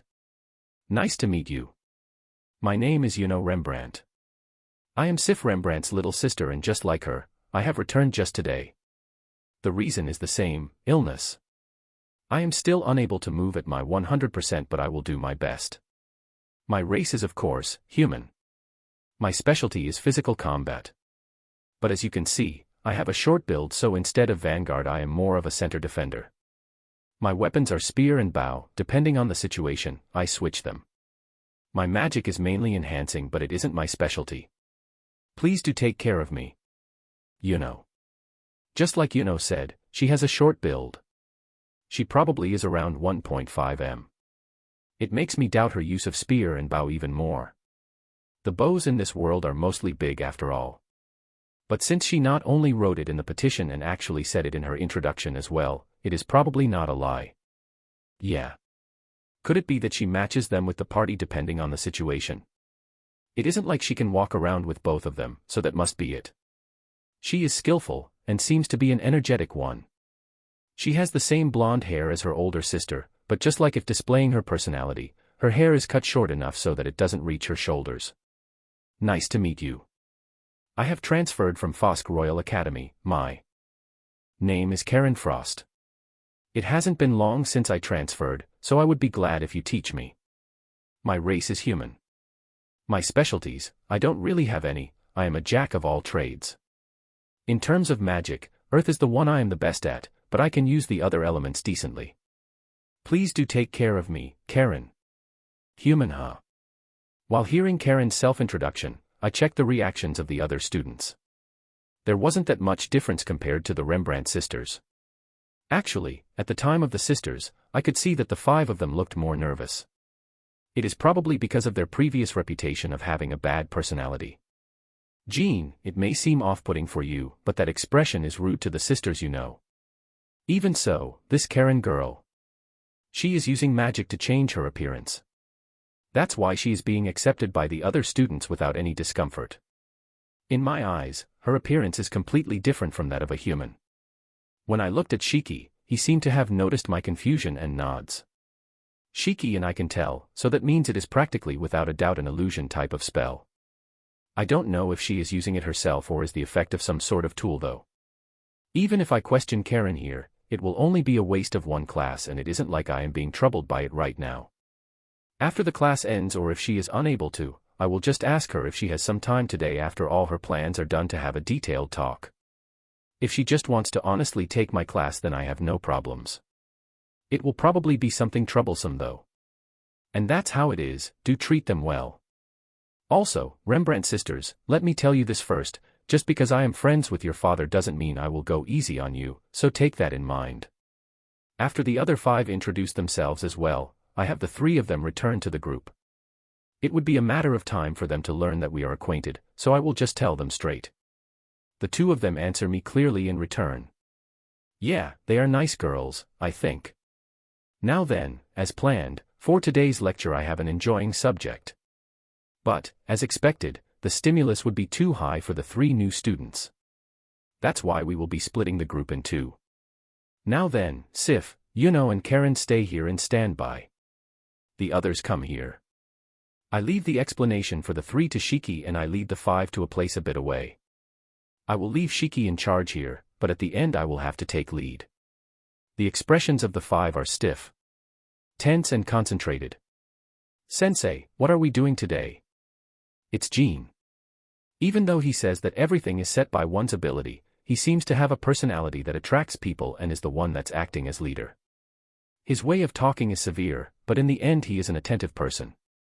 Our ages are the same, so if our meeting was different, we could have become good friends. It's real combat training. Could it be, against Sensei? The face of the five magnificently cramp. No. I will have you fight with a summoned being. Don't worry, if you go at it with the desire to kill, you won't die. Life is unexpectedly that way. In the worst-case scenario, Shiki will heal you, so be relieved. Depending on the number of times you are defeated, the penalty will increase. As summoned. Yeah, I actually am able to do summoning. Desperate words of, isn't this abuse? Something like a lecture we will be defeated several times, and, will I have to skip all the other lectures that I have next? How rude. There's no way I would do something that would bother the other teachers. Everyone will be able to attend. To the next classes with your body healthy.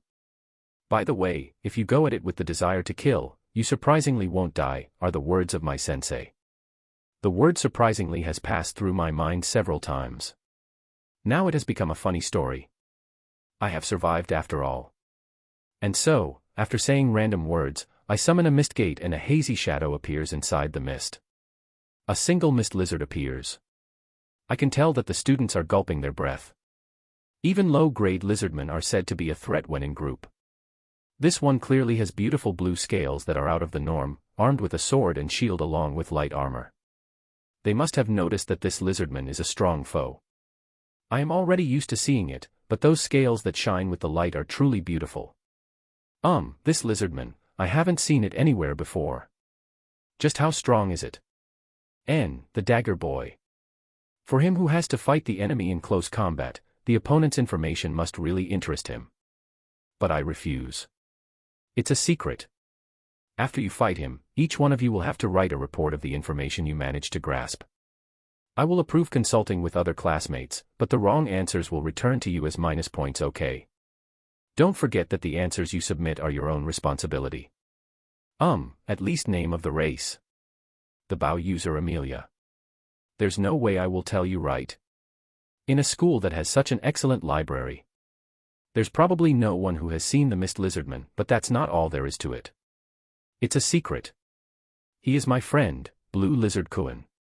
Then, begin. Until Shiki returns, you can't go dying or no one will be able to save you, so be careful. I am counting on you today. Blaze is prohibited. Fight with them at 1% of your power, please. It is okay to not hold back in the technical areas, Makoto. When I pass by the mist lizard, I whisper in his ear. He nodded slightly. Leaving the sounds of life and death struggle of the students as BGM, I return to where Shiki-san and the other three are waiting. Shiki, how is the explanation going? I have finished explaining the basic objectives of this class to those three and they are currently in standby. Now then, I will be heading over to that side, Shiki. I leave them to you. If I don't hurry they might get seriously hurt, so I will excuse myself now, Shiki. Shiki makes a wry smile as he heads to the place where the life and death, no, the enjoying lecture is taking place. I won't be doing that to you three yet, so rest assured. Now then. About you three who are participating in my classes from today on, I think you have already heard the explanation from my assistant Shiki. I will be brief here, increase the amount of elements you can use. Learn to activate spells faster. Learn to use those points efficiently and do the correct decisions in the correct time. That is the objective of my class. Learn to be skillful, is what you are trying to say. Karen summarizes what I said. Well, in short that's it. But the word skillful is pretty broad. That's right.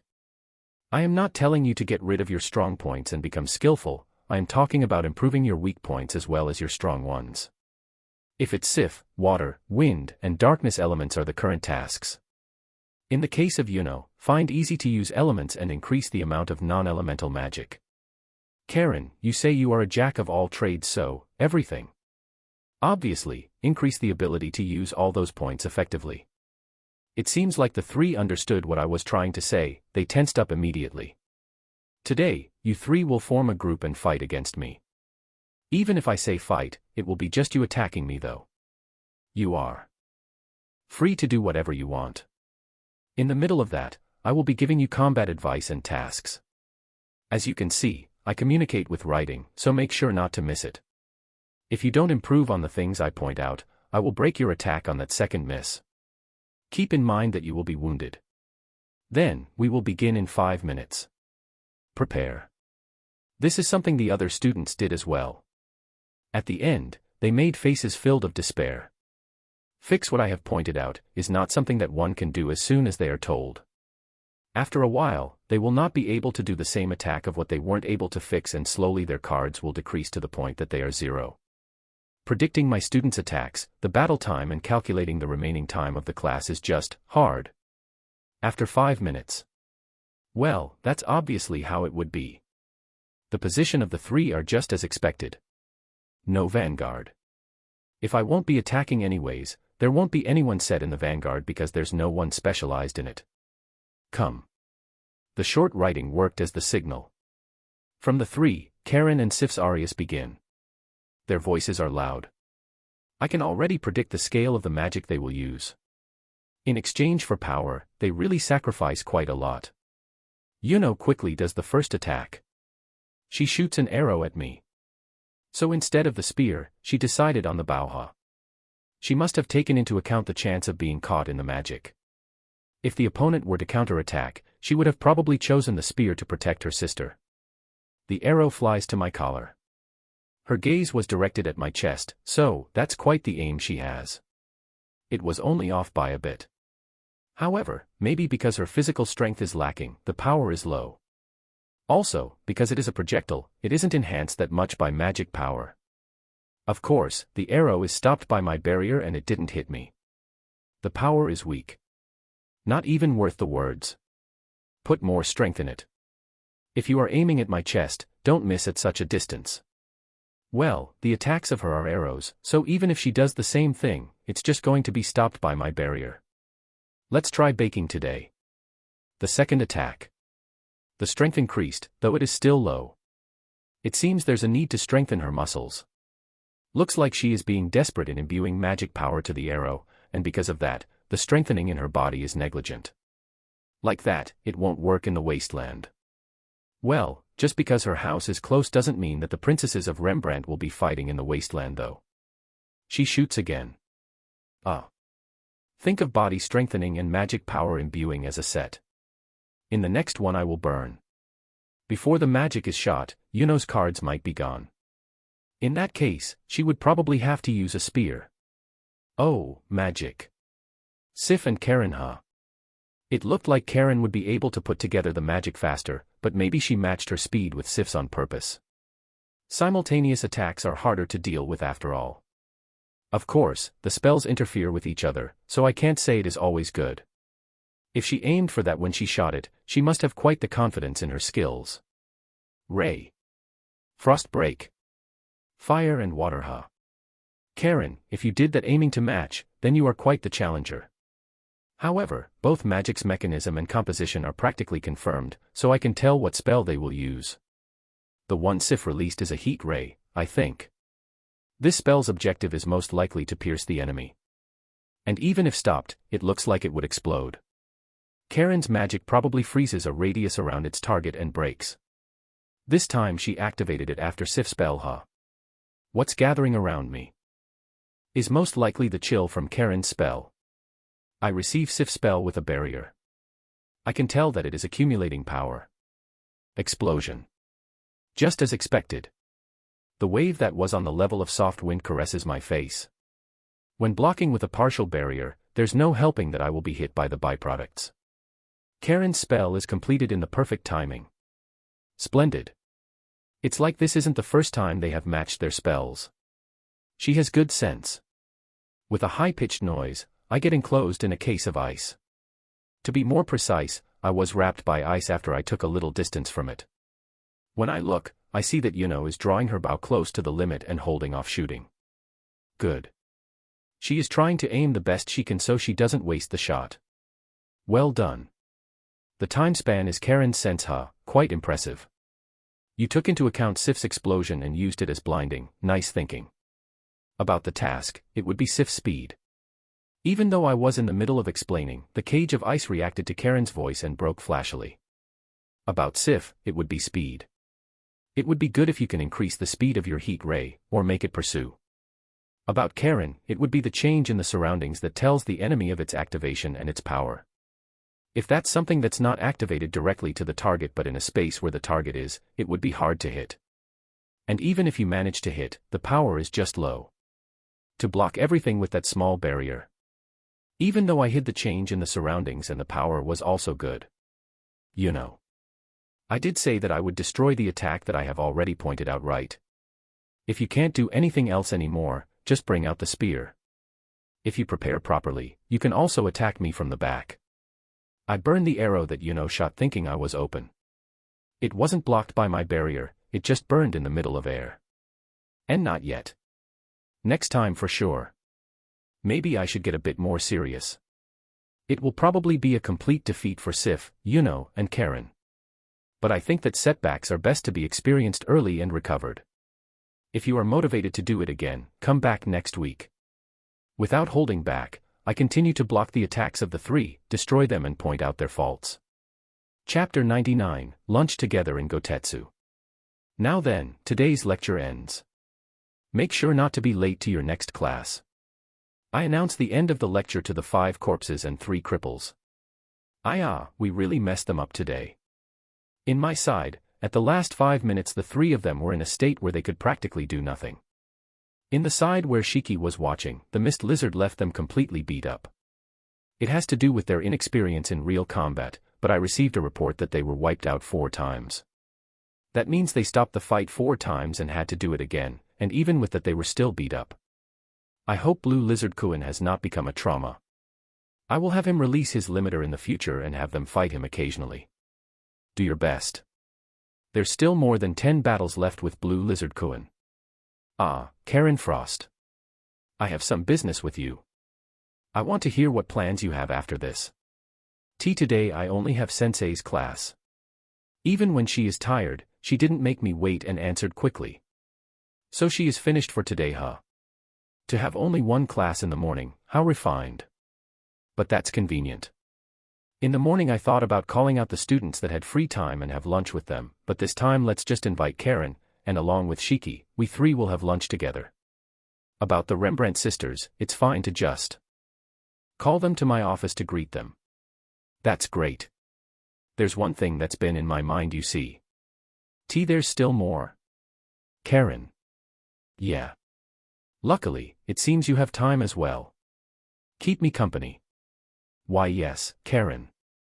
After confirming her will, I left the field dragging Karen along with me. Normally, after the reflection meeting, it would be tempering until the last minute. Today I finished a bit early. The group of 5 are pretty weakened after all. Saying it like this is probably not the best way, but I think that they want to gossip. I could somehow tell from their eyes. Actually, the supposedly kind Shiki reports everything to me. Well, complain as much as you want. Next week will be fun lecture again after all. Karen probably noticed the smile that appeared in my face. Her body trembled. Shiki-san. Geez, I thought I would finally rise to heaven. Lizard scary, lizard scary, lizard scary. What is that lizardman? He avoids like crazy, is fast, strong, hard. In the report shouldn't I just write that everything is awesome and that's all? That's already a dragon. Then is that person a dragon summoner? No, it isn't at that cute level. If I were asked which I want to choose as an enemy, I would not hesitate in choosing a dragon summoner. On-cha-en. Don't make such a pitiful voice. This was outside my expectations. Probably because it is Reida-sensei. Yar. It has become exactly as Makoto-sama said. Seeing the students, I sigh internally. From what I saw, the mist lizard was holding back quite a lot. His equipment was not what he usually uses and its water blaze was not used either. There wasn't even a shred of that quick-wittedness they normally use. Their strongest point, which is group battles, is, of course, not there either.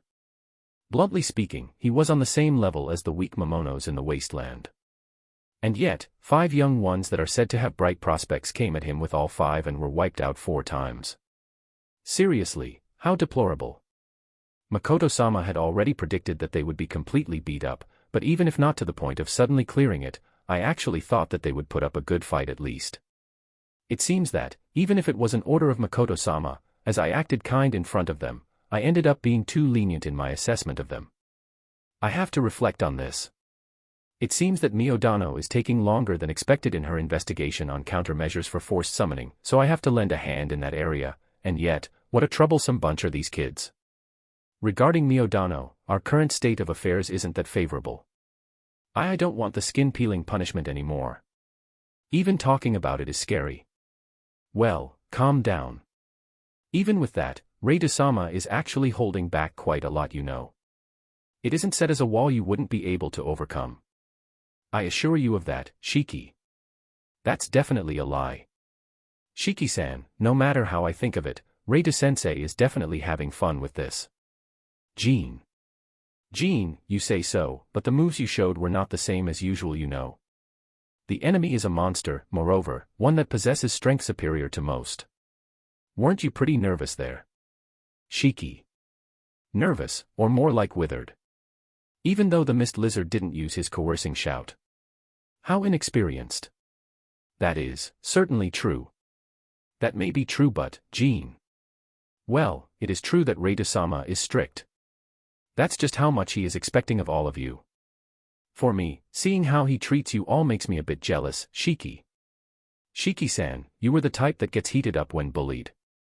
Then I too, Amelia. That's not it, Amelia.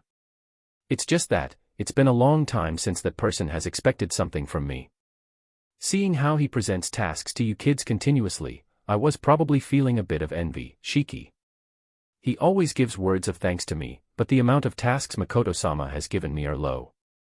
If I was told that isn't the kind of connection we have, that would be it, but seeing my master interacting with the students, there are times when I feel a bit jealous. The complaints that come from everyone's mouth about Makoto-sama's lectures, I in time scold them, correct, soothe, sympathize or comfort them, while healing them. I have already gotten used to this work. Today is a lot more prominent than usual as expected though. However, from the Rembrandt sisters that have joined us recently, I haven't heard any such complaints. They should have been driven the feeling of frustration by Makoto in their first participation though. The 2 of them have calmed their breathing and were now inspecting their equipment. Sif-san and Yuno-san. How was it? Do you think you can continue? Shiki. Shiki-san, was it? It's okay. Yuno and I will be coming again next week, Sif. Yeah. It begins from now on after all. I am definitely continuing. Yuno. Oya, how surprising. It seems there's no need for a follow. It seems that Makoto is strong, is what their eyes are telling. Their will has not been broken. Anyways, if they don't have a lukewarm personality, then it will be more comforting for me. The rumors said their personalities were troublesome, but that just can't be relied on, huh? Like this, it seems like it will be worth teaching them. It might be in a future, but there will probably be a time when Makoto-sama and I will meet these girls as the daughters of our partnered company, so I think we will be able to create a good connection. That's right. It would be a good idea to know the place those 2 are living. Makoto-sama probably went directly to Gotetsu. When I check, the 5 of them were already gathered up and began the analysis of their opponent. What troublesome kids. Looking at this, I feel like they are totally planning to not come to the next lecture. I also want to hear Sif-san and Yuno-san's opinion. Is that all right? Amelia. Amelia invites the 2. Even though they didn't fight him directly, she probably wants to know about the impression the mist lizard gave from a different point of view. She is not thinking about how it is a bother for the 2, but well, I welcome ambition. The coiled-up feeling those 5 had before the lecture was now gone. One reason may be because they were beaten hard. I don't think this will open up their hearts completely, but it could be a trigger to fortify their connections. To prioritize what they currently require instead of doing bad gossip is most likely something that comes with youth. Yeah. If we are okay for you, then certainly. Sif. It's great that we left the next slot of time open just in case, right, Wani-chan? You know. I see, so they prepared a counterplan for the lecture that is rumored to be harsh. But really, they are truly straightforward, that is funny. If they are still evil people after all this, then I can only consider them as the best actors of all. It is probably the rumors that are wrong. The real discussion of Makoto-sama's fun lecture began. Makoto-sama told me not to give them advice, so I can only stay silent. To be ambitious is something I think is likable in a pupil. Seeing the hatchlings trying to look at what's above is praiseworthy. If that's the case, it can't be helped. Even though Makoto-sama cautioned me about it, I will turn a blind eye this one time. About the participation in the next lecture, I will leave it as if I didn't see anything either. Without saying anything, I leave and finish my business in the staff room before heading to where I would be meeting with Makoto-sama. From here on it will probably be an unsavory story. Even I can tell that I am trying to make a strong smile. That woman, just what kind of objective did she have when she came to this academy? It's here. I lead her to Gotetsu. Because it has just opened. There are no people here yet. At 1 o'clock people that are coming for lunch will begin to flow in here, so this is like the calm before the storm. It would have been fine to take her to the Kuzunoha company, but since it is like a base of sorts, I didn't want to just suddenly bring an unknown factor. So I decided to bring her to Gotetsu, which is the place we previously planned to come eat lunch. When Shiki finishes his follow-up with the students and investigates the address of the Rembrandt sisters, it will be exactly lunch. Nabe changes its taste as time passes, so let's pass on ordering until he arrives here. If we finish eating before he comes, it would be wrong.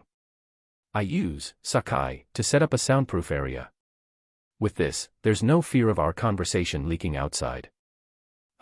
It seems that she didn't notice that I deployed a Sakai. I see, so she can't detect Sakai. This woman student, I checked her documents again and have confirmed it. As expected, she is suspicious. Reita-sensei, please begin talking about why you brought me here.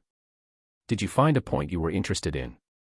Karen had a face full of exhaustion, but right now she has a calm mask that one wouldn't be able to tell she is exhausted and is looking straight at me. It is actually impossible to recover from mental fatigue in such a short amount of time, so it is clear that she is pushing herself.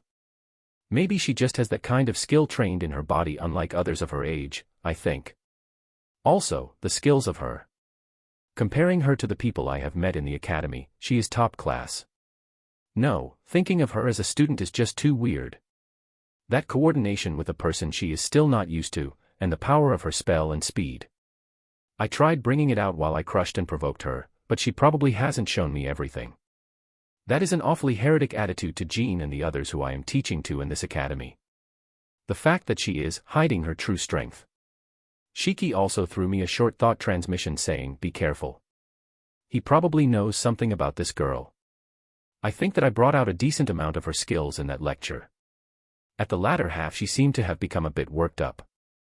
She set several things up while making sure it wasn't noticed by the sisters.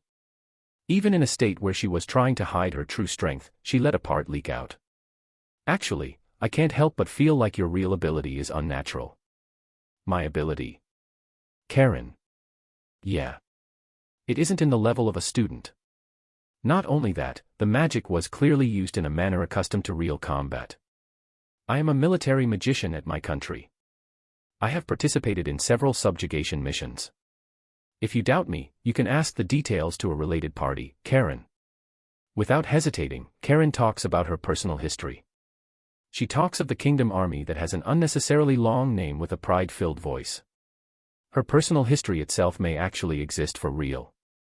She talks of it with so much confidence after all.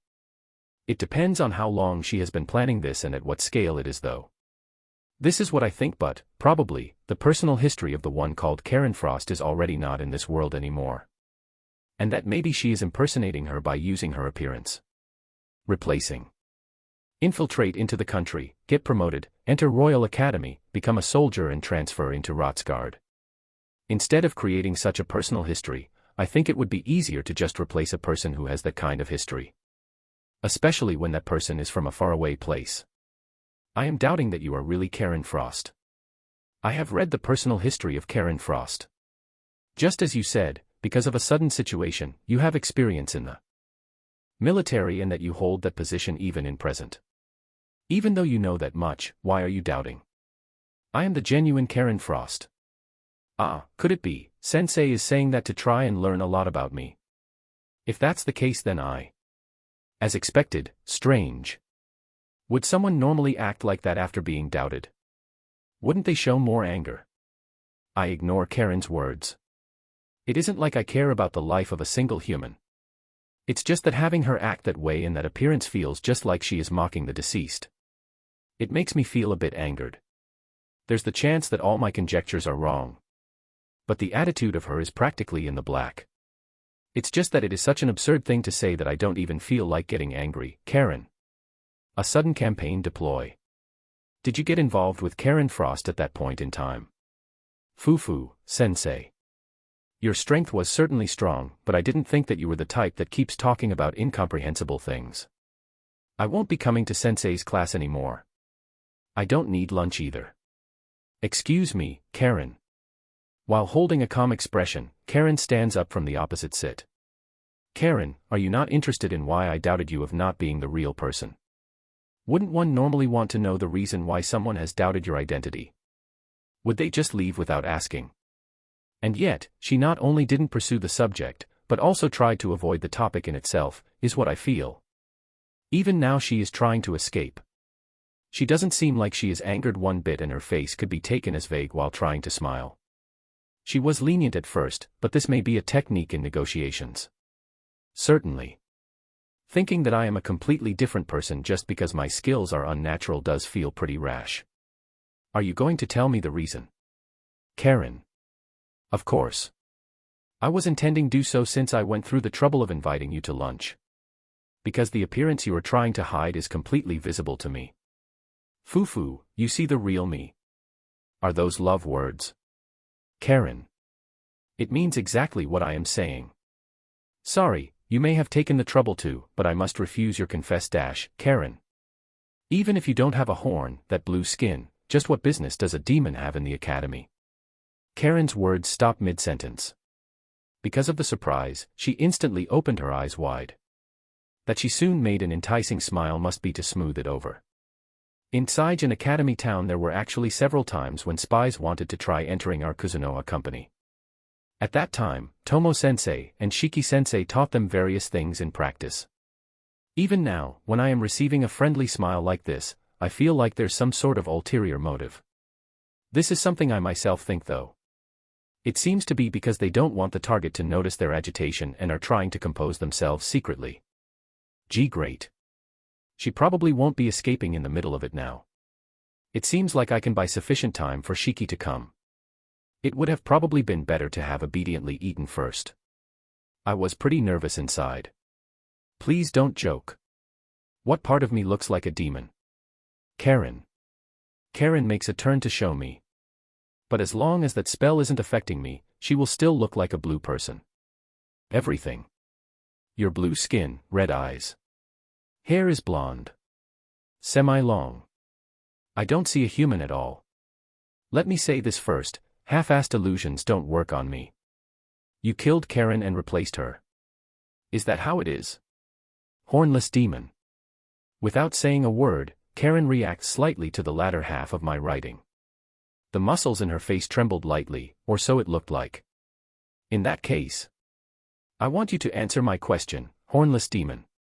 To think that I would be found out this fast, moreover, so straightforwardly. Reiduha. What a strange teacher there is, Karen. You admit it, right? Yeah. I don't intend to tell you my objective, but I am not Karen Frost. You are right. But, Karen. What? Don't call me hornless ever again. I will kill you, Karen. The woman demon that had taken off the mask of Karen, I could see something slightly blurry coming out from her contours. She probably stopped her camouflage.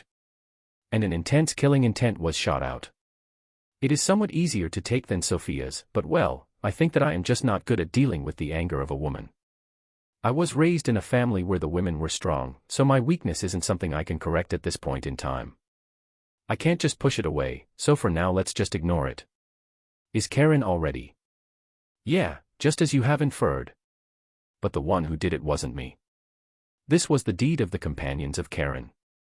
I just found the personal history of her convenience, so took the chance. Karen. I see, her companions. Karen Frost is a pitiful one. I actually didn't have that much interest in how that girl died. It was just as I deduced, but I am not even acquainted with Karen anyways. For humans to kill other humans isn't something that unusual. In the modern times it was pretty much the same. There was no need to ask. I can imagine why the demon in front of me was at a place like that. Humans and demons are in war after all. Era, you are unexpectedly cold. Well, the girl called Karen was called a prodigy, but on the other hand, she seemed to have stirred a good amount of grudges. Nah, can I ask you something as well? Are you human? Karen. I don't know the reason for that question, but, yes, I am indeed a human. Hey, human, huh? Well, there are a lot of types. But how unusual. After seeing a demon, you guys would normally stare at me with bloodshot eyes. Karen. Ah, how bothersome. I am in the side that's against racial discrimination. Even if they have blue skin, it doesn't matter, as long as they can exchange their thoughts. It isn't any different from a person after all. Makoto. You can use the language of demons. But the word racial discrimination side is a word I first hear. Judging from your words, you mean that as long as you can exchange a conversation, the outer appearance doesn't matter, right? Karen. Well, yeah, something like that. And so, how should I call you? Please spare me from the name Karen. That's the name of a deceased person after all. I still want to hear a few things more, so please give me a name. Makoto. There's no need for that. The woman narrows her eyes, looking a bit sad. It can even be seen as pity. From her sudden change of expression and her lowering of shoulders, I unintentionally found that gesture as cute, in contrast to her usual seductiveness. For a human to talk normally with a demon is quite, incredibly interesting for me, but, you can tell, right? I have to eliminate you no matter what. You will get in the way of my work after all. That's why there's no need to tell you a name. That woman's name is Rona. She threw away her family name. She is one of the demon generals of the demon army, Raida-sama. Shikiha, Makoto. The killing intent that was filling up the room was erased by the voice of a third party. Just like dispersing the heat of summer by sprinkling water. That it was in an instant as well made me feel like it was exactly like sprinkling water. Rona, who had confirmed Shiki's presence and words, quickly took a battle stance. That was too late. But with this, it seems like we can finally talk about a lot of things. That Shiki, he really did know her. Rona, huh?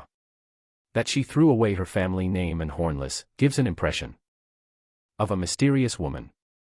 Wearing a school uniform with an adult body, I honestly can't see it as anything but cosplay, and it makes it hard to fix my eyes. She is wearing it slightly pulled down, so it makes me think that way even more. And also, a demon general, huh? This would be the first time I am face to face with a demon of the demon camp. As expected, it was something troublesome. In the room that has been filled with tension for a while now, Shiki's steps resound and he takes a sit. I was still in my sitting position. And Rona-san, who tried to leave the room in her Karen form, is still standing. Just as if she ran out of patience looking at Shiki's gaze, she makes a small sigh and takes her seat once again. A strange lunch began in Gotetsu. Chapter 100, The Request of the Demon. Chapter 100. Yay. I didn't expect I would reach this far. Everyone that has been supporting this series till this day, thank you very much.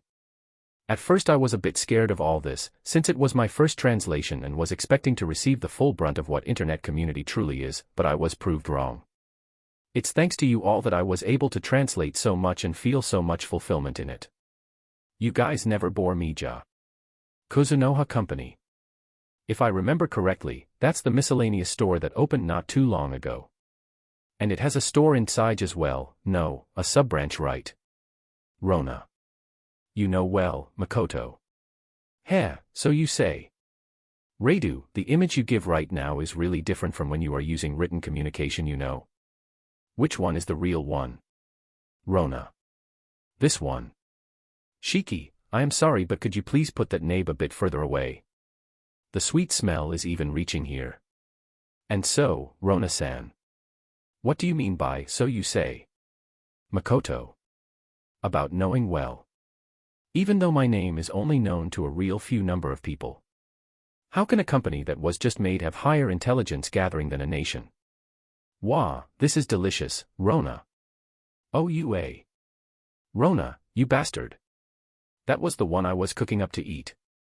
Demons shouldn't be eating blue things, that's cannibalism. Shiki. Could you please not call me by my name so familiarly? Also, saying that eating blue things is equal to cannibalism, that's a first.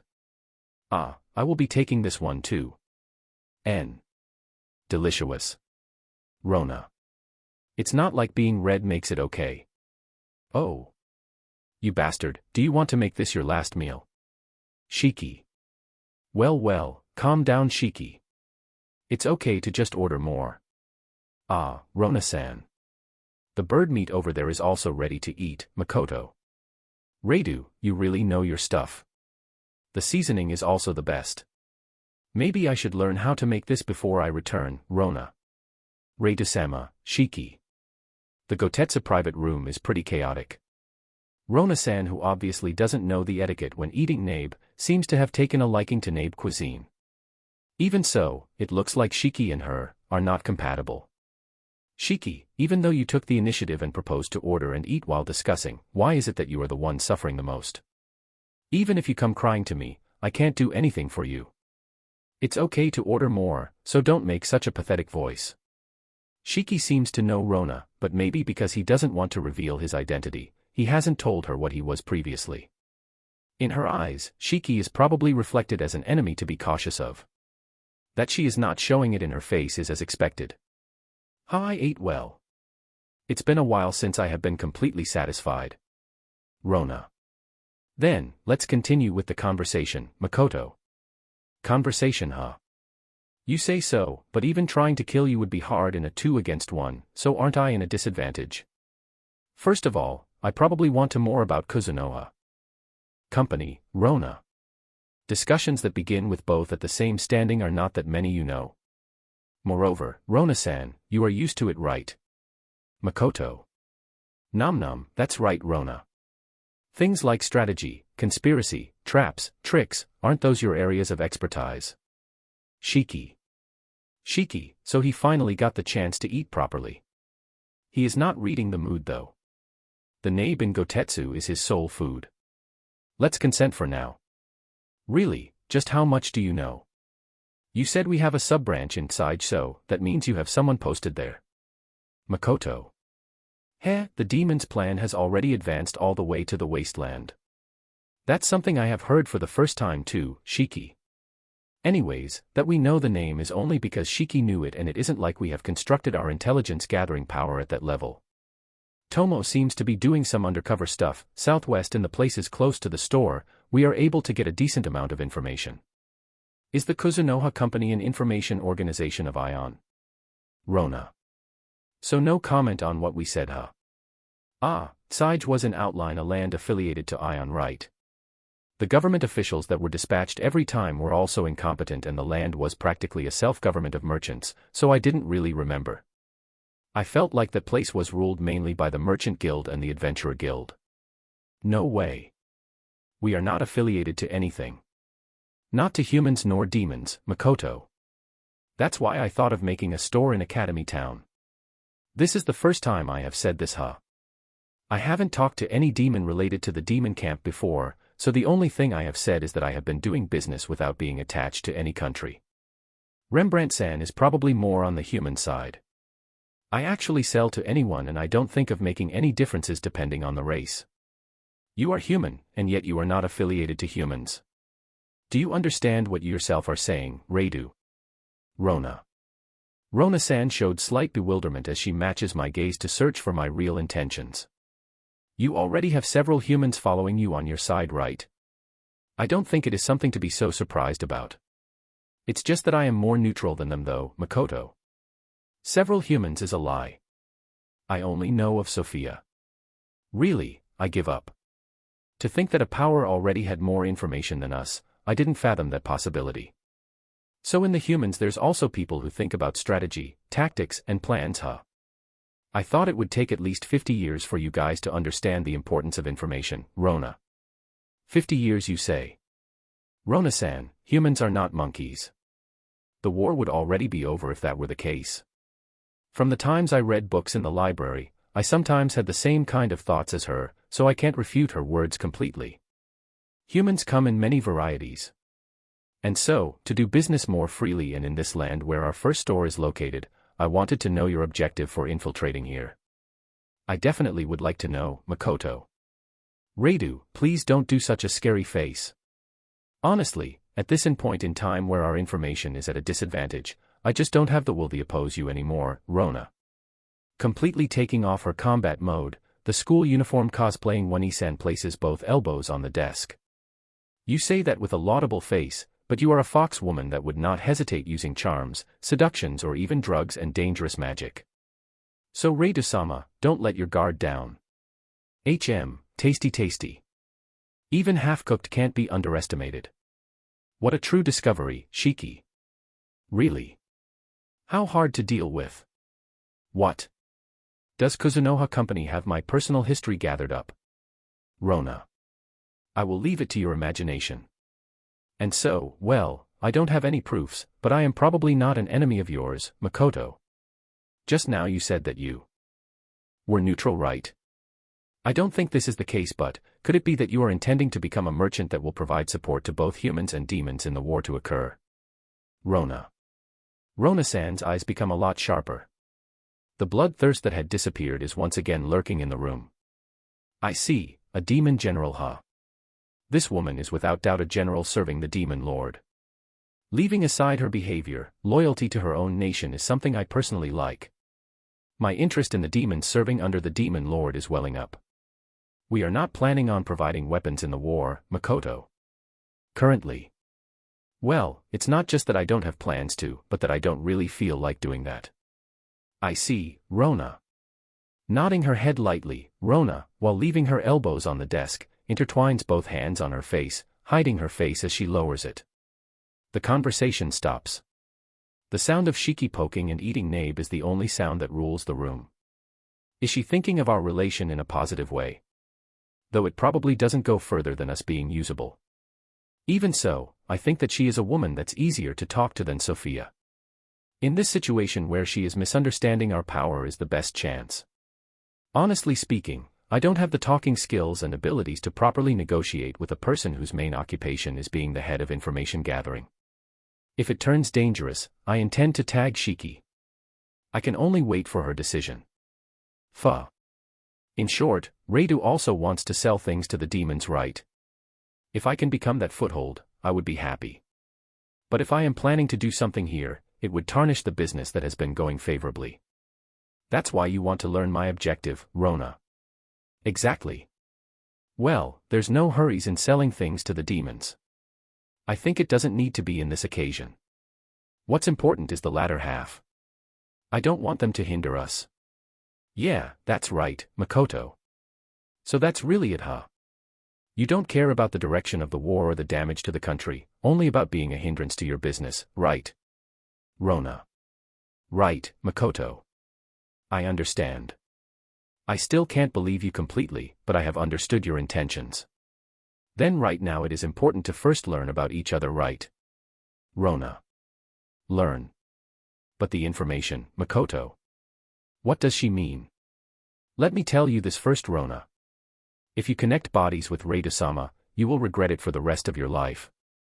This is an honest warning, thinking about your well-being. The catastrophe will probably come bite me as well, that's why I will do my all to get in the way, so do take that in mind, Shiki. Shiki stops his chopsticks and looks at Rona-san with a dead serious face, telling her slow and detailed instructions. Connecting bodies. Ah, so that's what she meant by learning about each other. You intend to thoroughly continue calling me without honorifics, huh, Shiki, Rona? You have no reasons to call me without honorifics, Shiki. I return those words right back at you. Geez. When I talked about learning, I didn't mean our bodies. If that's your wish, I don't really mind though. I want to know about your strength and way of thinking, if only a bit. If the lectures are like that, it wouldn't serve as reference, right? Rona. Ha. For you to not even notice a part of the abysmal power of Reidosama. Are you sexual frigid, wench? Shiki. Concretely speaking, what do you want us to do? Makoto. I decide to just ignore Rona and Shiki's comedy play. You are free to believe me or not. The reason why I came here is, Rona. And that's how it is. Lime, I am sorry, but can you investigate? With pleasure. I will quickly find information. It is actually a disgusting story. Well then, Lime. Lime responds to my request immediately and leaves the room. Practically at the same time.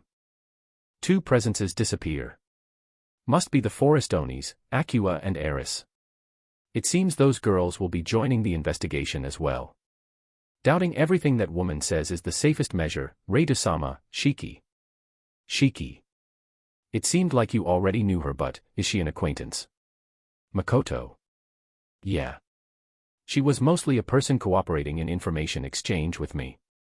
I don't know how many times I have been used and dragged into trouble, Shiki. Shiki's expression turns into one of anguish. Seeing him like that, he must have gone through quite a lot. Her type is probably similar to that of Miyodano.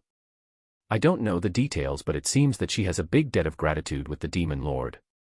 She has sworn loyalty to an abnormal level. Her strength doesn't compare to Miyodano's, but just think of Rona's underhanded way of thinking as something close to hers. Ah, keep this talk a secret from Miyodano please, Shiki. An underhanded Mio that has an incredibly good brain. I would give up. My heart would break without a doubt. The man called the Demon Lord seems to be a person with a bigger vessel than me. From the fragmented information I have, I can already picture him as an excelling ruler. He is most likely an able man. N. There's the chance that the Demon Lord is a woman. Now that I think about it, I practically don't have information. Also, Shiki. If you are going to tremble all over, you should try using another example. Well, it was actually a pretty easy to understand example. Rona-san, huh?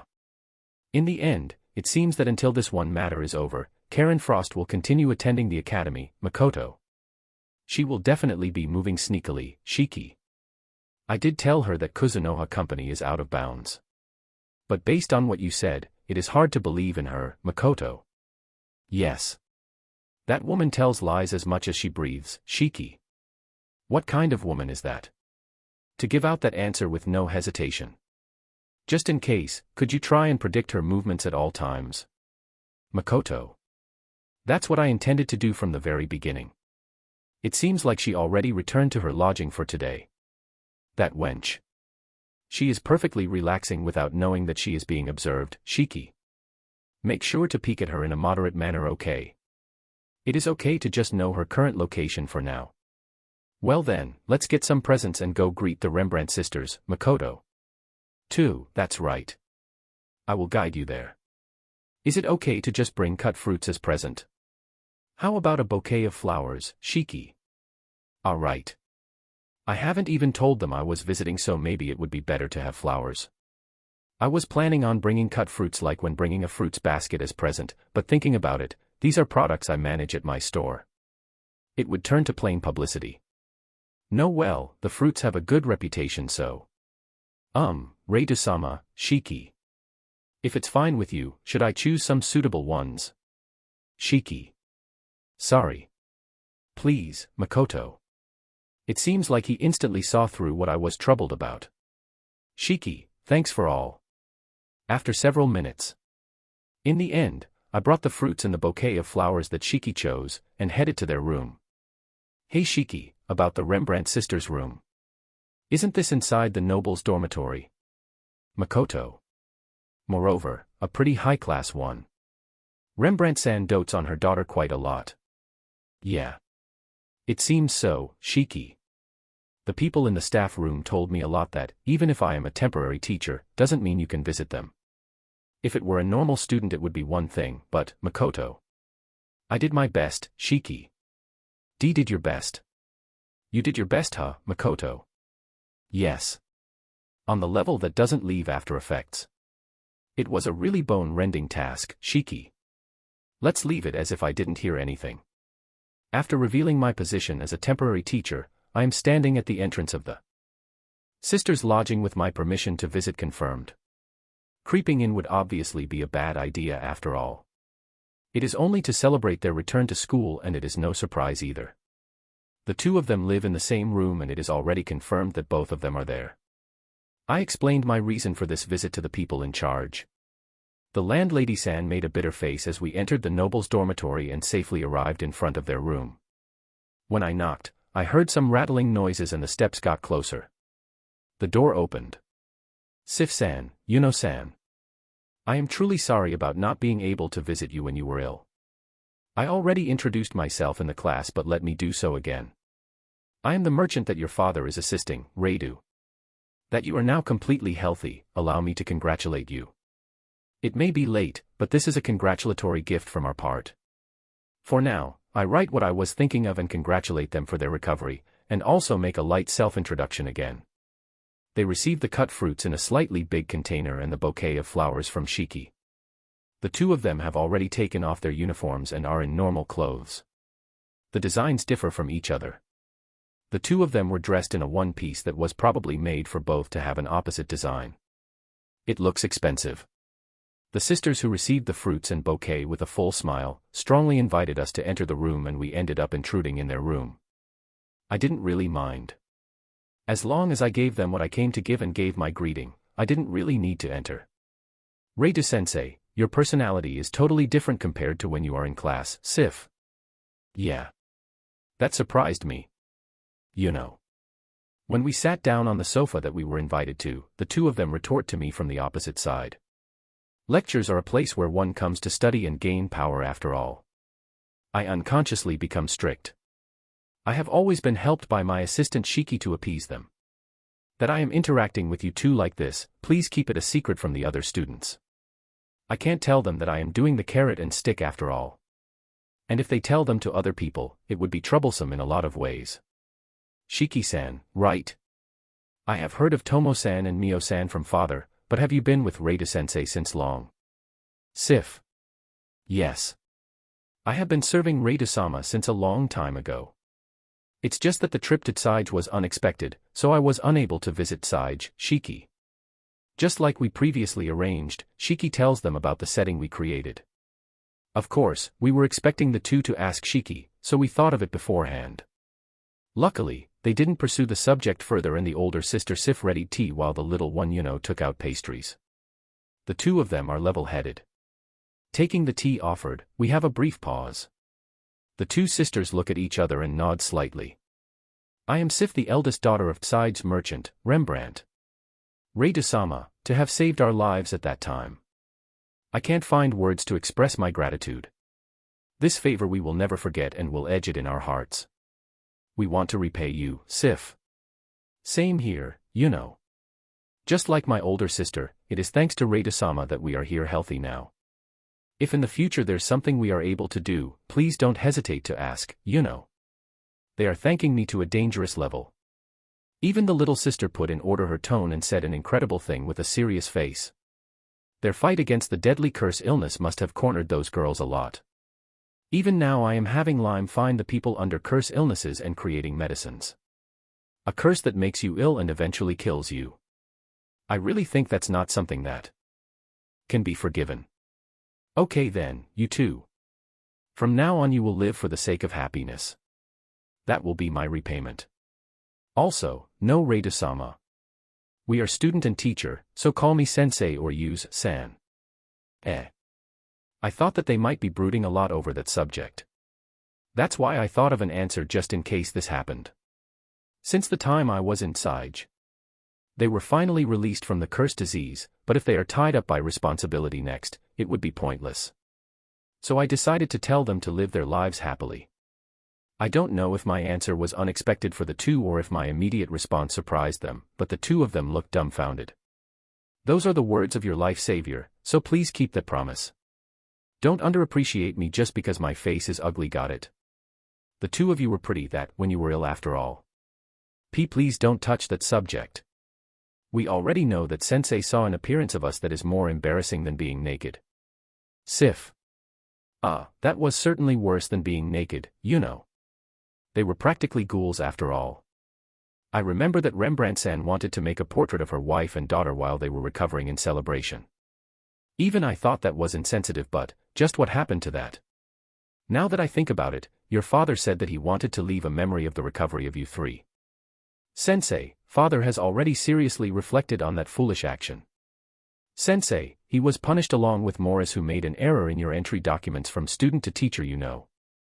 Ah, how scary. These sisters are probably scary. Their tone lowered. Just by hearing their voice, I felt a chilling cold. My instincts told me that I shouldn't know about what happened, so I decided to not ask about the details of the punishment. His wife and daughters probably did something. But I won't ask. I am also involved in it, so I better not touch on that incident. There are things that one can't turn into a laughing matter even if time passes. I see. Well, I don't really mind. Now then, Shiki. We should leave soon. Yes, Reide-sama, Shiki. He didn't talk at all in the conversation and just acted as an assistant. For that I am grateful. I give my thanks to the two kind girls who were sad that we were leaving already, and left the noble's dormitory. Reide-sama, about those two, Shiki. Even though they are wealthy among humans, I felt like they didn't have much attachment to outward appearance. I also saw that their gratitude for Reide-sama is the real deal. And that kind treatment to guests, I feel like this is my first time seeing a normal human, Shiki. Certainly. I feel like my current students only fear me, but you are already treating Lime, who was influenced by Tomo, as abnormal. There was a time when their own outward appearance became terrible because of the cursed disease after all. They probably changed their way of thinking and are now people that take more importance in what's inside, Makoto. No matter which, it is something to be happy about. Those two will surely grow, Shiki. Shiki-sensei's approval. They are rookies with a bright future, Makoto. While doing frivolous talk, Shiki and I return. Contact with Lime Latte was cut off. Part 3 of the series ends here. Thank you for watching and listening. If you find it interesting, please give us a like, a comment and a subscription so that we have the motivation to make the next videos.